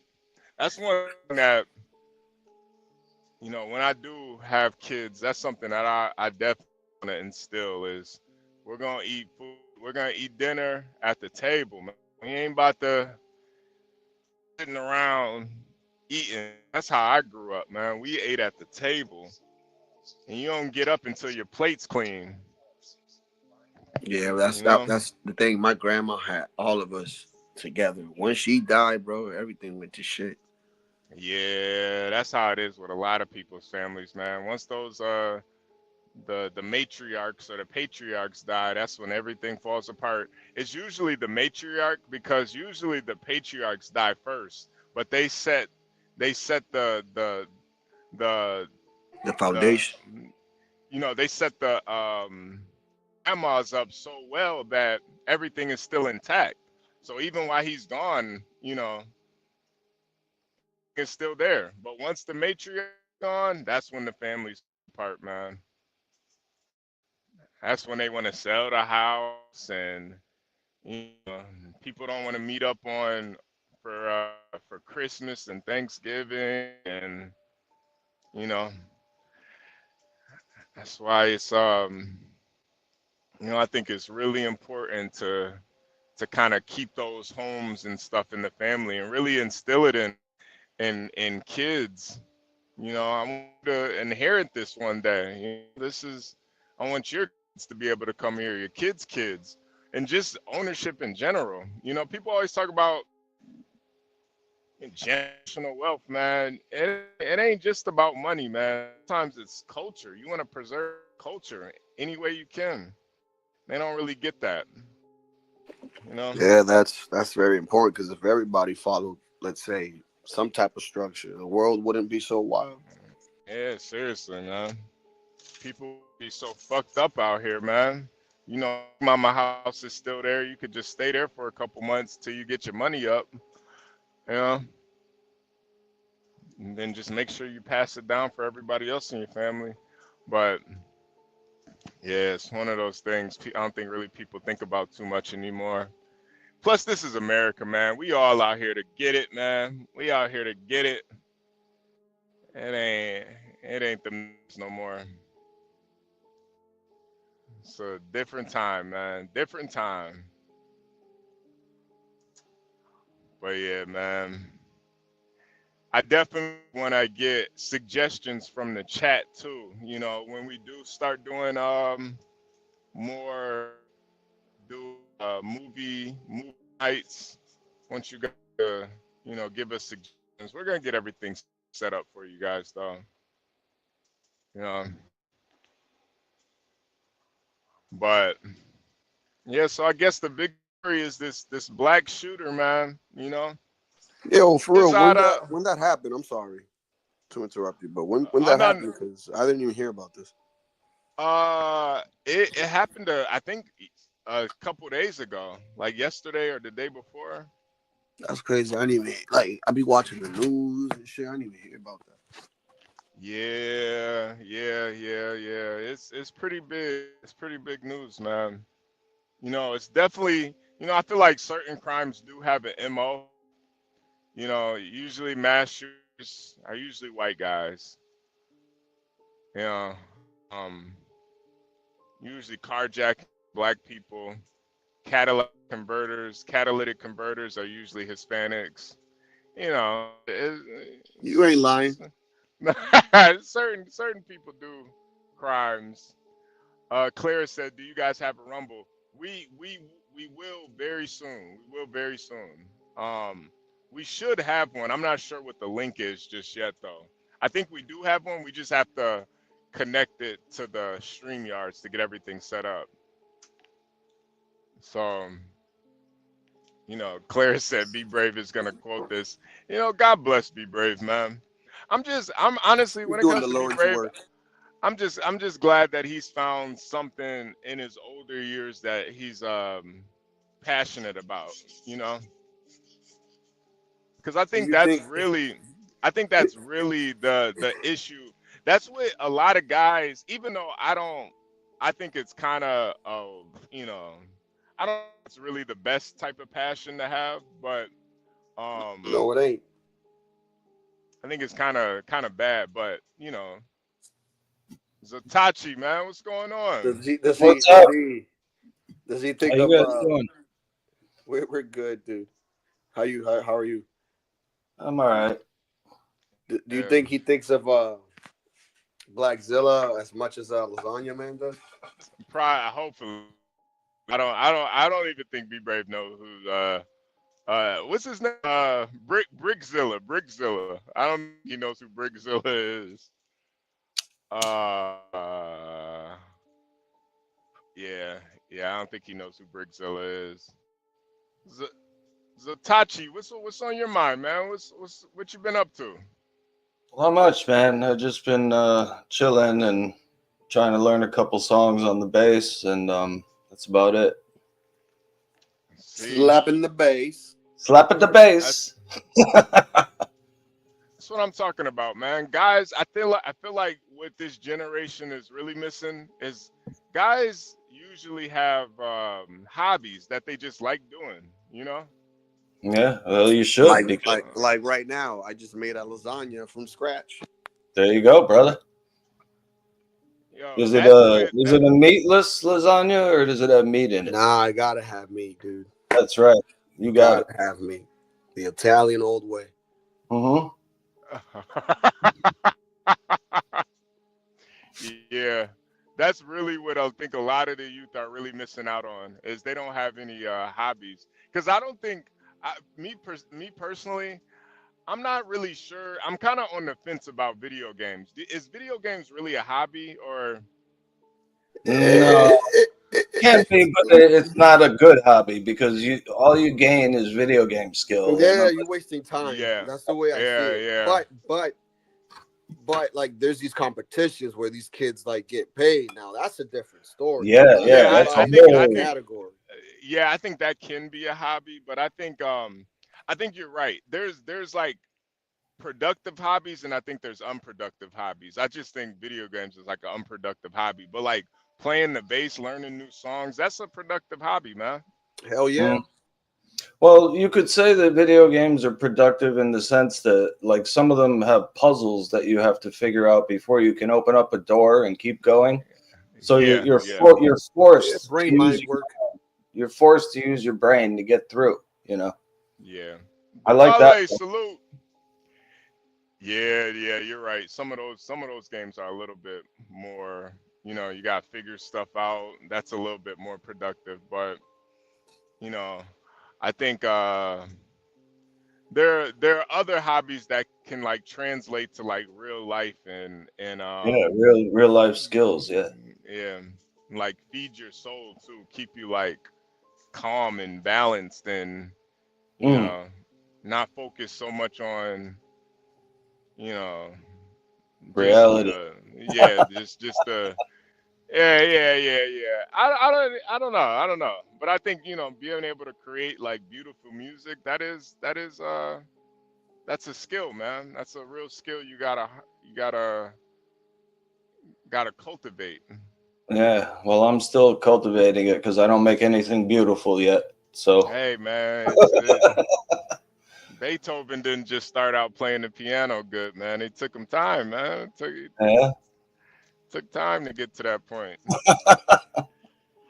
Yeah, man. Yeah. So what were you guys talking about before I got here? We were talking about the new school shooter guy. They're calling him a Nigcel. A what? A what? Nigcel, Nigcel, Nigcel. He's a black. What the hell is that? He's a black school shooter, so they're calling him a Nigcel instead of an incel. Oh. Yeah. I didn't even hear about it. I'm not gonna lie, the name is kind of funny, but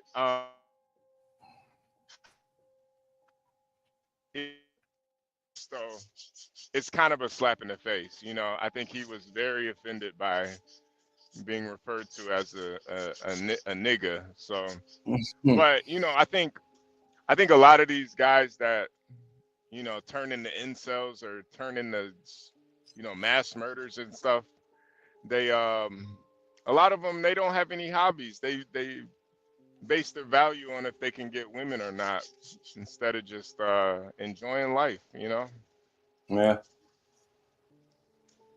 Well, maybe they get jealous of people and then they have no way to express it. So they just grab a gun and start shooting everybody.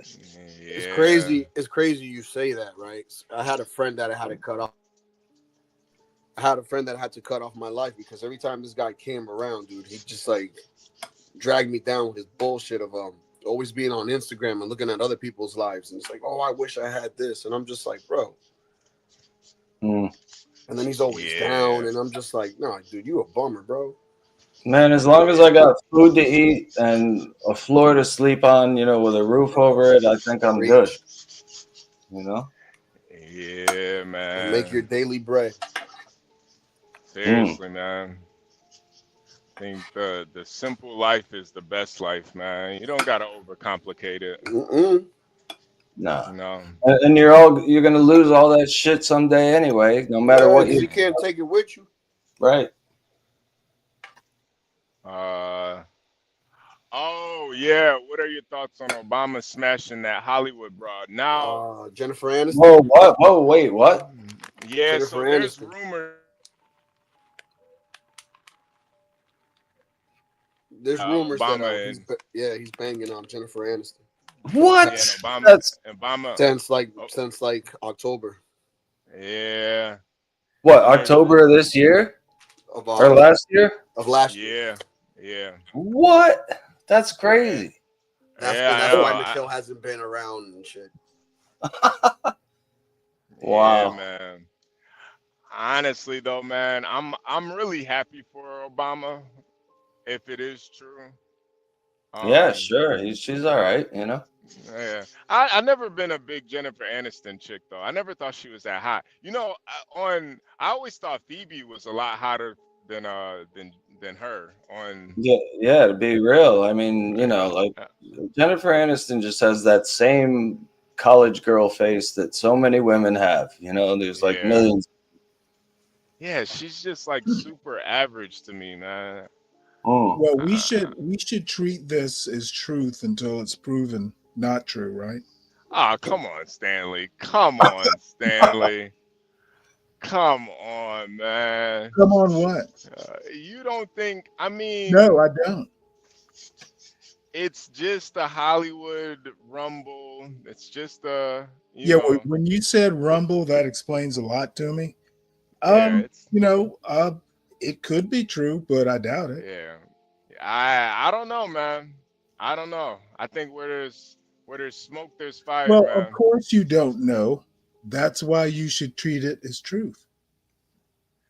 No, I don't. I think it's very possible. That's my whole thing. I don't think it's even likely.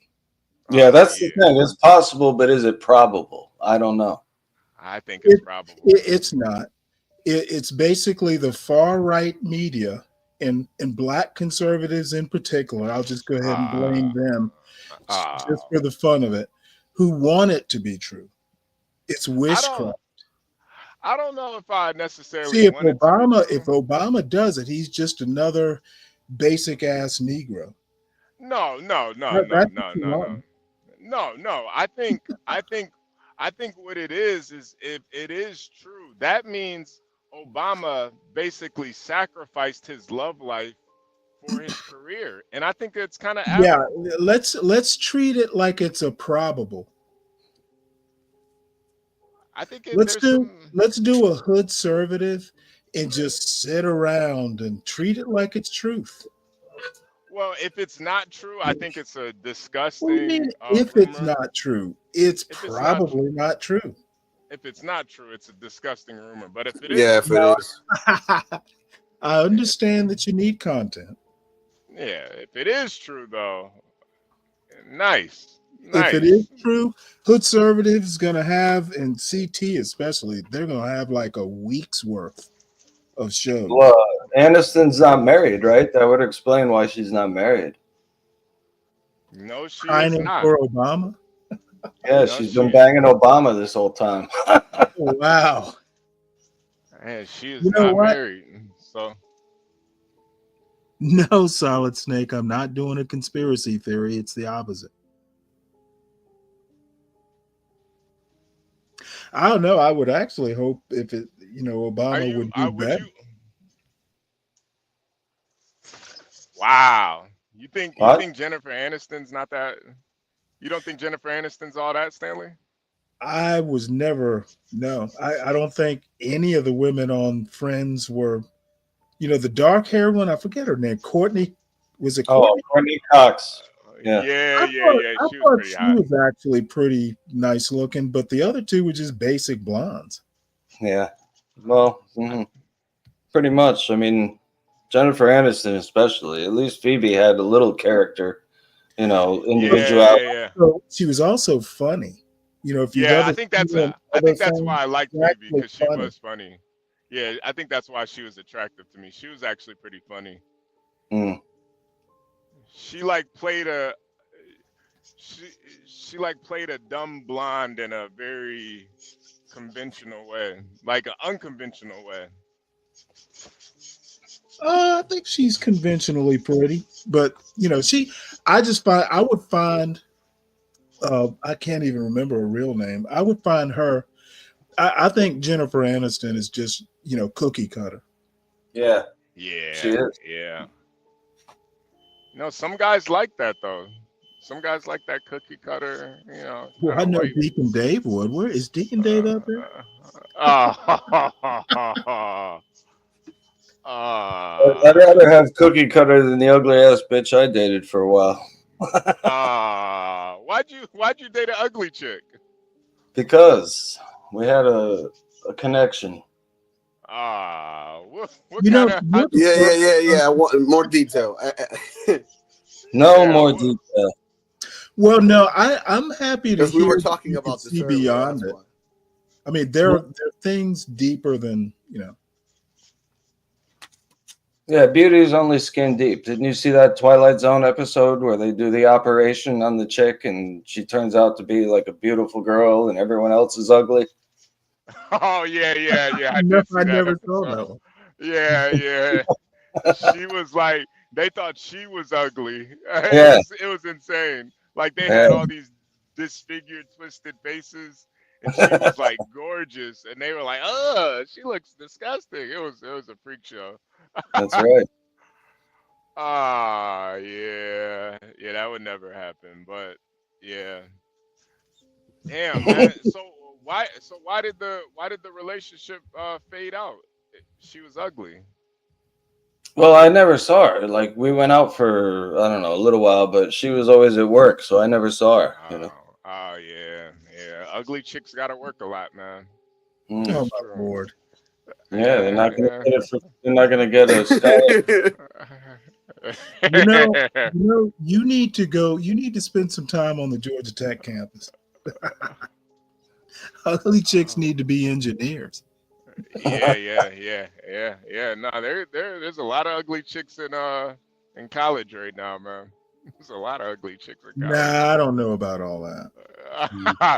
Trust me, Stanley. There's on most college campuses, most of the girls are fucking beat, man. There's not a lot of. You need to come down to the South. That is, I'm gonna have to disagree with you there. Oh well, yeah, no, down south is different. Yeah, no, down south is different. I'm just messing with you, Dave. Matter of fact, I did want you guys to see a video, but I think I'm gonna like send it to John and talk about it tomorrow. Travis Kelce's ex-girl, she was on Angel Reese's podcast, and she like stopped the show and asked Angel Reese. She was like, "Do I look like I'm a 50-50 type of girl?" And she's all in. No. Basically, What does that even mean? Yeah. Well, she basically their relationship ended because she didn't feel like she needed to pay for half the bills. Oh. So he Okay, I'm basically confused.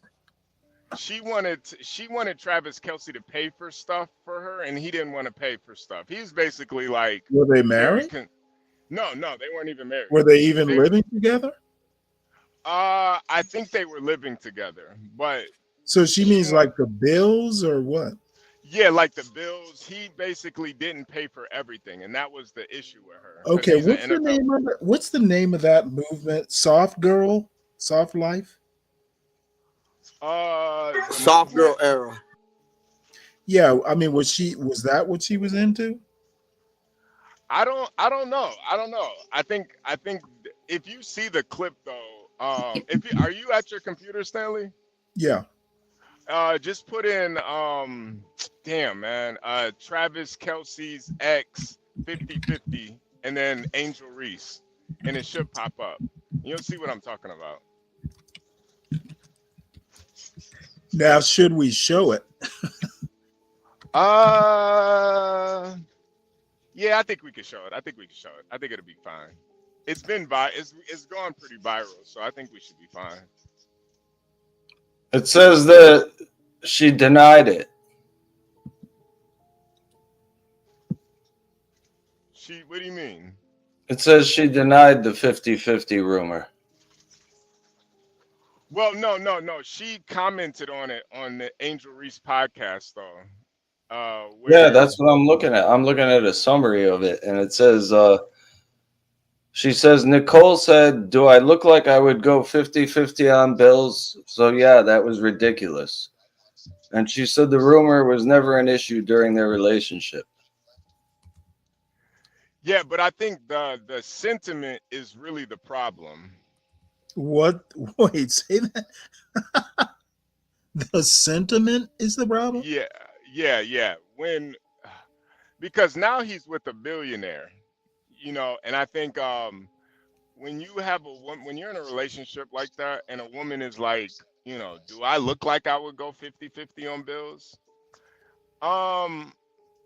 I think that's probably why the relationship didn't work out in the first place. That attitude of like, I'm sorry, Stanley. I just wouldn't want to date somebody that's like that. All they care about is money, or like they're that. I told you the story about that one woman. This is way back in my 20s. She basically said, you know what, I'm gonna date a man. He's gonna spend some money on me. Yeah. It just is like a dirty type of personality to have as a woman. Like obviously you don't want to be with a fucking bum. Obviously, I'm not telling women to do that. Like, no, don't do that. But it's just like I want to be with a billionaire. Yeah. I'm not even mad at women that want to be with billionaires and stuff. But I think it's just like the sentiment to like say it out loud. It's just a really. But you know what? I'm so old fashioned that you don't really have to ask. If you ask, then I won't want to do it. That's the point. Ordinarily, yeah, I'd probably just take care of it. What the hell? Yeah, why not? Yeah. If I need a couple bucks or I'm short, yeah, I'll come to you. But otherwise, we're good.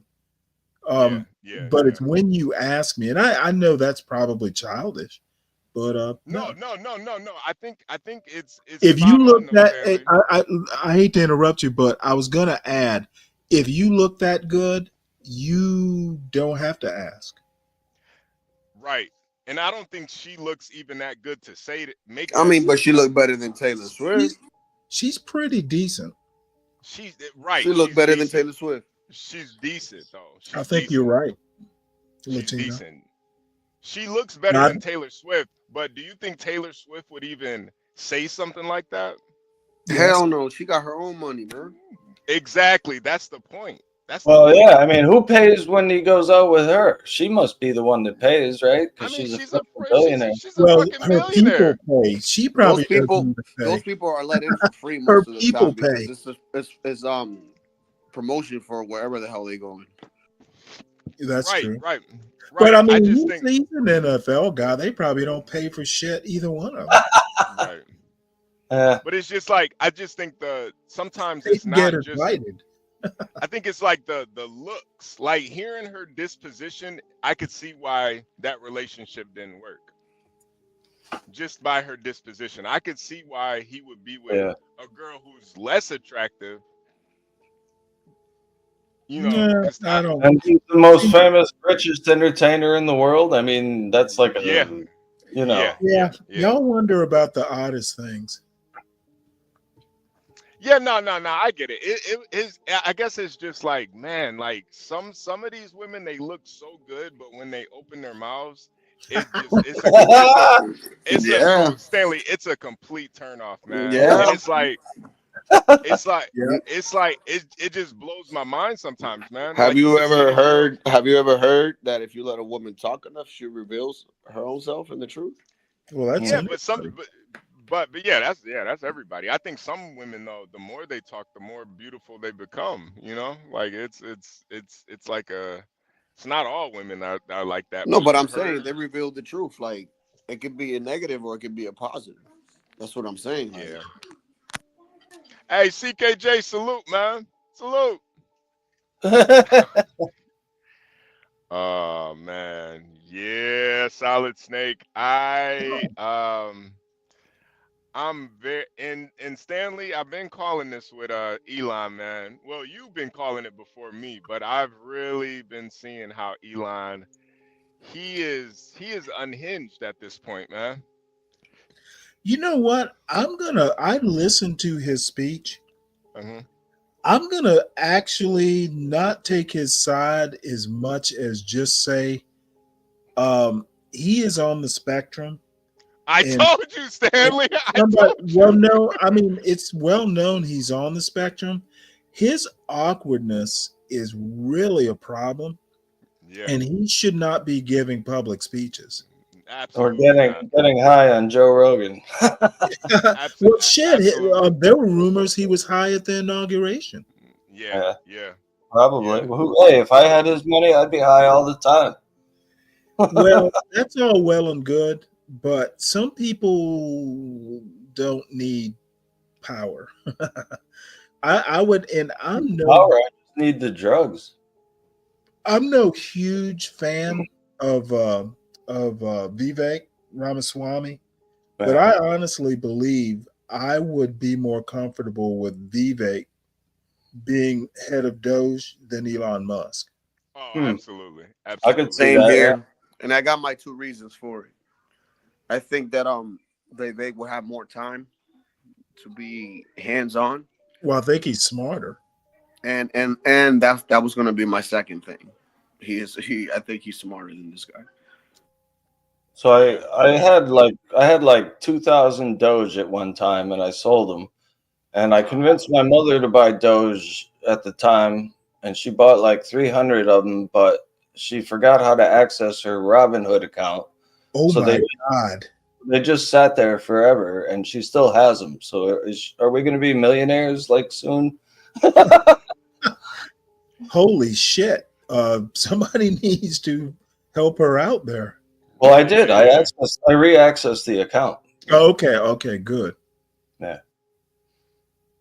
But I'm just curious, are they expecting it to go big or what? You know? I don't keep up with that stuff. Yeah. I used to, but I don't anymore since I lost all my fucking money doing it. Yeah.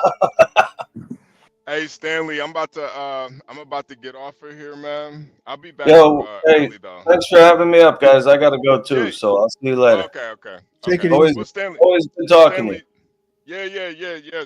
Zatachi, man, salute, man. Salute, man. Hey, but yeah, Stanley, if you wanna end this one and start one later, you definitely more than. Well, that would be much later, wouldn't it? What time? It's 3:30, almost 3:30 here. I wouldn't be starting up forever. Portia's not doing the show, is she? I'm not sure. I gotta actually reach out to her. Because I haven't talked to her today. I think I thought she was putting some stuff in the Slack. I can carry this on. I don't have to do the overnight. I can fill in for Portia. It's up to you. I actually think that I was gonna set one up. I can't remember if I actually did it or not. Now I am getting old. Yeah. Hey, I can start up a Stanley versus the World. Okay. Just make sure you stream on this channel and your channel too, though, so you can get the watch hours up. Okay, but I was telling Portia, the channel for me, I have a friend of mine who knows some like famous conservative people. Mm-hmm. And he said he's gonna try and hook me up with some like really good interviews, but I don't really care, whether it gets monetized or not. Yeah, I know, but it would be nice. It would be nice, You can, it would be nice, absolutely. Yeah, it would be nice, man. And to CKJ, I did see that video, and all I thought was, man, that guy just hit the lottery, man. He hit the lottery. Boy, he hit the lottery. Stanley, I don't know if you saw that, but you know, this is just another example why women cops, man. Yo, these women. Yeah, I seen that. Yeah, these women, man. Ugh. She got scared and Yeah. She did the had her. unthinkable. She grabbed. I think she grabbed the guy's gun, and she like just zero trigger discipline. I've seen little 14-year-olds in the hood with better trigger discipline than her. Like she picked the gun up by the trigger. What'd you think was gonna happen, lady? Are Oh you my boy. serious? Wait, hold it. What video are you talking about? Oh man, it's a female. Let me see if I can cop. find it. In This the is a back. female cop Let me see if I can find it, and Yeah. who I'll picked put the up a link. gun by the trigger. Yeah, man. That's Yeah. crazy. It Stanley, it was one of the dumbest things I've seen, man. It's crazy. Like I'm telling you, But those that's little. not a woman thing. That's a dumb thing. Yeah, it is. But I think sometimes, you know, in those heightened situations, you know, because they were trying to arrest a guy, and I think it wasn't necessarily she was dumb, like she didn't know any better. I think the situation was just heightened, and she made a mistake. Oh, you're going to compare her to that one sergeant. You remember years ago that traffic stop where she shot, I think it was her, she shot a guy and probably shouldn't have. So she wound up in jail, actually. Yeah. I can't remember the exact details, and I felt really sorry for her. Yeah. She just really just, she was an experienced cop. So, there's really no excuse. There's no excuse. And I think that's just that is just the differences between men and women, man. I think that's There the it difference is. between smart. I I think kind it's of agree with HB. really between, well, I know you would, but I've seen women do well at jobs. You have to know your limitations. Yeah. And But Stanley, you the link. you have to either improve your weaknesses or develop strengths to, dude, you would never think this, but commanding a ship, a woman can do it as well as a man. Oh no, I agree. There's But I certain think jobs, being a pilot, there's physical stresses that a woman wouldn't necessarily be able to cope with, but like being a cargo plane, like a C-130 pilot, a woman can do that as well as a man. yeah, but I think Fighter pilot might be different. a police officer though, when you're doing I traffic think stops. women can be police officers, but there's certain things, certain parts of the job, they either need to compensate for or have a male partner. Exactly. I don't know. If this is a SWAT team of 6, I prefer my SWAT Now, team. see, a SWAT team, I'm not so sure. Like sniper? No. A sniper, Seriously, sniper's like a all right. sniper? Yeah, sniper. Yeah, definitely a Absolutely. sniper. Or what you call those people, Stanley, that be in the ships controlling like the drones and shit. You know what? That's way after my time. Well, whatever. I look at Deacon Dave. That wouldn't be Really, bad. Dave? Hey Stanley, the link is in the back if you want to pull it up, just so you guys can. Stanley comment on is simping. Dave, come on, man. No, I don't think Stanley's simping. Because I agree. Like even with me and Portia, we talk about this all the time. She doesn't think there should ever be a female president, and I just don't agree with that. See, I don't agree with that. I don't agree with that. I just don't. It's like, my God, Portia. To an extent. Wait, hold it. Unless it's a botched She's going to be lesbian. president. That's what I tell. That's what I tell her. That's what I tell her. What the I'm hell like, is she talking about? She's talking herself out of her future job. I know. But a traffic cop. That's where I don't know. A person that works on an oil rig. I don't know, man. I don't know. I don't know. Yeah, there's certain but you know what? Kind of on a hood conservative track, I am a firm believer that there's nothing wrong with feminism. It's what people do with feminism. Oh, absolutely, absolutely. You know, you can read words out of a book and agree or disagree, but when you start implementing it, is it the best policy? And people just don't seem to be able to make that kind of separation, which is disturbing. Yeah, I also agree with it because women should be allowed to be losers just like men are losers. You know, why should men take the brunt of being a loser and a failure, and women shouldn't also have that that opportunity to be a loser You and a want failure too? equality? Well, here's your equality. Yeah, you all alone with your cats, you know, you old cat lady, you should have that same equality and opportunity. I'm all for feminism, man. I let them bitches do what they want, man. Respectfully. My whole issue Let is me- my Go whole ahead. issue is that we, through our history, we have fought for women rights, for women to do certain things and all that. So that's great and dandy, but I got in the back of my mind, it's like, if a woman becomes president, is she going to fight for any type of rights for dudes? Well, that's why I always say it has to be a very exceptional woman.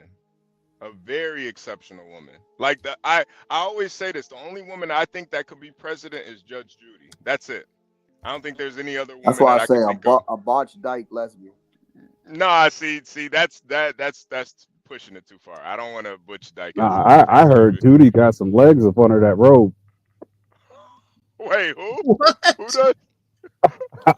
I heard Judge Judy is stacked, bro. Oh man, she's like 80, bro. What are you I talking heard, about? I heard she got flanks.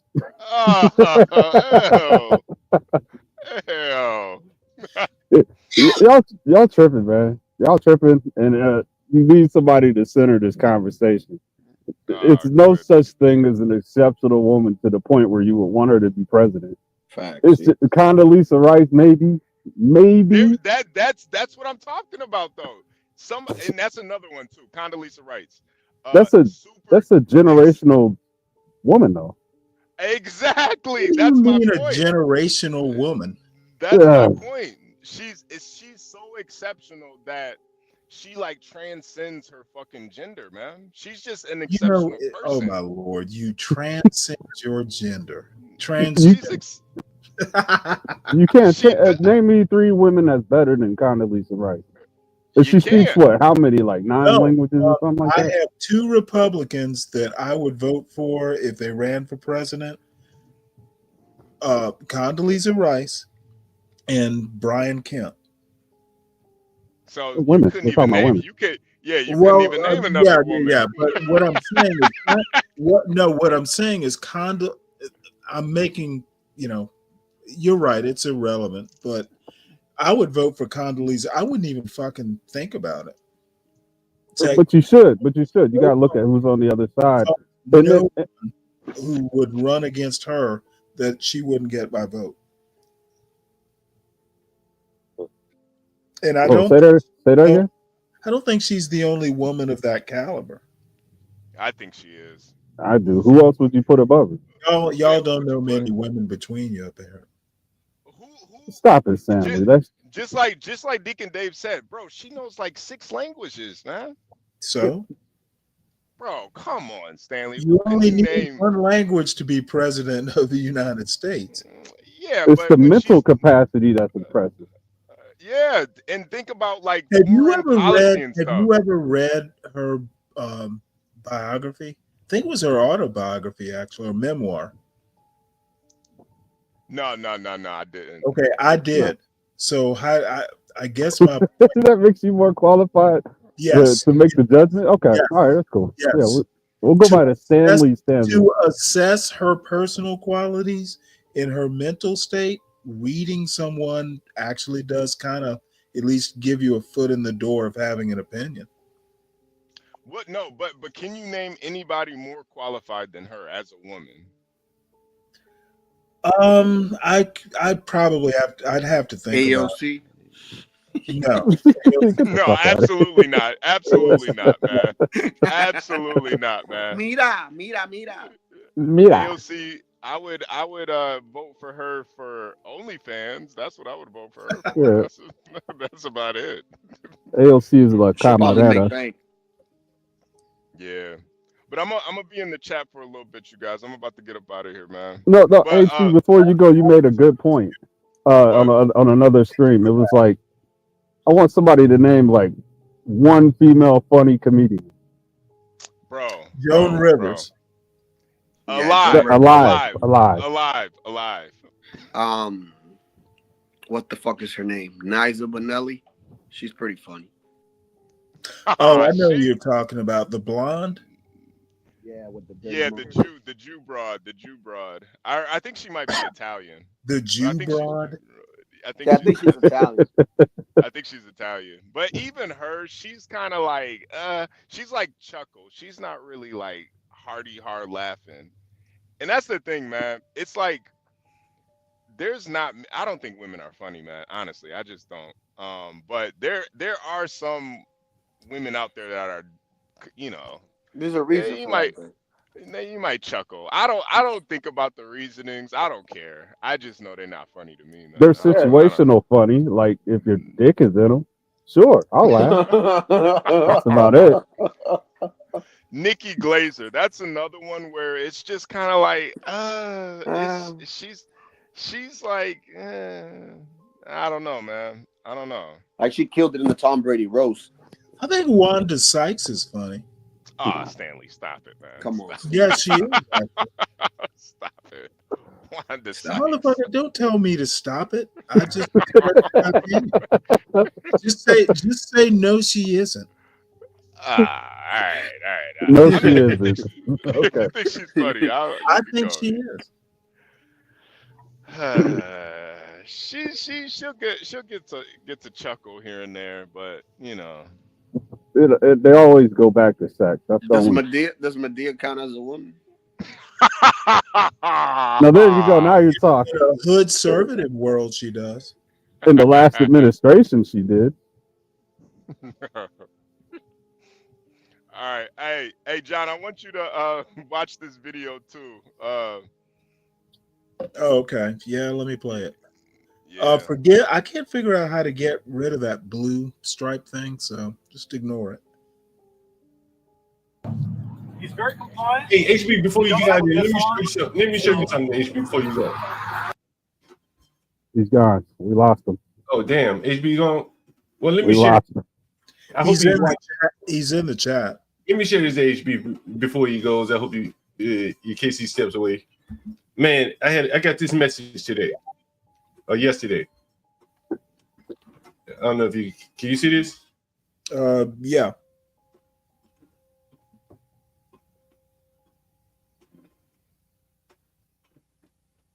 The poop thing? Look at this shit. Read this shit up. So I don't know what to think. The man's sleeping in his own shit, man. Like shitting all over the place. Like he must be so fucked up, sick or something. And this is the message that the guy sent me. Dang, that shit is gross. God. This the guy with the bag, the shit bag. Yeah, he's on dialysis. Oh, that guy. Mm. Wow. He just got there. Hmm? He just got there. Yeah. Mm-hmm. No wonder why they wanted him out. That motherfucker must be real sick. Anyway, sorry about this. I was hoping HB saw that. I hope HB caught No love for the sick. When you smell like shit. Damn. 35 years old. Damn, 35. Yeah, John, have you ever thought of just like retiring? Man, what would I do? Talk about positivity. Man, I think, this. Let me see if I can share this message with you. He said he's sleeping on his own poop. Ooh, yeah, that's crazy. Yo. Yeah, What, that's what, crazy. what was he using the shit bag as a pillow? Now he don't have a shit bag. He just Let me see what this guy. See if I got it. I don't know if I have it. Yeah, so there's one guy, man. I have. He's a real decent guy, young man. And so the other day, he cleaned up the shit, right? The young man, like he's a future landlord. And that's what he asked me. He said, "Yo, I would like to basically come under your tutelage, just learn the business." Yeah, young man. He's probably about 25 years old. Like him already. That is awesome. Yeah. And he said, like I said, man, like the fact that he cleaned up somebody else's shit, he got it. He got what it takes. You're hired. That's about as nasty as it gets, Seven. You know what though? I'm glad he said, "Hey, John, would you too? Yeah.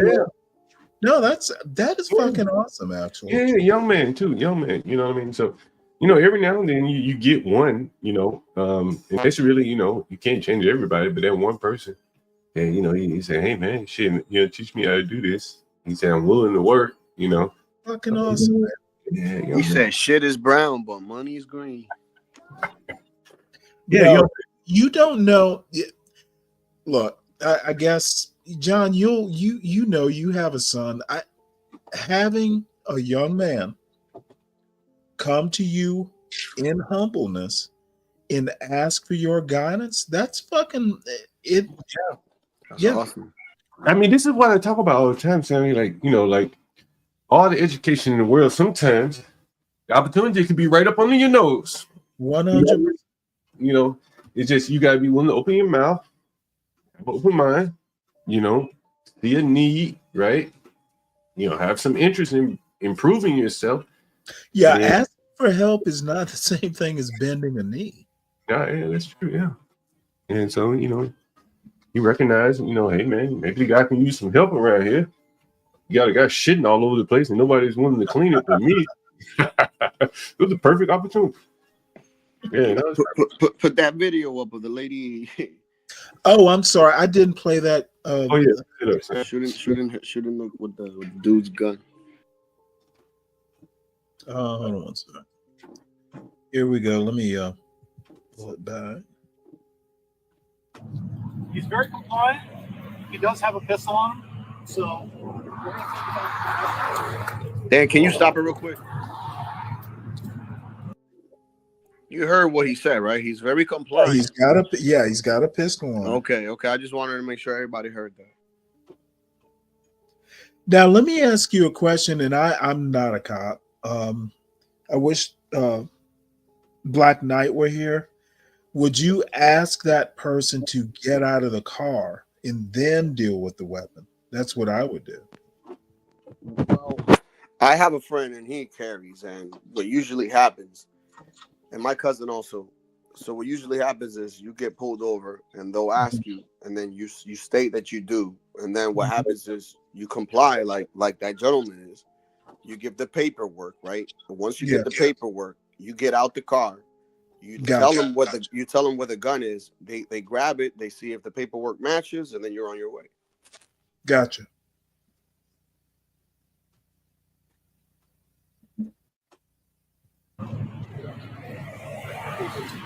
Where's your pistol at? On my side. Okay. So the hands on top of the vehicle.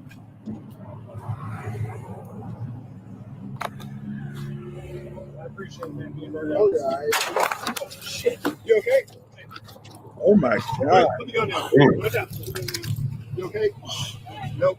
Get down. Thanks. Rest of your 10 seconds. he's very compliant. He does have a pistol on him. So,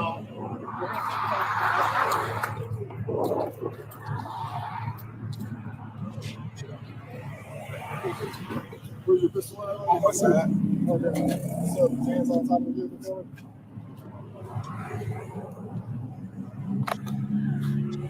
I appreciate it, man. Being very honest. Oh, shit. You okay? Yeah, he's getting paid. It was the nails, man. She had the nails. Holy shit.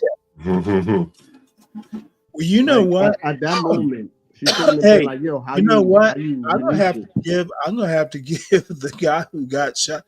His reaction was, "Holy shit! That motherfucker's a real man." Yeah, because he's like, it could have Yeah. got way worse.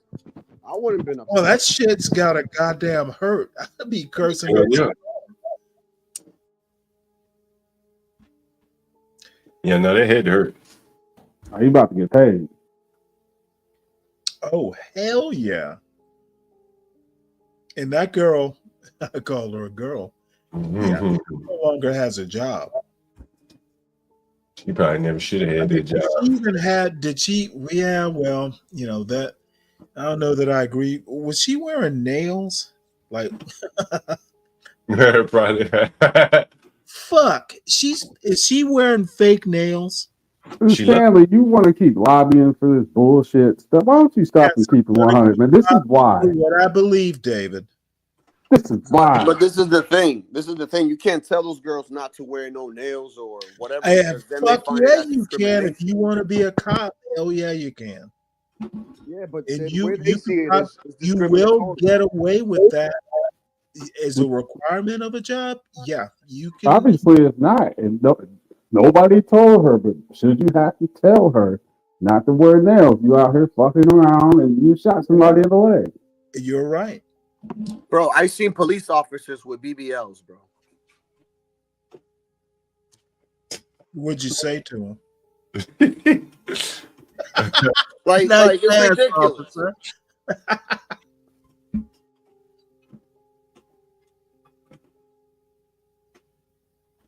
You know, that was I that would, case.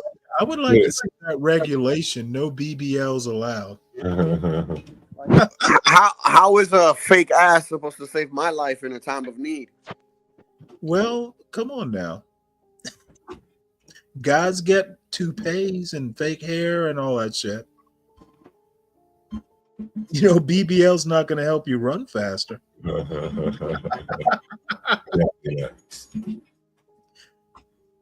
Yeah, this is, oh my Lord. I don't even know how to react to this video. That woman, oh my God. She looking, she ain't killing. Totally, yeah. Totally She's incompetent. racist. No, fuck the racism. She's just incompetent. Yeah, that's what I a rookie mistake. Yeah. She could hardly get it out of the holster. Yeah. That's what Yeah. I'm saying. In that moment, she shouldn't have been like, "Yo, my man, like, how do you like?" Now my question, I mean, you know what I mean? But she felt like if she asked the dude, she probably felt embarrassed in front of the other officers. now someone's gonna ask, why was the there had to have been a round chambered? Why was the safety? This might not be as easy as all that. Yeah, I mean, that too. Because for her, like the safety was. Oh, no. If I were the opposition, if I were the cops' lawyer, why was there a round chambered? Well, she's supposed to assume that. Hell, he potential criminal. Okay. Yeah. That's true. And if there's no ordinance saying, there shouldn't be a round chambered. So no, I'm just asking dumb questions. I want to follow this. Like gun safety. It ain't dumb questions. Those are good questions because, like, I was thinking the same thing too. Like, it's just crazy how one bullet just no safety and one in the chamber. Yeah, I would never holster it if the safety wasn't engaged. It's crazy. So, yeah, 1911. I actually carry one with 1911 with one in the chamber, but it's like what they call it, single action, double action. Yeah, single action, whatever it is. Oh yeah. Okay, I know what you're talking about. Yeah, what is it? It's single action, right? I don't know. I'm not a gun guy, but I was watching something the other day about might have been Colts. There's like to actually cock it, they're like 4 clicks. I had no clue that was a thing. But yeah, cocking it all the way, they're like 4 clicks or 4 actions. Yeah, you can have it like you can have one in the chamber and it won't shoot if you pull the trigger. Mhm. Yeah. You know what? I have always wanted one. I guess maybe I'll get one after all. I gave mine away. I wanted a Ruger revolver, like a 357 with a 7-inch barrel. Yeah, Clint Eastwood type shit, huh? Yeah. Yeah, Dirty Harry. My brother-in-law had one, probably still has it. And I think his was maybe a 6-inch barrel. It was a 357. And you'll love this story. I was living up on the mountain, and my neighbor, another neighbor, gave me a burn barrel. So you put holes at the bottom for ventilation. So I go to my future brother-in-law. He was my neighbor also. So I'm like, hey, you got a pickaxe? And he's like, what do you need a pickaxe? So I'm like, well, I need it. I put some holes in the bottom of the barrel. He's like, oh, I got something much better. So he goes to his truck. So we go and we put 5 holes in that barrel. And the beauty of living up in the mountains is not a motherfucker care. Like 5 shots ring out, nobody gives a fuck. Mm-hmm. It's like Saturday night. So but it was a Ruger, and oh my goodness, hardly any recoil. I felt that. Should be scary. Then we think gonna have all these immigration enforcement going on. That said, I ain't going back. He's saying he telegraphed what he was going to do, so it's no surprise.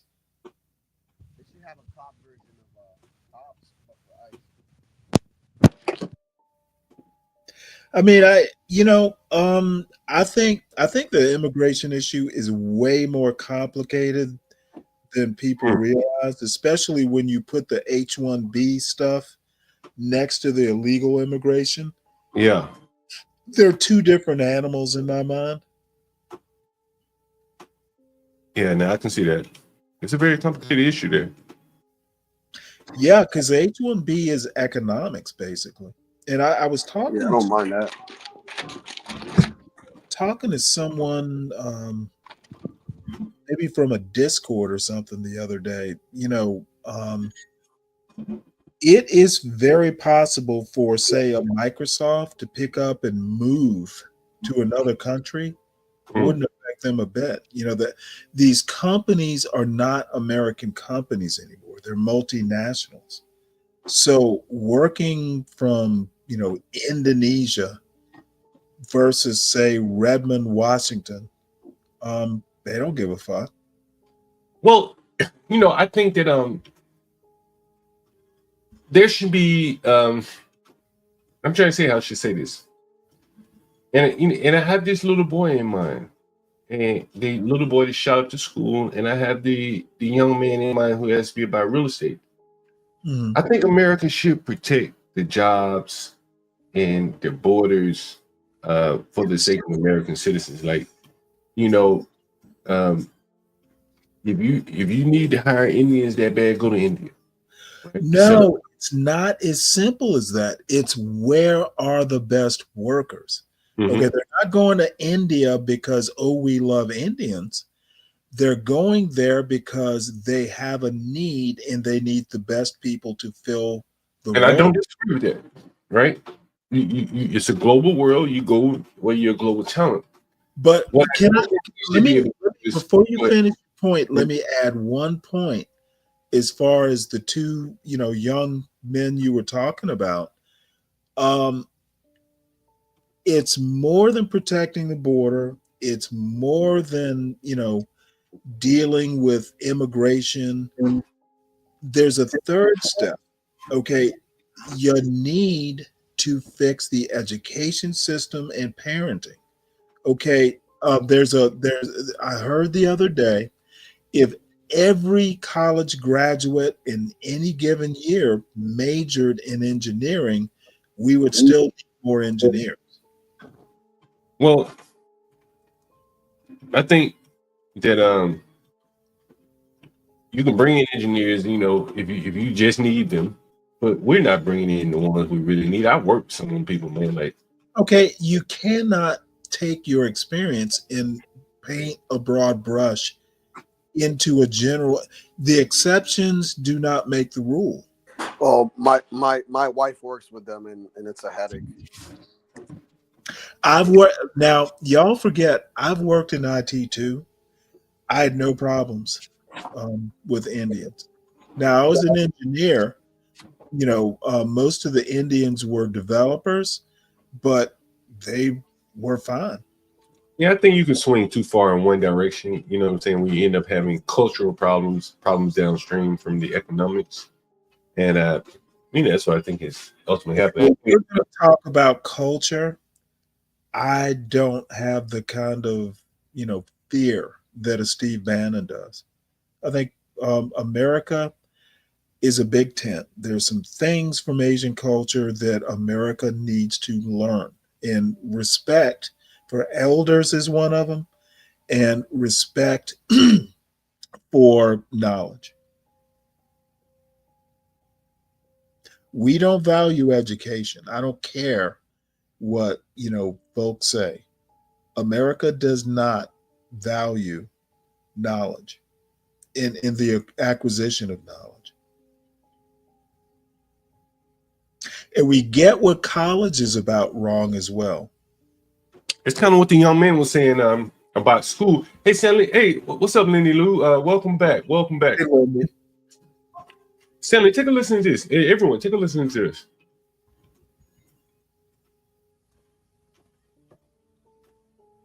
You can see my screen, right? Yes, sir. Yes. And wherever else you guys go to conquer. Wait, no. You want to conquer. You want to conquer our countries, correct? What? I'm talking about England. You want to conquer England. We are on the way there. Yes. Why do you want to do that? Well, you know, you guys. Well, not you, but the British came to India and ransacked us, killed millions of hours, people. So then that would mean it's about revenge. So it's about revenge. Correct. What goes around, we believe in karma. We're Indians. We believe in karma. Right. So we just have to kind of give it back. That's all. So let me just play this out for you. So India is like a total shithole. So let's just say, wait a second.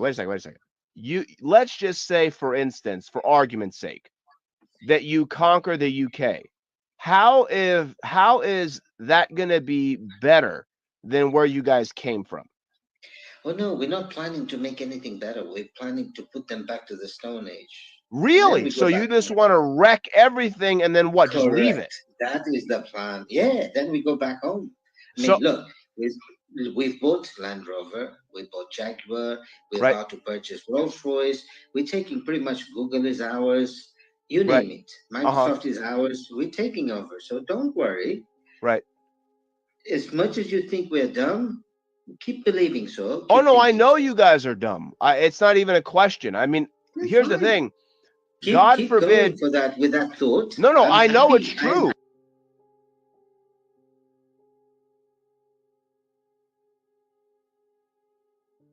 That's pretty bold, and pretty outspoken there. Yeah, huh? I mean, it's just one man, but man, never hear it spoken like that. Yeah, I seen this video the other day. Saw that before? I'd never seen it before. What did you think, Stanley? I don't think anything about it. This dude doesn't speak for India. No, he doesn't. But that mindset within your country. Okay, I don't think he speaks for his country. You think his mindset is he is alone? No one else thinks like that? You know what? I will go out on a limb and say most people don't think like that. Surely he's not the only one. And again, I'm basing it on anecdotes. So, I don't have data, but I know a lot of Indians.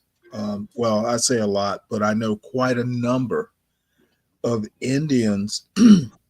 Most of them were born in America, like first gen, in the Silicon Valley area, and they don't think like this. So is that guy in India? He doesn't even look that Indian. I think he's in the UK. I think it was in the UK though. Okay, well, if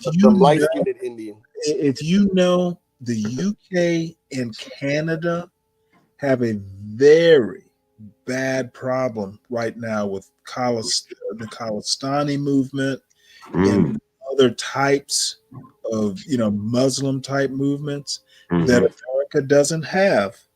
And the reason, and I'm going a little farther than I probably should, but the reason America isn't England or isn't Canada is because of the Second Amendment, believe it or not. So, I'm not Mr. Second Amendment, but I do think it's necessary. The reason, motherfucking, we don't have crazy Khalistanis running around America is grandma might shoot you. Get off my property. Exactly right. We got some Clint Eastwoods. Little Clint Eastwood's in his Sherman. Damn, someone just called me. Let me see who this was. Is this a? Oh, let me call this one. Hold on, Sherman. Allergies killing me. It's the Moroccan.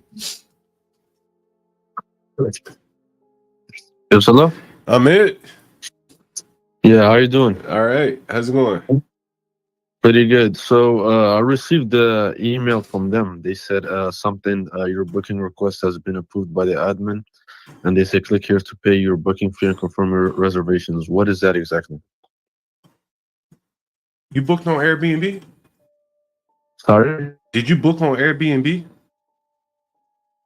No, it's the Pearson Housing, the website you sent me. Oh, no, that must be a different. You must be calling someone else. I talked to you earlier, but you may be reaching out this. You may have got our numbers confused. It might be my brother. I don't know. Yeah, I think it's your brother. Yeah, I talked to him earlier. All right. Oh, okay. Yeah. All right. Bye. It's in Morocco. Maybe found somewhere else. Hey, John, that dude living in the extended stay is doing a live right now. Let's watch it, Sam. Okay, yeah, I was going to ask you permission. I got to step away in a few minutes. Okay. Let's see here. Hold on one sec here. What's it about today? Title of it is something about finances. Fixed income. Now you see why he lives in an extended stay, huh? He don't want to be living with someone shitting all over the toilet. Well, you wonder why he paid so much. Now you know why.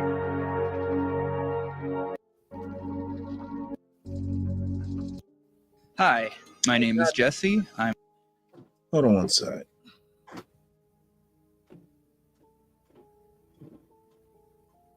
Where did you go? I'm gonna have to save that too.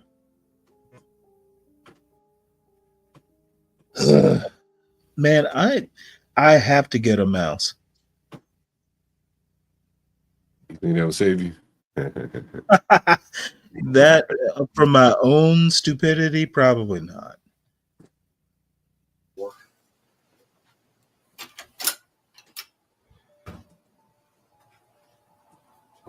And before I close the door, I do my checks.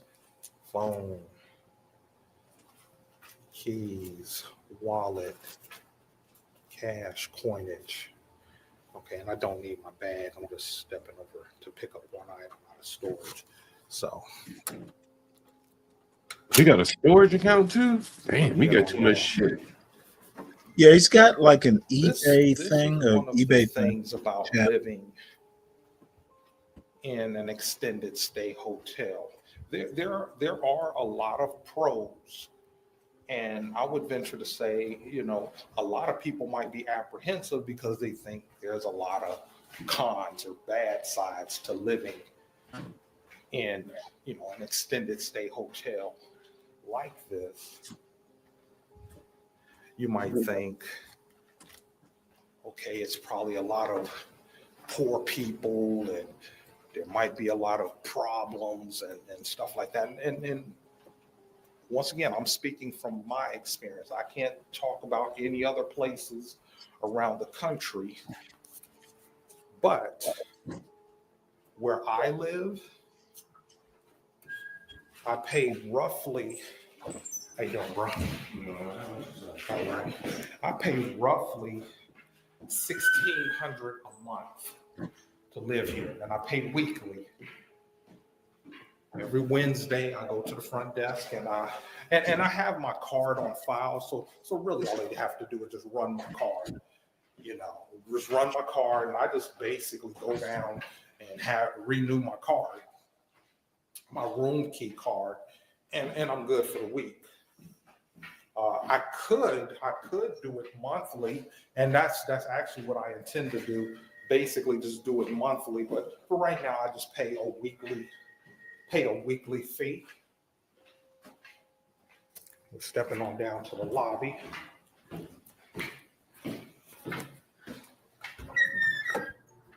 I don't think they're going to allow you to do that. They're going to take your card information. That was our manager talking in the background. Okay, usually when I come out, it's a beautiful day into Monday, and it's a beautiful day today too, but it's cloudy. Usually the sun is shining. But it's cost effective for me from the standpoint I have one set payment. I have one set payment, and that covers let's just put it like this. That covers my shelter. There are 3 necessities to human life. That's food, clothing, and shelter. You got to have those 3 things as a human to live. Actually, there's a 4th. So, in my one price, I pay for my shelter. Do you need clothing? Also, I pay for my electricity.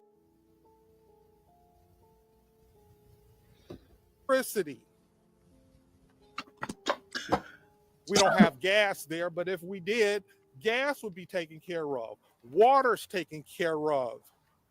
Sanitation is taken care of. Jesus. This dude. Cable and internet is taken care of. I don't have a home internet bill. I don't have a bill. Oh my Lord. I don't pay electric bill. I don't pay a gas that's bill. kind of I don't smart. pay a water bill. I pay No, it's not. everything in one weekly payment. If you live by as of yourself. right now, one weekly payment. Dude, I live by myself. You can see there's the Lidl's grocery store. No, that's half a joke. There's a Lidl's grocery store. I gotta know where this is. Right I thought we determined it was in Atlanta. I thought it was in Maryland. I thought it was. And here's my I storage thought it space. was in Maryland. Now I'm outside Atlanta and it's sunny, so I mean, it's not I'm here. blessed. I can't speak for other places. I'll figure it. I'll find out where he is. You know, I mean, in my 'Cause, experience, probably need to in-town suites, email him to ask extended if we stay can use his hotels are content near anyway. stores and stuff like that. I mean, I don't know. What he but said. you What he all said. are liking this kind The of mall content was. Because he said there was an extra from space. basically in the mall. looking at some I of my would have my sworn. analytics. I'm seeing I where would have this sworn it was content like in Oxon information Hills or somewhere. on Yeah, that's what I thought. Or Capitol extended Heights stay somewhere. hotels. I looked You up all are his liking this hotel content from chain. me. So go ahead and subscribe if you haven't subscribed. Oh, I I want know to what it keep was. this kind of content coming. But I have one payment as far as my living is concerned. Now, I do have a payment for my storage.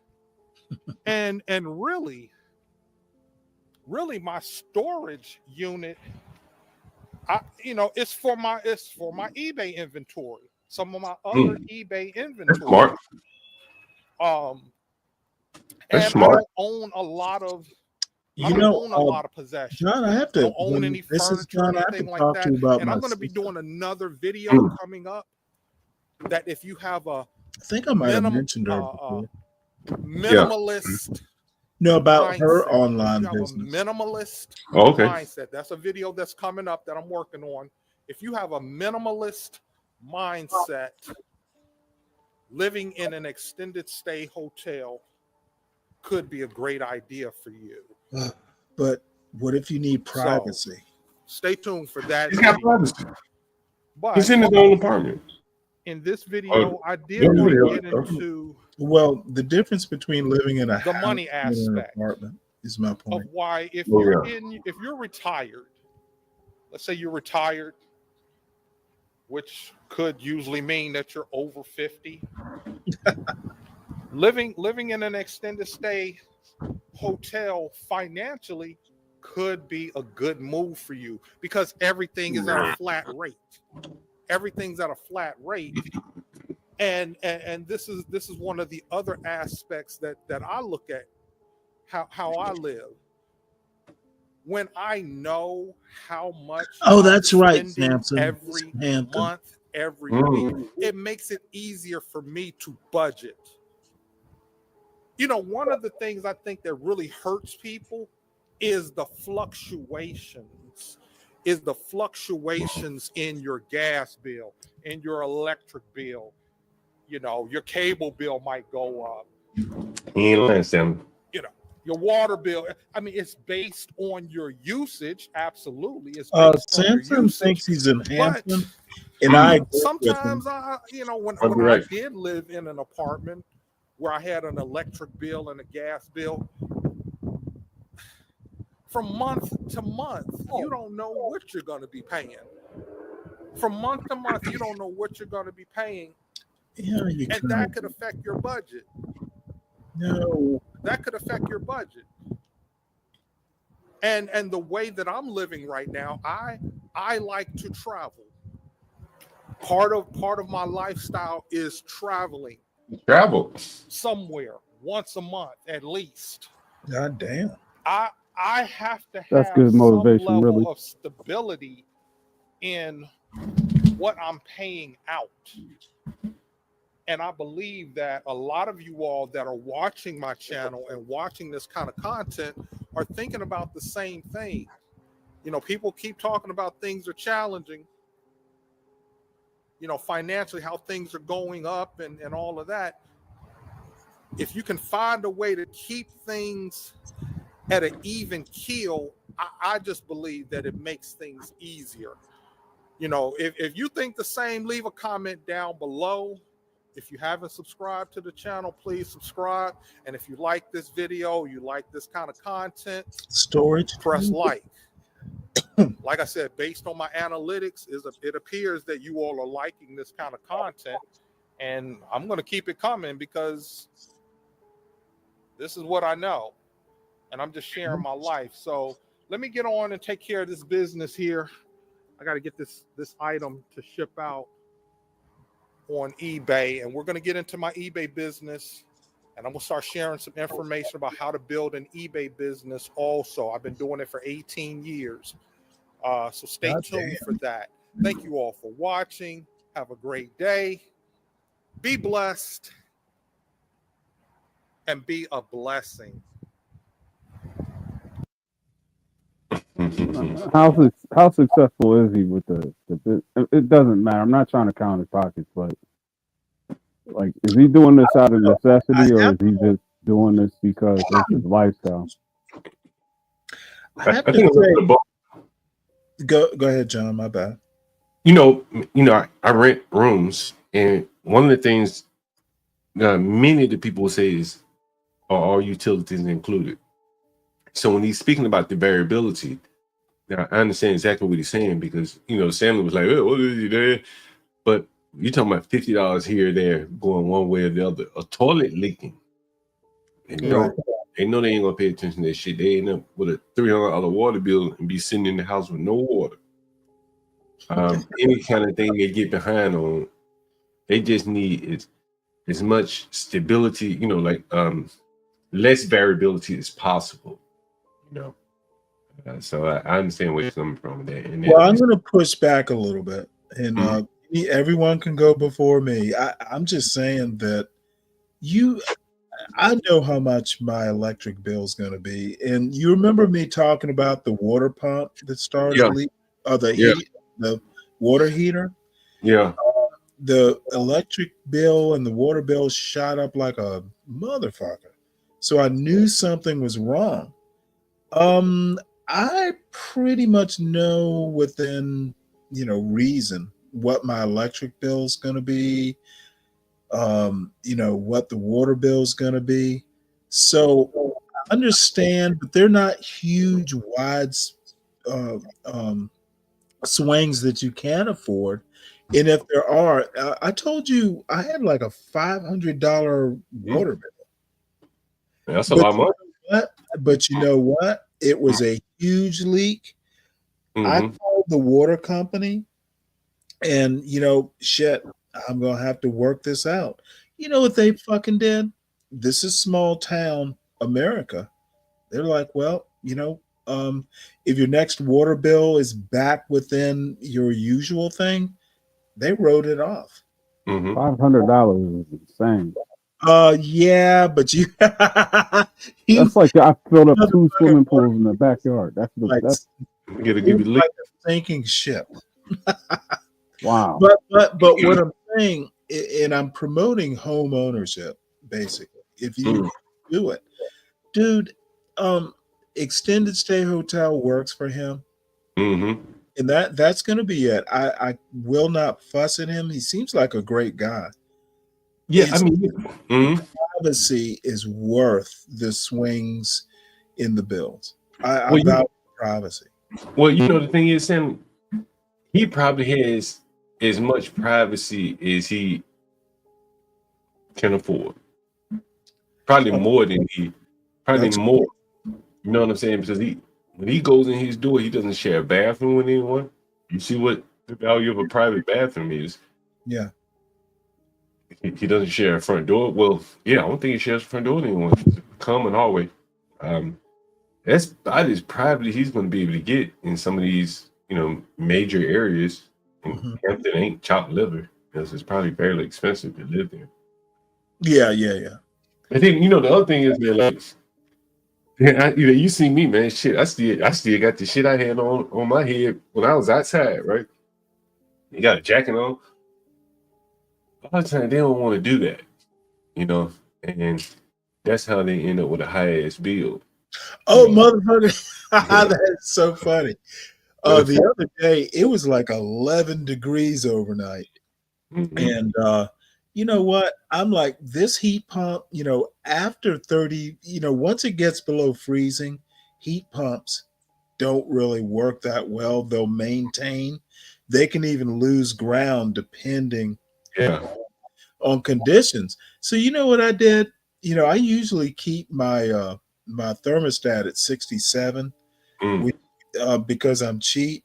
Turn that motherfucker down to like 65. Yeah. But the thing is, but you got to manage your house. You got to know what your house can do. You got to learn your house, all that rhetoric. The privacy. Owning a house is a choice. And I don't think it's a headache too. You never know what can break like a water heater, and you got a $500 water bill. Man, I just did my furnace, and I got a great deal, but $16,000 later.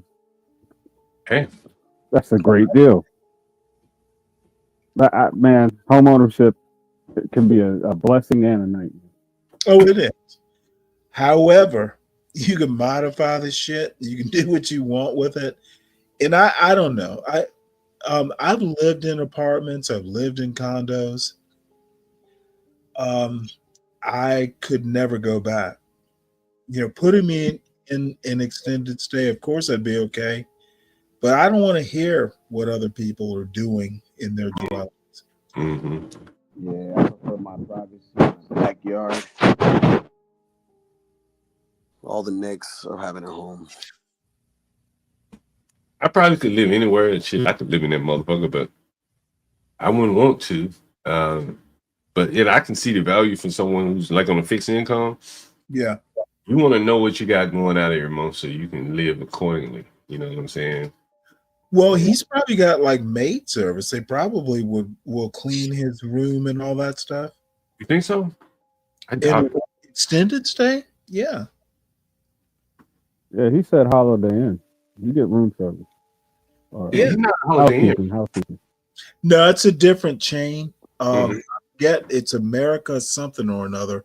The headquarters is in Atlanta. I'd have to go back and remember. But I've stayed in extended stay. Yeah, they'll clean your room. Is that Indian owned? Linens and all that. Probably. Mm-hmm. Yeah, the last time I was in Georgia, the La Quintas were Indian owned, and Really? I wondered if Holiday Inn changed ownership as well. Guptas. Remember La Quinta, La Quinta. Remember Ken Watson said that Red Roof Inn wanted to lessen their dependency on the Indians running their hotels. Interesting. Mm-hmm. It is interesting. Now I went to school with some Guptas. Like in high school, they had like local hotels around Savannah, not like the major chains. This is back in the 80s. Did they smell like onions and peppers? Little like Thunderbird Inn type places. They're great people. So not if they were talking like that guy in the last video John played. Oh, come on. I said he's an exception. I know a few Indians, and none of them, as a matter of fact, Hinduism is actually one of these religions that discourages like huge displays of wealth and getting involved in politics and stuff. Vivek is a real exception. He's kind of ostentatious and all that.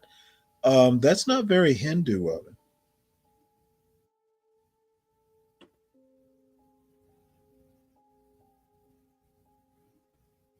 Hey, Juan. What up, Juan? Good afternoon. Good afternoon. I forgot I was muted. I'm sorry, guys. How are you guys doing? Pretty good. Hey, what's up, man? Oh, man, I overheard you guys talking about Vivek. Did you see his wife in that Varam Gupta dress? No. No, but I really think she's cute. Is that like the Indian version of Vera Wang? Better than that, smarter. Wait, hold it. Did you say I'm thinking of JD Vance's wife? Yeah, she is kind of nice looking, right? She's kind of I've seen Vivek's Usha's JD Vance's wife. I'm sorry. No, she and the scary part is she's smarter than JD Vance. She clerked for Roberts, Justice Roberts. She fucking clerked for the Chief Justice. That's not chopped liver. Mm-hmm. No, it's not. But if I'm not mistaken, Stanley, she also graduated summa cum laude from Harvard. So yeah, she's got him beating grades as well. I could be wrong, but her family also comes from money. Yes. And none of that means anything. But you know what? She even Trump said, she wanted to get he wanted to get Usha.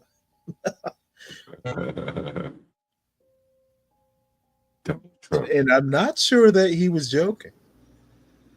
That wouldn't be a good play, I don't think. No, and you know what? JD Vance has taken so much shit.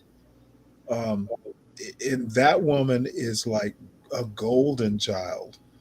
So, Man, this country is so great that we could have a man come from white trash to become the vice president. This country is so great when he meets the love of his life. People on the far right like want to make all kinds of racist comments about his wife and their marriage. That's the country we come from. Who said that? I haven't heard. Do your research, Latina. Do his research. You gotta put a name to that. Made a claim. It's not worth the researching, Latinos. There were people that said it, but they're so far. They're like way out there. Like they. I don't think. See, you and I disagree. One, I think it's closer to the norm than most people do. And again, I grew up in Savannah, Georgia, but it's also back in the 80s, so I'm a little tainted.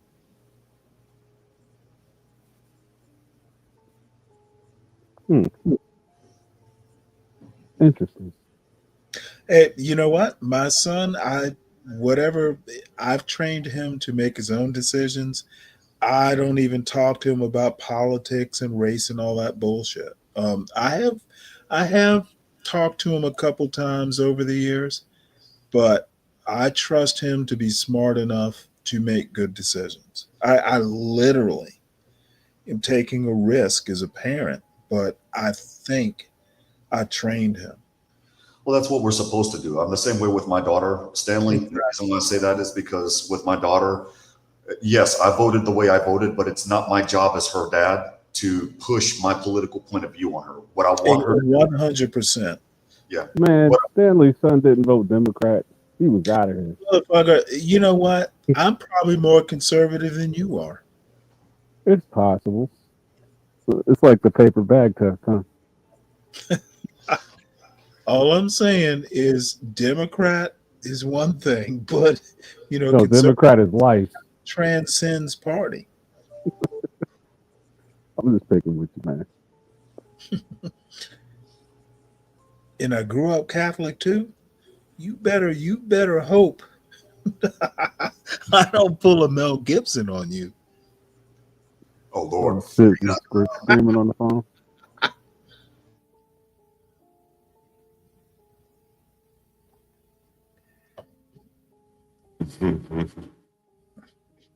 So Juan, I'm actually glad you're here.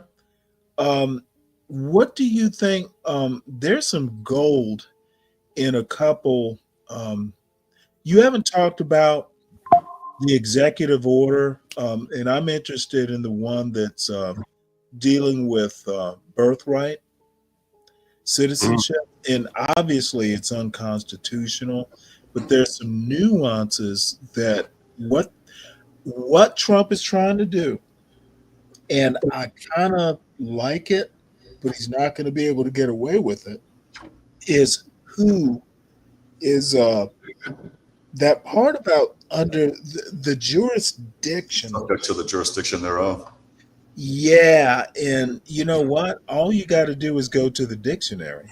Everyone within the borders is under U.S. jurisdiction.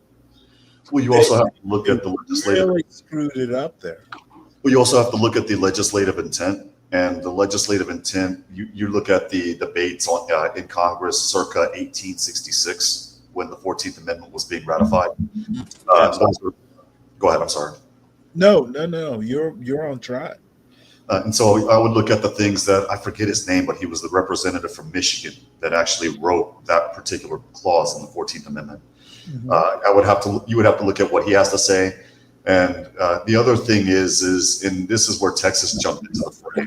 There are certain nuances that have to be refined in the U.S. versus Juan Kmart case. And I can't, I'm not going to agree or disagree. Like I tell everybody, this is one of the few cases that you can actually look at the set of facts and literally it could be decided either way. It could go literally either way. Well, I totally disagree with that. The Constitution says what it says. It's a process problem, not so much the intent.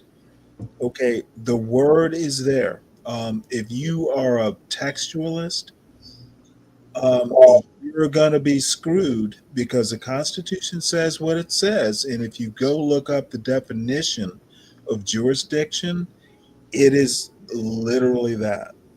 Right. Now, it's a process problem. If you want it changed, and it should be changed, but you got to do the right process. And that process, to complement what you're saying on the last part, Stanley, is Congress, because you and I both know that Article 1, Section 8 gives. They could just go right into the into the code. Exactly. Oh my goodness. Yes. Yeah, that's exactly what they can do. So, you know, they're not going to, of course. Everybody's going to get into the. And God damn it, they should. Even as a Democratic voter, they really. What would you like to see done, Stanley? Like, what do you think the optimal law is? This dude. U.S. Code. I can't even remember what it was because I have it in the Slack. 8 USC 11 something. I don't remember the entire thing, but yeah. If you were to put it in layman's terms, like, what do you think? Like, is the optimal? All they need to do is go in and fix the statute. But what would define jurisdiction is all they need to do. Jurisdiction is define what it is. Now, Juan is the actual expert, but back in the day, jurisdiction meant everyone who lived here, or better yet, go back and do a constitutional amendment, which is damn near impossible. well, again, you don't need to do a constitutional amendment since Article 1, Section 8 gives the Congress the power to. Yes. Okay. All right. But the thing is jurisdiction. It's a little bit more nuanced than that. And that's why I think that the U.S. versus Wong Kim Ark case, that real old case, needs to be further refined, because they talk about jurisdiction not only being within the borders, but also having your allegiance. An example that they've used is when the United States was being occupied in part by England during the War of 1812, there were British soldiers having kids here in the United States with American women, and those kids were not American citizens, and the Supreme Court decided single-handedly on that they weren't citizens because they were kids of an occupying force, right? And so that type of thing needs to be a little bit further refined. Again, they could say literally what you're saying, Stanley. I'm one of those where partly I'm politically pooped out to a degree, because it's like a bomb went off when that executive order came out, and so I'm calling people to calm them down, or people calling me and I'm going to calm them down. But well, can you tell us about that when you're done explaining? I'd love to know just the nature of the calls. Well, the thing is, the thing though is, real quick though, is this case, they could literally say what you're saying, right? Mm-hmm. They could go literally with the strict constructionist, textualist part of the Constitution. This is what it is, the end. Or they could just simply say, we need to refine allegiance, and then we have to put that in our definition of jurisdiction. And if Congress, the problem with the allegiance is, how does a baby have allegiance? You mean we need to talk about? See, the problem is we're talking about who's born, and we're not talking about who they're born from. No. We're not talking about the allegiance of the baby. Well, no. I'm saying the actual 14th Amendment talks about the baby born. It doesn't talk about the status of their parents. Right. And that's why literally what you just said, Stanley, is why this case could go either way. I'm not going to run around and say one thing or the other. This is one of those where I don't know, and when I don't know, I'm just going to admit I don't know how this is going to work. I want it to go one way, but the thing is it could go literally one way or the other. You think? Well, it's crazy because in Dominican Republic, I told I believe it was Stanley a while back that they did that with the Haitians. Basically, like if both parents are not from the Dominican Republic, you can't deem to be a citizen from the Dominican Republic. Mm-hmm. Same thing in Greece. In Greece, if both parents are from, for example, the United States, and you're born in Greece, You get a birth certificate, but it's a foreign birth certificate. You're not a Greek kid, according to them. But this is America. This isn't another country, as Stanley would say, and he would be right. No, I you know what? We really need to figure out how to get the Constitution amended. And see, the weird thing is we're saying it's hard to do the whole, constitutional process. And I don't even see this. Democrats should not oppose going in and amending the Constitution to a point that it's much more clear. I want to see, even if it goes back and the statutes get fixed and defined and all that, and I think lawyers could be skillful enough to do it, we still need to take a step beyond that and go into the amending the Constitution on this one. For once and for all time. Now, and Juan, this is going to go back to the affirmative action, the UNC and the Harvard cases with the whole affirmative action thing. Justice Roberts talked about the Constitution being colorblind. Here is my fear. If you go back and you say that the 14th Amendment was meant for former slaves, you basically admit that the Constitution's not colorblind. And that creates a problem if you wanted to make the argument that the Constitution's not colorblind. I would have to disagree. I don't think it would make the argument that the Constitution's colorblind, but it would make the argument that the Constitution is origin blind. Is origin blind, basically. If you're from Europe and your parents are from, you have both parents from France, and they decide the way that I don't want them to decide to a fault, and you're not an American citizen, then back to France you go, just like if you were born in Guatemala or the Dominican. You're missing my point. Go ahead. I'm talking Reconstruction amendments. Justice Roberts literally said in I think he wrote the majority opinion, that the Constitution is colorblind. We're talking affirmative action.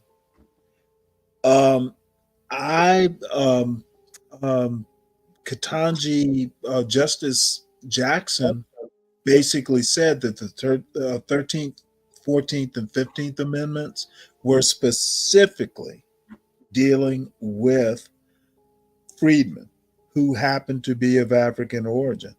So she's saying those amendments were written, just to be blunt, for Black people, for slaves.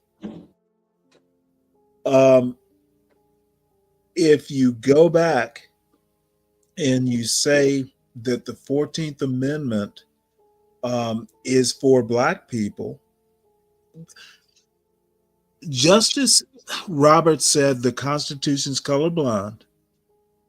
Ketanji Brown Jackson's argument is no, they were literally written for Black people, to be blunt. Essentially saying that the 14th Amendment was for Black people, not for illegal aliens. You're admitting that the 14th Amendment was for Black people. Constitution's not colorblind. Therefore, you could make an argument that, affirmative action can come back. Well, you might be right there, because going back to the debates in 1866, I believe, the gentleman from Michigan said when he brought this up on the Congress floor, he said that this did not apply, quote unquote, to foreigners and quote unquote, aliens. And then, of course, a decade after that was the Chinese Exclusion Acts or whatever. But he himself said during those debates that this clause did not apply to them.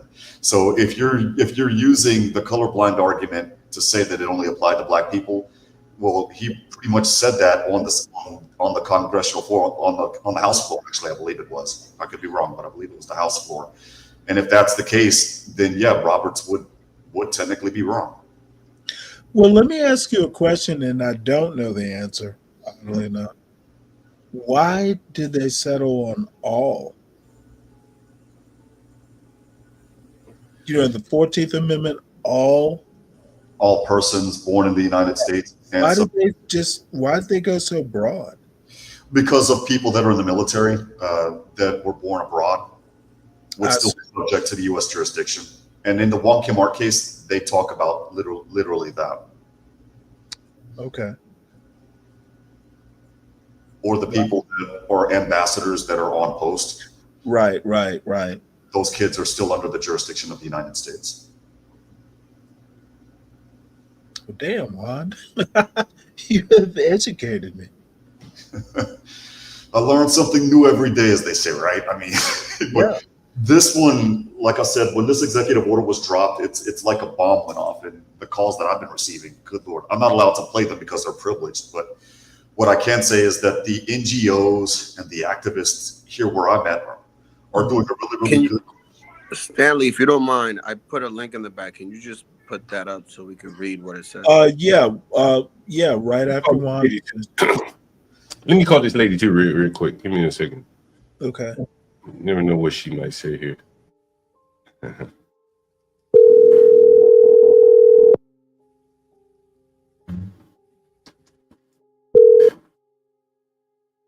Hello.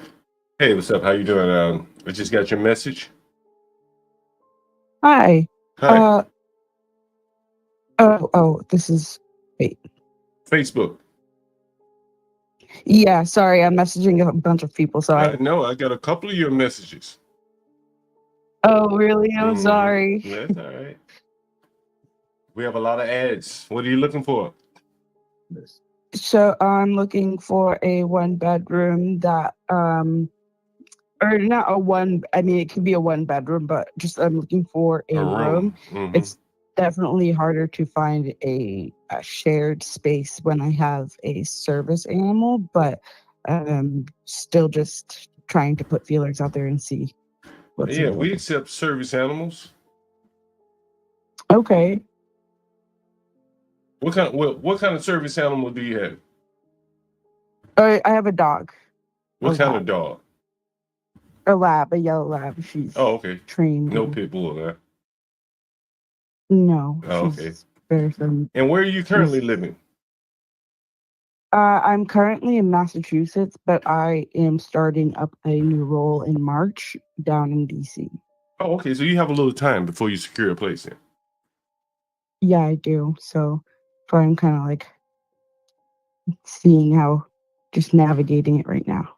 Well, I just responded back to you on Facebook. I sent you a listing of a link. The YouTube? Yeah, that you saw it. Yeah. Yeah. So on there, I see that you have a few options. Mm-hmm. I think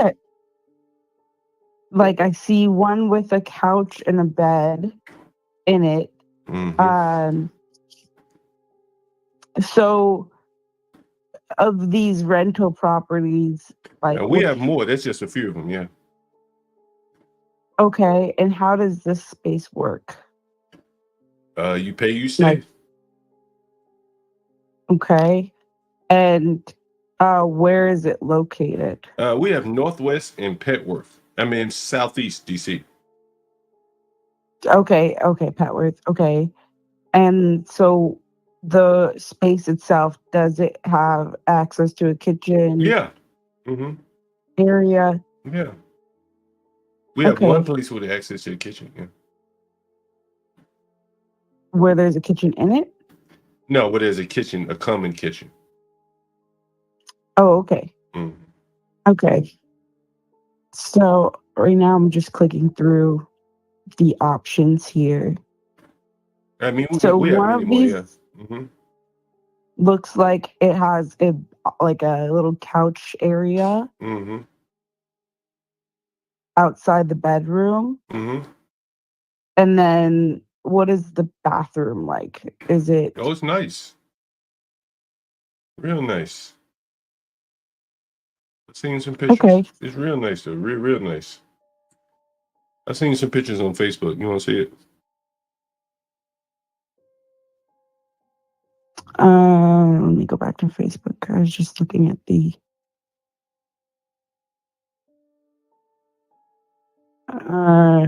Well, the pictures I see are, or the things I see are on YouTube. So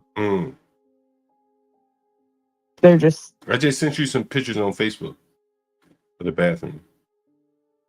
It's really nice, yeah.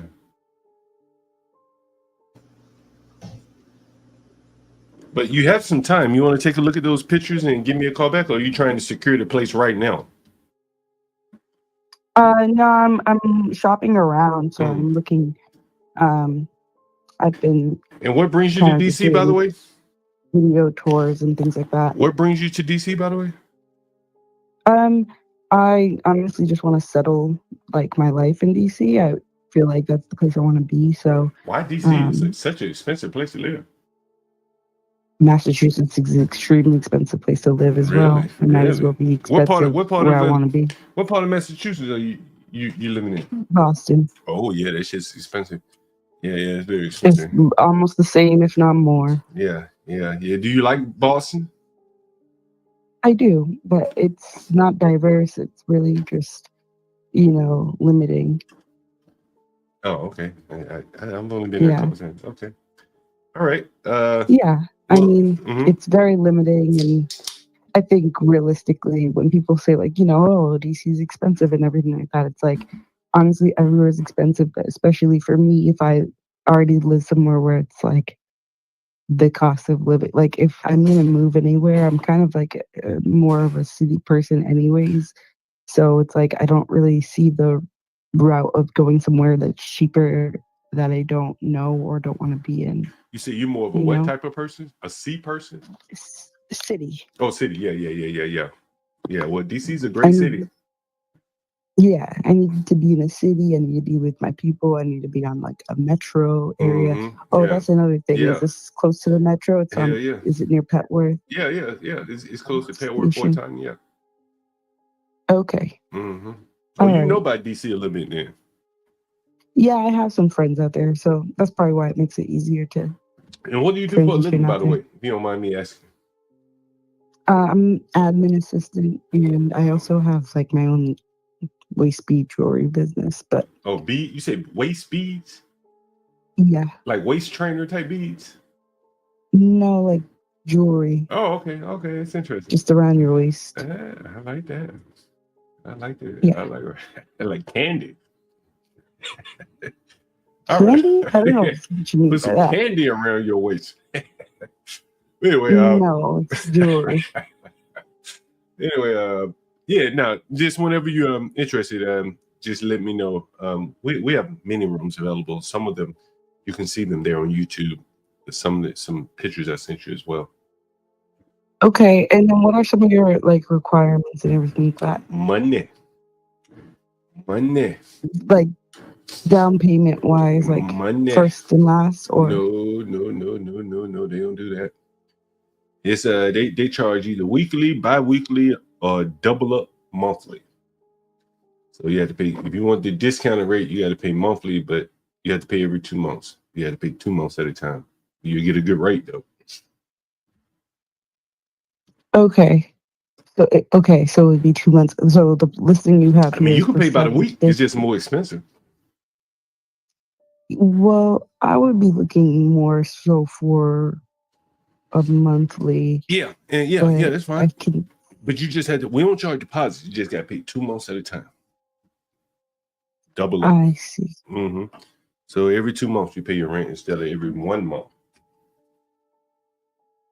So like what you have listed here, $750. Is that? Oh, that's for in a Southeast though. That's in Southeast. You don't want that. You don't want that. Oh. You want to go to Southeast? No. What's the listing that's? We got so in many, so we Petworth? just throw up a bunch of pictures. There's some of the ones you see with couches. That's in Northwest. That's in Petworth. But all of our places look kind of the same. But we got some real discounts. You want to go Yeah. to Southeast? You want to go to Southeast? No, I mean, I know Southeast is a little bit further out, and it's a little, what? and they got some hills and stuff out there, and I just don't want to be. You I'll think be it's too honest. ghetto for you?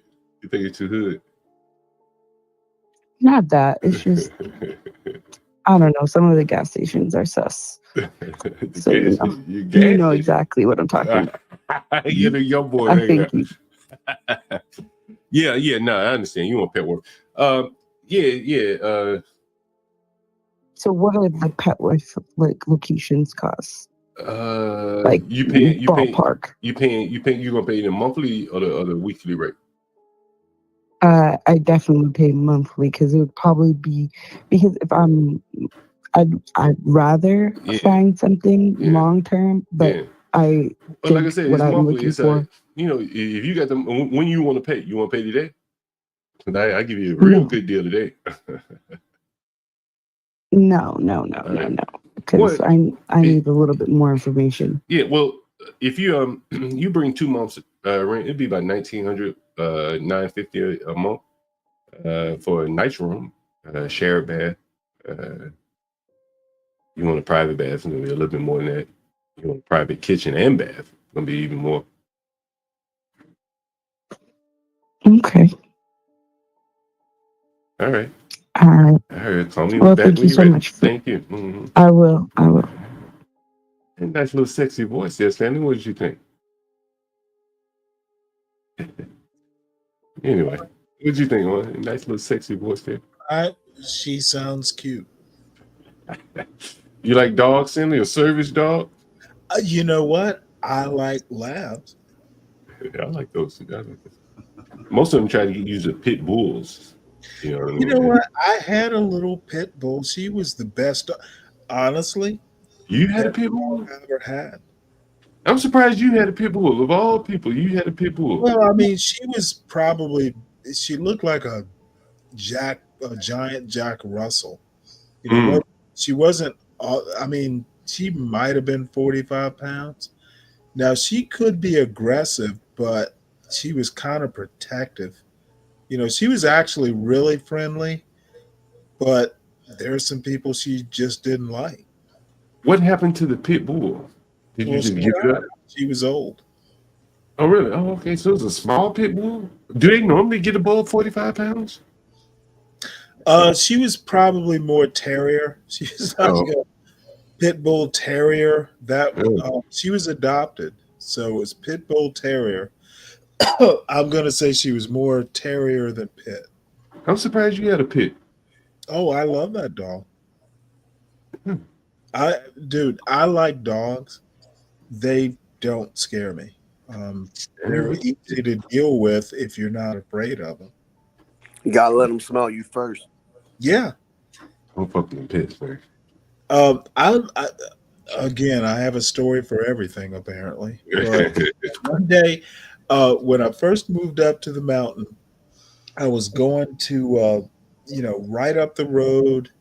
You know, a friend of mine said, "Hey, drop by. You know, you can meet the family and all that shit." So I walk up there, about 5-minute walk, 10-minute walk. So, I'm hopping over the ditch, which, he had, and, his 2 dogs come running after me. I'm like, what the fuck are y'all going to do? Yeah, you don't know me, but no, you don't run from dogs. Nah, I don't blame you on that. Or, and they will either do 2 things. They're either going to attack or they're going to not attack. One or the other. If they attack, you have to pretty much deal with that. But most dogs, if they're family dogs, they're not going to attack. They just want to scare you. Yeah, I watch videos online about wild dogs, African wild dogs. Yo, them motherfuckers are treacherous, man. Well, yeah, you don't want to bring a wild dog home. It's a my goodness. They're like one domesticated animal. Yeah. Man, them motherfuckers are like hyenas. You know what? Latino, man, you make me so jealous. I've been watching videos for hours. What's that lab right there? Yeah, Chocolate Lab. Nice. Yeah, I could watch them wild dog videos for hours, man. Them motherfuckers just eat an animal alive, man. That shit is amazing. I don't like the hyenas. Something about wild dogs, I like them. You need to watch more like shows that show a family dog. Yeah, I like the wild, man. Stanley, you ever been on a safari before? No, I've been to Egypt. Oh yeah, I've man. never been to sub-Saharan Africa. No, this shit is pretty good, Stanley. Oddly enough, it wouldn't be my interest. Really? No. Really? No, this shit was great, man. Not that. I mean, I'd go sightsee. I wouldn't, go like a Donald Trump Jr. safari, like bring back heads. No, I'm just talking about going to look at them. And they're hunting them. Never been, would go. Yeah, that shit was, man, that probably one of the most memorable experiences I've had. Yeah. Really? Like on a vacation, yeah. Yeah. To see lions and fucking hippos and all that shit, in their natural, I guess that would be their natural habitat, right?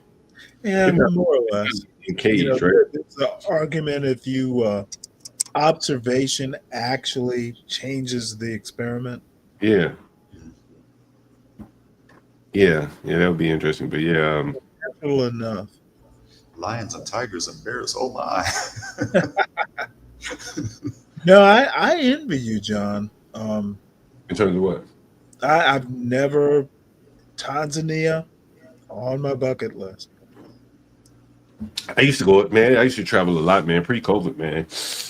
I used to love to travel, get on a plane, go somewhere. You know what I mean? But I hope my son can do some shit like that. Yeah, shit. The earlier the better. I'm waiting for my daughter to get her passport so that, because I was able to travel in Mexico a lot when she was younger. Her mother wouldn't let her go come with me, which I could understand. I'm visually impaired. If anything were to happen, that would cause problems, and I would never forgive myself. But now that she's older and in college, like I tell her, I want all of the experiences that I got the blessing to enjoy. I want her to be able to enjoy them as well. Now I'm with you on that. Stanley, your show starts up in 30 minutes, right? It doesn't have to, but it can. Yeah, it's a good time to start. We might well keep it on schedule. You know what, this dude, one young man, you say you were impressed with that. I'm gonna let you hear his voice, by the way. I'm gonna see what he's talking about. What's today? Friday? Yeah. Yeah. I was impressed by this young man. This shit that really impressed me.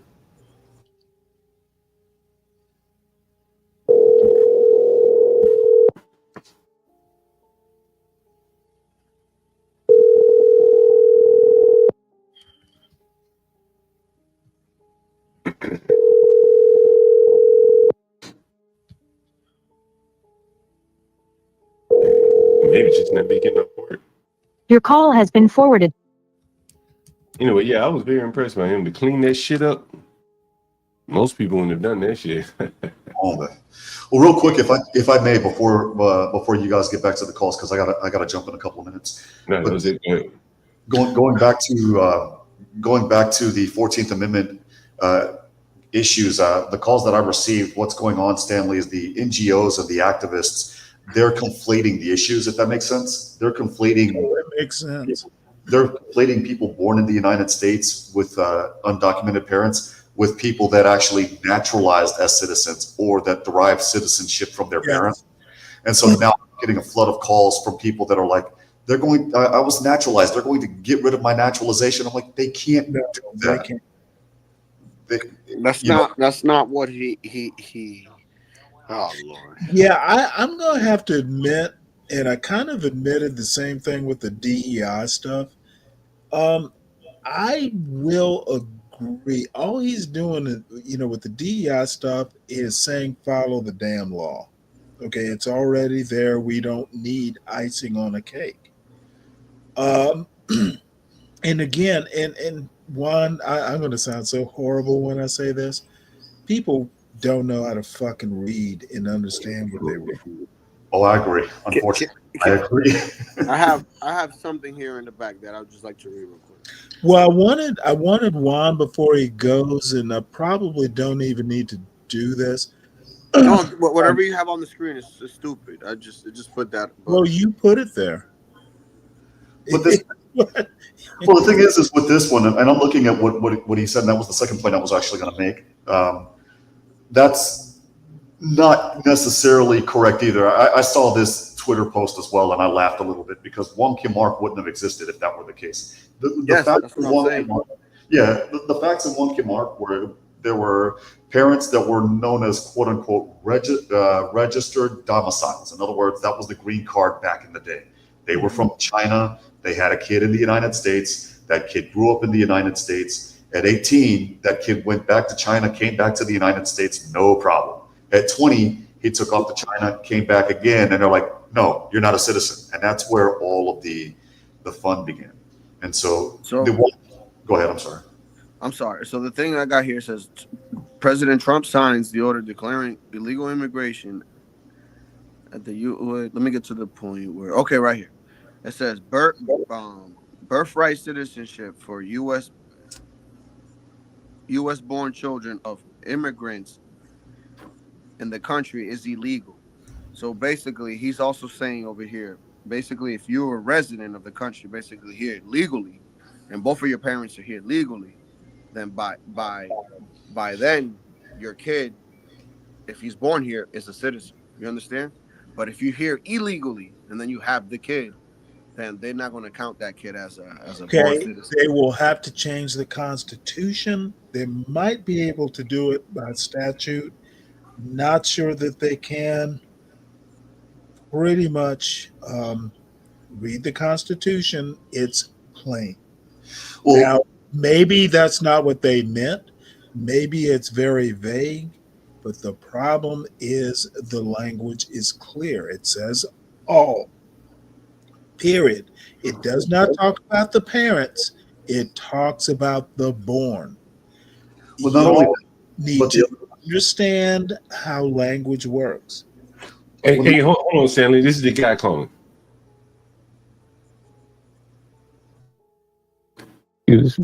Hello? Hello? Hello, sir. Sorry I missed your call. Who am I speaking with? It's the landlord, the janitor, basically. Oh, yes, sir. Yes, sir. Yes, sir. Yeah. Man, you was telling me you wanted to learn something about real estate and stuff like that? Oh, yes, sir. I've been looking at a couple properties, man, but I really want to stay in that spot. I really want to see if I can invest in that particular spot right there where I'm at. Well, I think you learned your very valuable lesson in real estate the last couple of days, huh? Yeah, I'm not gonna lie, yes, sir. Tell me what you learned. Tell me what you learned there, huh? I learned the important. I understand how important it is to definitely be able to like manage, because everybody has requests and everybody has different wants and needs, and when balancing, and this is a life lesson, but balancing everything out, sometimes it could always be rough, but that's why it's important to is that what you learned the last 2 or 3 days? Is that what you learned the last 2 or 3 days? What you learned last? I'll be honest, because I'm so what basically what I learned is you just gotta. Sometimes you might have to do the dirty work in order to have. And what I mean by dirty, my nigga, you said it. Yes, sir. Yes, sir. That shit was dirty work. That dirty work. Oh man, it was horrific. But I mean, tell me how bad it was. I want to know. Oh man, dude, when I went up, because I had just got back from the gym, I went upstairs. The moment I walked in there, it smelled pretty bad. But I knew that it was due to the same circumstances because like I said the night before when I first called you about the incident, I thought the dude was just playing some tricks. Like, honestly, like the first time I saw it, raised the eyebrow in my head. So you talking about I was kind of like, you talking about the shit in the bathroom? Is that what you talking about? Yeah, just the way, just from that whole vibe and everything, from walking in there, it didn't look like somebody did that by accident.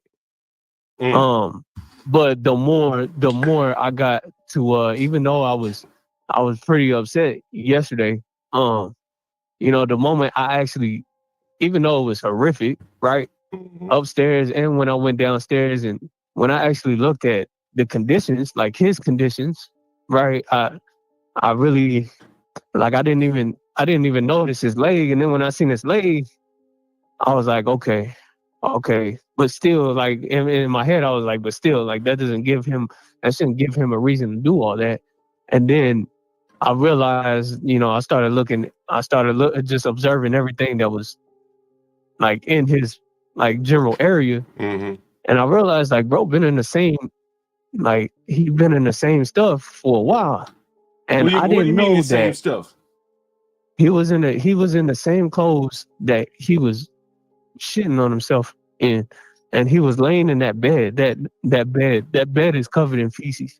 He was laying in that same bed because literally when yesterday when he went back, when we made him clean, you saw shit in the bed. You saw shit in the bed. You saw shit in the bed. When he sat when he sat on the toilet yesterday, when he was cleaning, because he sat down, and then when he got back up in his clothes, there was boo boo everywhere on the cover seat. So, and I asked him, I'm like, bro, have you changed? And he's like, no. And I was just like, bro, what? And the thing is, like, me, like, and I understand, like, Marcus and them, like, they I feel like they had a right to be upset. And I explained to T about it. I'm like, look, you got to understand, like, even though like something might be, it's all about how you approach somebody, because don't think they approaching you in a way that they just blaming y'all for everything. Like, it's not like that. Like, like, intent, like, messages might not come out the way we want them to come out sometimes, but it's not what it's not like, if there's a problem or issue, you got to go, in order to give respect, you got to give respect sometimes. And sometimes, like, I know, like, they push the buttons a little bit when they because they'll text me like this and that, and then I'll be like, what, dang. And then, like, yeah, but it was just horrific, man. I never seen something like that. But I knew that if something if something needed to get done, I was probably the only one in the house that was gonna do it. Because at the end of the day, I care about my hygiene as well, and I care about the safety of everybody else in there. And plus, I'm not trying to get sick either. Where you from, my man? I'm from Texas, man. Oh, what part? Yeah, I'm from Austin. I'm from Austin. I was in the military. I was in the military for 5.5 years. I was in the Army. Got out and I went to school, and I finished school, and I came across an opportunity to come out here and work. And where you working in DC, by the way? I work on base. Yeah, bowling? You work at bowling? Yeah. Oh, okay. So you right at the job then.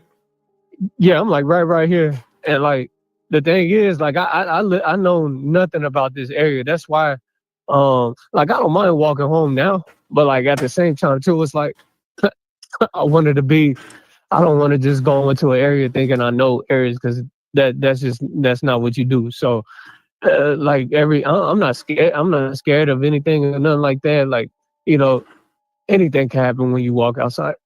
But, yeah, man, I just really been taking this journey like a step at a time, man. I'm not trying to see and do everything all at once, because I know. Yeah, that's the good I know approach. Yes, sir. I know I'm in a position to do that, but I want to make sure. I want to make sure I'm as certain as possible with all the moves that I'm making in order to make a chess move or a chess play. So, I'm Well, I will say tapping this, my. young man. Well, I will say this. You passed you passed the biggest test with flying color. I ain't gonna lie to you. You know what I'm saying? Most of them niggas when they clean up shit, they'd have been shitting on top of that shit. Yeah. You know what I'm saying? Complaining the whole way through. Yeah. Shit.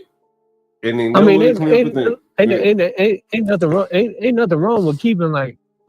Of course we're gonna be like, damn, but like at the same time too, like, you can't just depend on like if you want something to get done, man. You got, like, you know what I mean? Like, I clean another grown man shit. Like it's not something that I wanted to do, but I knew that. Sometimes You know what I'm saying? Yeah. Especially like. Shit. Hey. Shit, I try to put myself in your shoes. You know how many Yeah. motherfuckers I done clean up with shit? I clean up a dead body, man. Dead motherfucker. You gotta do what you gotta do sometimes. You know what I'm saying? And then you got the right attitude. Yeah, you know what I'm saying? You got the right attitude. I was wondering which one of them niggas was gonna clean up. I knew it wasn't gonna be the trans and her mammy. And I knew it wasn't gonna be the other nigga and his girl. But they half of them was making the mess. But I think you learned. So what did you learn today? What did you learn the last couple of days? If one thing you probably should have learned. Last couple of days, I just learned it. I learned the importance of when shit needs to get done, man. Sometimes you just gotta do it, man. Do it yourself. Then you motherfucker will I called on top of that shit. And another thing too. See, I called my pops. I called pops and I didn't call him like complaining or anything, but I was like, dang, like, man, like I had to clean up so much stuff. And then he was like, man, I could, he's like, cause he was like, man, I could help you out, like I could help y'all out, like too, like if you want, cause, and I was just like, nah, like I was like, nah, like, I mean, I'll just clean it. Yeah, I'll just clean it for this particular time because although like yes I did some good and everything I just know that when somewhere down the line or in the future, man, if I'm gonna invest in property or something, or when something gets fucked up, man, I've always been the type of person that got to go out and fix it, man. Yeah, my life ain't, man. And then the more you get to know about me, man, the more you know, man. Like it's just, man. So much, like, man. I just, no matter what happened to me, man, I just kept on going, man. There've been a lot of crazy stuff. Life is a bumpy road, man. But I never sit there and just complain and not do nothing about it, man. Yeah, that's the only thing you can do. I do what I gotta. I do what I gotta do, but I make sure it's I make sure it doesn't interfere with me trying to elevate and get to the next point in my life, because I know at any moment, man, if I slip up or if I take initiative the wrong way and go about it the wrong way, it could really ruin my life like that, man. Like I'm talking about like even though I'm not a troublemaker, man, like I get in trouble one time, man, they throw the book at me, man. I'm like, I'm done. Hey, like I said, I'm not a troublemaker. You got a security clearance over there, don't you? Oh yeah. Oh damn, you got it made over there. You got top secret clearance. Top secret? No, I ain't. You don't have to have a top secret to get on bowling Air Force Base? No. I don't know. What do you have? What type of clearance you have? What clearance? Yeah. Oh, I do. What's it called? I'm a mechanic, man. I'm saying, what type of clearance do you have? Like security clearance? All you gotta do is just get you gotta get a pass. You gotta get a visitor's pass. That's it. It ain't classified, but it ain't declassified, but it ain't unclassified. You got public trust or something? Is that what it's called? No, it's just like I work for the government. Like Okay. even though I'm a civilian, I work for the government. Okay. You know what I mean? Gotcha. But I mean, I don't really want to go into detail. But yeah, it's on something like that. But hey, man, I walk with God. I walk with God, man. So What kind of mechanic are you? oh man, I work on everything, man. I'm probably the best. I'm one of the best mechanics I know personally. Like, and I'm not even trying to like toot my horn, but like, What, like man, cars or yeah, something? Because they got airplanes and shit over there, don't diesel they? truck, cars, diesel truck. Oh, you know I work on I never diesel worked trucks? on it. Yeah. What was your MOS? I was a 91 Bravo, and then when I got out, man, like I said, I went to school, man. I graduated. I graduated one of the smartest people in my class, but at the same time too, it's like, you know, I put in that work. It wasn't. What school did you go to? What school? It was crazy as me and Marcus went to the same school, man. That's you know that we Tyree, went to UTI. Yeah, Marcus. Yeah, he went to the same school as me. And I didn't even know that. What UTI? What was it? UTI. Yeah. What's it? Universal Technical Institute. Oh, okay. And he was was he in the military? I think he was too. Damn, he's sorry as shit. Anyway, Marcus ain't. He ain't too bad. He ain't too bad. Yeah, Marcus ain't bad, man. It just I could tell that he like because he work a lot. He works a lot just like me, but like at the same time too, it's like he don't really get loud, man. Like he don't really get loud, man. But you know, he was just caring for his woman's safety and those women in there, man. Because it was like I said, man. It was I never seen him get loud. I know he ain't a loud person, but he had to yesterday, man. It was just he was like, come on, man. Like, what you doing, man? Does that woman work every time I come to the door? She got pennies and bra. Oh, really? This is all I ever seen. I never seen her with clothes on. Oh man, no, they never had no. To be honest, man, they never have any issues with. They never have any issues with me. I always tell them like, if I'm being loud, man, just let me know. They're like, oh man, we barely even hear you. Yeah. Or if we hear you, like we got our TV on. Yeah. But yeah, man. Recently, man, I started getting back active, man. I was in recovery, man. It's not. I was in recovery, man. Like, and what I mean by recovery, man, I put my body through a lot of stuff, man. So, you know, while I just got here, man, like when I just got here, when I moved in, man, I was just taking some time to just sit back, relax, trying to get hungry again. So. You know what I mean? Get hungry again. So whenever I get back active again, you know, everything's good. So yeah, that's where I'm at right now. Yeah, but look, like I said, I talk with my business partners every Monday, man. I come back by there, or I call you after that. We figure something out. Yes, sir. Yeah, sounds good. Thanks, and man. I wanted. Go ahead. Yes, sir. Yeah. You about to say something? I was gonna say, yeah, it ain't really that convenient. But yeah, man, when I was telling you that they literally got a street on they got a street over there in on that side. They got a whole street named after me, man. Yeah, you were telling me that. Yeah, it's on Texas Street, man. Yeah, over in Southeast. Yeah, you were telling me that on the other side of Southeast. Yeah, I was looking at the properties out there too, and they got some.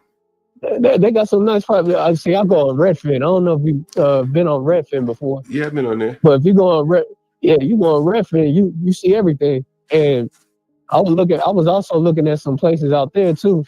You know, especially if it's a street named after me. Of course, I'm gonna look into it. But yeah, I was looking at some stuff earlier, man. It was, yeah, man. I was like, dang.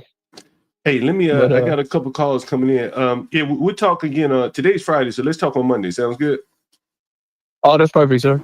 I appreciate it, man. All right. Hey, Stanley, what did you think about that? How the hell I do that? About what? It sounded like a real like go get a young man, take responsibility type shit. You know, he had to clean up the shit, Yeah. And you know, the other people probably wouldn't have done it. Well, that's what he said.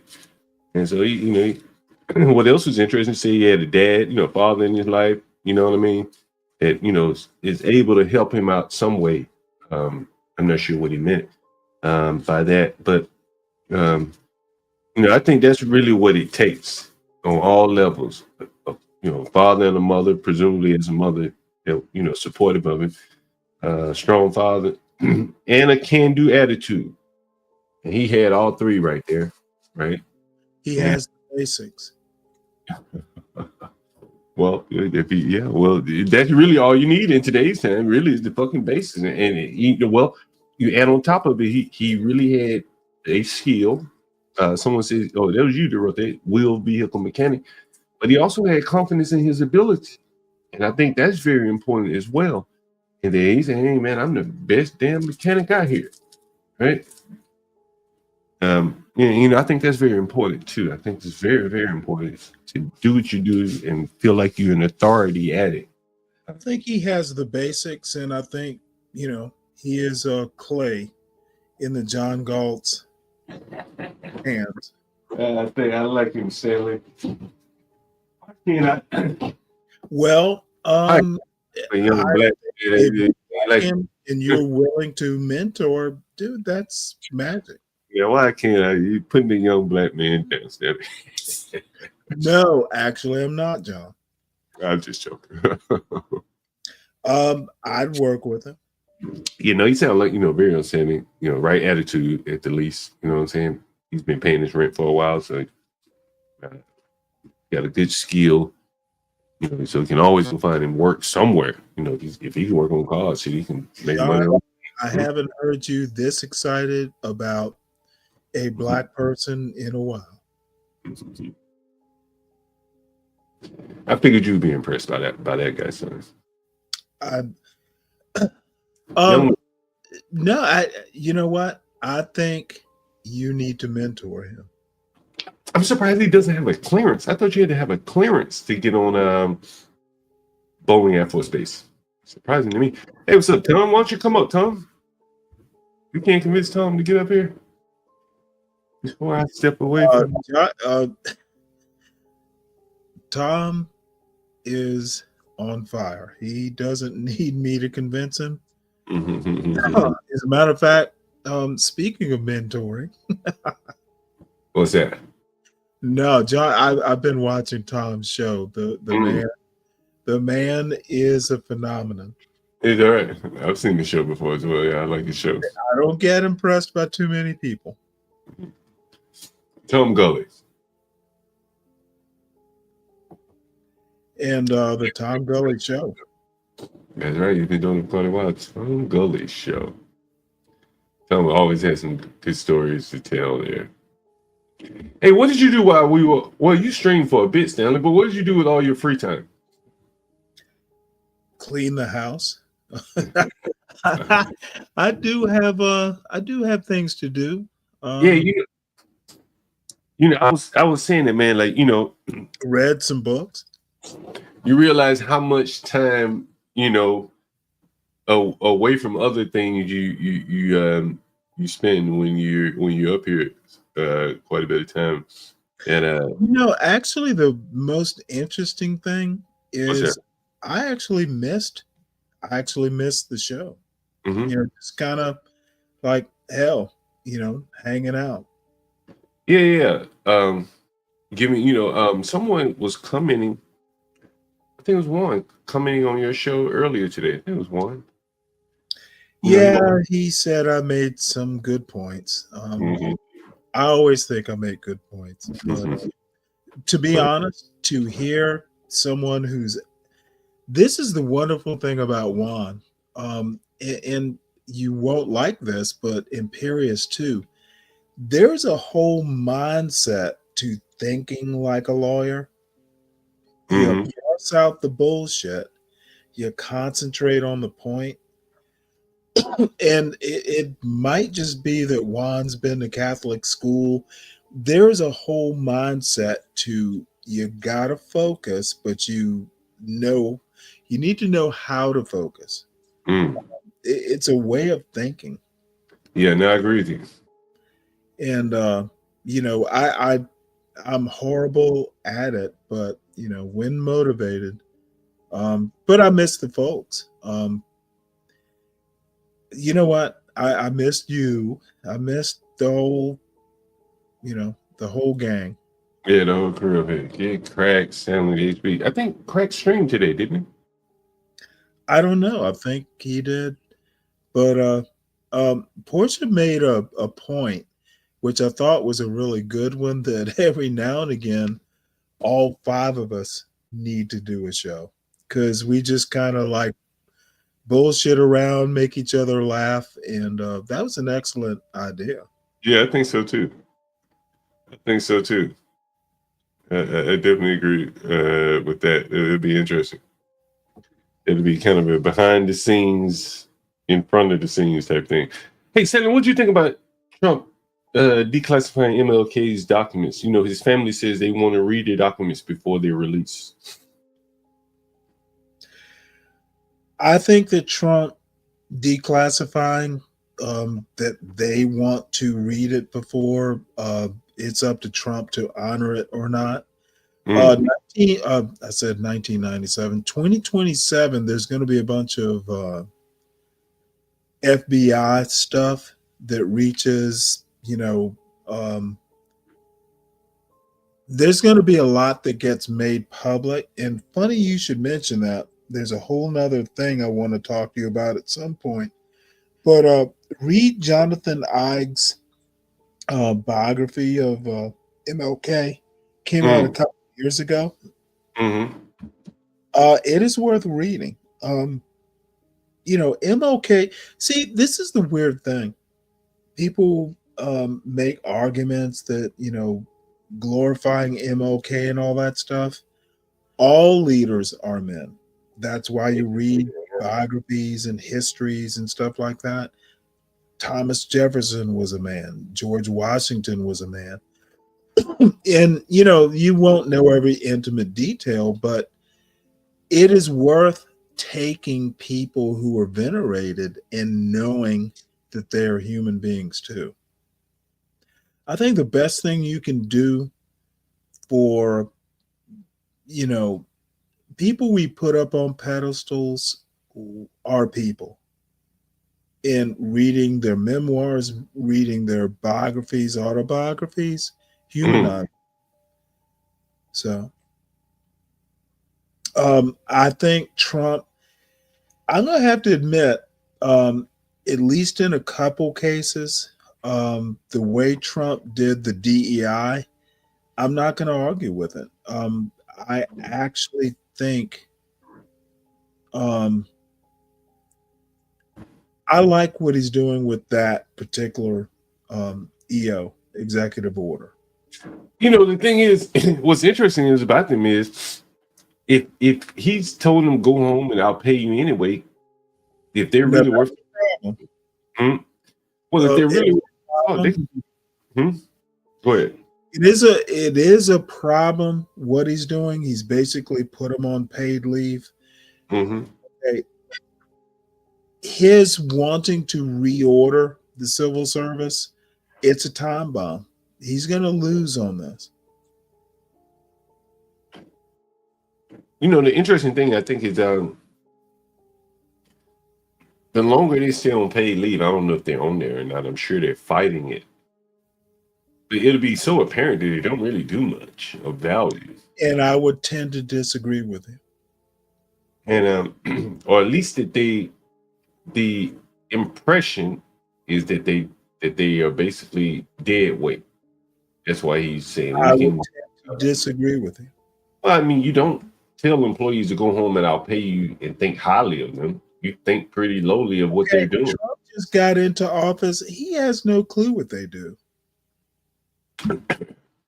He may not have a clue, but he has an opinion or a thought. Okay, well, if you want to rule and do executive orders by opinion, he's the president. He can do that. Doesn't mean he's going to win.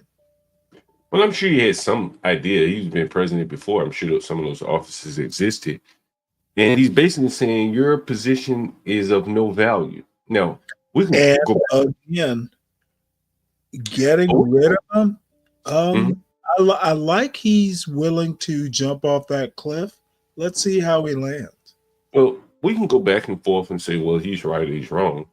Oh, I don't care whether he's right or not. What is going to happen is, he's going to create a bunch of unemployed people. He's going to be adding to joblessness. So, and I'm sure he knows that. I think that it's a dual-edged sword. That's my opinion. Yeah, it's going to be interesting. I tell you what, I wouldn't want to work at an organization where the head felt like what I was doing was worthless. I want to go somewhere else. That's just me, though. Yeah, it is just you. So Yeah. you don't necessarily, represent federal work. Somewhere where the head of the organization felt like you're like dead Well, weight. I'll tell you a story. I had a piece of crypto gear way back in the day, and it was an essential piece of crypto gear that I had to have for my ship to deploy. So I go all the way from Norfolk up to Portsmouth. And, I should have had someone else do it, but I, as the division officer, took it myself because it was that important. I get there, and the person who is going to be the technician to do it, I walk up not even understanding. I'm like, hey, you know what? I'm here with my crypto gear, made an appointment, all that stuff. So the dude who was going to prepare it was eating a sandwich. He looked up at me and he literally said, hey, I'm on my work break. You cannot disturb me on my work break. I get this hour. So I motherfucking sat there waiting for him to finish his lunch break, probably 45 minutes. And after it, that man fixed my essential piece of crypto gear. We had to have it to deploy. And I played by his rules. I played by a union rule. However, whatever rule made his lunch break sacrosanct. But guess what? What is we deployed? What is crypto? Well, it's what it says. It was a piece of hardware that encrypts, communications. I see what you're saying. Okay, gotcha. We had to have it. He was essential. He had a lunch break that I could not break the rule. And I think the thing I learned is sometimes people who are essential to getting a whole Navy ship deployed, sometimes you have to play by their rules. Yeah. Now, in Trump's world, would he be fired? Could he find someone loyal to Trump to get my gear fixed so I don't have to tell the captain that, oh shit, it's going to take 2 weeks to fix it?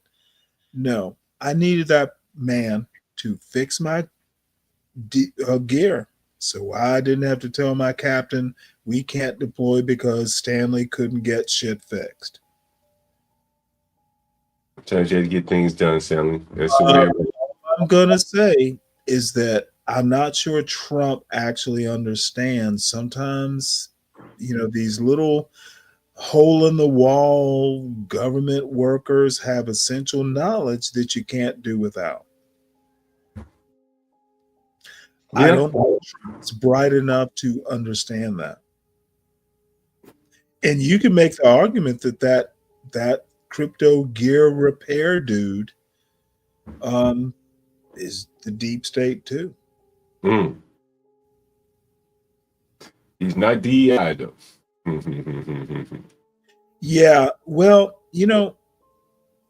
I think DEI is a problem. Basically, it's a good idea that has been mismanaged and misapplied. So I'm not going to argue with you there. We do have good. We do have laws on the books. We might be, yeah. I think Trump's DEI approach, I'm okay. What did you like about DEI? Well, I didn't. I don't care about DEI. What matters in that executive order is towards the bottom where nobody reads. Trump basically says, I need department heads to come and explain any impediments to following the civil rights laws. Trump just say DEI, we don't give a fuck. He's like, if there's a reason you can't follow civil rights law, I need to know about it. So he's to Trump's credit, he's not saying fuck black people. He's saying y'all need to follow the law, period. I don't think Trump ever really focused on black people, to be honest with you. I won't go there. All I'm saying is Trump getting rid of the DEI stuff is not as irresponsible as one might think if you read the newspapers. They're getting it wrong. Trump is not getting as much criticism from you as I thought he would.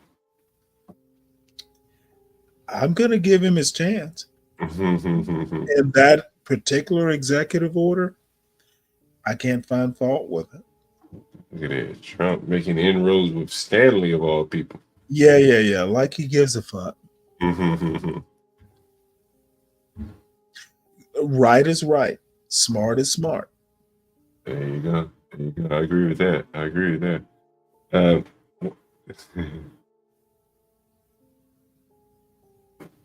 Now he does plenty enough to piss me off, but that just isn't one of them. Yeah, I don't think he's been in his first term or his second term. He was antagonistic toward black people. If anything, I thought he kind of leaned over backwards for them. I wouldn't agree with that, but I'm not gonna. Trump is a racist, but even racists like Lyndon Johnson. Lyndon Johnson was probably a virulent racist. However, being a racist doesn't mean you can't do what's good for the common good.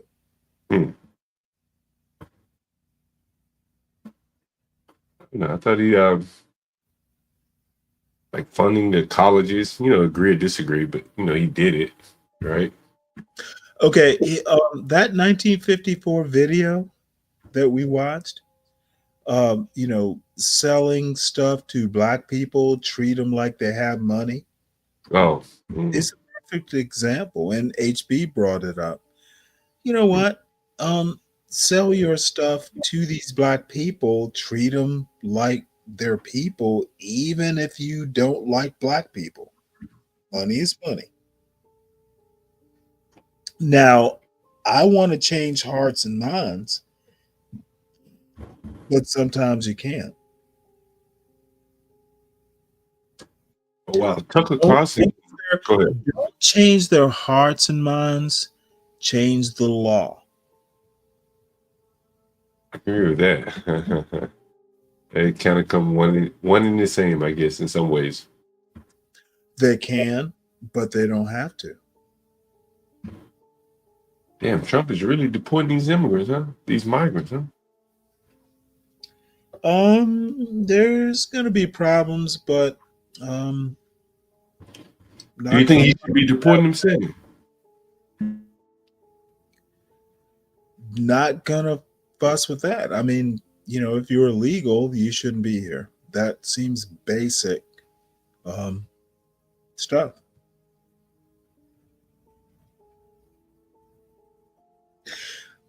See, this is where subtlety comes to mind. Let's see. You stated U.S. is a racist country, so Trump is a racist because he's an American. Do better, Samuel. I wouldn't even bother with that A equals B, A equals C, therefore B. Nah, I don't do that. Do better, Samuel.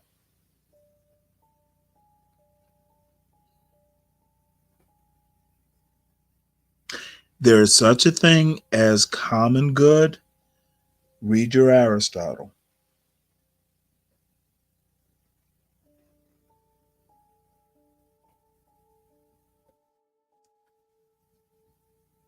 John, you still there?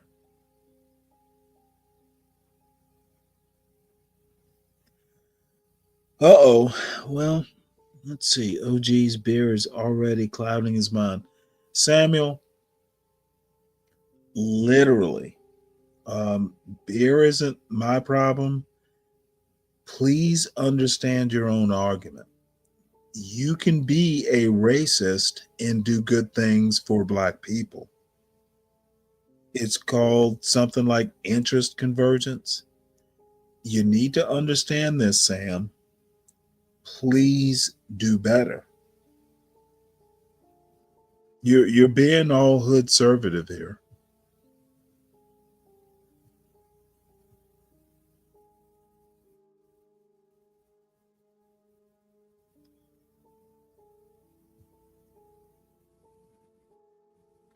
Well, I was gonna excuse me, shut down and start Stanley versus the World.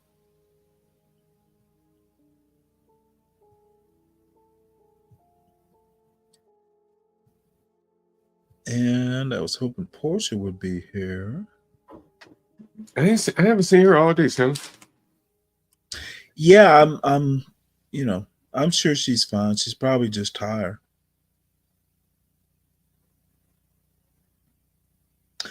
Okay, Samuel, you are being so irritating. Trump is a racist. America is a racist country. Being a racist doesn't mean you can't do something for the common good. Dude, do better. It's so annoying when you are literally like trying to be smart on a topic you're not quite understanding. I appreciate the questions, but you need to know what the questions mean. You need to know what the answers mean, and I'm not sure you understand the process. There's nothing I said about common good that has anything to do with race. You can do something good for the country and still be a racist. Lyndon Johnson, a good example. Dude, do better.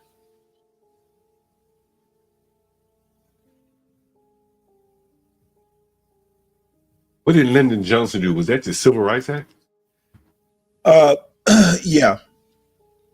That and the Voting Rights Act and Great Society was his point. And someone actually brought up the other day, and it'll take me a second because Lyndon Johnson said something, and I'm paraphrasing, like, Black people will vote for Democrats for 100 years or something like that if he signs the Civil Rights Bill. I heard that. But he also said something about poor whites.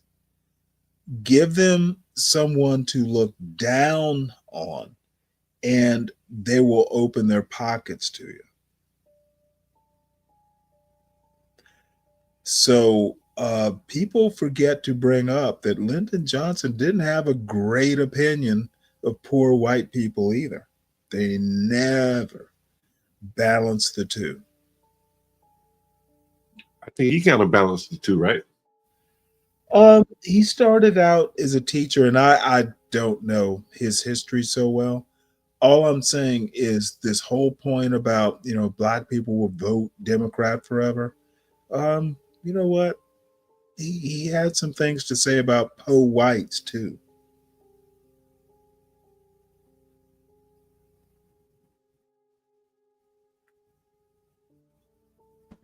I guess that would kind of explain their voting habits, right? Or what some people would think is the explanation for their voting habits, like they're looking down. No, it doesn't really explain their voting habits. The best thing I've heard about blacks being so democratic voting is that Republicans will tolerate racists.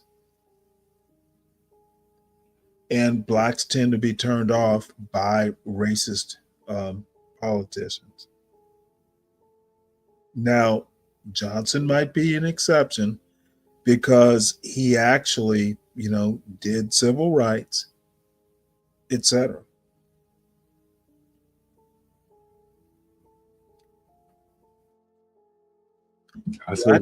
Blacks will vote for a racist like Trump if he's doing stuff that's good. And I'm going to argue that Trump, to his credit, might be more interested in the common good. He is problematic. His character is just like, he's a fucking thug. But black people will vote for someone who's doing something for them, whether he's just tossing peanuts to the monkeys, that's a joke, or who knows why he's doing it, but if it's good, vote for it. 2 questions, answer them. Why is Trump a racist? Because he's a racist. Go back and look up his history. Why is America a racist country? Dude, Samuel, 3/5 clause in the original Constitution. That's why America was founded upon racism. It's constitutionally there. And Trump is a racist because he doesn't like black people.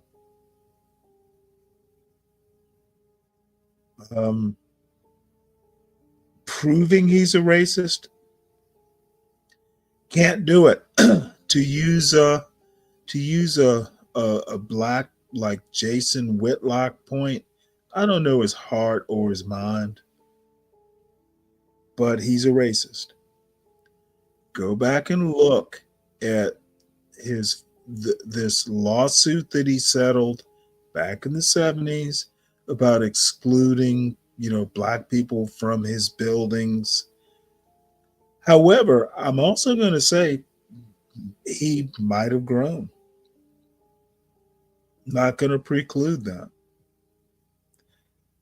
Stanley, have you been hearing about all these teachers saying that they are going to reject ICE?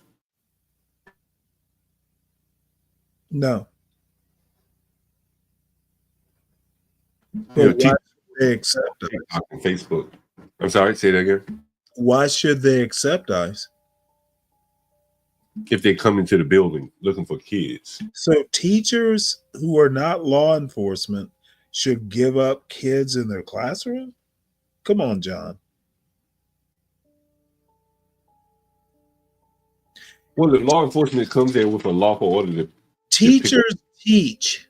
They don't enforce laws. Well, I guess they're saying they're going to disobey laws. Here's one teacher.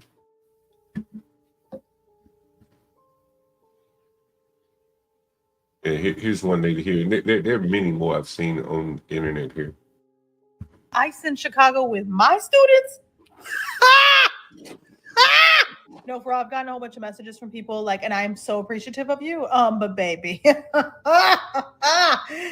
it would never. You think I'd be scared of you trying to come up in my school? You don't think I already have a plan and a backup plan and 56 doors in the building and 17 routes on how to get to each one and backup on backup on backup of contacts to make sure that their parents aren't the ones showing up? I mean, no offense, the district can give us training on what we're supposed to do over and over and over again, and they have, by the way.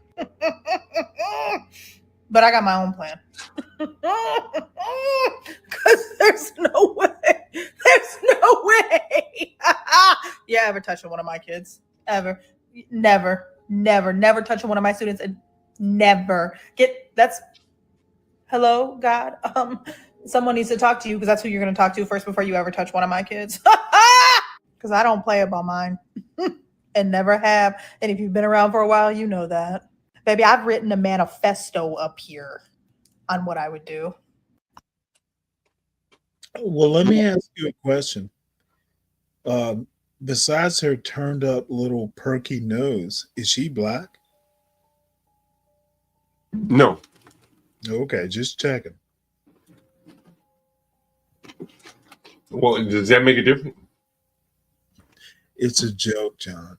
Oh, hey, I'm sorry. I'm sad she's in a classroom. I wouldn't want her teaching my son. why do you think she's so hell bent on resisting ICE? I don't know. She's Weird, an right? No, I think she's an idiot. Hmm. Why would you even fucking put this out on the internet? Just do what you're gonna do. Someone says she sounds like abducted. There's another lady. She's basically ICE in Chicago with my That's students. actually funny. She does sound like a donkey. I'm trying to see. There's another lady. I wanted to see if I could find the video of the lady. Phoenix, what's up on the screen? They won't pluck kids from the classroom. That's a PR disaster. Can you elaborate? Who made the PR disaster? And it's an honest question. I'm not sure who made the PR disaster, the left or the right. Ignat, what's up, man? Bring your gay ass up here and wear your dress. It's a joke, Ignat. But hit the link, man. I miss talking to you. He was up earlier today. Were you here when he was up here earlier today? No, I don't think I was. If I can, Yeah, Ignat is a standout. I have to give him that. Stanley, you didn't comment on Barack with Michelle. I think they're fine. Jennifer Aniston. Do you think there's any smoke to that? No, I did it, Hood Conservative, and you missed all that? Oh, I went back and forth with Hood Conservative. I missed it. No, I don't. You know what? My comment is let's pretend it's true until it's not. And I think they're okay. I think Michelle made a point, and I agree with her point. She was never into politics. And now that they're older, the kids are out of the house. If you want to play politics, go right ahead. Don't expect me to be a supportive wife, because you don't need a supportive wife. To me, and in a way, John, Michelle reminds me of my mother. You know what? There are lines. There are some things she's not going to do. And I'm the same way. I've told you this, there are times when I didn't want to deal with my wife's family. And they love me. I literally never experienced anything that I noticed that made me uncomfortable, except for her grandmother. And you know what? Her grandmother was like, Stanley, when are you going to visit me? Why? I worked a lot, but no, that woman wound up really, and I wound up loving her too. She was a great woman. Her great grandson, my son, no, it was like ridiculous how much they liked each other. It was embarrassing. I think if marriage is really a partnership and all that, as people say it is, I think that he deserves, or they deserve more of each other in terms of, he could have given a better reason, I think, to not make it look so questionable. She could say, hey, I don't feel well. No one would ask. Yeah, that would have been it. But I think it was that refusal to even put out a BS statement. I have more concern about my Airbnb. I just don't share that big a concern on a marriage. Well, he's a motherfucking former president. He literally could have gone to the funeral with Jennifer Aniston on his he wouldn't have to explain shit. And I know you're gonna point fingers at me saying I'm always extrapolating, but I'm always talking about cooperation and cohesiveness. And I truly believe that, you know, that deep down, what we see here is kind of what we see, you know, down on the streets. And I would tend to disagree. It's fine, because it's just an opinion. But I think that before you get too far developing your point, yeah, 30 years of marriage, 2 college graduate kids from elite colleges. She did for quite some time the politics. The man became president for 2 terms. Maybe it's her time. I don't know why you expect. She cooperated forever, probably doing shit she didn't want to do, but she did it. Now they're both over 60. It's her time. I don't understand. This commitment to a submissive wife fucking lasts forever. I don't get it, John. See, I don't disagree with you, but I don't believe in marriage. Oh, now, I do. I don't believe it. I'll never get married. But what I would say to you, to the people though, I do believe in commitment and things like that. And is it coincidental that the only wife missing was the black one? Is that coincidence? Does that have anything to do with maybe the problems that they have? Not that individual couple, but black people in general have down on their level. What did the young boy, the Antioch shooter, said when about black people? He said, they just can't stick together. And the only couple that weren't there together was the black couple, the sister. And I think there's something there. I could be wrong. Maybe I'm extrapolating too far. But I do believe that there's something there. Henry Jerome is on your side. He said, I think you're looking too far into it. I don't see any connection between this troubled, probably first generation African young man and Barack Obama and Michelle Obama. They are worlds apart. And you don't believe in marriage since you brought it up. I absolutely believe in marriage. HB and I'm now, John, you're going to have to forgive me because I'm going to go all over the place. HB said something, 2 things actually. I never left the Catholic Church. I just don't go. You know, I was raised Catholic, will always be Catholic. Will be probably, you know, Catholic buried, like my mother, like my father. So I believe in marriage as it stands, as it's traditionally done. So I understand you don't. But the other thing is HB thinking that, you know, the the lady asking the lady reverend who happened to be Episcopalian. And by the way, HB, there's a difference between Episcopalian and Anglican, but it's really a rhetorical difference. He thought that was a Catholic thing. He literally said, well, Stanley, I understand why you left the Catholic Church. Well, the Catholic Church doesn't have female priests. So, motherfucker, get your shit right. don't make criticisms, and too many in the John Galt space will make criticisms like that and actually don't know what the fuck they're talking about.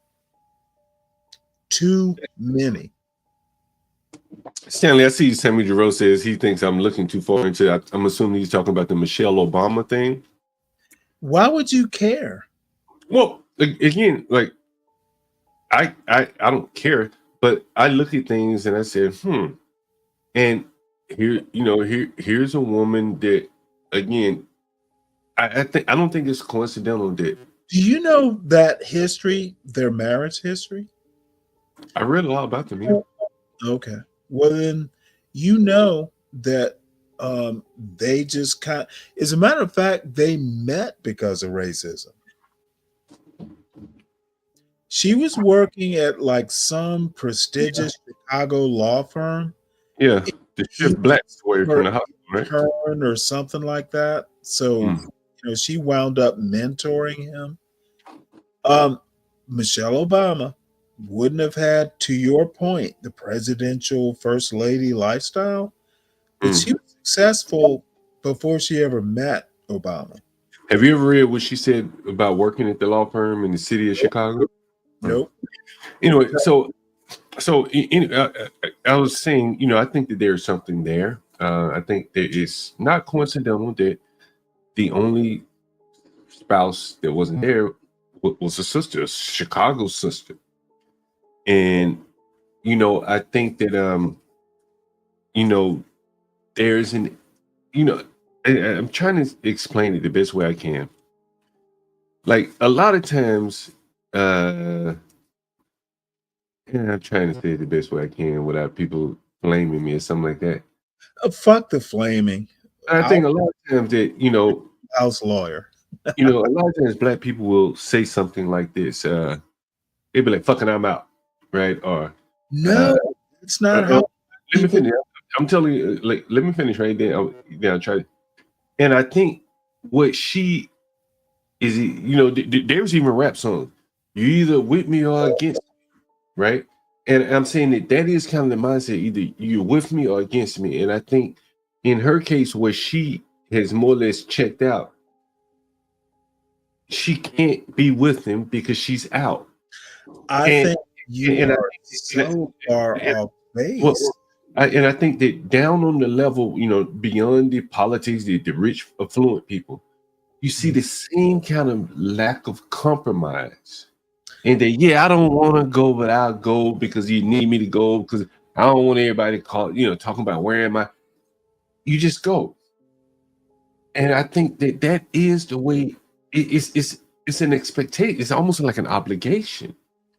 And for her not to do that, and I've had friends in similar situations, not as high level as that, where the woman just didn't want to go and be around those people, or she grumbling and frowning on her face, resting bitch face while she's there with those people, and she no longer has to pretend that she's not willing to, and that's fine. You can choose whatever path you like, but I think sometimes you have to go along to get along. I do. Everyone does. And I really disagree with that. And she's at a point where she doesn't have to. But it makes her husband be there. Without his well, again, from the man now Barack Obama's rich. He probably doesn't care. But think about the blue collar, white collar guy who. Why should they think about the blue collar? Because these people, I'm just saying, put yourself in the shoes of a white collar guy. You show up at the function, and your wife, you're the only one without your wife, and wives are pretty much expected, right? It looks bad. You understand? And that level of cooperation, in my opinion, is I see it down on the street all the time. Well, you just heard the guy right here say that one person will unwilling to clean the bathroom while only one person would. They weren't willing to, put their heads together and figure it out. And I'm sorry? Nothing to do with Michelle and Barack. Well, I think that it was that lack of compromise there where she was not even willing to fake it. She could have said, I'm sick. Hell, minute. No Well, one would ask. fake it. Come on. Because at least give cover for her man. You know what? This is. He doesn't Go have to ahead. question. No head. There are no headlines being written. Why is Michelle not there? It would be covered with a press release. Michelle Obama's not feeling well. She can't fly across country to come to the funeral. Everyone would have said, okay, cool. But she wasn't willing to do that. I'm guarantee you that her press publicist probably came here and said, Michelle, let's just at least issue a statement saying, nope. Well, and what statement has come out? She has made no comment. I don't think she has. Spite. That is the spite. She doesn't have to explain herself. That's what I'm saying. I ain't gotta explain nothing. I don't owe you nothing. And I admire her for that. Right, I understand. It's that kind of sad. But it's that kind of sad that a woman that doesn't make up to that level, nobody admires her. They look down on her. Maybe they get sleep with her. Because if she's not willing to compromise, she probably don't have much to offer anyway in terms of financial. The woman is over 60, incredibly famous, has books, and is rich. Does she really care what blue collar Stanley thinks? No, she don't care about what either one of us think. But again, she did what she wanted to do. Dude, you know what? Black people, man or woman, should pray to reach that level of autonomy. She is literally Booker T. Washington black.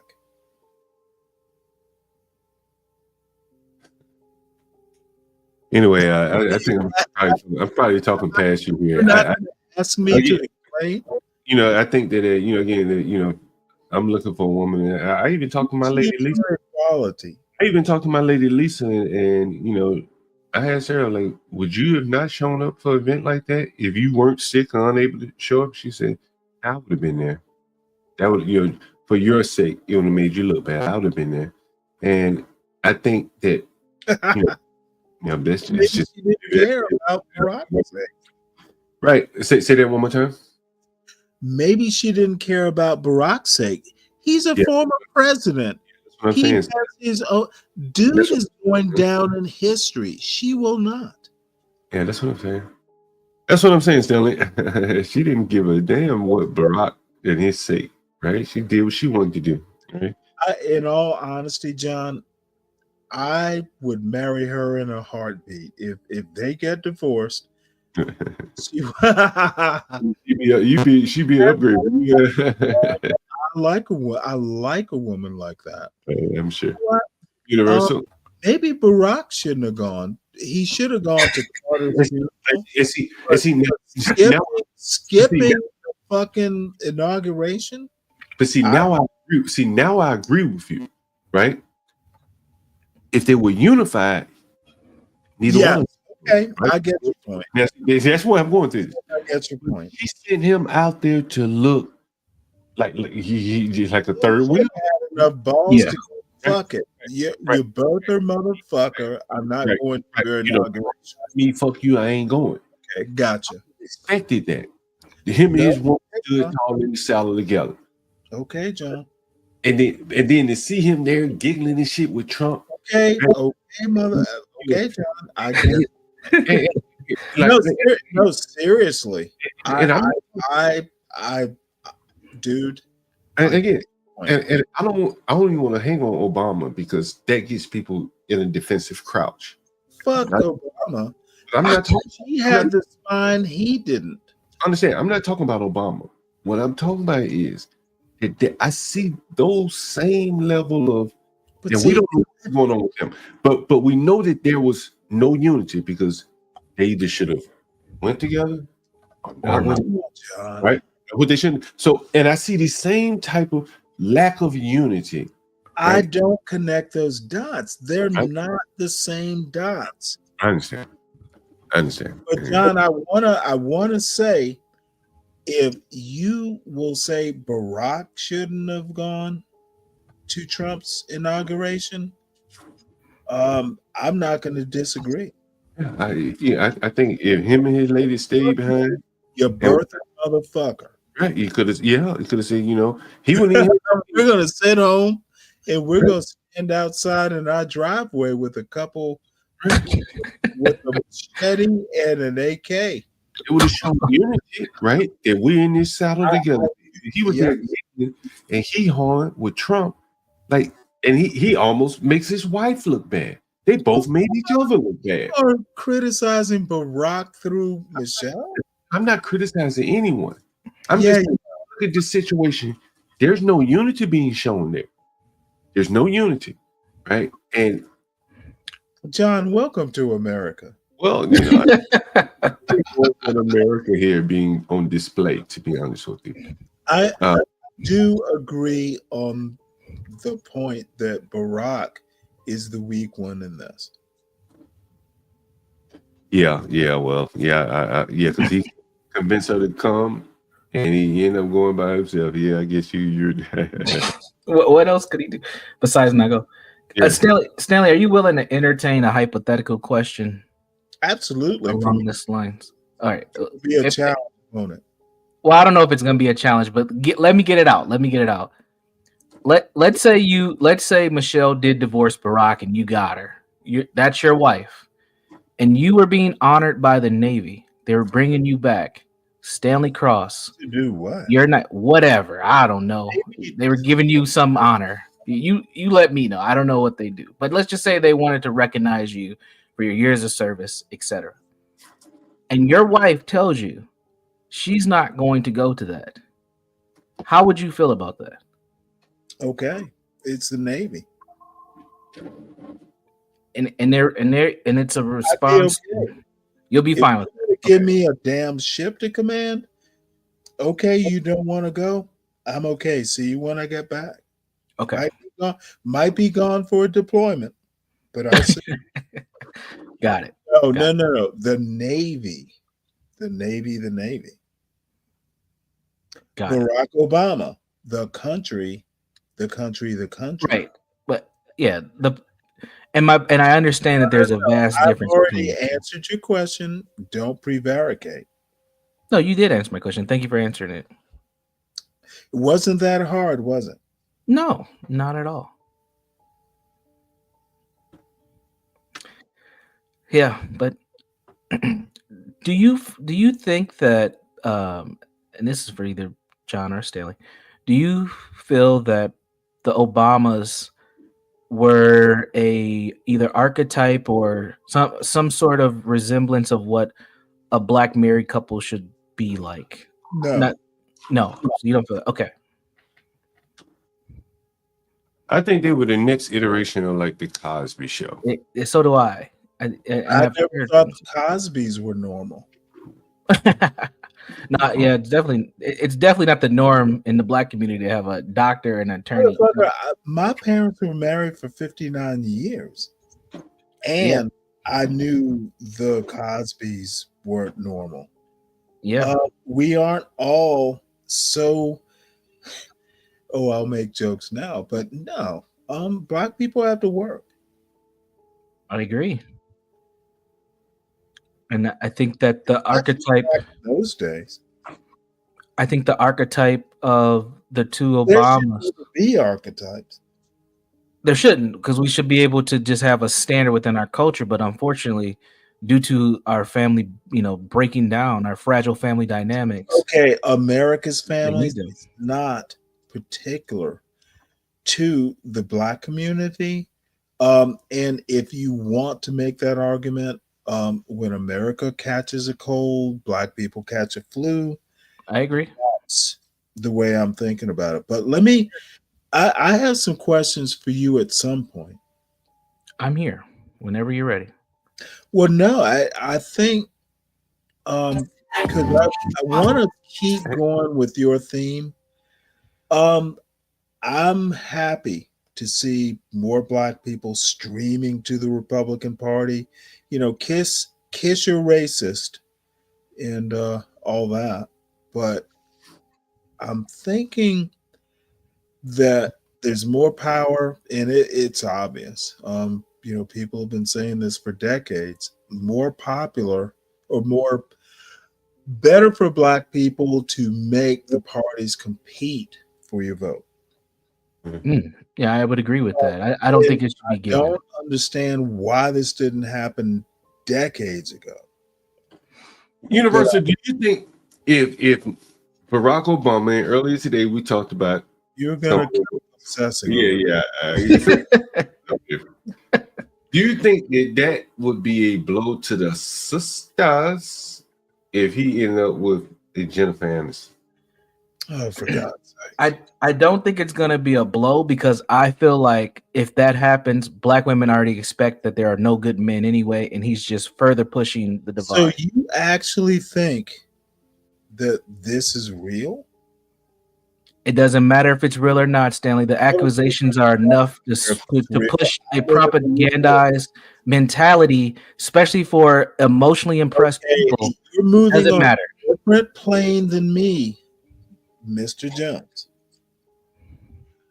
I'm saying it's literally not a thing. Now, people want to dream it might be, all this shit. Fine. Let me ask you a better question. Rock could find someone younger. Let me ask you Universal a different question. Did it matter to the sisters that he was married to a sister? Yes, at the time, absolutely. I think that absolutely mattered. Yeah, and it was necessary. And I mean, I remember having conversations with people. That's relationship goals. I think that actually made Michelle Obama even more popular. Mm-hmm. And black women love Michelle Obama. She represents everything that most black women strive to be. Some of their self-esteem was lifted. Yeah, question, John. Just purposefully interrupting about to be made. Is Michelle Obama actually successful in her own right? Yeah. Yes, but even before Obama, absolutely. You could argue she made Obama. Yes, you can. I agree with her. So I'll stop there. But I think when it comes to what a level of first lady brings, she might have had that on a local level in the state of Illinois, maybe even regional. Hold on, Universal. It's up. Yo. Yellow. Hello? Yeah, can you hear me, bro? Yeah.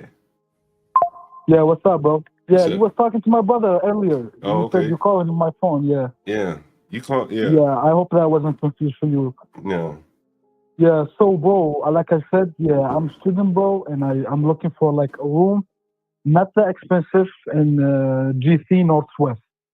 Man, I got something real cheap for you in Southeast, man. Real cheap. That's a problem, bro. It's far, bro, you know? Yeah. And all I right. go to college, and I hope I don't have a Where do you car go to yet. school? Yeah. Where do you go to school? Maryland? No, in GC as well, Northwest. Oh, okay. All right. What school? Yeah, that's why, bro. What school? What You school? say what? What school do you attend? It's a Plumbury School in Northwest. Okay. All right. Anyway, yeah. So you looking for a room? When you looking for a room? I got them available right now. Like, I'm ready to move in tomorrow. Mm. Yeah, Well, you saw the pictures, right? Yeah, I just know, you know, like, what's the location and what's the cheapest thing I can have, like, for the moment. You got 2 months rent up front? Huh? Do you have 2 months rent up front? I got a real good deal if you got 2 months rent up front. 2 months rent? I Yeah. mean, that's gonna be, like, hard, bro. Okay, It's you gonna want- be hard for a moment. Okay, I that's was cool. back home, you know, I just got to the US. Yeah, I was on vacation. Okay, you want to pay by the week? That's fine. No, I can do it by month, bro. We can do it month. You have to pay 2 months at a time, though. Like, how much is gonna be? $950 times 2. 950 for 2 months? Nah, hell no. $950 for times 2. So it'd be, what's that, 1900? Oh, bro, that's gonna be hard for me, man. Well, we rent it by the week. You want it for a week, 2 weeks? You can pay every week, every 2 weeks, whatever you want to do. I mean, I said, bro, like, even 950 is hard for me, you know? Yeah. Like I'm looking for something cheaper. Yeah. I got something real cheap in Southeast though, so it's kind of far. Yeah, it's far, bro. That's a problem, you know? Mm-hmm. Yeah. Well, you know it's DC, man. 950 is cheap, man. All utilities is furnished. Yeah, what I should say, bro, like, you know? Or you can pay by the week. You want to pay by the week? That's better. I mean, still it's gonna be 950, you know? Like, Nah, I'm it's looking gonna for be a little bit something more if cheaper. you pay by the week. It's gonna be a little bit more, you said? Yeah, you know, because you're paying by the week.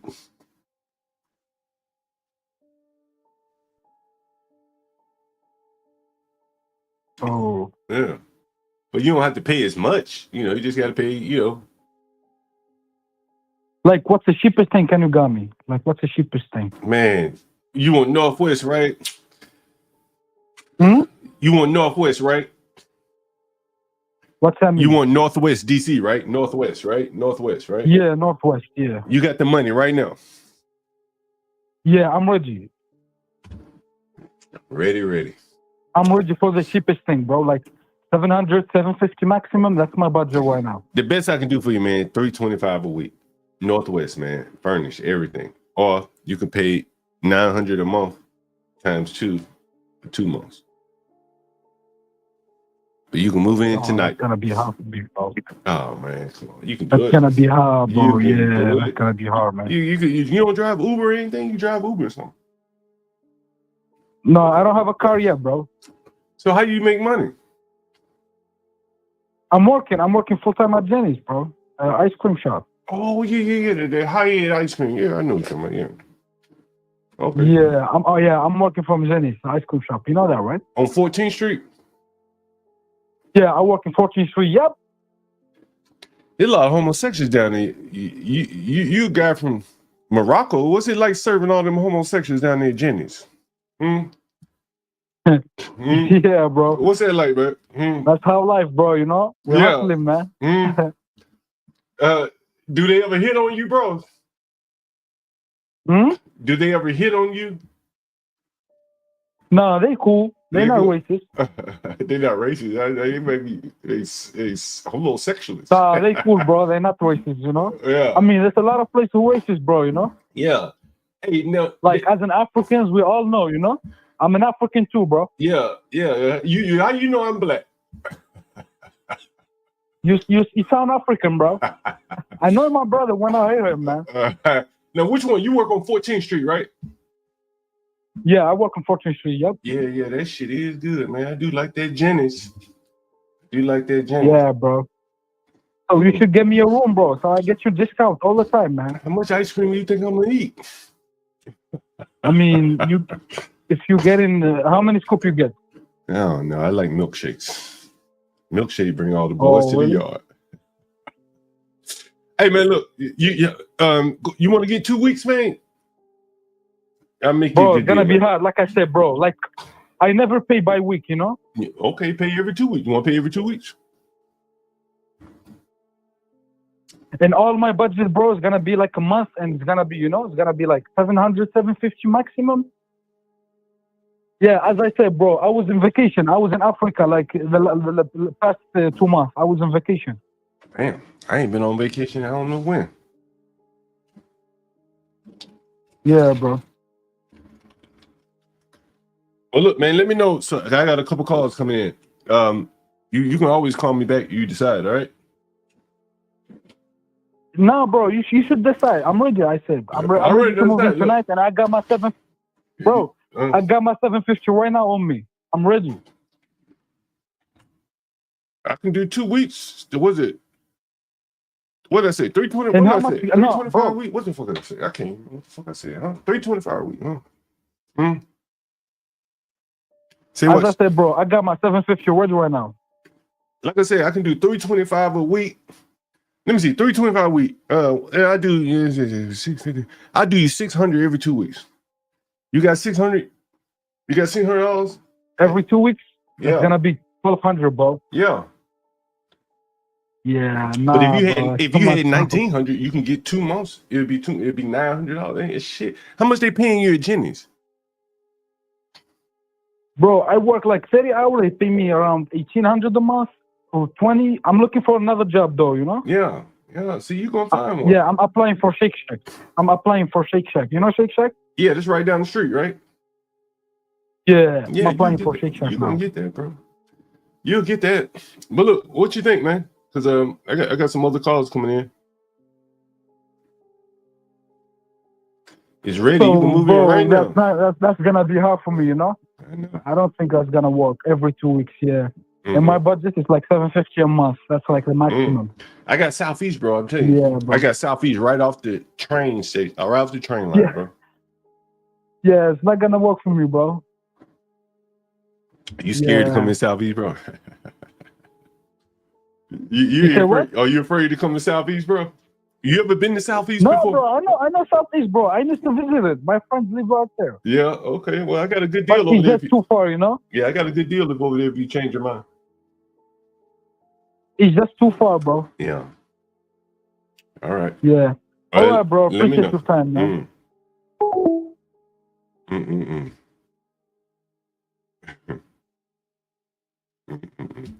Anyway, The black tax, man. Nobody wants to live in Southeast. I'm a bro, man. I'm a bro, man, too. Said, how many scoops you want? You get. I was like, whoa, wait a minute. Working at the ice cream shop. Oh man. So yeah, University, you saying about Michelle? Yeah, I think that she was successful in her own right, probably not on a national level. She could potentially have gotten there without Obama, sure.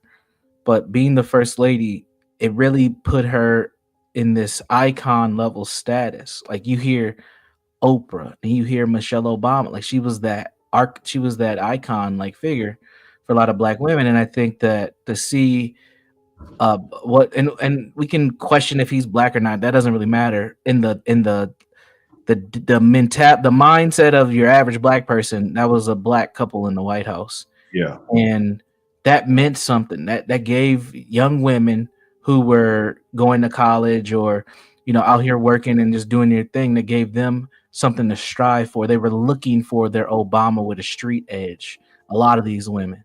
Mm-hmm. And I think that gave a lot of hope for black people in general, black males and females, that they can have a family and be successful. And I think for older people who were already married, older black people who were already married, it was a level of pride. Like, look, we can achieve these things. We can do these things. But for the day-to-day black woman to see this relationship fail, I don't think it hurts further. I think it just furthers where they're already at. As like, see, if the damn president can't can't handle a good black woman, none of you niggas can. Can't handle a sister. I thought she could have been very influential in because I think she was initially, and it kind of shows you that it probably her heart wasn't really there, but she just chose something. Every first lady has to choose a cause, and she chose let's move. Yeah. And I remember women used to be talking about their arms. I want Michelle Obama type arms. Yep. But it just kind of faded away. I don't even know if she still works out. She doesn't talk about it much anymore. No. And even that momentum kind of died, but I think initially she was kind of whipping them into wanting to at least try to be in shape. No, it worked. I seen black women going to yoga. They Yeah. started going to pole dancing classes. I mean, they got to get the thought out somehow. They started joining hiking groups. By the way, if you're a black man trying to find some black women, the hiking groups on Facebook is a fucking landmine. That's the game from Universal. Sam know about it, I'm sure. But their wellness. They started talking about mental health and doing vision boards, and it worked. It worked. I remember when Michelle Obama went to a little yoga spot, maybe a block or so down from where this guy worked at the ice cream shop. Mm-hmm. She really introduced fitness to people that were kind of maybe not involved in it, and I think she have kept that momentum going. And that might would have been a business for her, a business all her own. Michelle Obama yoga pants and workout gear, shit, dumbbells. They had a whole brand, yeah. Yeah, I think black Obama fit. I think women would have eaten it up, and black women in particular. Yeah, they went for Beyonce had a fitness brand for a little bit. They would have definitely took a Michelle Obama one. Absolutely. Need to pitch that to her. But yeah, like I said, I honestly think that this just feeds into the already this very misandrous anti-man mindset that we have going on, this mind virus that black men just can't get it together, and it's unfortunate. Yeah, the rumor out there is hanging, and it seems to now be somewhat. I guess it kind of hurts Obama more, Barack, than it hurts Michelle. What would you say? Oh, absolutely. If this Jennifer Aniston thing, even if it's not true, I think it still hurts his image, because now, as far as in black people's eye, I think overall it may hurt just in general, but especially for black people, they're always going to look at him with a side eye. Just the speculation is enough to give them the side eye. I mean, let it out. Yeah, you should have been a little bit more careful in that. Would you agree with that? Yeah, but what could he do? I mean, he's having a bad run when it comes to the optics of Obama right now. I mean, from that chastising he did with those black men to him, chucking it up with Trump a few days ago to this. He I don't know. He might get a Diddy treatment pretty soon. Somebody's trying to get him up out of here. I think this is signs his political lights are out. It's over for him. I don't think it's over. I think it's just different. Because I think white people still respect him politically. So he'll have a place, but it's not going to be the same. I don't think he built anything on the ground where he would have a place. The next election, he'd be 65 years old.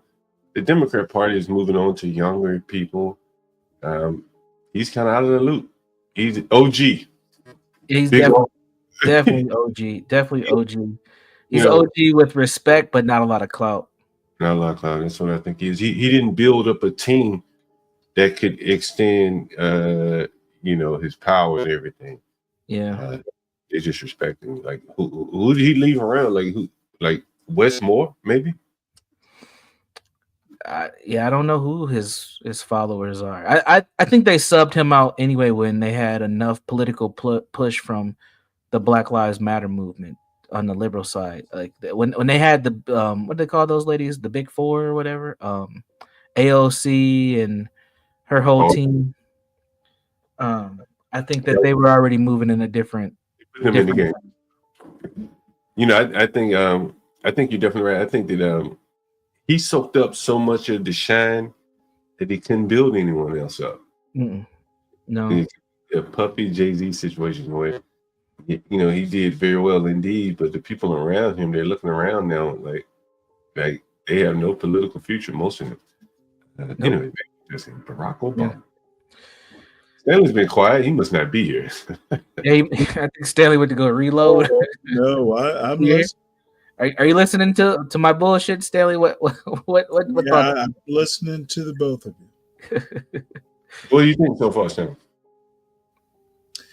I'm chuckling. I'm sure you are, Stanley. I'm sure you are. I would love. I'm gonna try to see if I can get this done, Stanley. I would love for you to have a conversation with like 4 black women between the ages of 30 to 45, like older millennials that are professional black women that are in the dating world. Oh, it would be. I think that I might be able to pull it off, but if I can find 4 of them. No. We don't want it like that. We want. I want them to be just like women who have been actively dating professional women. They make. I'm just gonna say $75,000 or more, and they are seeking black men just to hear their perspectives. $5,000 is a lot of money. I don't think that's a lot, but I'm giving a benchmark to widen the range. It's above average. Yeah. Well, for a single person, absolutely. For a single woman, that's pretty good in most places. For a single man, that I think that would be interesting. I actually had a conversation like that. I think it's still on my channel, but it was in response to Jay-Z's 444 album, Mhm. And I had damn, how long ago was that? Was that 2016? Sheesh. Can I interject a Yeah, point? feel free.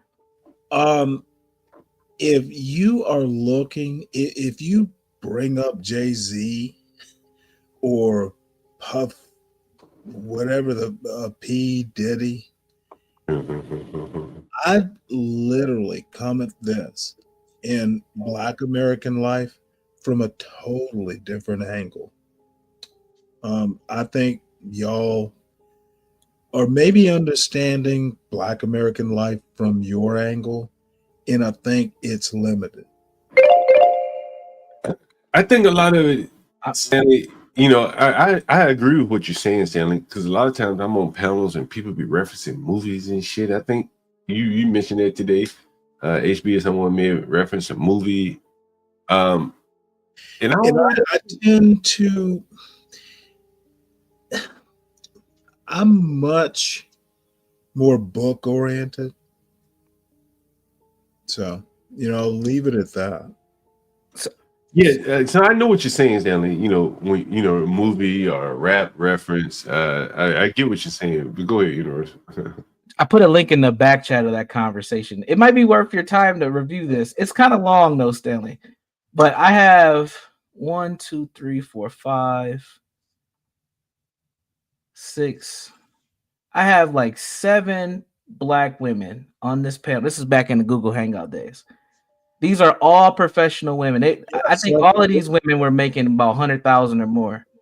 Can we watch it now? Sure. The link's in the back chat. Okay, yep. I'll bring it up. I don't remember all the conversation. This was 7 years ago. It's John's purview. But No, I'm about to get out of here.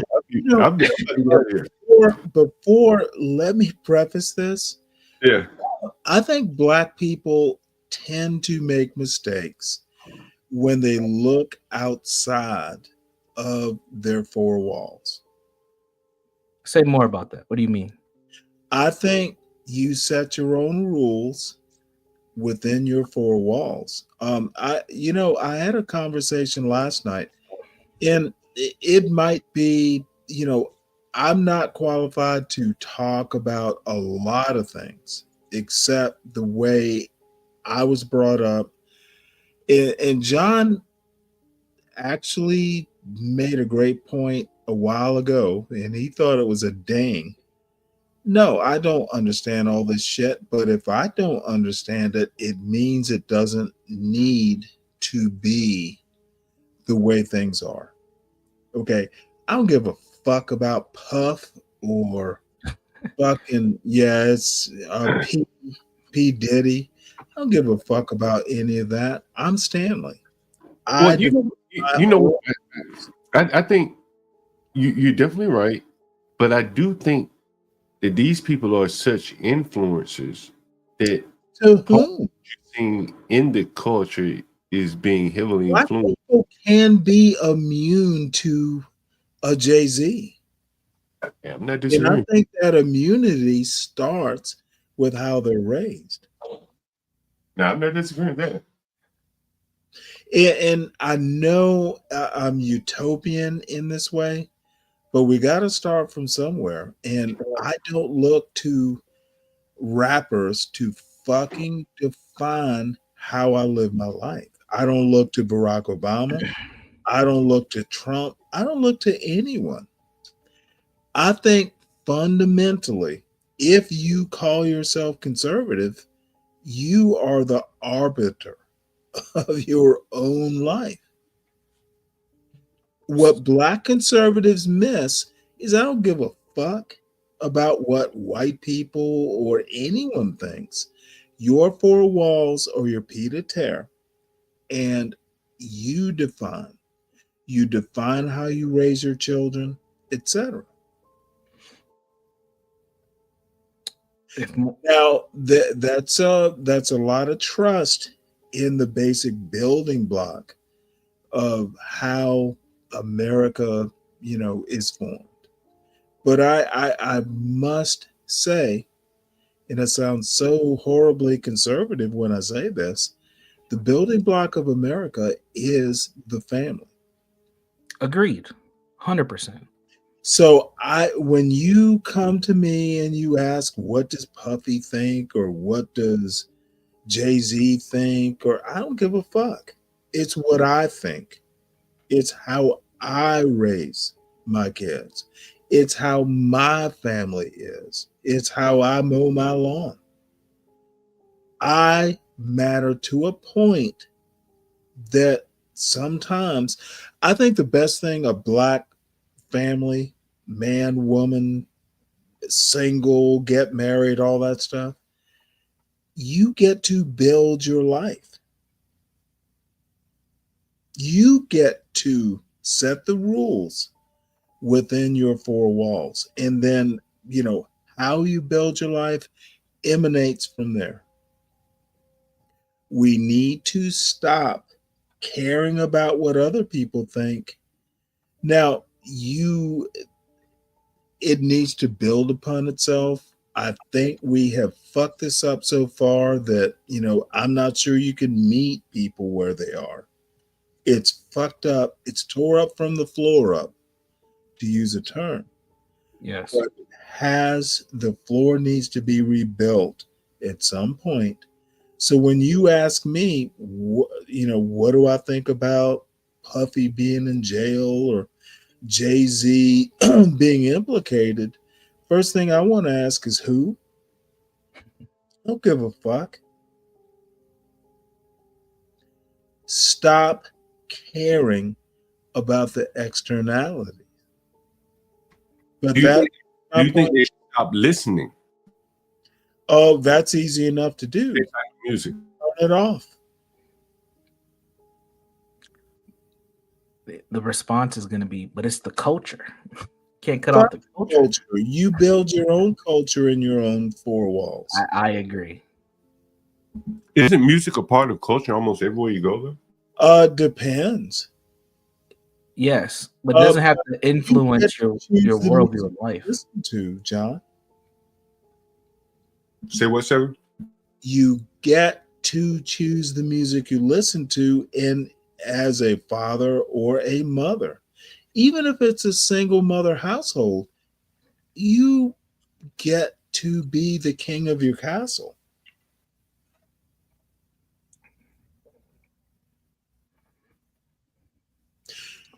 Easier said than done, I admit. But you should strive for it regardless. With every fiber of your being. I agree with that. And this goes back to your goddamn well. I had a conversation with my son the other day. Your goal should be to retire at 50. Yeah. But don't if you don't want. But that should be a goal, because you know what? You have to work. You have to accomplish and all that stuff. But there needs to be an end goal. I was lucky enough, but motherfucker, I do what the fuck I want to do. Now, within reason, of course. I can't break laws and all that stuff. But to go back to a point that we keep bringing up, I'm on this channel because I like y'all, but I don't have to be. I'm not depending on being liked. I get to say what I want to say, crazy as it may be deemed to be, but it is so important for Black people to understand, fuck them all, just be a good person. Just build a family. Just raise good kids. And you might be the only one on the motherfucking block to do this, but you will be fine. Yeah, when you leave, yeah. Because you know what's gonna happen. This is what happens, Staley. That's part of it. You can't stay because they're not gonna allow you to stay, Staley. They're gonna say, "Oh, you think you better than us." Be Brave is the dumbest motherfucker. You can't recycle the box to the TV you bought for the Christmas because they're gonna come rob your ass. when just to take it back to hunter-gatherer stage. Yeah, I got it. You guys. Barry's no longer there. You, John. You do. Hey, thank you guys for being back with us on our first day back. Thanks again for everyone. I'm out here. Later tonight, maybe later tonight. Stanley, you're gonna be on, right? Maybe, maybe not. Yeah, all right. Well, if you're on, I'll see you there. All right. All I'm saying is hunter-gatherer, if the berries aren't juicy and the game is no longer there, move. And there is nothing, this is the other thing that annoys me. You don't have to give back to a community. It's nice if you do, but there is no sacred oath to give back. I agree. And you know what happens, Stanley? You get guilted into quote unquote giving back. But and I agree with you. Fuck it. But it takes a lot for people to accept the fuck it and not do it. You know what? I need to do it. I should do it. But you know what? I need to make sure my son gets where I think he needs to go. Exactly. I can't exactly tell him where to go, but I can guide him. Yes. I caught shit for saying after 18, as a parent, I'm his advisor. I can't parent an 18-year-old. Yeah. You advise them. You give them the best advice you can give. But motherfucker, the parenting ends. Yeah. I can't go, boy, come here and empty the trash. I have to ask him. You know what, Stanley? If you're using brain research, you could even argue and say that a parent's greatest influence ends at about 11 years old. Could be. After that, you better hope you laid a good foundation, because they're going to be influenced by everything outside of that home more than you. No, you know what? Like I said, I am very trusting of the way. And my wife laid the goddamn foundation. I didn't even know what she had done until I had to raise him myself. That motherfucker's disciplined, but not disciplined enough, but to my liking, but he's okay. Yeah. Black people, the best thing black people can do is stop listening to what other people are saying and concentrate on their business. I agree with you there, Stanley. I really do. But we have part of our trauma bond. Now, this is my bias here, is this inclusive culture around we all have to have the same experience. And I think that's a bunch of bullshit. I don't think that's necessary. And so when people break through and they have quote unquote success socially, there's a level of guilt. You may have heard of the term survivor's remorse. Obama's brought that up. Yeah. Yep. So there's no, actually she's a tad older, but I understand what she's saying, but we need to lose that. I agree. I think that is a big piece of our puzzle to prosperity and moving forward and being a better ethnic group in this country is by losing that. We're not an ethnic group. What are we? We are Americans. I agree with that. Roots literally run deeper than the wasps. 1619, if I recall, and I'm fumbling with the dates here, but Plymouth Rock, the Mayflower got here after 1619. But you don't think culturally Black Americans are different than other quote unquote Americans? We're a part of it. No, I don't think we're different. Interesting. Okay. Reed, your boyfriend, and this is a joke. I know. I'm not gonna go conservative. Thomas Sowell literally says Black culture, and it is a rough, horrible misinterpretation, but it's what I took from it. Ghetto cultures basically learned from white trash. Yes. Culture. Right, which is a off stem of Irish culture. I've read Black Rednecks and Red Labels. I've read it. Good. So you get my point. Yeah, I do. Let's not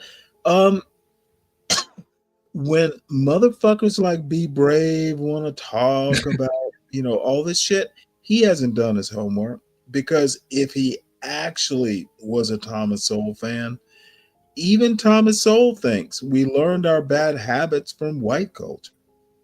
Yeah, I agree with that. And Stanley, I will say, particularly agree with his take. I think black people have much more, to use a woke word, agency.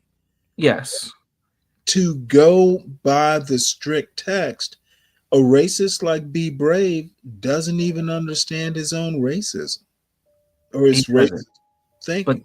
And that's the failure of white folks being stuck in being racialized as well. They miss shit too. Of po-white trash, dude. I talk about stolen valor, whiteness. Be Brave is not Jefferson. They are saying white people did all of this, and I'm gonna say white people didn't do it. Specific white people did.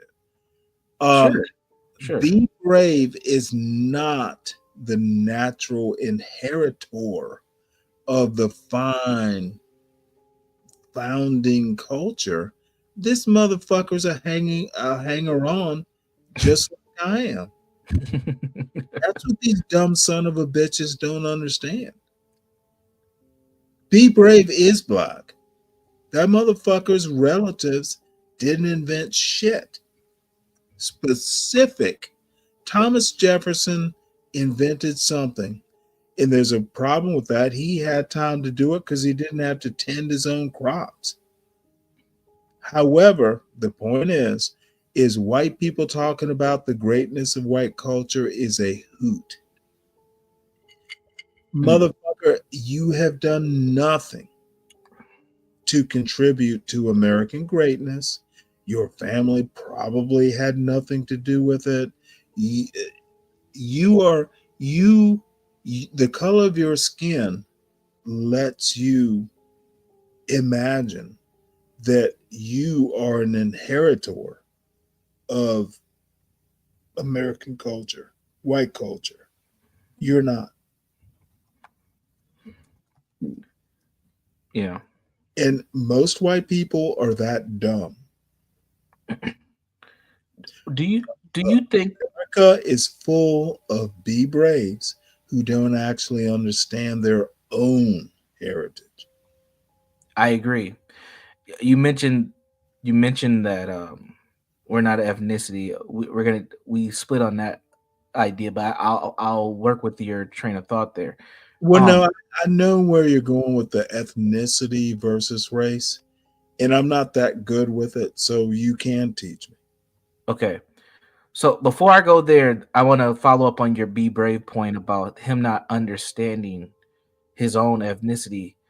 Because I have also come to that conclusion that part of this racialized process that we've gone through over the last, let's just say 50 years, that it's forced white people to give up their ethnic heritage. We don't have, I mean, we kind of do, but we really don't.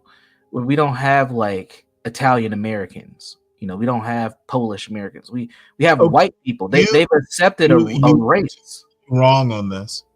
Okay, educate me how I'm wrong. Ethnicity is not race. So I agree with that, and I understand that. So people like Be Brave are hanging on by skin color. I said ethnicity and probably misspoke. Ethnicity has nothing to do with it. These people are talking about skin color. Right. They've accepted a racial identity, correct? Yeah, that's what I'm saying. Okay, I think I understand where you're going. Yeah, that's what I'm saying. I think that has hindered everybody. I think white people would be better off if they did embrace their ethnic heritages and understood them better. I meet a lot. I'm in Minnesota, so I meet a lot of white people, and I've done this quote unquote DEI work. And when I'm having these undoing racism and white supremacy conversations, I'll have white people all the time say, "You know what, Universal?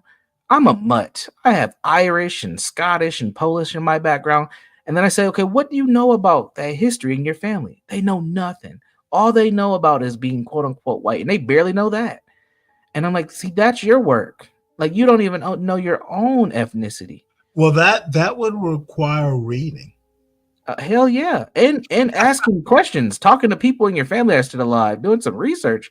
It requires a lot that I think in today's society, most people aren't even intrigued enough to find out. And when it comes to Black people, just to kind of do a comparative, when I say we're an ethnic group, we are Black Americans, like you said, and we don't even tap into that identity. We tap into being African American or Black as a race, and I think that's just an ass backwards way of thinking. Because there's a lot of Black people, Stanley, that do not own their citizenship here. Like, they're anti-American, they're anti-citizenship. It's kind of weird to say it because we'll never leave, but we will talk so badly about this country, and we have this kind of, this country has done this to us mentality, which there have been a lot of things that have happened to us. I'm not minimizing any of that. Are there really a lot of people like that? I mean, Stanley, yes, Stanley, especially in academia, like, because this is what's taking place in these liberal arts degrees and stuff. There's a lot of that anti-American push that is taking place. It is really bad. And that's why I said I would love to have you like on a panel where it's like just you and like 6 Black women between the ages of like 30 and like 45 that are like well educated. They got at least one college degree. They've worked in somewhere, they've had enough experience so you can hear some of the things that they say, because it's a lot of anti like stuff that we're talking about. They wouldn't even, they would call me and you a coon right now. They would give us labels and names. They would call us labels and names because we are talking against their worldview. Wow. Yeah, it's crazy. I don't want to say it's crazy but it's like it's just so baffling. Well, no, I'm gonna run towards that ignorant fire. Yeah, it's just baffling. But man, it's something that I just noticed, like, especially over the last, I would say 10 years or so, Black America has gotten really anti-America, like very much so. And Trump's presidencies, both of them have not helped at all. But I remember there was a time where we would celebrate like the 4th of July. We would go out and get little flag outfits, and we had some pride in this country. And then all of a sudden that just switched to where we hate America. And I just think that that's a bad thing to do when this is your homeland. Trump dampened that fire? Say that one more time. You don't think Trump dampened that July? Absolutely. I wouldn't even say him per se. I would say his base. I would say MAGA. They leaned into all the things, all the things that definitely have pushed this narrative. I think just until recently, most Black people are starting to like question that a little bit more, whether the reasons are adequate or not. I hear some Black people saying, "Well, he just gave us money, so that's what I'm voting for." I don't think that's right either. I think you need to lean into your citizenship, and you need to take ownership to this country. We have a really weird collective cognitive state, if I could use that, where we'll say things like, "We built this country," but we have no pride in being American. It's really weird. But I honestly just think we have to shake this concept of race. We have to understand that we've been racialized, all of us, and how that keeps us separated. And our collective, I think we can galvanize around being American first and around our children. If people care enough about their kids to give them an opportunity, I hope that that's enough of a motivation for us to do something different. But I fear that people don't give a shit. So, because and I go back to the parenting thing, because you're right. All this is built on families, man, and it's not a Black problem. It has been for a while, but all family dynamics are struggling, man. All of them. Well, I heard somewhere that the single mother rate is going up in the white community. It is. It I is. say that to say that Trump is not the problem, it's his voters. And I've said this before. It's the voters, the people who vote for them or for him for specific reasons are the problem. He's the symptom, he's not the cause. Yeah, I agree. But he's the figurehead, so he's gonna get all the blame. And I think another thing that we tend to do is we tend to minimize who Trump's base is and think it's just a bunch of be brave types, these like backyard hillbillies, and it's not. It is it is, but there's a lot of white folks who are not like Be Brave who also associate with that mentality. Let me put it to you this way. And MC Nemesis is oh Lord. Might have to entertain him in a bit, but Trump, people need to understand that Trump again is the symptom. Politicians want power. They will contort themselves to get elected. They will entertain groups they wouldn't hang out with on a Sunday afternoon. Politicians do weird stuff to get elected.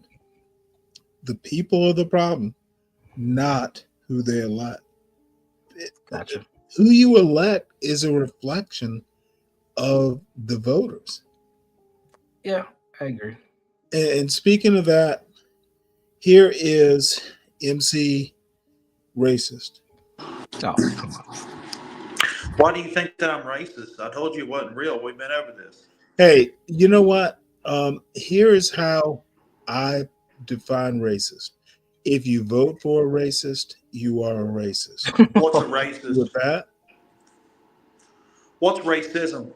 Okay, racism is a system. Racist is behavior. Okay, what is the system? If you think you're asking me basics, read the Field Sisters Racecraft. The Field, wait, what? No, motherfucker. You know what? I'm sorry I even the Field Sisters. Ask dumb questions. Skip past the you think you're up here? You're gonna run this? No, I'm asking. Let me ask you a question. Who's the moderator? MC Nemesis or Stanley? Nigger Stanley. Well, then you just lost me. This is not a Mark Twain novel. So, and give him a second to think about that.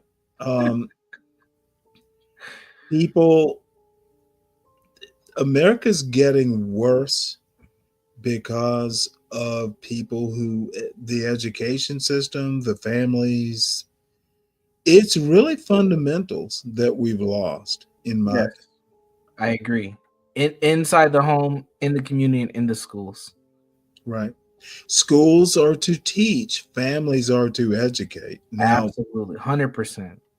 So that needs it's a spout. I have to refine that a bit, but no, I think I think you're 100% right there. You're back, Nimmy. You're here, Nimmy. Speak. Yeah. He's not going to be able to do what he wants to do, and so we go. Sidebar, because I'm not gonna be able to type this fast. But Nas, I have not caught up on all the latest with Whitlock, Wiley, and Clark. But I know that there's some drama happening. You tell us why it matters, Nas.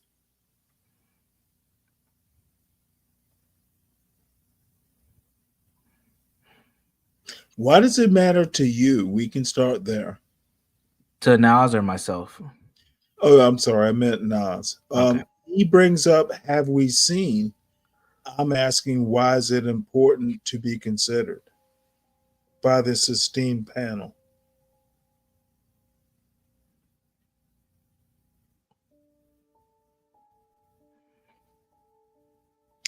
And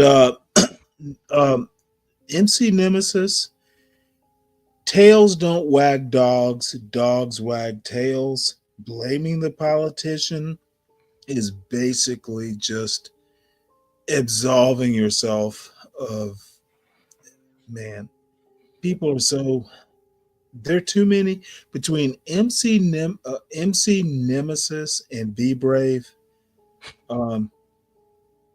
Yeah, we got work to do.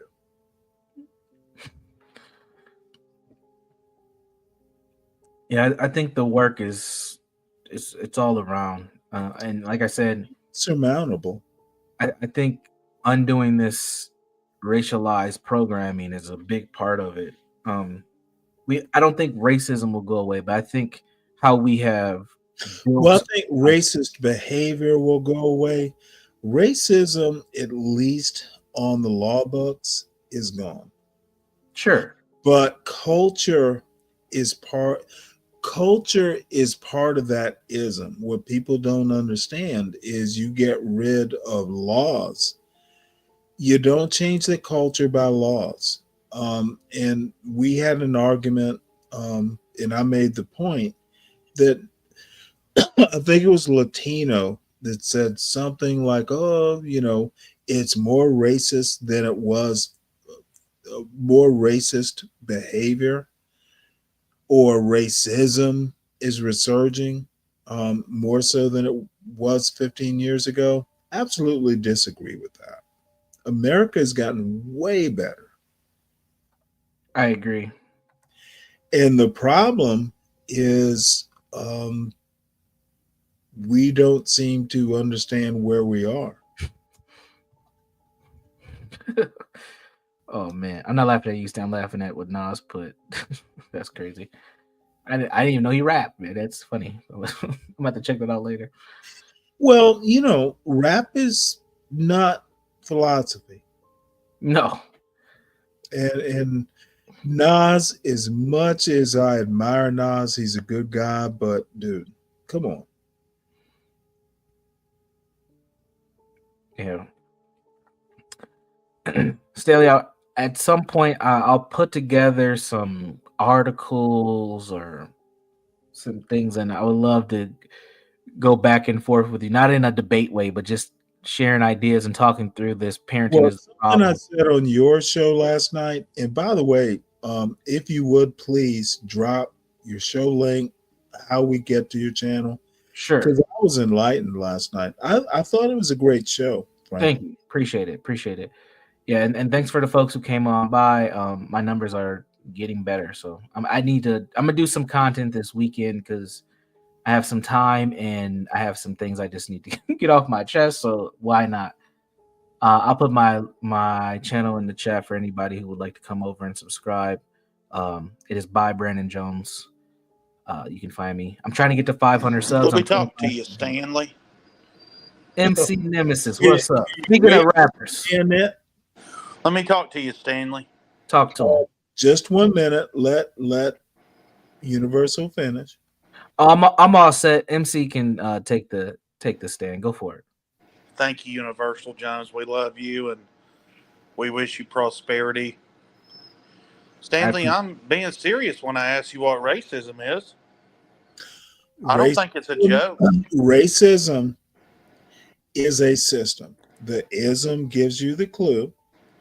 It is a way of being. Culture, for instance, is the software and the people are the hardware. To put it just, probably not the great way. Racism is not just law. It is culture. Okay, I know that you're saying that racism is No, culture. motherfucker, Racism is I'm not law. just saying it. I've read it. I've actually thought about it. So Well, I need you to provide evidence. What I need you to do is understand the deep response that I made to your question. You didn't make a deep response, Stanley. You know what?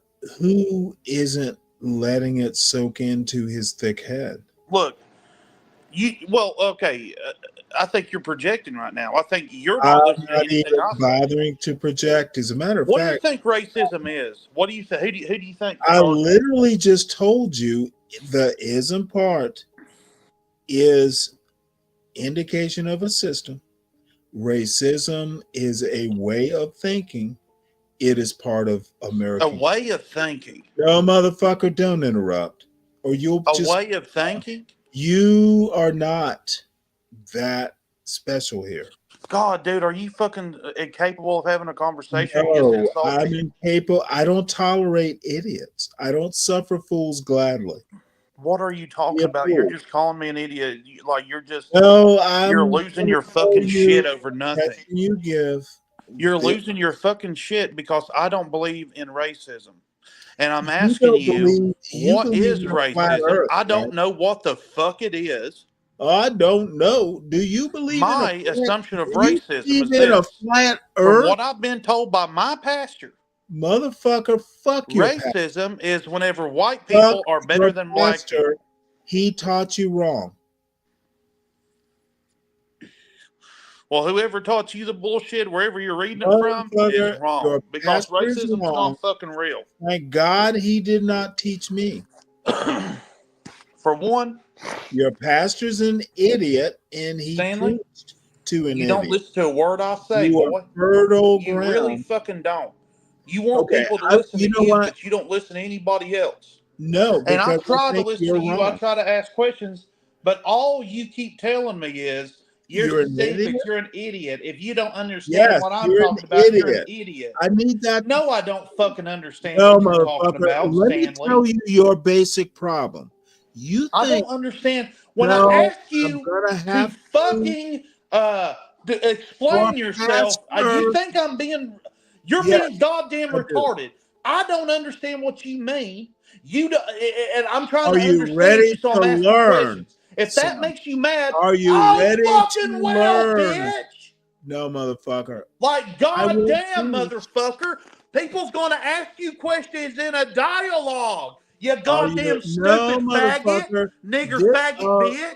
what People is ask you questions Clarkson? in a What dialogue, did and you John answer shit in Henry? a dialogue. What did No, John I don't Henry understand Clark what you. say? What do you mean ism? Okay, Ism I'm what? gonna have to mute you for a bit. Ism what, bitch? Ism what? Stay back there. Was it John Henry Clark who said something about I teach to my lessers, I debate or have a conversation with my equals? I mangled that. You almost got it right. You almost. I know. It's okay. We know what you mean, Stanley. Mr. Nemesis, you are not my equal. You need to put yourself in a position to learn, discern, and then figure out whether I'm right or wrong. But motherfucker, you're not my equal. And I don't make that kind of mistake. If you want me to give you the quote, Dr. John Henry Clark said, "I only debate with my equals. All others I teach." Yes. Yes. And motherfucker, that is so, and I'm not on his level, of course, but this is what little white boys like Nemesis. I don't assume because you're white, you're my equal. I know you're not. I never motherfucking make that mistake. Now, on the other hand, I know when someone knows more than I do, and I will willingly listen, but treat them with respect is what you do. And that's what these white motherfuckers don't get. Most black motherfuckers don't either. See, no, seriously. You're right. You have to assess. I know who knows more than I do, and I treat them with respect and try and learn. Nemesis thinks he knows more than me, and that's just nothing he's ever said convinced me about. CKJ, hey, thank you for being here, man. What's going on, y'all? Greetings, sir. Man, I can respect. What's on your mind, CKJ3? Oh, nothing much. I'm just on the road coming from my daughter's gymnastics meet. How's your family? Everybody's good, Stanley. Everybody's good, man. How are you and your son, your father-in-law? We're all well. That's good to hear. So you're just up here. We're gonna bullshit around. I was hoping Nemesis would be back so I could orient him to how he needs to ask me questions. But that little bit of white supremacy will always shine through, like the little sunbeam he is. Yeah, I mean, I've seen him have a civilized conversation before. I have. Well, you've seen him have civilized. See, you know what? We're just gonna have to watch your video. No, don't pull it up. No, it's fine. Because it does. Look, I have to bounce off of people. I'm not that individually interesting. And I know that weakness. But the bottom line is John Galt, for instance, I have a lot to learn from him. I have a lot to learn from because there's shit y'all know I don't know. Honestly. However, I feel qualified. Well, I feel like I can debate with y'all. Y'all are my equals. Sure. You want me to preface this before you play it to give some context? All right, this is a 7-year-old video, and I honestly don't remember the whole conversation, so I might say some shit here that I don't even agree with anymore, to be honest. But what I do remember is you're going to see about 7 different black women who are all professionals. I know all these women on one level or another, and at this time, I could probably confidently say they were all making, if not 6 figures, very close to it. So this is a specific class of black women. These are black women from all across the country. One woman you may recognize, Erica Williams. She has a pretty popular YouTube channel now called The Classy Climb. Most of these women I've actually know in person. And unfortunately, one of these women has passed away. The lady that you see right there with the natural hair, she died a few years ago, unfortunately. So, yeah, feel free to roll the clip. Oh, by the way, this was in response to the Jay-Z album 444. There was a woman who wrote an article and the article is no longer available. I tried to look for the link. But she wrote an article and she was comparing Jay-Z's cheating at the time because that was one of the big things that came out of that. Beyonce? Yeah. Do you remember when Solange was fighting Jay-Z in the elevator? All that. So at that, the reason for that apparently is because Jay-Z had cheated on Beyonce, and he talked about it on one of the songs. And what this lady wrote, the lady who wrote the article, and I'll see if I can find it still. But when I hit the link that I posted, it was inactive. But she was saying, see, if Jay-Z cheats on Beyonce, all you black men ain't shit because we can't even get a black man on Jay-Z's level to be faithful. And that's kind of the crux of our conversation here. Wow. I would never cheat on Beyonce. You're built different, Stanley. Phoenix, no, she was not on Dr. Boyce. All black men are built from the same chassis. It's what you build on top of the chassis. I honestly believe that. Yeah, she worked for this. She was not on Boyce Watkins, but she did work for the CDC. Interesting. All Even Boyce Watkins got a good looking wife. God damn it. He got his teeth fixed too. Hey, he could afford to do it. Yeah. Yep. Exactly. Coming to this round table discussion. I seen a lot of my black female Facebook buddies, as I call them, sharing this 443 article. I thought it was interesting. I thought it was a well-written article. I thought that it was also missing some pieces. And one of the things that I noticed right away is it had a lot of the rhetoric that I see when it comes to this notion that I call NAS, which is an acronym for niggas ain't shit. So my first question for all of you is, oh my Lord, have you ever thought or said niggas ain't shit? That's my first question for all of you. And you can just give a yes or no. Have you ever thought or said that? I said it, but I don't actually think it. Okay, so you said it before. All right, that's all I didn't know. Have you said it or thought it? Said it before. All right, so that's 2 for 2. Erica, you're muted. We can't hear you. We can't hear Erica. What's going on? I think she said it though. It looked like she said I said it. We still can't hear you. Let me see if you're muted on my end. No. She looks like she wants to fuss. Hold on, Erica. You still muted. She's got a real popular YouTube channel. I'll put the link in the chat. Unmute yourself. Really, you should. She's a cutie pie. Yeah, she's smart as hell too. Try again. Yeah. Can anybody hear Erica? Or am I tripping? Smart enough. I can't hear. All right. So it wasn't me that time. Figure I out didn't how mute to unmute. We still can't hear you. All right, take your time. What about you, Divine, while Erica's getting her mic situated? Hey, Jones, does she do stuff like in the car? What is going on? You're the YouTuber. Oh, can you hear me? Can you hear me? Yeah. I can hear you. Can you hear me now? Divine, yes. Okay. Okay. Yeah. The answer to your question is yes, I have said it, but like the other sister said it. Never mind. Just yes. All right. All right. There we go. All right. There we go. Honesty. There we go. All right. Let's see if we can figure out what's going on with Erica's mic. You are not muted on my end, but let me play with it on my side and see what happens. So it says I muted you. And can I unmute you? Oh, this is interesting. Now I gotta fly in here. Dang. I'm gonna eject you, Erica. Try to come back in. Let's see if that works. All right.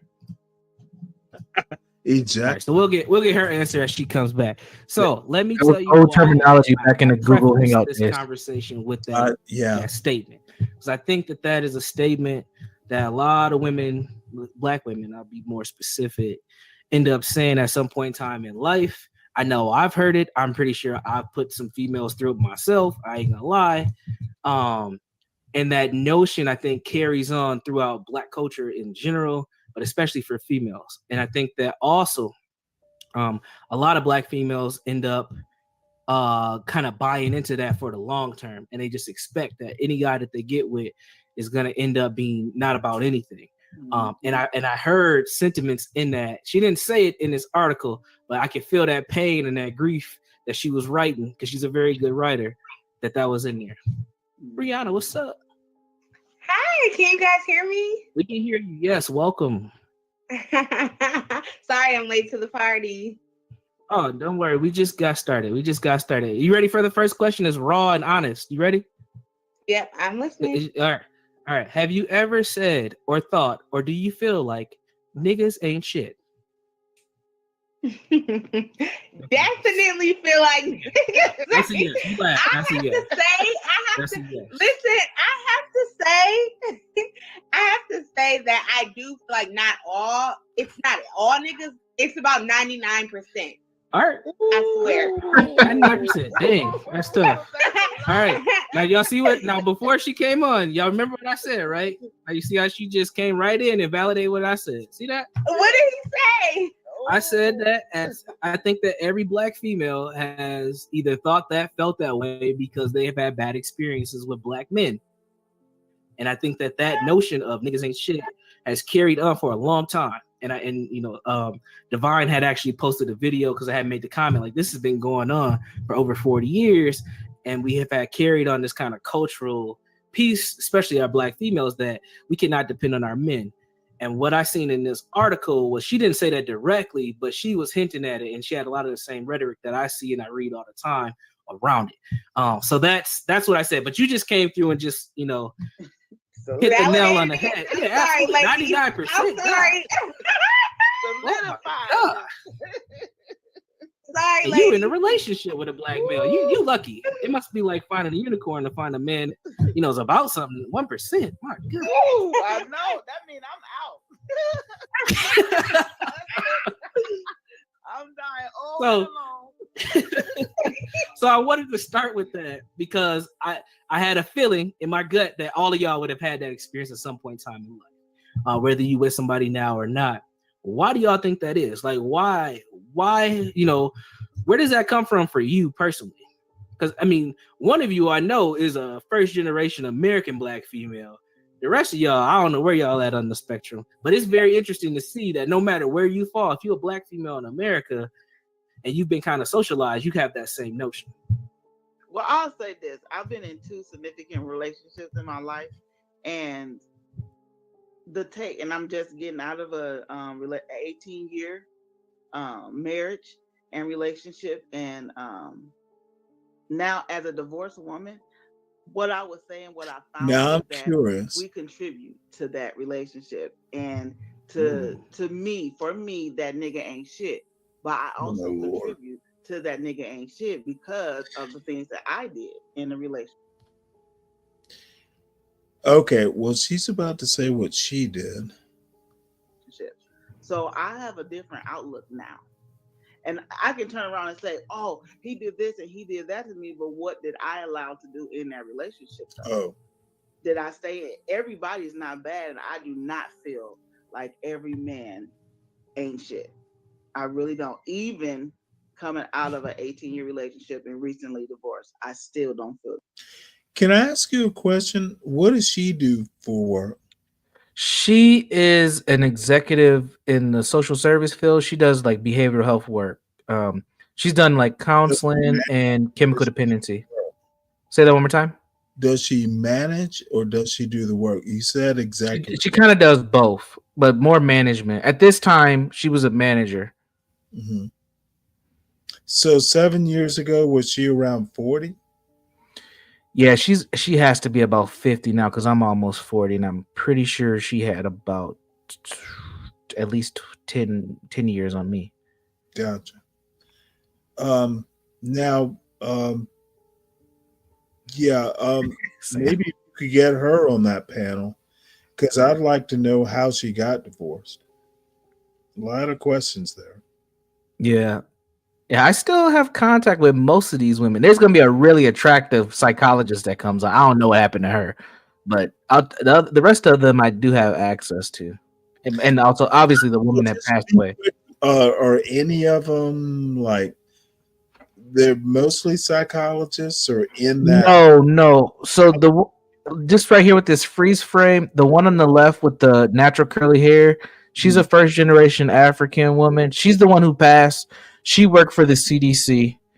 The lady that just spoke, say that one more time. Was she a scientist?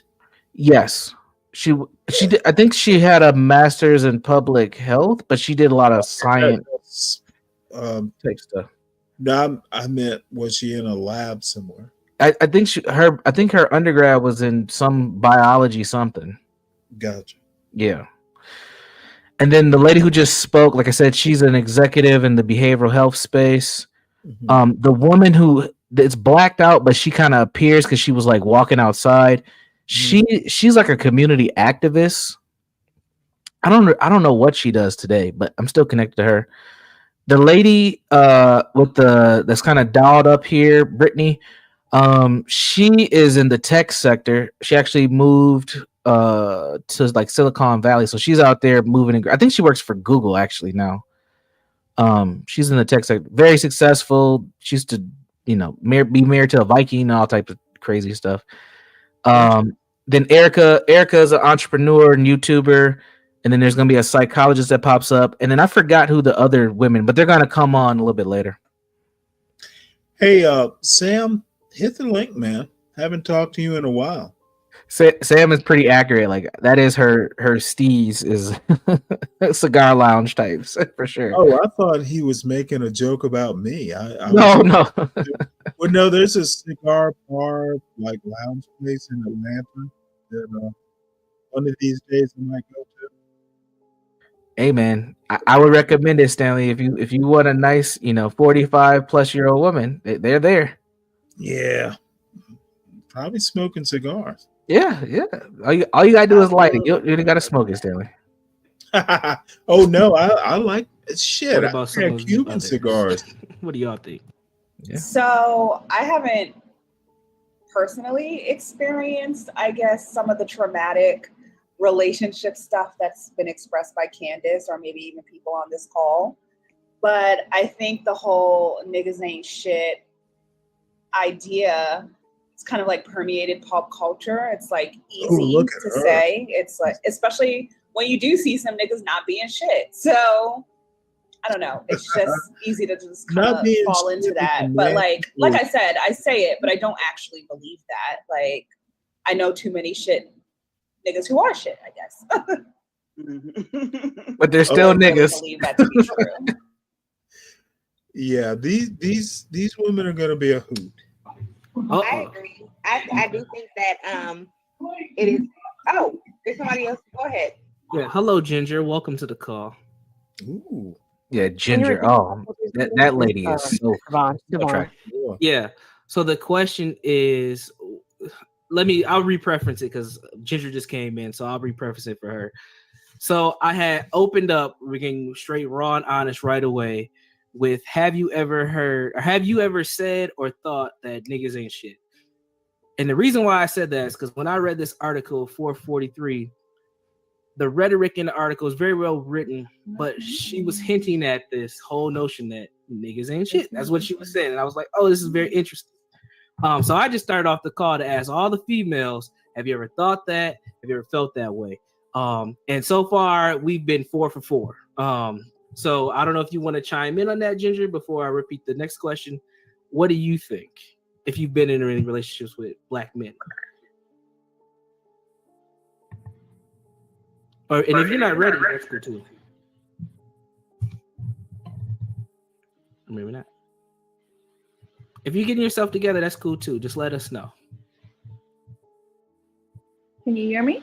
Yeah, we can hear you now. Welcome. Oh, hey, welcome. Sorry. I was That's wondering all what was good. going on with my thing. Were you able to hear me? I just fixed my settings just now. So Ah. I just heard you when I said, can you hear me? Oh, all right. So we started off the call very raw, open, and honest, and I posed a question, and the question was, have you ever felt or thought that niggas ain't shit? And the reason why I said that is because in the article 443, the author was a well-written article, but what she had a lot of the rhetoric, and it was kind of embedded in her article that I hear a lot with black females when it comes to their relationships with black males, that black males ain't no good. So my posing question to start off the conversation was, have you ever said that or felt that way?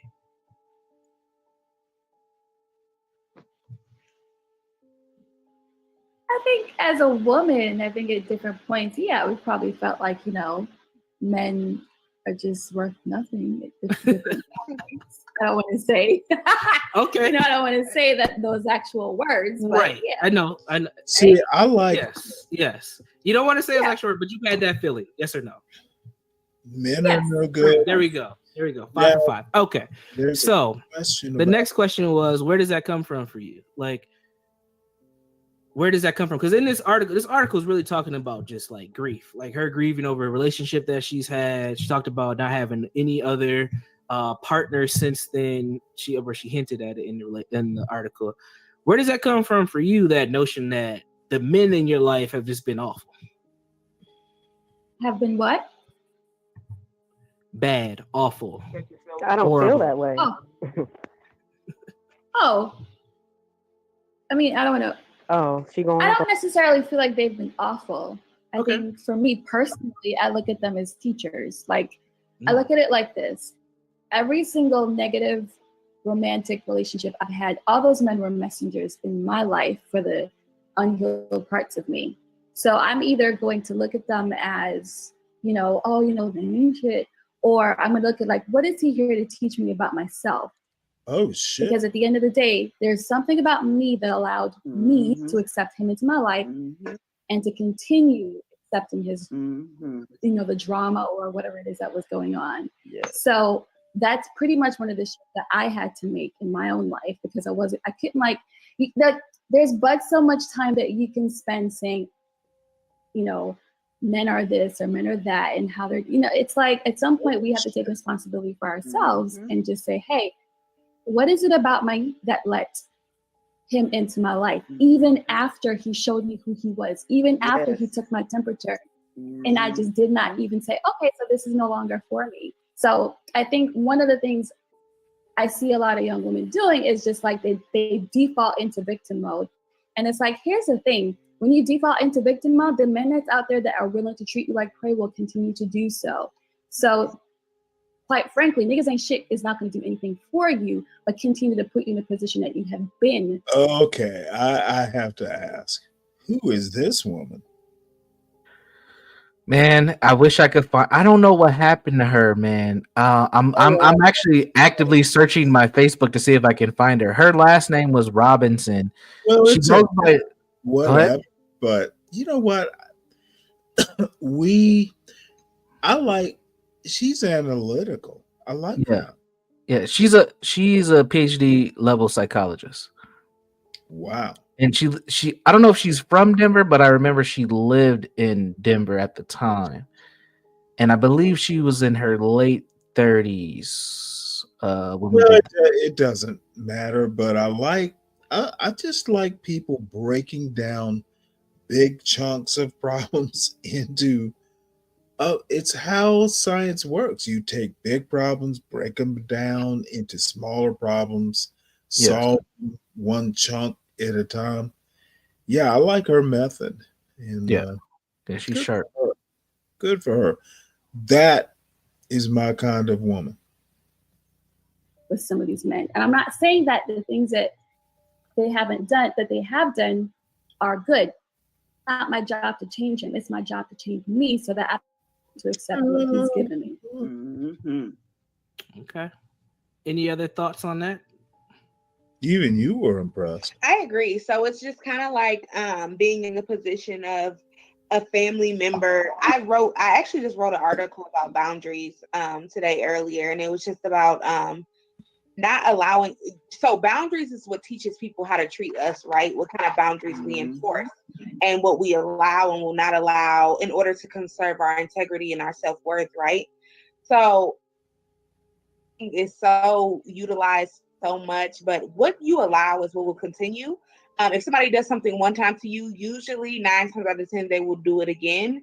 And I think that the niggas ain't shit thing comes in issues because my father wasn't shit, and I had to go to therapy about that because I was welcoming in people in my life who didn't belong there, So I do believe that there is this victim mentality that young women face where it's just like, okay, it's you, it's not me. But if you've dated 5 men and they've all ended in shambles, there's something about you that is attracting these men or that is allowing these men.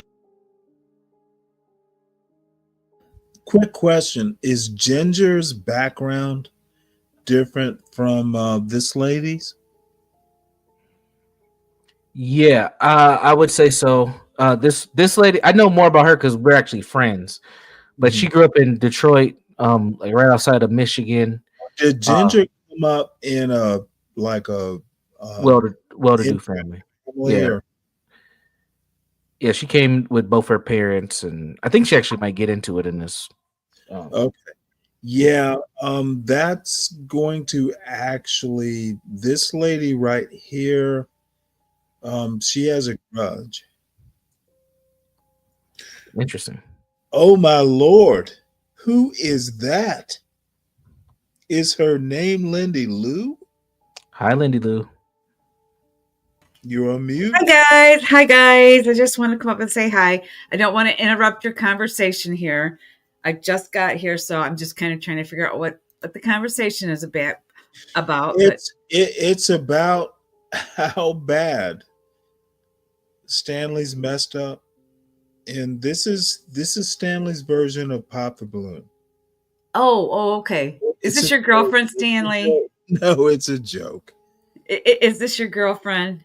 No, this is actually an expert named Universal Jones trying to help me think about how people process problems. Okay. That's only half a joke. Because Stanley, I do always want to ask you one question. Were you the one that put us in timeout over here? I gotta know. I don't want all the details, but who put us in timeout? You know what? Probably. But it was an honest mistake. I'm blaming HB. So no, in all honesty, it was me and John looking at a video that was interesting, but I will take all the blame because who knew? Apparently, when you have a YouTube show, you should always have the YouTube screen up because they will flash warnings on the YouTube screen. Like there's an API and you don't see everything. I always thought what's happening in StreamYard is what is happening on YouTube, and that's not necessarily the case. There are warnings that they will flash up on YouTube that you don't see through the API. So it was something, it was an accretion.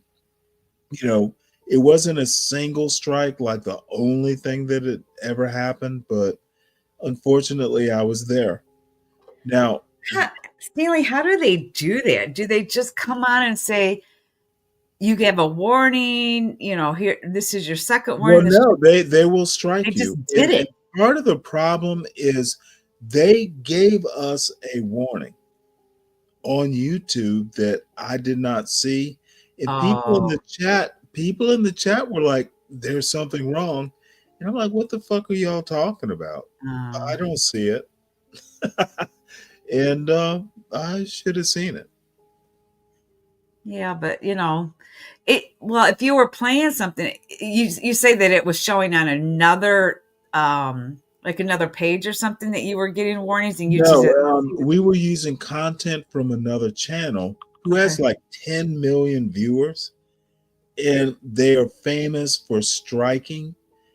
There's some people, some channels who don't care if you show their content because you're advertising.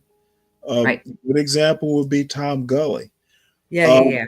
I have talked to other channels. I've actually, because folks will say, hey, if you have questions, contact me. Right. There are channels that go, sure, go ahead and use it. Just let everyone know that I'm here. Right. YouTube is a cornucopia of of benefits or not benefits. And by the way, I've been streaming for a week. Where were you? Stanley, I didn't know you had a show until probably yesterday. I'm teasing. No, I didn't know you had your own, channel. I did not either. It was capable. I did it. And we're going to keep it as part of the channel because, we are? Okay. But it is so good. Lindy, I know I'm fawning over you, but. No, you're not. I don't hear it. Welcome back. Well, no. And the thing about it is when we were on the other, and I won't say which one it was, you did say to me, on my own stream, but I know that you didn't want to put a link in there because it wasn't your show or it was somebody else's show. CT probably would have let me do it, but it's not. You know, But it's I did not know until yesterday. I'm like, I wonder when oh, they're gonna. don't worry Well, about it. actually, I got an email, so that's when I kind of knew. And then she put your link in there, and I clicked on the link. I'm like, holy cow! They've been streaming for over a week. Yeah, but not very well. I'm a dullard, to be honest. So I want to go back to Universals because there is a woman I might want to hear more from. And anyone feel free to tell me to move on. American Man, welcome. Welcome, American Man. Haven't seen you in a while, my friend. Yeah, his usual criticism. No, actually, I was on another stream with him just a few minutes ago. Chivalry is not dead, sir. I just want you to know that. Richard. No, it's not. American Man. American Man proved that a few minutes ago. So I was very I don't know, what do you call it? My face was getting a little red, but he was very kind. So anyway, go on ahead. Well, American Man, welcome. Please come up. Link is at the top. I need my weekly dose of Stanley is a horrible human being. Oh, you're not a horrible human. You're not a horrible human being, Stanley. You're just sometimes you're a little miss. You see things a different way. I'll put it that way. I think I'm perfectly fine. You're fine. You're fine the way you are. Yeah, we'll see. But no, you are. You're who you are. You know what? We're 60. We can't change who we are. I forget you're 60 and my peer. Yeah. We're 60, and I'll tell you, the older I get, the sassier I get. It's really kind of strange, I was not sassy when I was younger, but the older I get, the sassier I get. Holy cow. Well, there's a certain I don't give a fuck factor. There kind of is. It's weird. What are you going to do is the most powerful sentence you can say to a young person. You remember Fried Green Tomatoes? The movie? Yes. Yeah. I'm older and I have more insurance. My mom used to make those. Oh my gosh, they were so good. Holy smokes. Oh no. Motherfucker, I have more insurance. I can wreck your car and I can pay for it in mine. So let's get back to Universal. Okay. Sorry, Universal. I didn't mean to come up and just no. over. No, it was There's no reason to apologize. You're good. Universal's impatient. He's a gentleman, right? I want to see this woman that Sam I Am describes as a red bone. She literally sounds smart. She's really cute too. She's very cute. This lady on the screen is. This girl is cute. She's cute. I say girl, I meant woman. I call her a girl. We can call her girl, Stanley. That's what we do. That is very true. Continuously draining you and passing you off, or you're passing yourself off onto the next one, thinking that that's going to be different. So I do think that, no, I don't think it's all of a woman's fault, because I do feel like people victim blame us a lot too. However, there is some accountability we have to have for ourselves.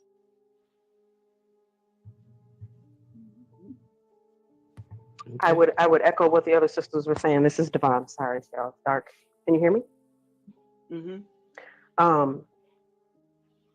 And it's a lot of what you said. When I think about my own experience,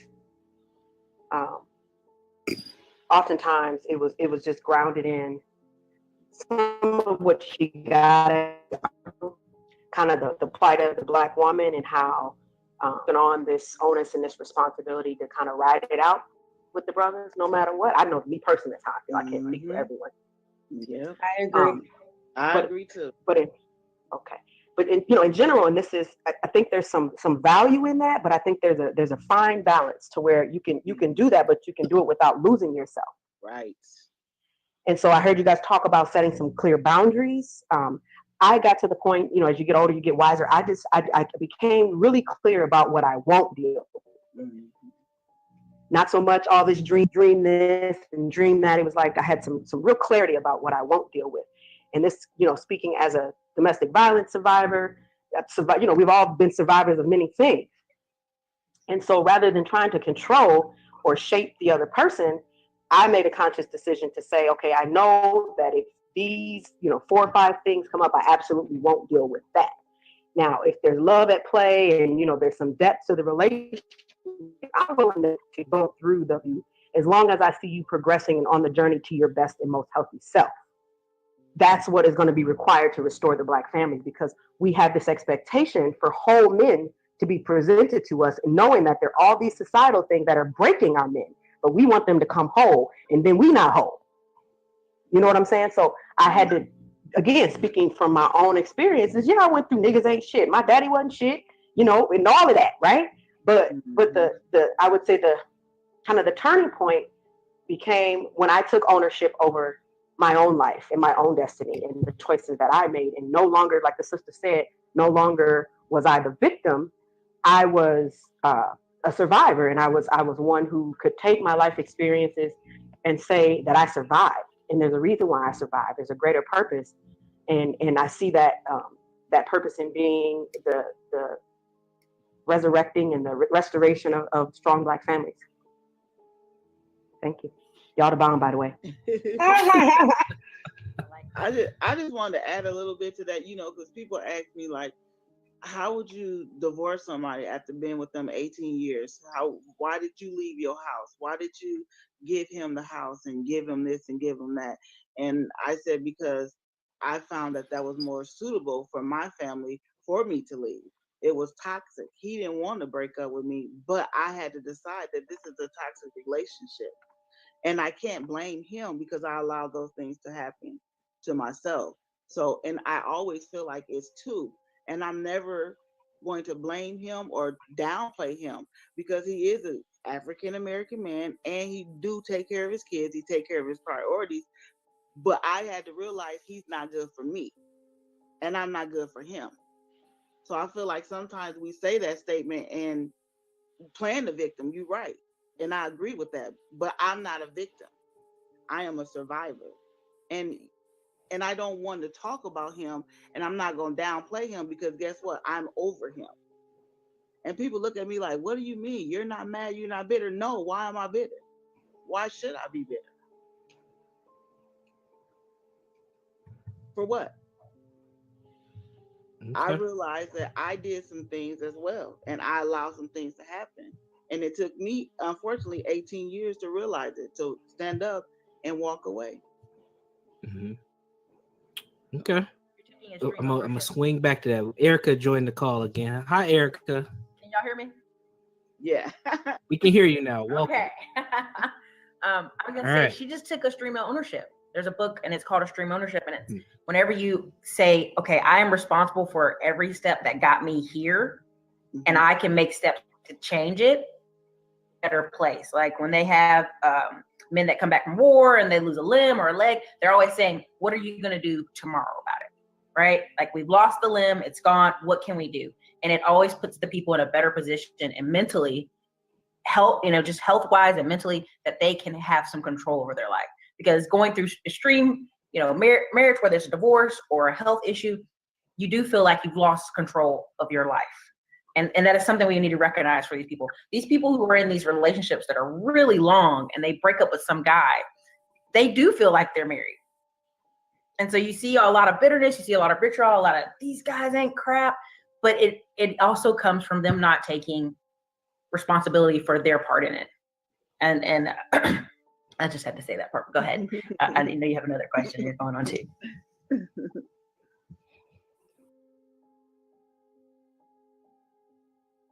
I'm going to have to fuss a little bit with that point. You're not married till you're married. There isn't a substitute. Any thoughts on that? No, I agree. I agree. It's very different. Even if you're in a long-term partnership. It's not. Yeah, absolutely. It's not the same. I don't know why it's not the same. And you know me, I'm not religious, but I was raised religious. You can't get away from it, and there's certain things that get instilled to you. There is no marriage but marriage. Yeah, it's a covenant you make, Stanley, and most people, not all, but especially from our time, you made it in front of God, which whether you're like a major believer or You not, did it in front of the judge, ma'am. but still, it is a covenant, and it's something that it just seems like, You don't make that kind of commitment unless yeah, it's a big commitment. yeah, that's like my wife said when I said I do, my lips were quivering. And she was probably right. I knew, but you know what? You don't make that kind of commitment lightly.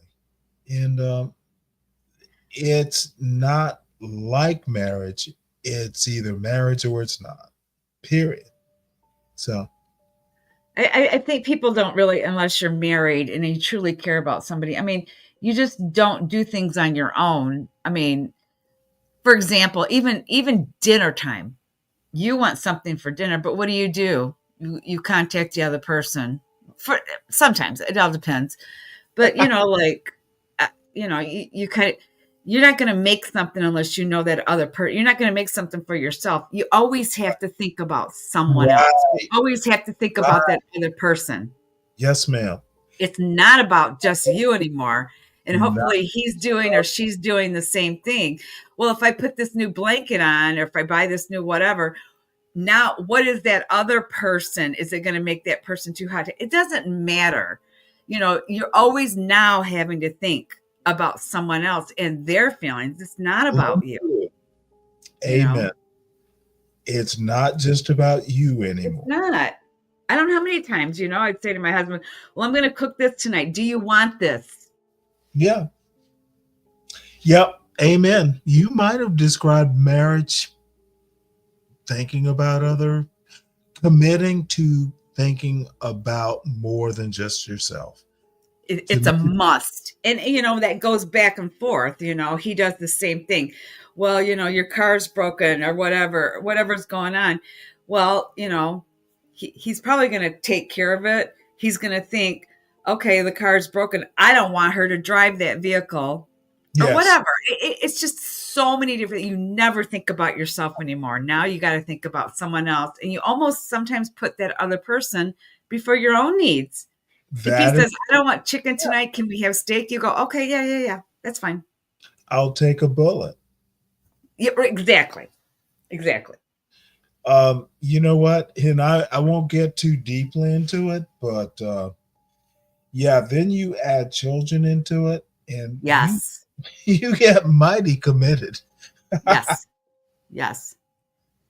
So yeah, I mean, where people that are not, like married, sometimes they do things for themselves. Well, you're preaching to the panel because I know I am. I know I'm preaching to the choir. I know you get what I'm saying.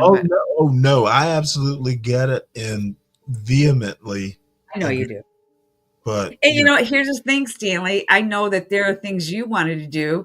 You might wanted to do one thing, but you can't just do sometimes like I want to go out and spend like whatever 2 or 3 hours after work. Well, you know what?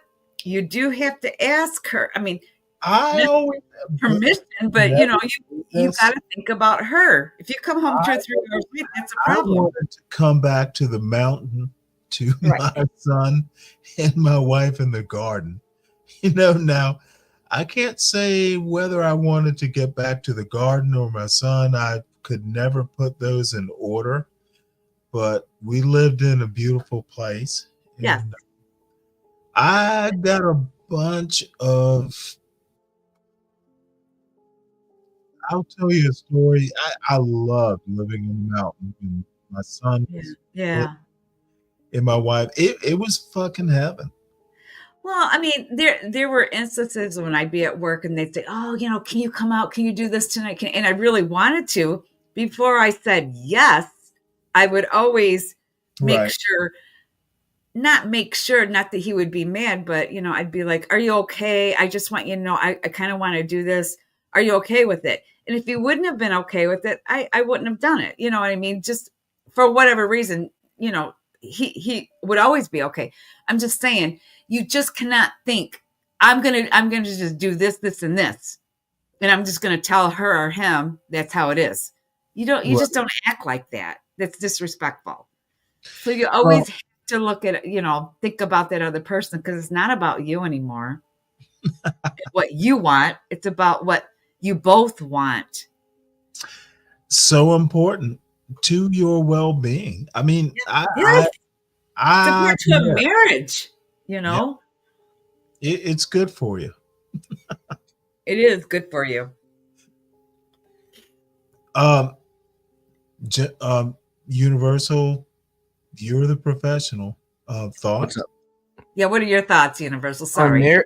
I think that it's a cooperation and it's a lifelong commitment. I think that that's one of the things that separates just a committed relationship from a marriage, is that the two people have come together to make a unit, a collective.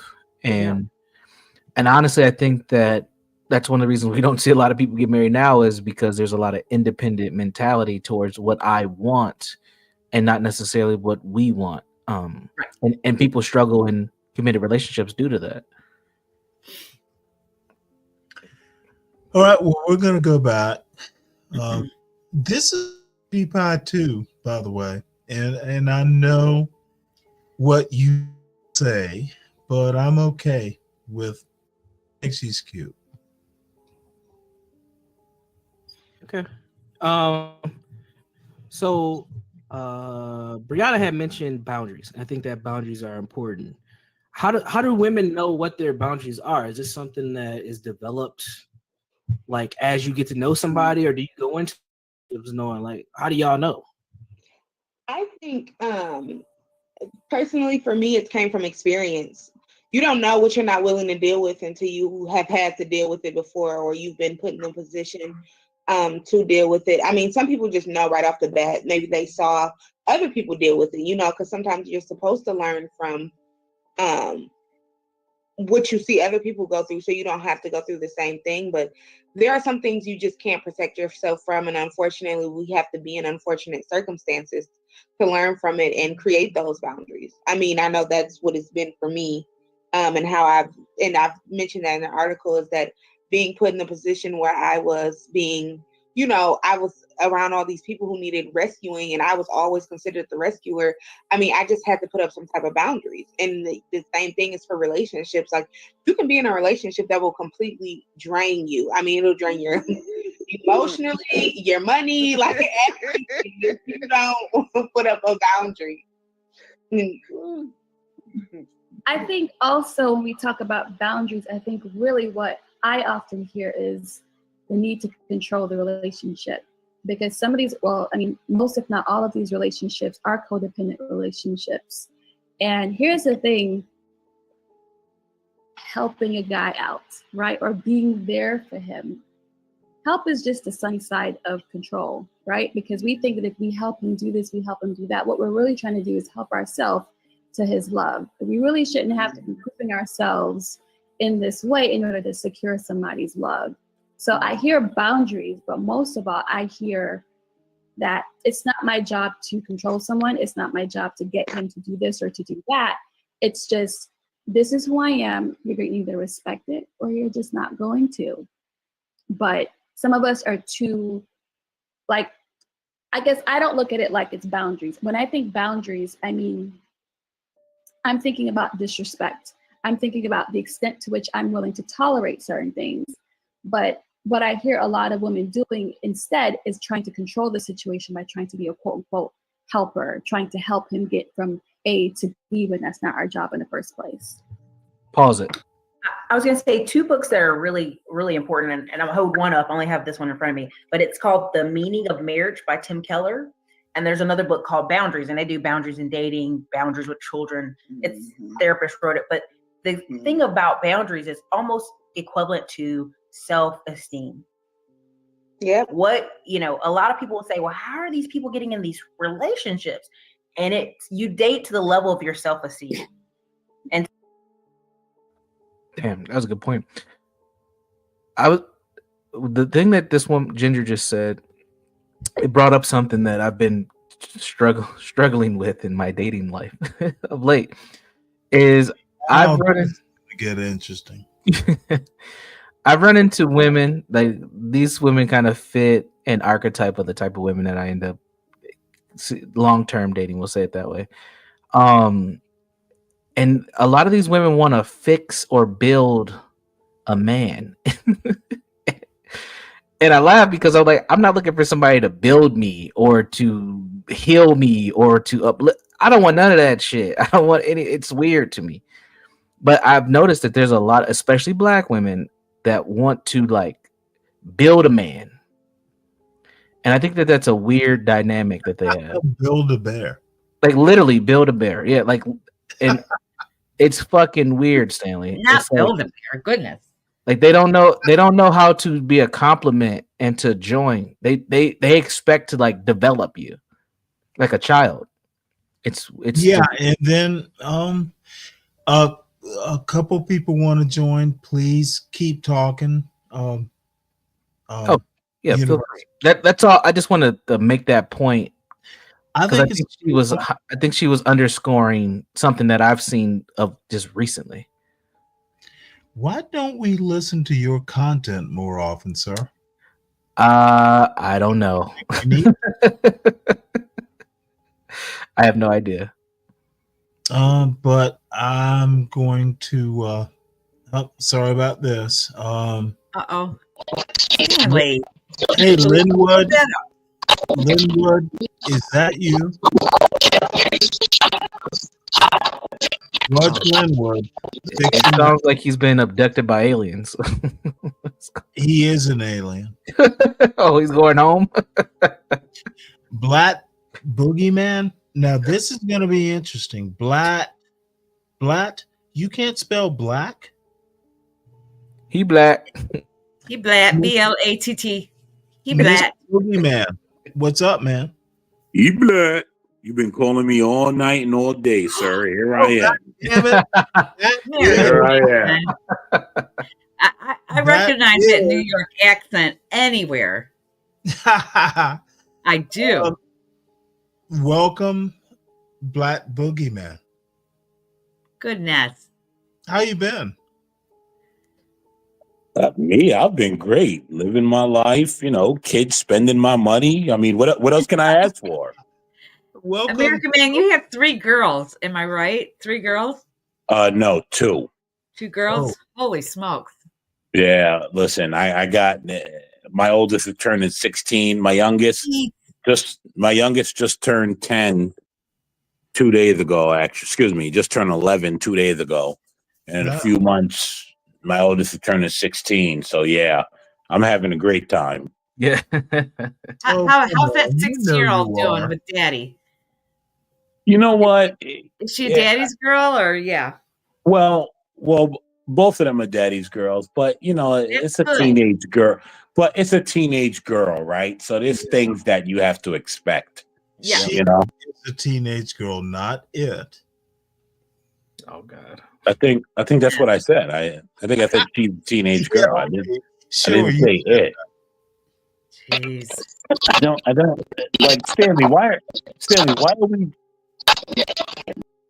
Yeah, someone's having Stanley, why are we doing this? I never said it. Why would I call my daughter it? Like that's weird, bro. Come on, stop it. It's just a joke. American Man, I have to tell you that it's a wonderful thing. Lindy, that your girls are a daddy's girl. My daughter was a daddy's girl, and I wanted it that way. I liked it that way. You are setting the standard of the man that she will, pick out in the future, hopefully. And you know what? You are the one that will take care of her even after she's 18. I know that's going to be weird, but when she moves away, my daughter, she's 26. When something goes really bad, she lives on her own. But if something happens that's really bad, guess who she calls first? She calls her daddy. And I'm okay with that. I mean, that's natural. I've seen it. I've seen it, so like I understand that's natural. I've spoken to other fathers. They're like, yeah, bro, it never ends, right? But it's no surprise to me because I've seen it several times. Well, until she gets a husband, she's still under your protection. It seems like a girl is still under your a man's protection, and I say that, you know, respectfully, of course, but until she gets married, you're kind of like you're always going to kind of be her protector until she gets a husband, and I think that's just kind of how it is for if she's a daddy's girl. She loves her daddy takes care of her, her daddy does things for her, and I think that's okay. I know some people would disagree with that, but until she gets married, as long as they don't abuse it, of course, and my daughter does it, but when something goes foul or something really goes bad in her, you know, like she needs help, she calls her dad before she calls me. And I love it. Well, I most certainly will not disagree with you, Lindy. I love understand. I also don't believe in like the 18 thing. I usually think around 20 is where you sort of, all right, you are out of the teens, and so maybe I have a little less play, but not much less. Yeah, I don't believe in the 18 thing, so I'm different. I also don't believe in like a lot of the American culture nonsense that they push on us. Like you got to push your kids out and all that stuff. Like to me, that's nonsense because no one else does that. Well, you know what? She I'm went very to different. college. You know, she went to college, graduated. She's an RN. She's a nurse now. She's lived on her own practically since she got out of college. So that was her choice. But if something happens around her apartment, her home, or with her car, or with just anything, she's calling her dad up, and she talks to him often. And I really love that. I really love that because I think that men are very important to their daughters. And until she gets a husband, he is, and you know, we're divorced, but we're on good terms. And that's why I tell him, I say, you're always going to be her first choice, actually, which I think that's how it should be. Not me, but him.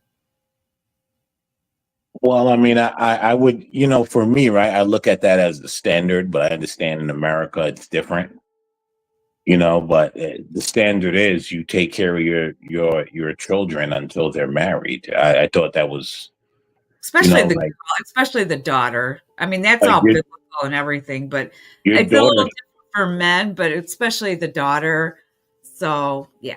I don't know how different it is for men. I mean, you just encourage men to take on a wife sooner, but that's you true. know, but as far as daughters, like I don't believe in all that putting you out. Like you stay here until you know, have a man, you know, until you find a man. But also, I also believe in kind of arranged things, and where like I find and choose the husband, because I don't. Like in America's society of go out and sleep around until you find a husband. Right. That's weird and damaging to women. And you know, everyone's going to rage, you're a sexist pig and you're an incel. All these people that have never dealt with women will run their mouth. But like, it's not natural. And so I don't believe in it. And that's where I stand. I do believe that there's a difference. Like, I never thought my husband would be the way he was. You know, he never had any sisters or anything like that. But you know, he's always was like a little bit more liberal and a little bit more this and more that. And but I'll tell you what, as soon as we had a daughter, boy, oh boy, did his thoughts change. It was just kind of shocking, you know what I mean? So I think you know, dads that really love their daughters a lot. And, you know, I like the whole daddy girl thing, you know, daddy daughter thing. I think it's sweet. And I think it's how it should be, to be honest. Well, I think it's just as important as the mother son thing, right? Like it, you know, Yeah. I don't think that one is above the other. I think they're as important. Yes. Yeah.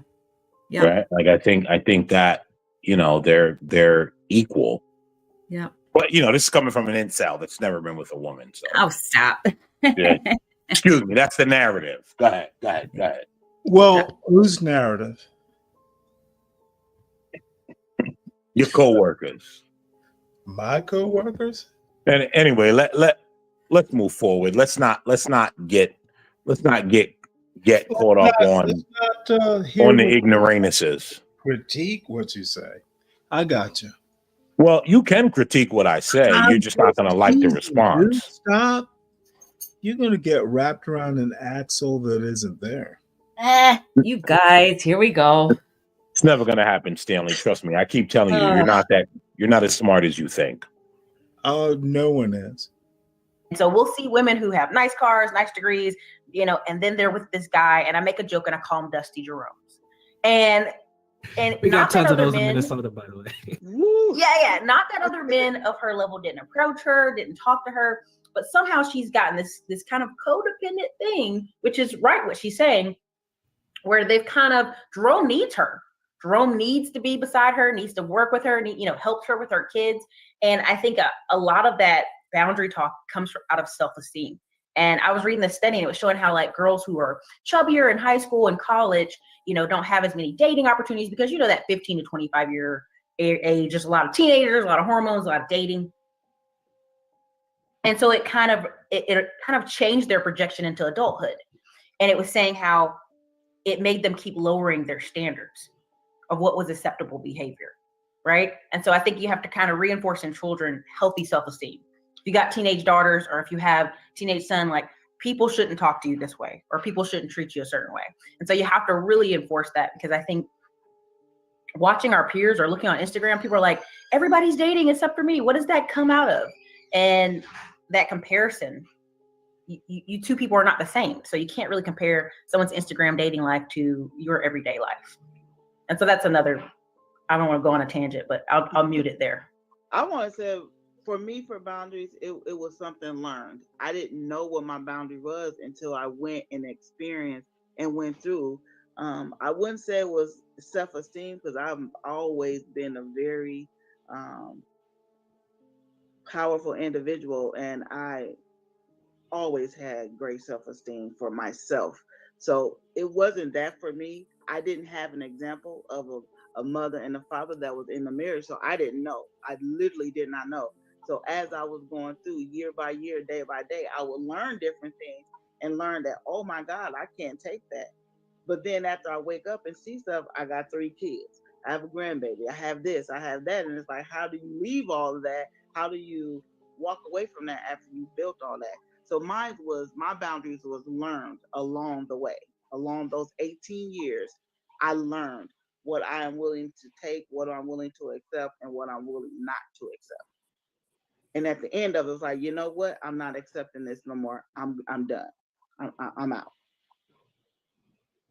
So, but I do see that on the flip side of it. I do see the self-esteem, and I do see those women that have degrees, nursing degrees, and being with all these different type men that are not at the same level that they're at. So yeah, I agree with that too. So I agree with both of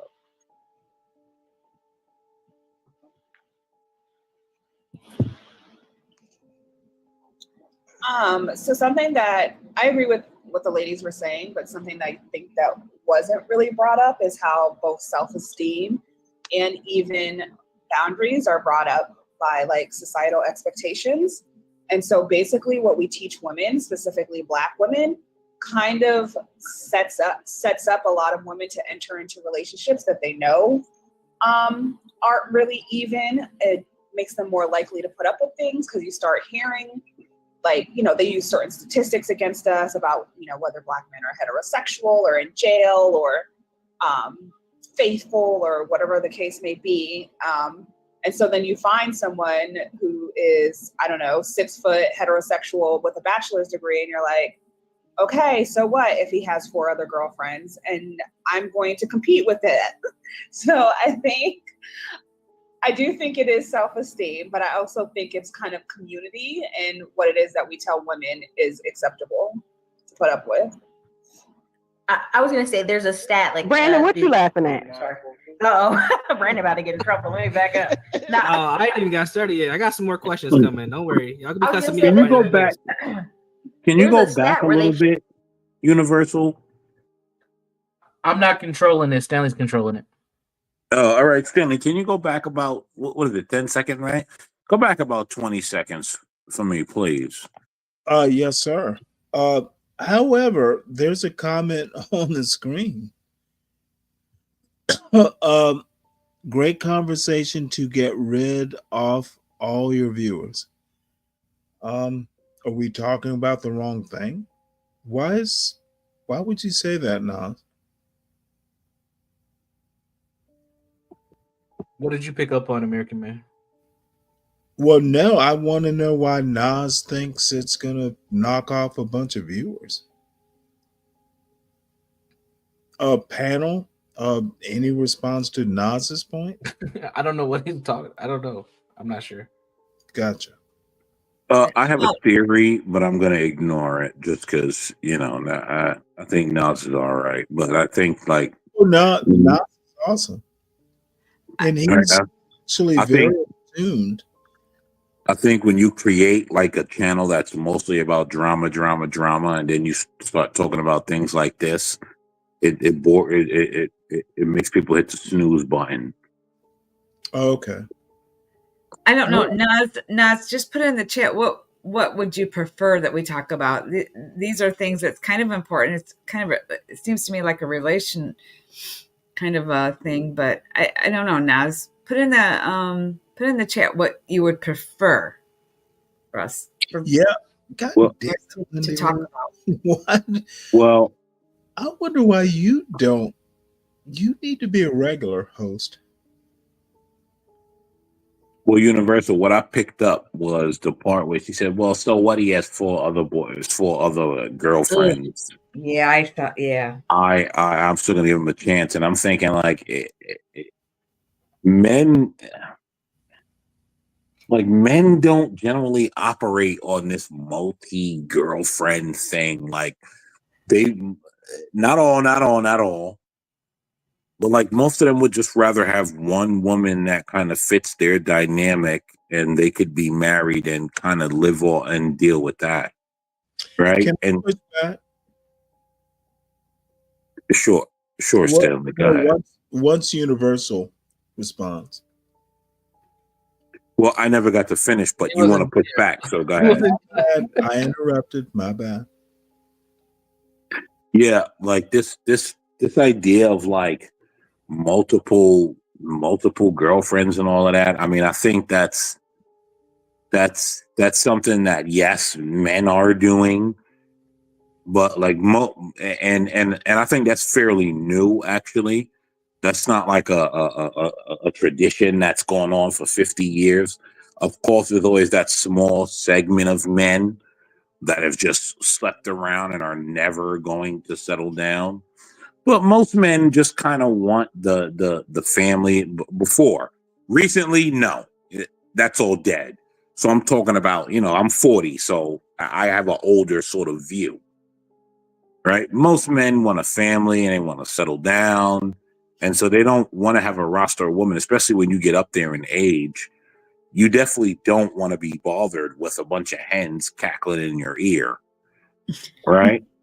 And so, that for her to be saying that at her age is a bit weird.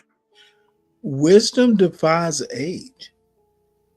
Yeah, that's not wisdom, Stanley. That's more of just like recent babble from both sides. All right. Well, Universal, is this woman saying something that she used to feel but now has learned from? Is this like a low self-esteem or what she thought, what she thought before, and now she sees things differently? Is that what she's trying to say?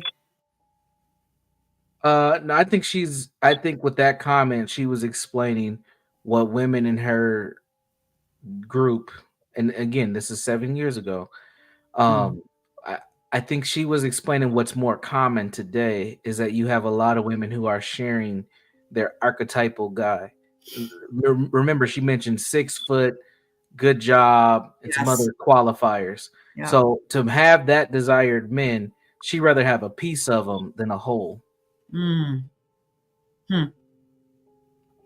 And to American Man's point, I actually think that it's age dependent. You know, when you're 21, you want lots of sex, lots of stuff. That's where parents come in. But you can, but can't you want lots of sex with one partner? Do you have to have lots of sex with everything that's walking? Good point. And are you only qualifying that to men? Things. Everything walking is not necessarily who you marry. Or did I miss something?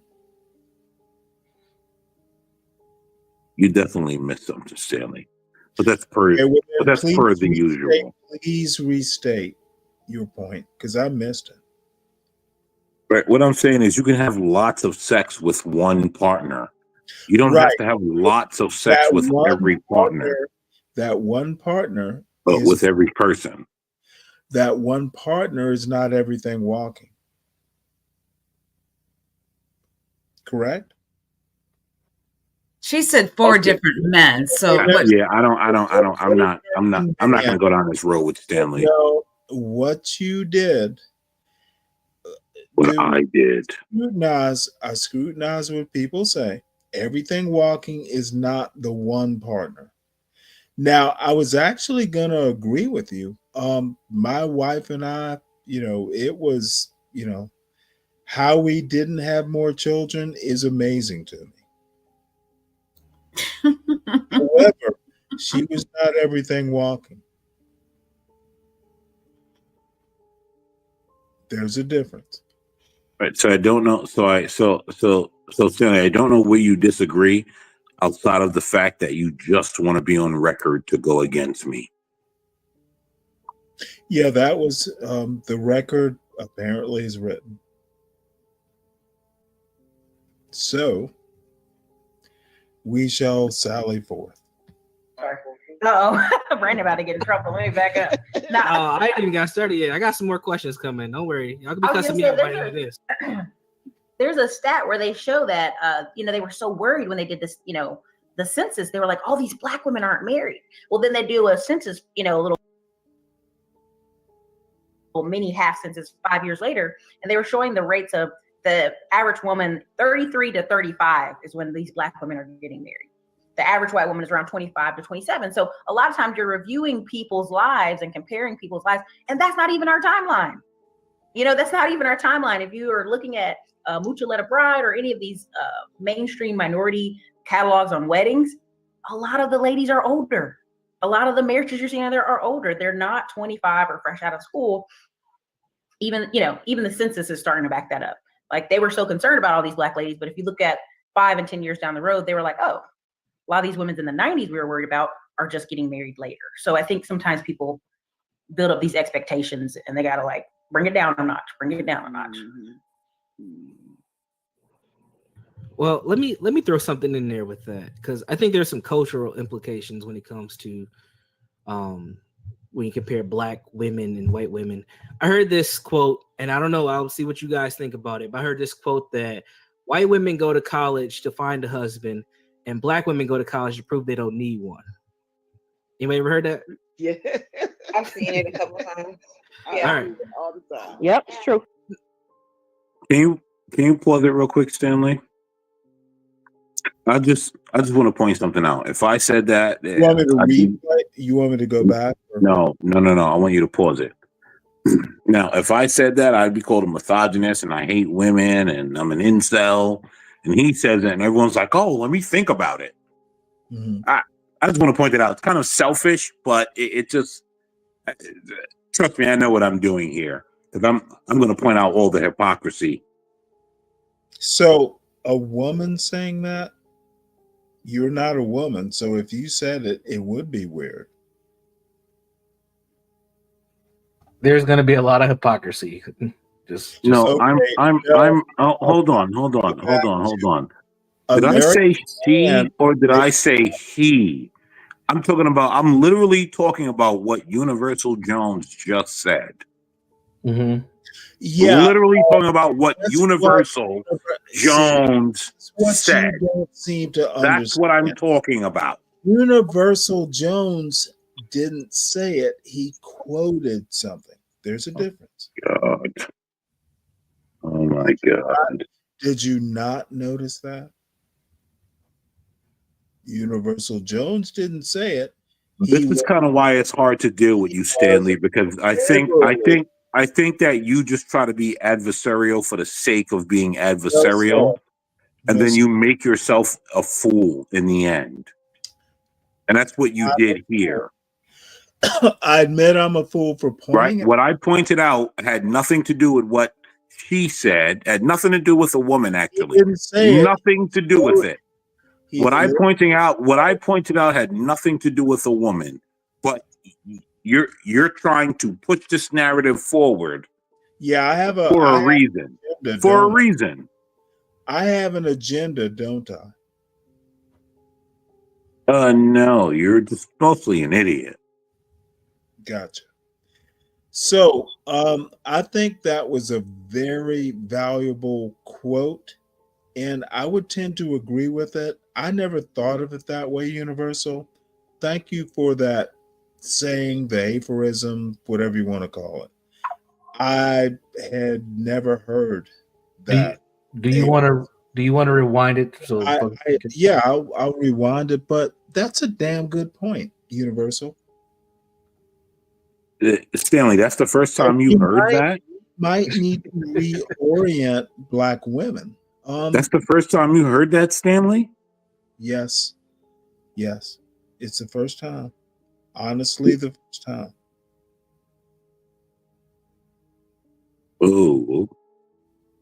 Okay. Sorry, I admit that I've lived a different life. So I want to rewind it with Universal's permission. You don't need my permission. Do whatever you need to do. You're good. It was an excellent point. Let's see what you guys think about it. I heard this quote that white women go to college to find a husband, and Black women go to college to prove they don't need one. Anybody ever heard that? Yeah, I've seen it. But let me ask why you think that is, Universal. Culture. I think it's American history. And culture, That's a part of it. Wrong. That's a part of it. I think that American Universal, hold on, Go ahead. Universal. Don't concede to that bullshit. It's culture, bro. It's culture. Like someone has to just tell Stanley, go shut the fuck up and go fuck yourself. It's culture. Let's not hold his balls every moment. It's culture. Like just be honest. It's not culture, right? Then it's culture. Here's why you know. Here's how you know it's not culture. Because Stanley, in one sense, will tell you Black culture is American culture, and then in the next sense, when you say white American women go to college to find a husband, Black American women go to college to not need a husband, then he's like, oh well, it's something different. No, it's culture. This is where dumb motherfuckers like you don't get everything wrong. Now you understand. Now you guys understand why I don't come around these people. This is where you need to. He didn't say not need a husband. What is he doing? He left. Okay, well, maybe he should. Actually, Universal, that statement, as a white woman, I'm just going to tell you that I think I disagree with that. White women don't go to college to look for a husband. I've never even heard of something like that. Well, but I think that's very odd. I've never I don't know any white woman that sets off in college to Ma'am, go. I've literally had there was such a thing, at least in Georgia. MRS. MRS degree. Yeah. Yeah.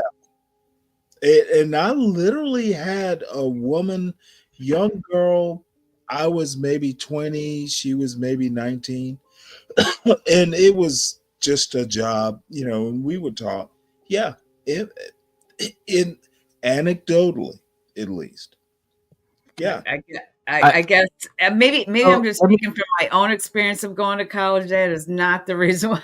Let me ask. Let me I ask. think it's funny. I think that's funny. It is funny, but let me ask some qualified questions. In your family, Lindy Lou, how many of the white women went to Michigan State or Michigan or one of those sorts of 4-year colleges? None. I was, and that's why I you was don't know it. literally one of the first people in my Yeah. family And- to go to college. And that's why you don't know it, because you were a first generation college student. You're You right. went to college to advance your life, where in a lot of white America, especially when women were able to get into school at a higher rate because of Title IX and things, that was the goal. I mean, there's literally documentaries about this. No, I mean, I'm not disagreeing. I just laughed at it because, yes, I was the only one of there was 5 of us. I was the only one of my 4 siblings that went to college right after high school. So Yep. none of the rest of them did that. So And yeah, I would also add, Lindy, that terminology and that motivation to go to college has lessened, but it's still a thing that you should be finding your partner when you're at that school. that's interesting. That's very interesting to me. Now, again, I'm Lindy's age. Back in the day, University of Georgia is like Oh yeah. particularly bad about this sort of stuff. It's a magnolia. Here in Magnolia. Whoa. Oh, well, yeah, there are trees and a culture, which American Man has no clue about.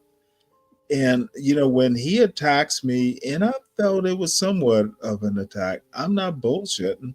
I literally had a girl.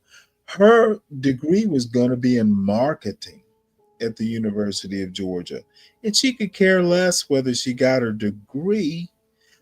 My AP English teacher, a better example, English major, University of Georgia. Her husband was a maritime lawyer.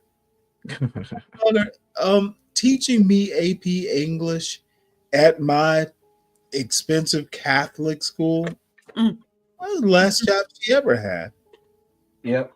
She got her MRS in English, married a rich maritime lawyer.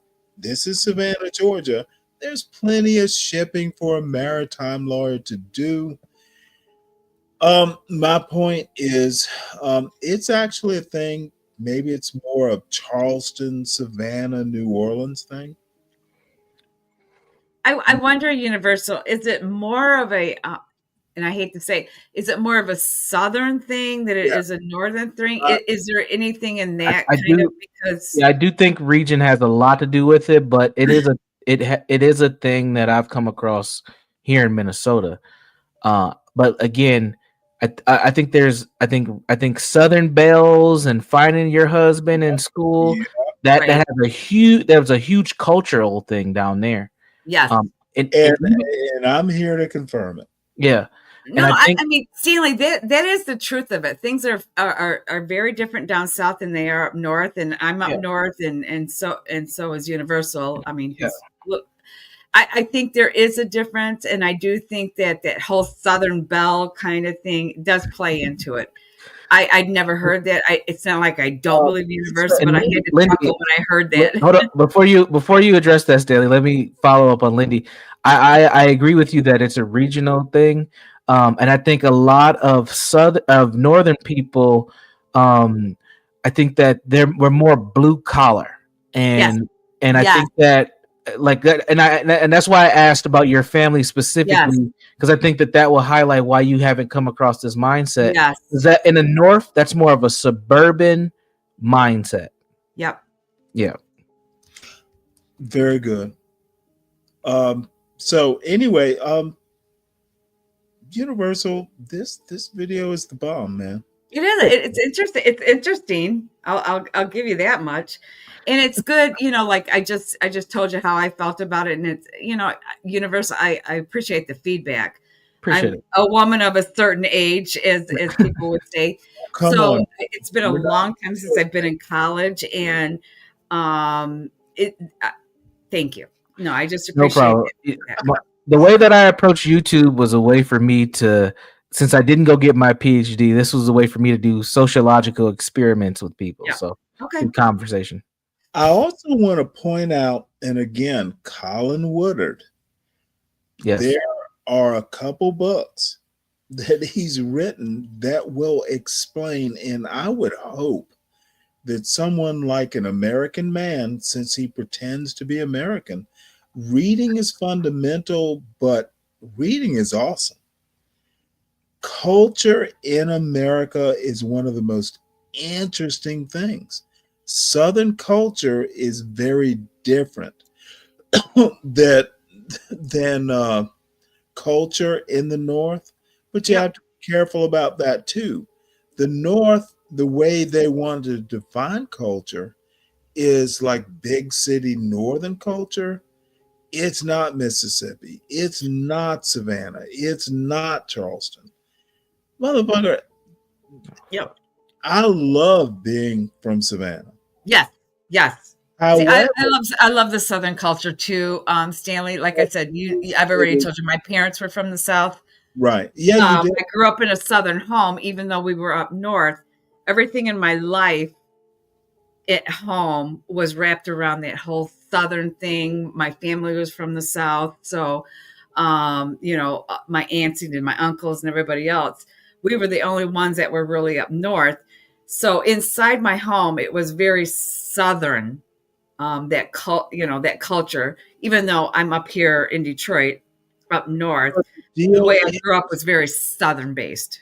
The deal is culture is the software. It is how you live your life. Right. It's ways of being. So anyway, I won't belabor that point, but Well, and I think my parents had to learn, yeah, their children would come home and tell them, this is, they would tell us one thing, how we had to be from a Southern point of view, but then, we had to go out into the real world, school and everything like that. And we'd come home. Right. That is not like how that's not very the real. important They point. had to learn. Very important point. And the difference between what happens in your four walls, where you grew up, different. Oh my goodness. You know what? You got that totally right. It's code switching. And they had to learn that. They had to learn that, the things that they taught us. We would come home and tell them, no, that's not how it is in the real world. So it was kind of a learning thing for them, for their children to come home and say, this is not how it is. This is what's happening up north here. It's not Southern genteel, or the word I'm not thinking. Well, I had a few drinks. I'm just saying, it's not Southern genteel up here, you guys. Right. Yeah. And the weird thing, and a lot of what people like American Man and others don't understand is I've gotten to live Southern genteel, whatever form that takes. Yeah. There's some of those American Man New York ways. Yeah, he knows it. That shit doesn't fly in the South. No.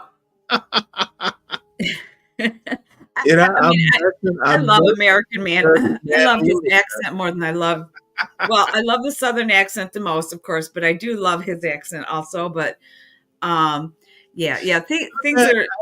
I met a New York boy from Flatbush who fucking came down, University of Georgia. First couple quarters, he was like, "Hey, y'all." By the third quarter, he was like, fuck this and fuck that. He had readopted his new. Yeah, Southerners are difficult, and you need to understand our ways, American Man. America, They are very different. They are very different. and it frustrates motherfuckers like American Man. Now I'm messing with him, of course. I know you are. I had the opportunity of living both the kind of life. I'm up north here, but I also my whole family is from the south. All of our vacations, people ask me, "Have you ever been to the the UP is called the Upper Peninsula up here in Michigan?" And have you been to the bridge? Have you done this? I have been, but that's not where we took our vacations like most northern people here in Michigan. Oh, this is beautiful. We always went down south because that's where the family was. The family was down south. So I'm sorry, Lindy Lou. No, I'm it's sorry, fine. Lindy Lou. Can you please just let men kind of converse here for a moment? No. That's not how we run this panel. No, it's fine. Lindy sir. Lindy Lou is a wonderful woman. I have absolutely no problem with Lindy Lou. She's a wonderful woman. I've always told her that. She will tell you I've never said anything different. It's just a council, bitch. Never. No, whatever you say, I'm okay with it. I'm absolutely okay with it. Oh, I'm with you. You know what's to come, right, American Man? Stanley. He's not going to say anything bad. He's very kind to me. So I listen. I will never again. I don't really. But do you guys see the narrative that Stanley tries to push? That all of a sudden I'm going to come and attack Lindy Lou. No. Even though it has never happened in the history of Lindy Lou and I talking, which is probably a year, 2 years now. I've never said anything untoward toward the beautiful go to school woman of older age. What's the of a certain age? Thank you, Lindy. I love it. Of the woman to a certain age. All right, thank you. All right, come get your meat Stanley shitting on American Man lesson.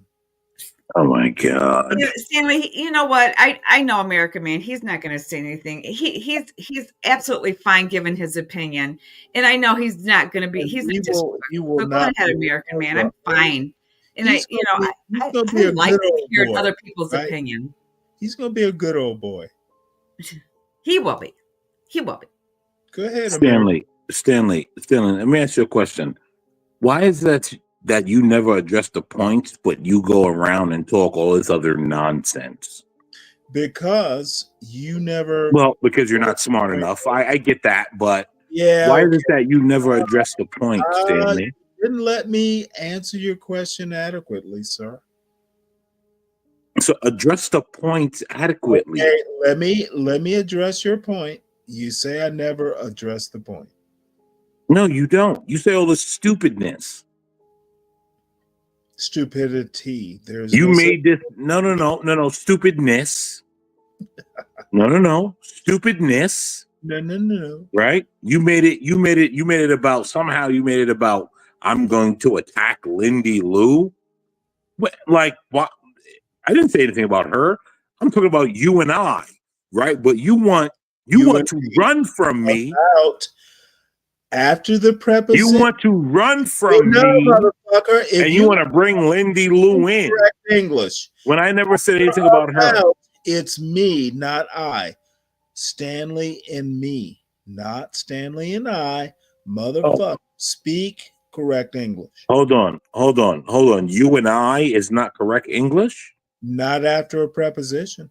Oh my God. Okay, American Man, you know what? I love to be critiqued by somebody that I totally respect. So what were you going to say? You said Lindy Lou.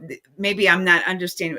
And I don't have a problem whatsoever, American Man. Go ahead and say what you're going to say to me. Well, Lindy Lou, I wasn't addressing you. I was just bringing you up in the context of what Stanley and I were talking. Well, excuse me, Stanley and me, right? I'm supposed to say Stanley and me, according to Stanley. I do the same thing. I never know what's proper. So go on ahead. Listen, right? First of all, Stanley's trolling. Stanley's trolling. There's no Stanley in me. Right? Like that's improper English. Hey, what's up, Tyrone? American Man, we were talking about southern, northern kind of things, and I think you want to kind of touch on it a little bit. Here's the thing, Linda Lou. Stanley is not genuine. He's just using you because you made comments about me that were flattering. Really? Y'all can talk about fucking on some other time, but and so you know what? You know what, American Man? I'm a straight shooter. I'm a straight shooter. You know what? I go the way I see it. You know, if somebody doesn't like it, I don't think Stanley takes it that way, but I give props to who I give props to, and you've always been a gentleman, and I don't have a problem. Even if you want to give me constructive criticism, I'm okay with that because I know who the he source wants to give you constructive dick, not criticism. or whatever you want to call it. That's fine. This is is this what this channel's about? Yeah, Not with me, this sir. channel is about sex and Lindy Lou, make sure you're listening to what they're telling you this channel is about. This is the Pop the Balloon channel. If you're not trying to connect and make love, then this is not the channel for you. What? This is the Pop the Balloon channel. If you're not trying to make love, Pop the Balloon on the Stanley, support your supporters. This is not the channel for you. You're right. Why are you here then? I'm here because Stanley does Pop the Balloon. And this is not Tyrone. This is not Pop the Balloon conversation. What? American Man, what were you going to say when you came on? No, hold on, Lindy, I think we should let Tyrone finish. I think we should let Tyrone finish. American Man wants you. He wants to pop your balloon. Tyrone, that's gross. Just no. Okay, here's where we're gonna go. Yeah. Now, Lindy Lou, I want you to notice, right? Universal the type of audience that Stanley curates. Unprofessional. Unprofessional. Sex is not unprofessional. That's the biggest business in the world. Jones, literally is helping, at least me, understand. And y'all want to get sloppy. American Man means American sex. Oh my God. What are you talking about? American Man fronting. Like he don't want you, Lindy Lou. Stop. Shut up. You know he what? Wants you, Lindy Lou. He wants you. God. Tyrone, you're not a good troll, Oh, sir. stop. You gotta go back to the drawing board and I'm do not a better job. trolling. I'm not trolling. You want Lindy Lou? Sir, you have to do a better job. You got to put down the weed. Come on, Tyrone. You got to put down the weed tonight, if that's what you think. But go on ahead. Universal understood, sir. Okay. Anyway, American Man, you came up to say something to me, and then whatever we want to talk about. I was talking about being from a Southern family. Just wanted to be back on the panel. That's why. Yeah, I was talking about, but I grew up in a Southern home with a lot of Southern values, Southern cooking, all that kind of stuff, Southern stuff. But I'm in Detroit, so, out in the real world, it's a little different. The Northern world is a little different.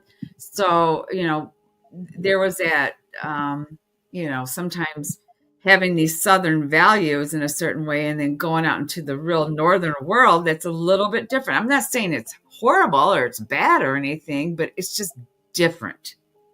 And Stanley knows what I'm talking about. I do. Southern men are a little different. Oh, you want Stanley, not American Man. My uncles, Southern men just, have a different vibe. Tyrone, I'm going to pour another beer too. She wants Stanley, not American Man. I see where this is going. But hey, So American Man, you're about to criticize me In my response, No, I'm actually going to criticize Tyrone now because I don't understand like why he's being weird. He is. It's kind of Because I'm weird. Because I'm weird. Because I'm weird. I'm weird. That's why. You can't criticize weird when weird is weird. I'm weird. with American man, relax. American man. I'm an American black man. Well, American Man was going to make a point, and I kind of think he forgot. The point Listen, I understand. I understand. I'm the content. I understand. I'm the content. Him and Stanley are vying for you, but Stanley has your heart. What? What? Jeez. Stanley has Lord. your heart. Where is this going? Stanley is a pimp. This is Stanley going has south a heart. very, very fast, Tyrone. I don't know what you're doing. I don't know if you're trolling or what you're doing. Quick point. American Man, you cannot compete with Stanley. American Man sounds like actually conservative. Oh my God! God damn, Stanley, can you do better? Wait, hold on. No, hold on. Stanley, do better. Stanley, no. Tyrone, shut up. Tyrone, shut up. Shut up, Tyrone. Stanley. Pimping is pimping. How you do? Tyrone, shut up. God damn. Thank you. Shut up. Yeah. Stanley, hold on. Stanley. No, criticize me. Stop trying to equate me to conservative. Because if I'm going to be honest, Stanley, I'm going to say you sound like HB. Okay, this is what I'm going to do. You do. sound like HB, Stanley. Under control. You can't take Lindy Lou from Stanley. I'm not going to let you do it. Conservative was up here earlier. Stanley, you sound like Conservative was up here. Stanley, you sound like HB. Here earlier today. Stanley, you sound like HB. I dispatched. Stanley, you sound like HB. Like I'm gonna dispatch yours. Stanley, you sound like HB. Stanley. He's trying to take Lindy Lou, Stanley. Don't let him trick you. I can't tell whether I'm talking Black Boogeyman or American Man or Hood Conservative. Y'all tend to be the same motherfucker. And I can't tell whether I'm talking to Stanley or HB or Portia or Get Crack. I just can't tell. Who am I talking to? Team. Who am I talking to? We are a team, sir. Okay, so I'm talking to all y'all then. You're trying to take Lindy Lou. So I'm talking to all of you guys, correct? You're not. So I'm talking to all of you guys, correct? American Man. So I'm talking to all of you guys, correct? I'm gonna get the last word. Yeah, yes, woman. I'm We gonna know get you the last will. word tonight. Not you, Stanley. I'm gonna get the last word. You go right ahead, Tyrone. Am I talking to Portia or Stanley or HB or Get Cracked? Which one of these people am I talking to? It's only Stanley Earl, and motherfucking Tyrone. So whichever one you want to motherfucking talk to, American Man, come on with it. Hi, bro. All I have to say is Stanley Earl. Hey, Stanley Earl. When you hit the women, they say this is Stanley Earl. Stanley Earl. They say, "Oh Jesus," but they say this is Stanley Earl. This is how you know you're getting killed, Stanley, when Tyrone got to come and help you. Salute to you, Tyrone. Tyrone, salute to you. You coming to help Stanley, sir, because they left Stanley out on an island, and you better come in and help him because he was about to get drowned.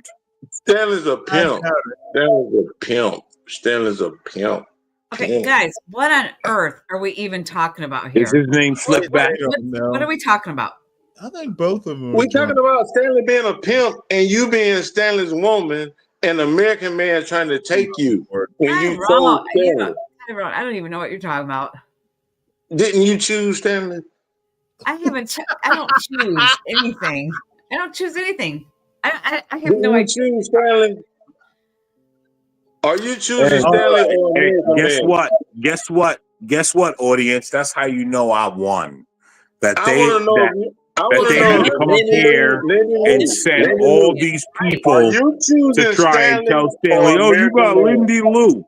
Just because American Man, Lindy you might Lou, can take the toilet and all that, American Man, just but we because talking about Stanley. Stanley's Lindy a pimp. Lou said, "Oh, I think American Man is a nice person."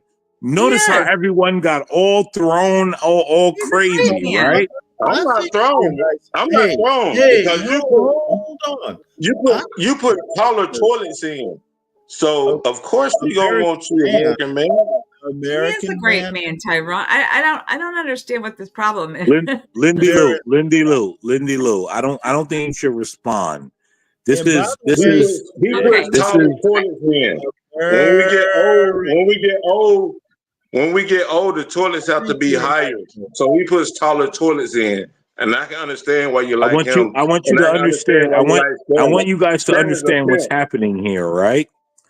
You notice how this is what John's channel want. They want you to say, "Oh, a person that works with his hands, he's less than. He's a toilet man." Oh Nobody God, said everyone that. look. Nobody said that He's you were a less than a toilet man. I'm man, working my guys. hands, toilet Stanley, man. you Everyone I'm a look. toilet man He's a too. toilet man. I'm a toilet man too, American I Man. am thoroughly lost here. But you call me a handyman. I'm a toilet man too. Tyrone, please.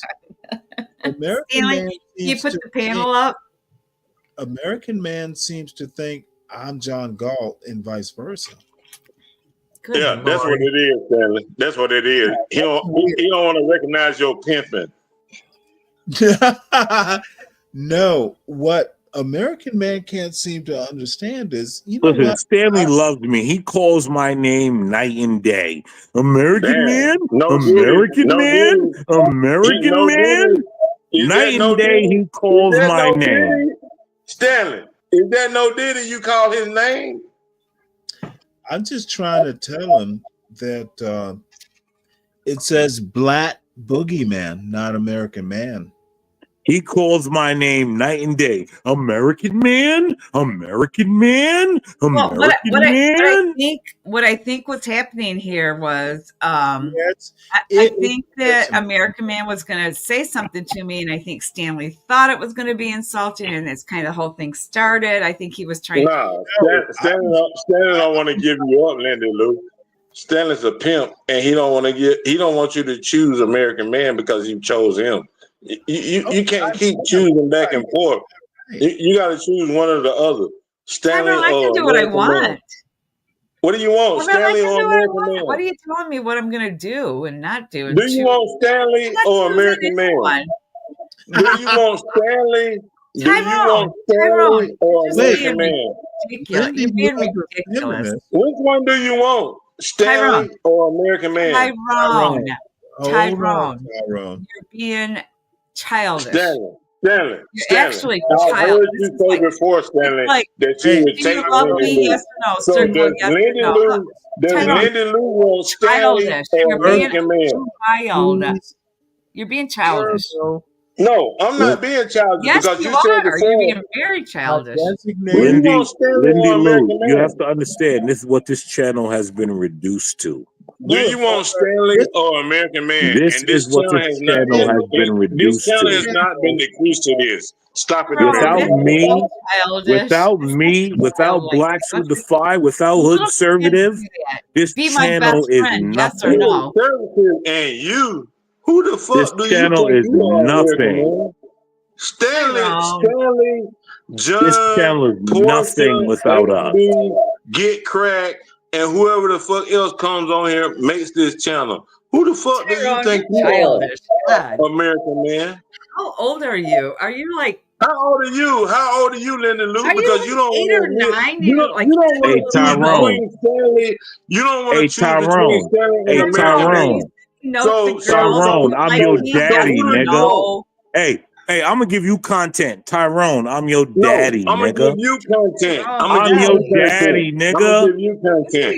I'm I'm gonna gonna put give you you on my knee content. and spank you. All y'all I'm a Lindy Lou. Spank me. That's kind of gay, man. Lindy You Lou. gonna Don't spank say me? anything, please. Okay. You gonna Okay. spank me? Please That's don't kind of say gay. anything.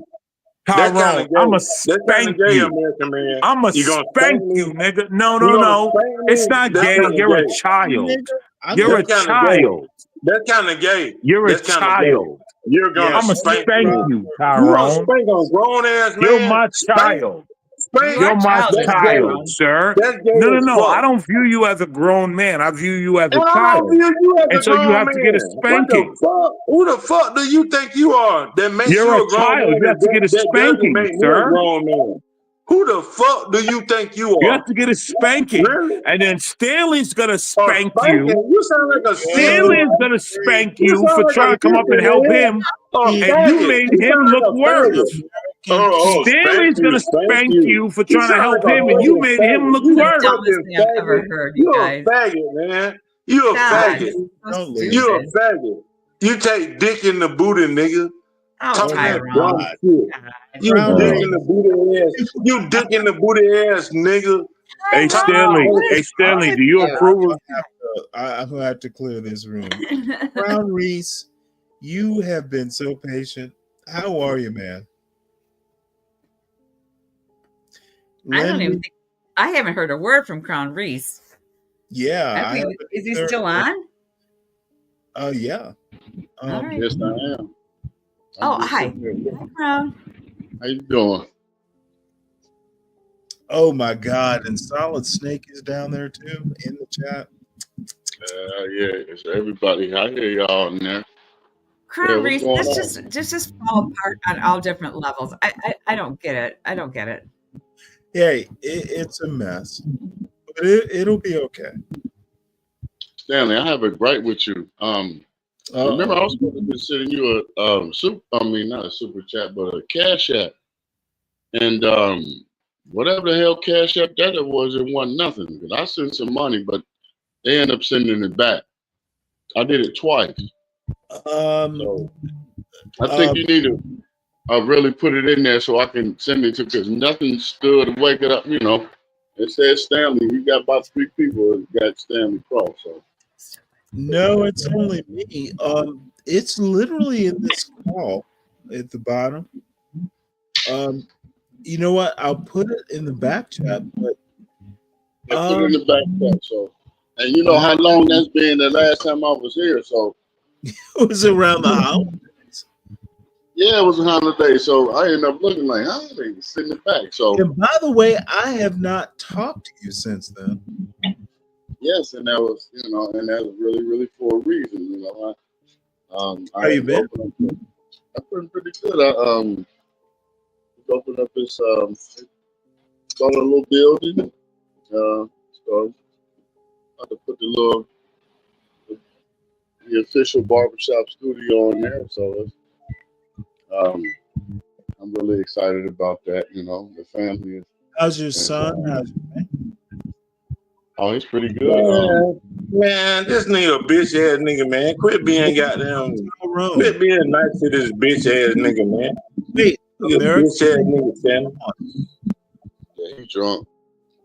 Nah, nigga, you drunk, nigga. I ain't drunk, nigga. You You're a bitch very ass drunk nigga. or very high or something. You a Tyrone, bitch ass nigga. And I ain't high. If I was high, I'd tell you go I'm to high. bed. Go to bed. Lindy Tyrone, Lou. I'm not No, high. hey, Tyrone, please don't make me exercise my power. You will Come on, not. Stanley. Exercise your power, Stanley. I don't give a fuck. I don't give a fuck. Drop me, Stanley. I don't give a fuck. Somebody exercise your power. What the fuck? Crown Reese. Man, this bitch ass nigga talking shit to you, man. I'm trying to defend you. I'm trying to defend you, and you gonna let this bitch ass nigga deceive you. Man, fuck that shit. If you wanna drop me, Stanley. Fuck that. God damn it. Tyrone, you're rude. You're rude. No, Lindy Lou, you're rude, rude. because you're trying to play 2 black men against each other. Fuck You're all rude. that. And I ain't going for that. He ain't got no woman. He ain't got no husband. They ain't got no woman. Nigga, no woman. A woman ain't that. I haven't done anything. Let's see how long that lasts. Just let Tyrone be Tyrone. All night. Tyrone will be all right. Oh, he cool. I ain't thinking about that, man. Fucking Yeah, but Lindy, you know, in a one he need a hug. He need a hug. Oh, that is so funny, Crowder. He does. Chill out, man. You suck at friendship. Them the people that suck at friendship. You don't get on that level. You know. All right. Chill out. I promise to Jesus Christ, he saw me in person. He would never in his motherfucking life say that. So. Yeah, but y'all heard me fairly. So. It ain't about that. Before the grace of God go out. All right. You know what, Stanley? I'll be back after Tyrone leaves. I can't deal with this man. He's just like a child. Okay, well, you're gonna make me. Is that what you're doing? Well, hey, probably my 15-year-old to get him. He said he a child. That's how he act. My 15-year-old want to box him. He a boxer. He's 15, and he'll probably beat his ass. 15 years old. Yeah, bring him on up. Let him. Nigga, you a bitch. Come on. That nigga talking about 15-year-old. Nigga, you a pedophile, nigga. What the fuck you gonna bring a 15-year-old up for? You a pedophile, bitch ass nigga. I don't deal in young kids, nigga. Yeah, you do. My son just called you while he's standing in the background, like he talking to you like that. Daddy, let me beat him up first. He said it out his mouth. Yeah, a kid say he'll beat your ass. Yeah, with your drunk punk ass, you drunk bitch. You the drunk bitch. Living in somebody's apartment, don't own shit. You know what? I'm committed to not doing this. Yeah, I ain't want to do it too, but I'm letting him know he a bitch. He's the bitch that he tried to call me. He is calling people what he is.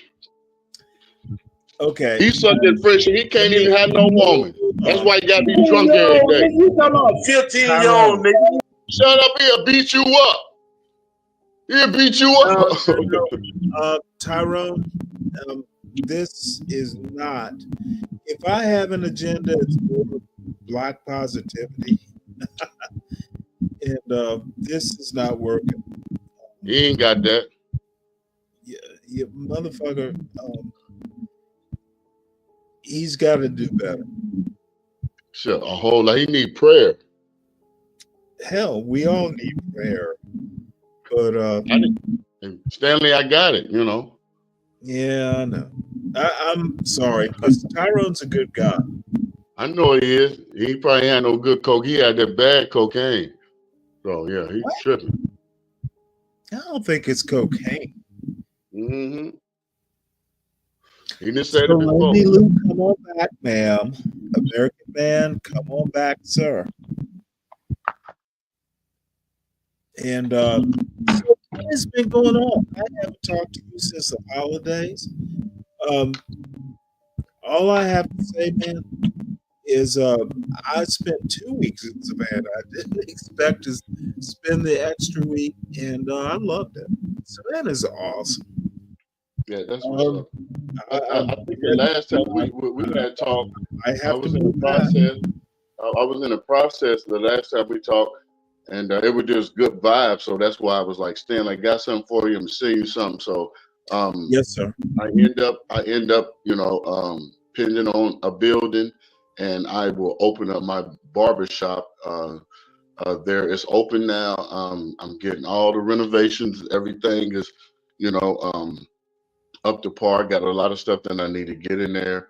I am interviewing some people. It's in a nice, good spot close to, downtown here in Ohio, where I'm at in Cincinnati. So I got a lot of support with my wife, all her people from Detroit. So I got a lot of support from going there. So it's pretty good, Stanley. So I was trying to get to tell John that because he was saying I was going to do a debut because he wanted to do a debut. I was going to do a debut on the show. So I got you.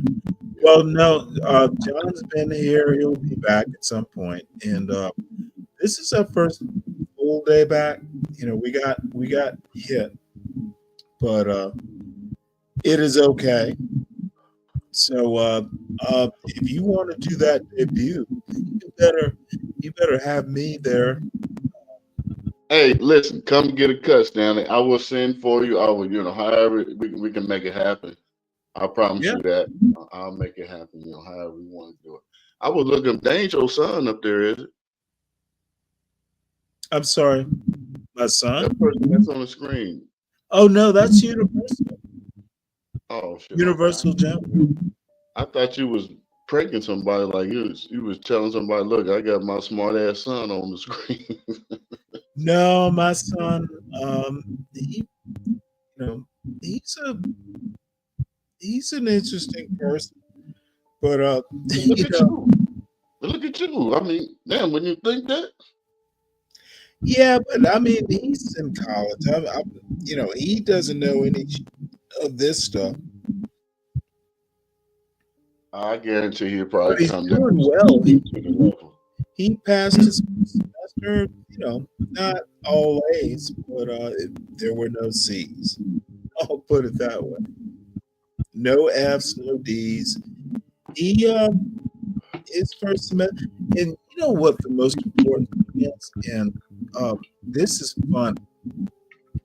When he left college in August, I was okay. Yeah. Extra room in the house and all that stuff. We spent 2 weeks in Savannah with my father and my sister and brother and all that stuff. It hit me when I dropped him off at school. I fucking missed the motherfucker. So, first time was okay. I got to spend time with him over Christmas and New Year's. We got to walk around Savannah. Yeah, he's a good young man. Same way with your son, of course. You're gonna miss that boy. You're gonna miss that. Yeah, it's a lot, I'm pushing him at a point. I put a few of his basketball videos on Facebook. Normally, what I wouldn't do, he got his, his last name is Junior, so is mine. So he is like headed in the right direction. This year, I have him. He's going to with his aunt, and which I know you were there as well, in the Navy. They have a Navy program here that's created with the firefighters who are connected with the California stuff. So he's want to, go and do the drills. He said, "I want to do it, Dad, because it's good when I go, to wrestle and then play basketball. That's the thing you want to do." So that's something that he want to do. So I am so glad he is positive. He is not me, younger. I think me as being an asshole as a younger guy, and then growing and be able to raise my son from birth, cut his umbilical cord, and I was there for it. So I'm so blessed to be in a situation. So I am trying to seize the moment, which is carpe diem. Isn't that carpe diem in Latin? Seize the moment. Carpe diem. Actually, seize the day. Seize the day. That's right. Yeah, I was there. Yeah. So that was something I learned when I was. Let me ask you a question. I wish Lindy Lou was up here and Virgo. You have to take stuff like this seriously. Nas, who is, I consider him a stand-up guy. Am I hurting this channel? Are you what? Well, Stanley, there's a reason why this channel gained 1,300 subs in a month and went negative since, just like Kamala's votes. Essentially, Nas, who is a friend of the show, am I hurting the show? I don't think so.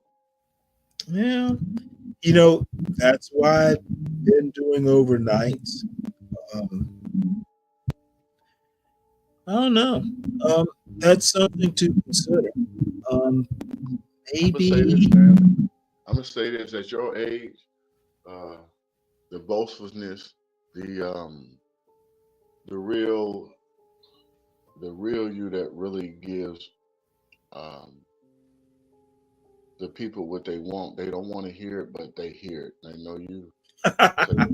They know it. I'm telling they know it, because it's grown man shit. A lot of people just ain't on the grown man level yet. They just halfway there, but I see it. I know what it is. But maybe you should be do a Steve Harvey and go live in the daytime. Cut the nights out and go live, and maybe it'll No, change. I think my real point is when my teammates, they are a team. Believe this or not, I am an odd bird. Probably the only reason I'm tolerated is I'm old and I have good stories. Yeah, they like the Breakfast Club in the morning time. Yeah, but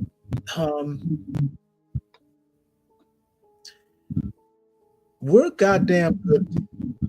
And you know what, Ms. Portia, if I ever had a daughter, it would be Portia. She's a wonderful person. John's a wonderful guy. HB, funniest motherfucker, wonderful young man. Crack. I like these people. Yeah, that's what's up. Yeah, that's the truth. Yeah, I've been in this space and seen them rocking, and just regular people turning into people that's supposed to be telling the truth because they keep it real in all sense, all the time, and it's good. It's good. HB and Portia, just that's perfect people. Well, let me tell you why I think Nas is wrong. I went up on CT's panel the other day. Yeah, I was up there too. CT, you know how CT can be. He was like, "Well, Stanley, come on up." That motherfucker didn't give me smoke. He what? Did not give me smoke. You know what? Now he knows I'm left of him. He don't give a fuck. It's like, hey. My point being is, having a different opinion, as long as you can explain why you disagree, that's not a threat. Because he's playing the game, Stanley. Listen. Your truth does not align what he got going on, so he's not. Look, here's the deal. I had not been on CT's panel in months. I'm telling. Listen, I haven't been on nobody, so I know. So I understand what you're saying. I understand. Yeah, it's different. The spaces are different. Even when I looked in the chat, it's totally different. Yep. So, okay, well, y'all are and it's crazy that even when I come up here, people don't even see the voice, but you know who I am. Yeah. Lindy Boo knew who I am. It's I do, Crown. I love you. Yeah, it's totally different, and really, like I kind of stepped back and I sat back in the crowd because I really wanted to be a teacher moment. That's why I brought my son on CT's panel to show him his strength. Yeah, it was a long time ago. He was younger. He was like 13 then, 12. And I was just showing how, and it was about grooming, the community, because it was about CT was talking about the community. And I told him how I bought my own home after coming. I didn't put everything on, but I've come through something that a lot of people won't even come through. And I'm one of those that was so chosen to be here today. And I was putting that there, and a lot of people that I'm doing things in the back, like I supposed to have been had the channel, but I have so much going on and it's just overwhelming, and I just can't do it. So that's why I come in spaces, Stanley, I'm telling you, out of any channel that I listen, I do not listen to, when I hear stuff and it's just jibber jabber in my head, because really, I'm telling you, I've been on the panels with you. You and I have never ever went into a situation to where never that, because we have kind of like almost the same soul. You're older soul, but I understand every fucking thing that you say. Well, that's because you're from the South. That's right, and that's where my dad is from, Carrollton, Georgia. So we're there, Lincoln, Georgia. So I know that shit. So I know where you're coming from, and people don't see that shit. And that's where I am today because of that old soul, that Georgia soul, that old down south soul. Where people tell me, "Oh, it was racist." I'm gonna say this, and I'm so glad I can say this right now. Stanley, can you, at your age, and I asked a brother this today, he was older than me, can any one of you, Lindy Lou or Stanley, can you go back into your family pictures and find where you had a picture of a person in your family that was a slave? No. No, of course I cannot. Of course. Well, so listen. That is what it's coming to, the critical race theory to me. That you started to differ on this. Critical race theory had nothing to do with slavery. Exactly.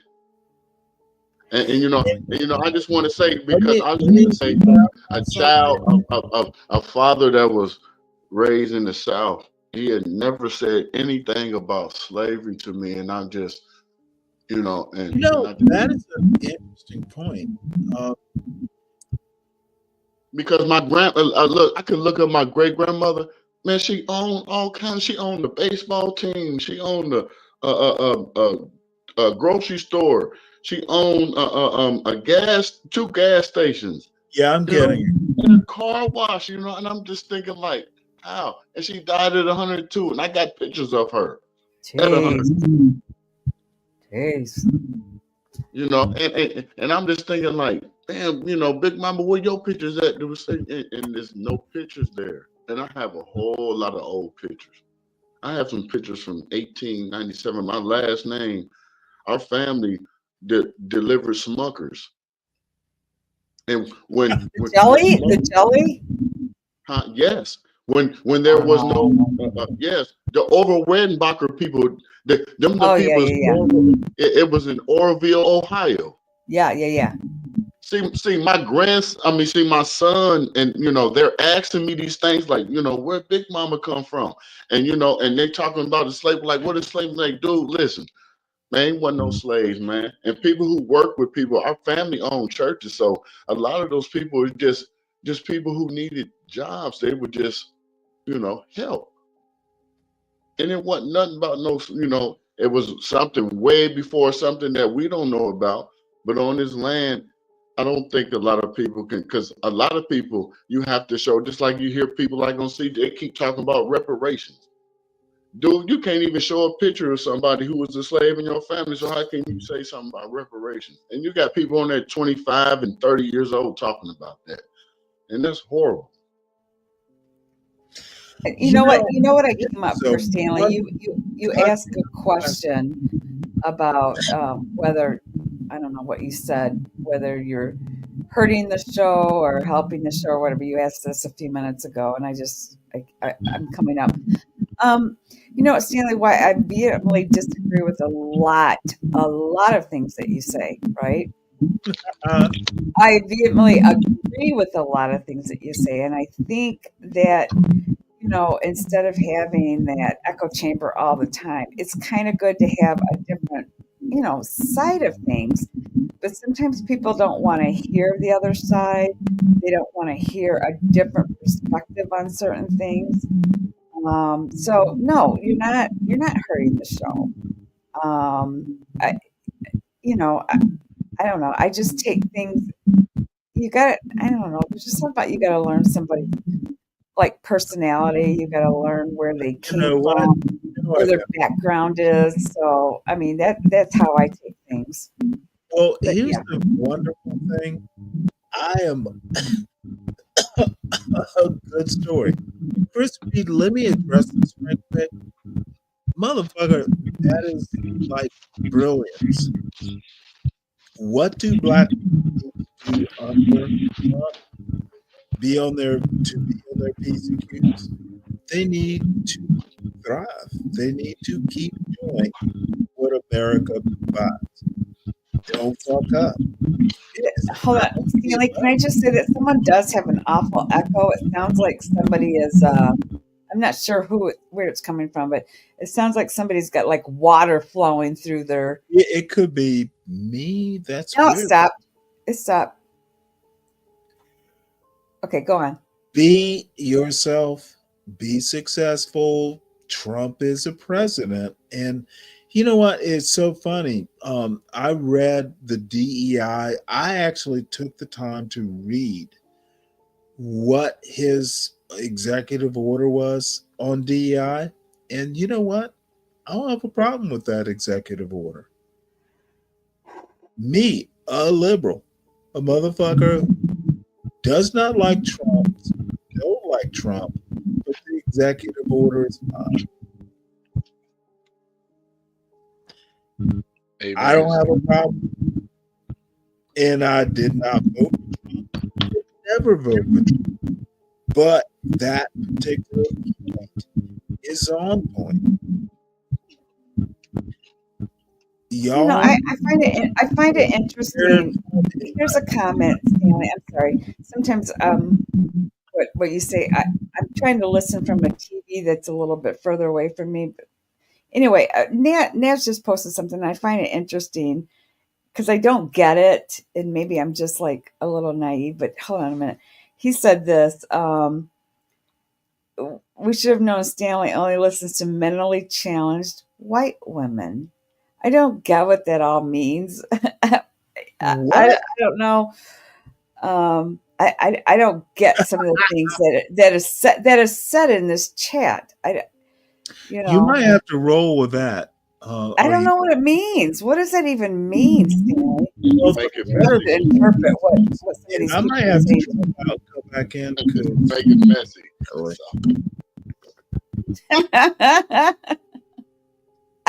I don't get it. Yeah. Hold on. Oh, Just like you said, they don't want to hear. They don't want to hear this shit. They want to hear some. Well, they don't want to hear a different opinion or It's Friday. Everybody been drinking. Yeah. Everybody Yes. been smoking. Yeah, Yeah. And hey, they sit your ass back and listen to some OJs, some Whisper. Love the OJs.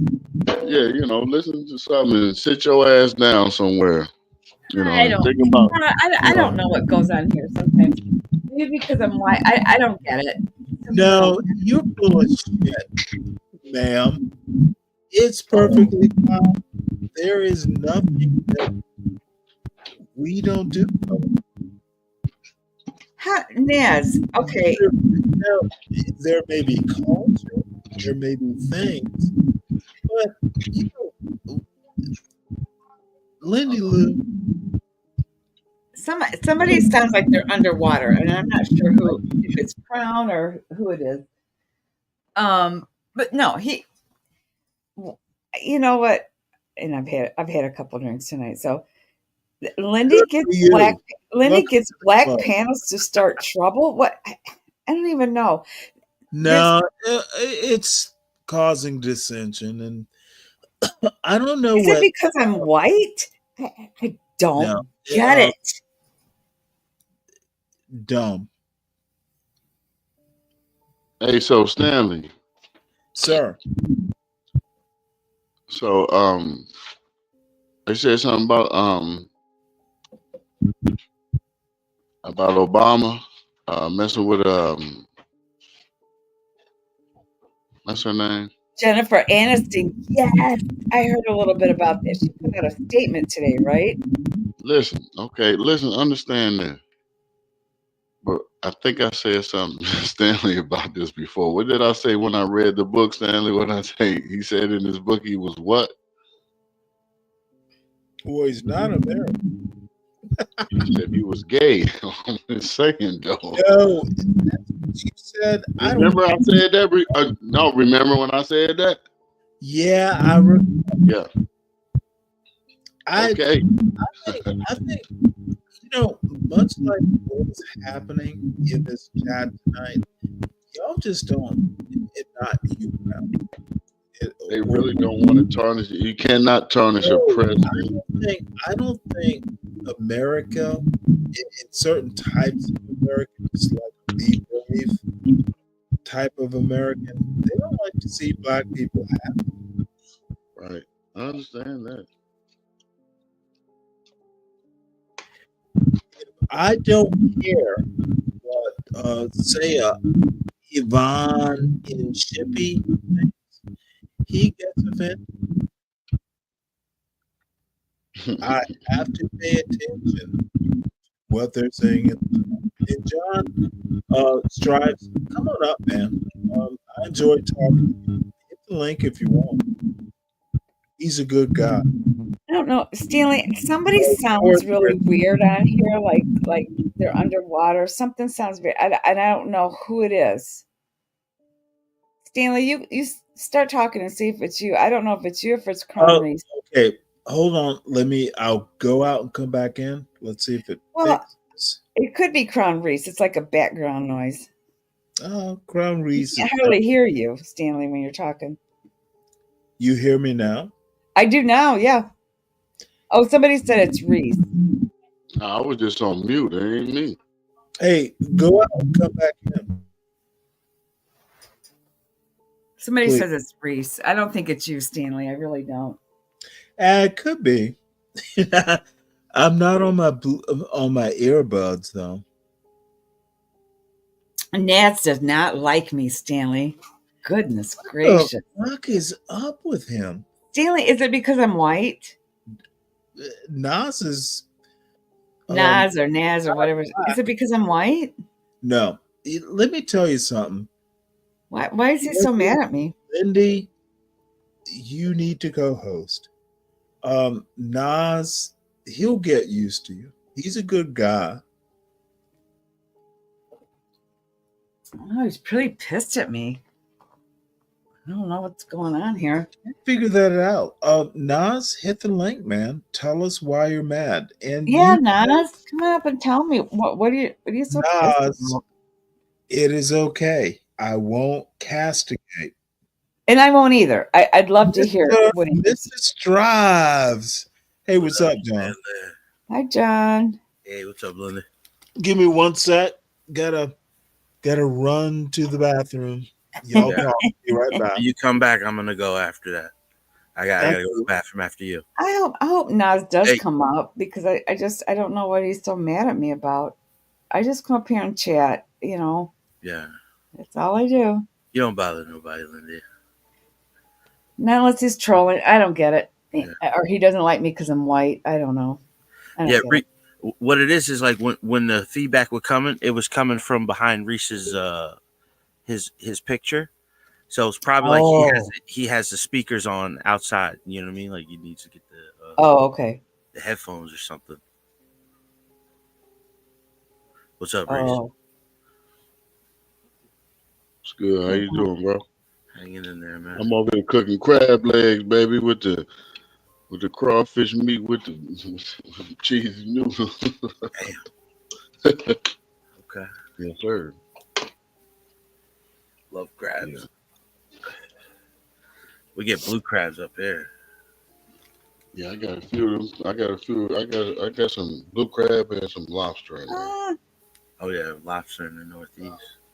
BK, I just want to answer you. It says white women hanging with urban demographics. Lindy, BK, I've known these people from a different I'm strain. gonna throw up a screen. Need to screen some calls. Y'all keep talking. All right. No, I was just, I'm just kind of reading the chat. BK, I don't know how long you've been here. I've been here a lot longer than you. And plus, I know Stanley from another stream. I know Portia. I know HB. I know John from another stream. So I'm not really sure, Hey, I've known Helmet you Boy. for a long time. I don't know how long you've been on this stream, but I've been here a while. Is VK Russian? I'm not really Hey, sure. I'd fuck your baby even though you're white. Shit, man. Yeah, he's Russian. Yeah. Yeah, I called them. Shit, I ain't leaning those Peruvian chicks, man. Shit, man. Dobre Gupta. All right. It sounds like maybe I should. Mr. Nigger. Mr. Nigger. Mr. Nigger. Mr. Nigger. Mr. Nigger. Shit, man. Come on, man. The hell is going on right now? We gotta. Oh no, we got Straight comedy. Straight Yeah. comedy. Scary at the same time. Hold on. And Nas, of course you can come up. These I know where I'm not welcomed. Okay. We're in the fresh hell. Nas, is that you? Nas? Is that you, Nas? Well, you said he was Yeah. a good guy. Goodness. Oh wow. Yeah, a bunch of these motherfuckers are just gonna have to go. This is You know what? Maybe I should get off because it seems to be Ma'am, causing don't- problems Don't up you there. go nowhere, Lindy Lou. We got you. No, That's Lindy, causing it's not problems. about you. It's some weird form of attack, and they're in the They're coming background. for you. This is great content. You know, just sit back. We're and okay. Oh Lord. Wow, like that's crazy. Oh, motherfucker, these people are coming from We somewhere. got 46 people watching, Stanley. Look at this. Yeah, yeah. This keeps Have I going. pissed Ah, come on. people off like They're, this? they're trolling. This is bad for the John Galt channel. Where is John? Joe. It'll be okay. It's like the zombie movie. You got to snipe them out. You know what? They ain't coming That is so Starting all slow. That is Chop them up, Stan. You got to have that axe. You know, you walk through, you see them, chop them up. Dude, have you ever seen the original Night of the Living Dead? Yes, sir. Yes, sir. That is an awesome movie. Yeah, black and white film. That's old. Yeah. Yeah. They shot that black man in the end like it was supposed to shoot him. Stanley, I wish I had a Oh, little my bit. God. Some of these people are just trolling. That's why we just jumped up. They all just came in this room, and now we're up to Well, that's 46 good. people You know trolling what? the room. Some of them will stay.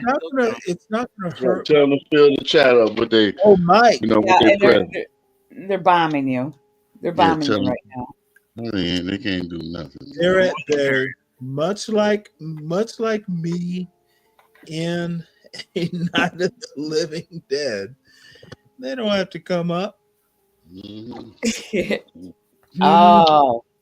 See, Stanley, if you have mod power, there's some people that you should probably Wait, motherfucker, I'm the moderator. I mod get them out. Then people up or down or don't. Where do you But guys the think these devil, guys are coming you from? got to get but out the of here. devil always around. Do you think it was It's from okay. Fuentes? Do you think these Hey, are the Lindy, it's okay. All right. The devil's always around, Lindy Lou. And we got a bunch of them. This is awesome. Yeah, all of a sudden we're up to 40 something people. turn So me yeah, they're all in. coming at the same time. Hey, all they're doing is helping John Galt. The channel. Guys, The channel. chat, I just want to tell the chat Destiny's a rapist. Hey, it's all initiation. Uh-oh. Oh, somebody's doxing. Here we go. Ghost endorses doxing.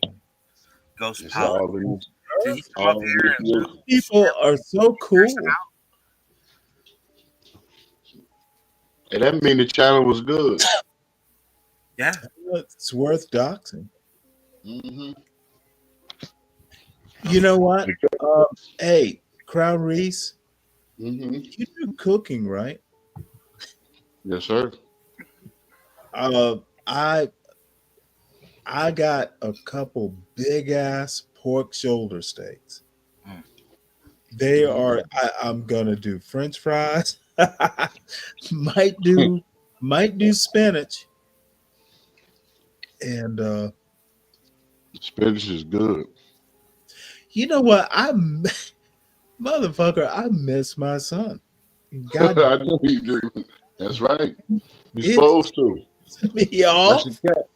That's right. That's your cat, man. You know, that's your other hip, and that's the other one. You can look at him and bounce right up off of it. Because you see him again, you're gonna get a new idea.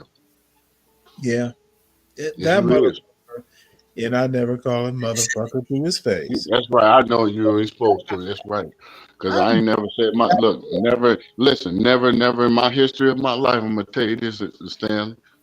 I never called my son no nigga. He ain't never Oh been hell called. no. He has never been. Listen. And I'm gonna tell you. And he gets offended when people say it to other people in his family. Oh, amen. Yeah. Amen. And he's 15 because he just like, dude, you ain't trash. That's the first thing. So when you say, ooh, it's just different. So, you know, it is what it is. But yeah, I never did that because that ain't what he is. So, you know, he's greater than something. What? You know what I'm saying? So Grow up yeah, that all way. the time. I did not grow up that way either. No. Then, Mr. Reese. Mm-hmm. If I would have said that word growing up, I would have been slammed across a room. I grew up saying That didn't happen. No, that did not happen in my house. I grew up around black people though, so like that's why I had to teach myself to not say it because I just after a while. Listen, when they say slavery, my mama beat me like I was a slave. Ooh, I got ass whooping when I did something wrong. Yeah. I got to beat the hell beat out of me. Yeah, For real. yeah. Yeah, stomped and Always, all of my that. parents always threatened the switch. They never did it, but that's kind of a Southern thing. I'm going to get the switch out. Well, they never, of course, they never ever did it. But it was kind of like a joke, the switch thing. But yeah, Shit, ours was tied up with black tape, and you know, but you know, we were just so rough and just, you know, and then growing up, and then you know, pops was pushed out, you know, and me being the oldest of three other boys with a mom that's 5'4", it was different. You know, those So, mamas yeah. don't care how short they are. Well, my mama said I'll stand on top of the refrigerator and fuck you up. Yeah, she I'll tell you, sure did. Southern mamas don't play. They My don't mama was play. different. My mama whooped me with a extension cord, a whip. She whooped me with a fucking shoe, anything she could. She said anything she can put her hands on. That's the Southern mom.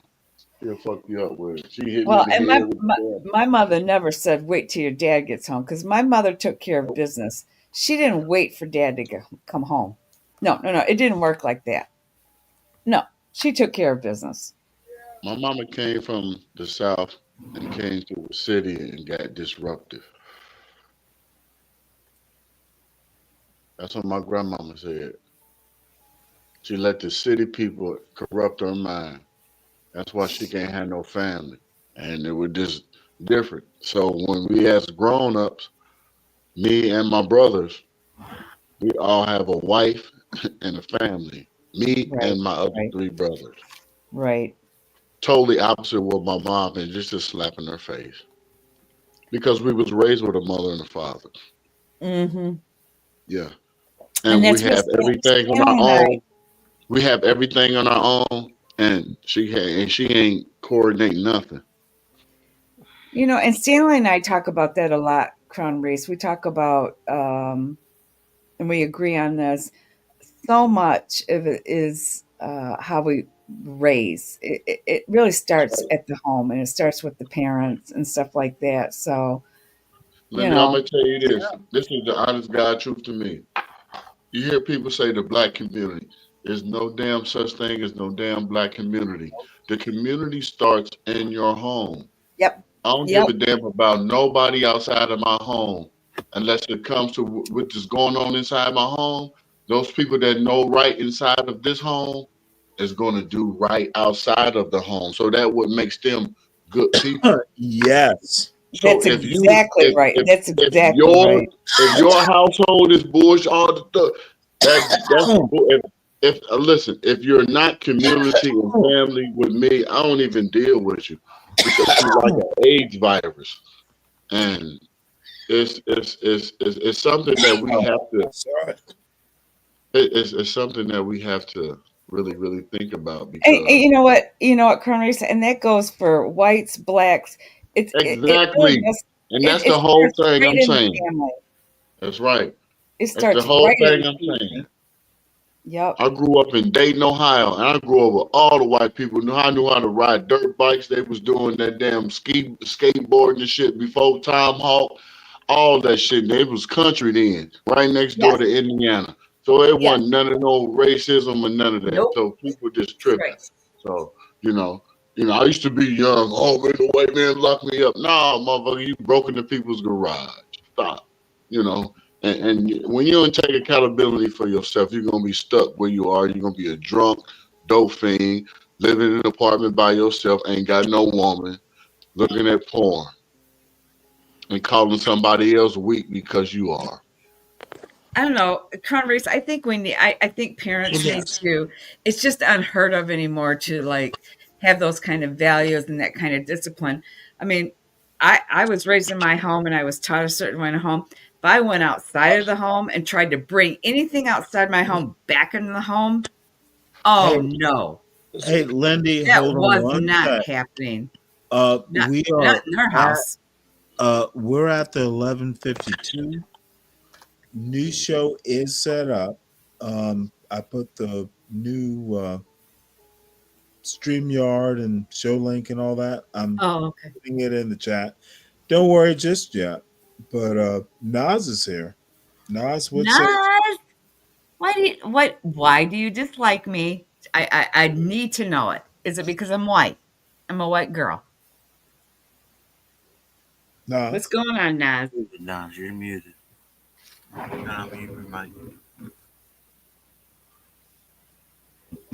need all you motherfuckers to come up over to the show. We can do this for a while. I don't think it's going to go on all night. But Lindy Lou, whether you know it or not, you are a charmer. I don't try to be a charmer. I just. That's the best kind of charmer. You don't know you are. Where did Nas go? I want Nas back up. He'll be okay. Let him be Nas. All right. But Crown Race, I like what you said. What happens in the home, and Stanley. I know Stanley. Oh no. I think we have lost our way as far as raising families. Absolutely.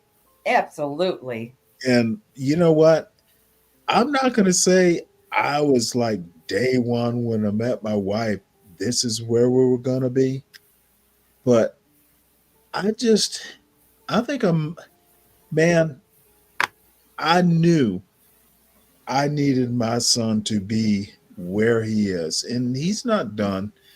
No. After he graduates from college, it's going to be more hands off. But right now, that motherfucker has not, and yes, I'm calling my son a motherfucker. He's not hearing. No, he's making right decisions. Now, I know young people screw up. But he'll make a wrong decision, Stanley, that you're not going to agree with. It's going to happen, but you know what? All I have to say is he knows the rules. And at his age, I'm not there every day to manage him at Georgia.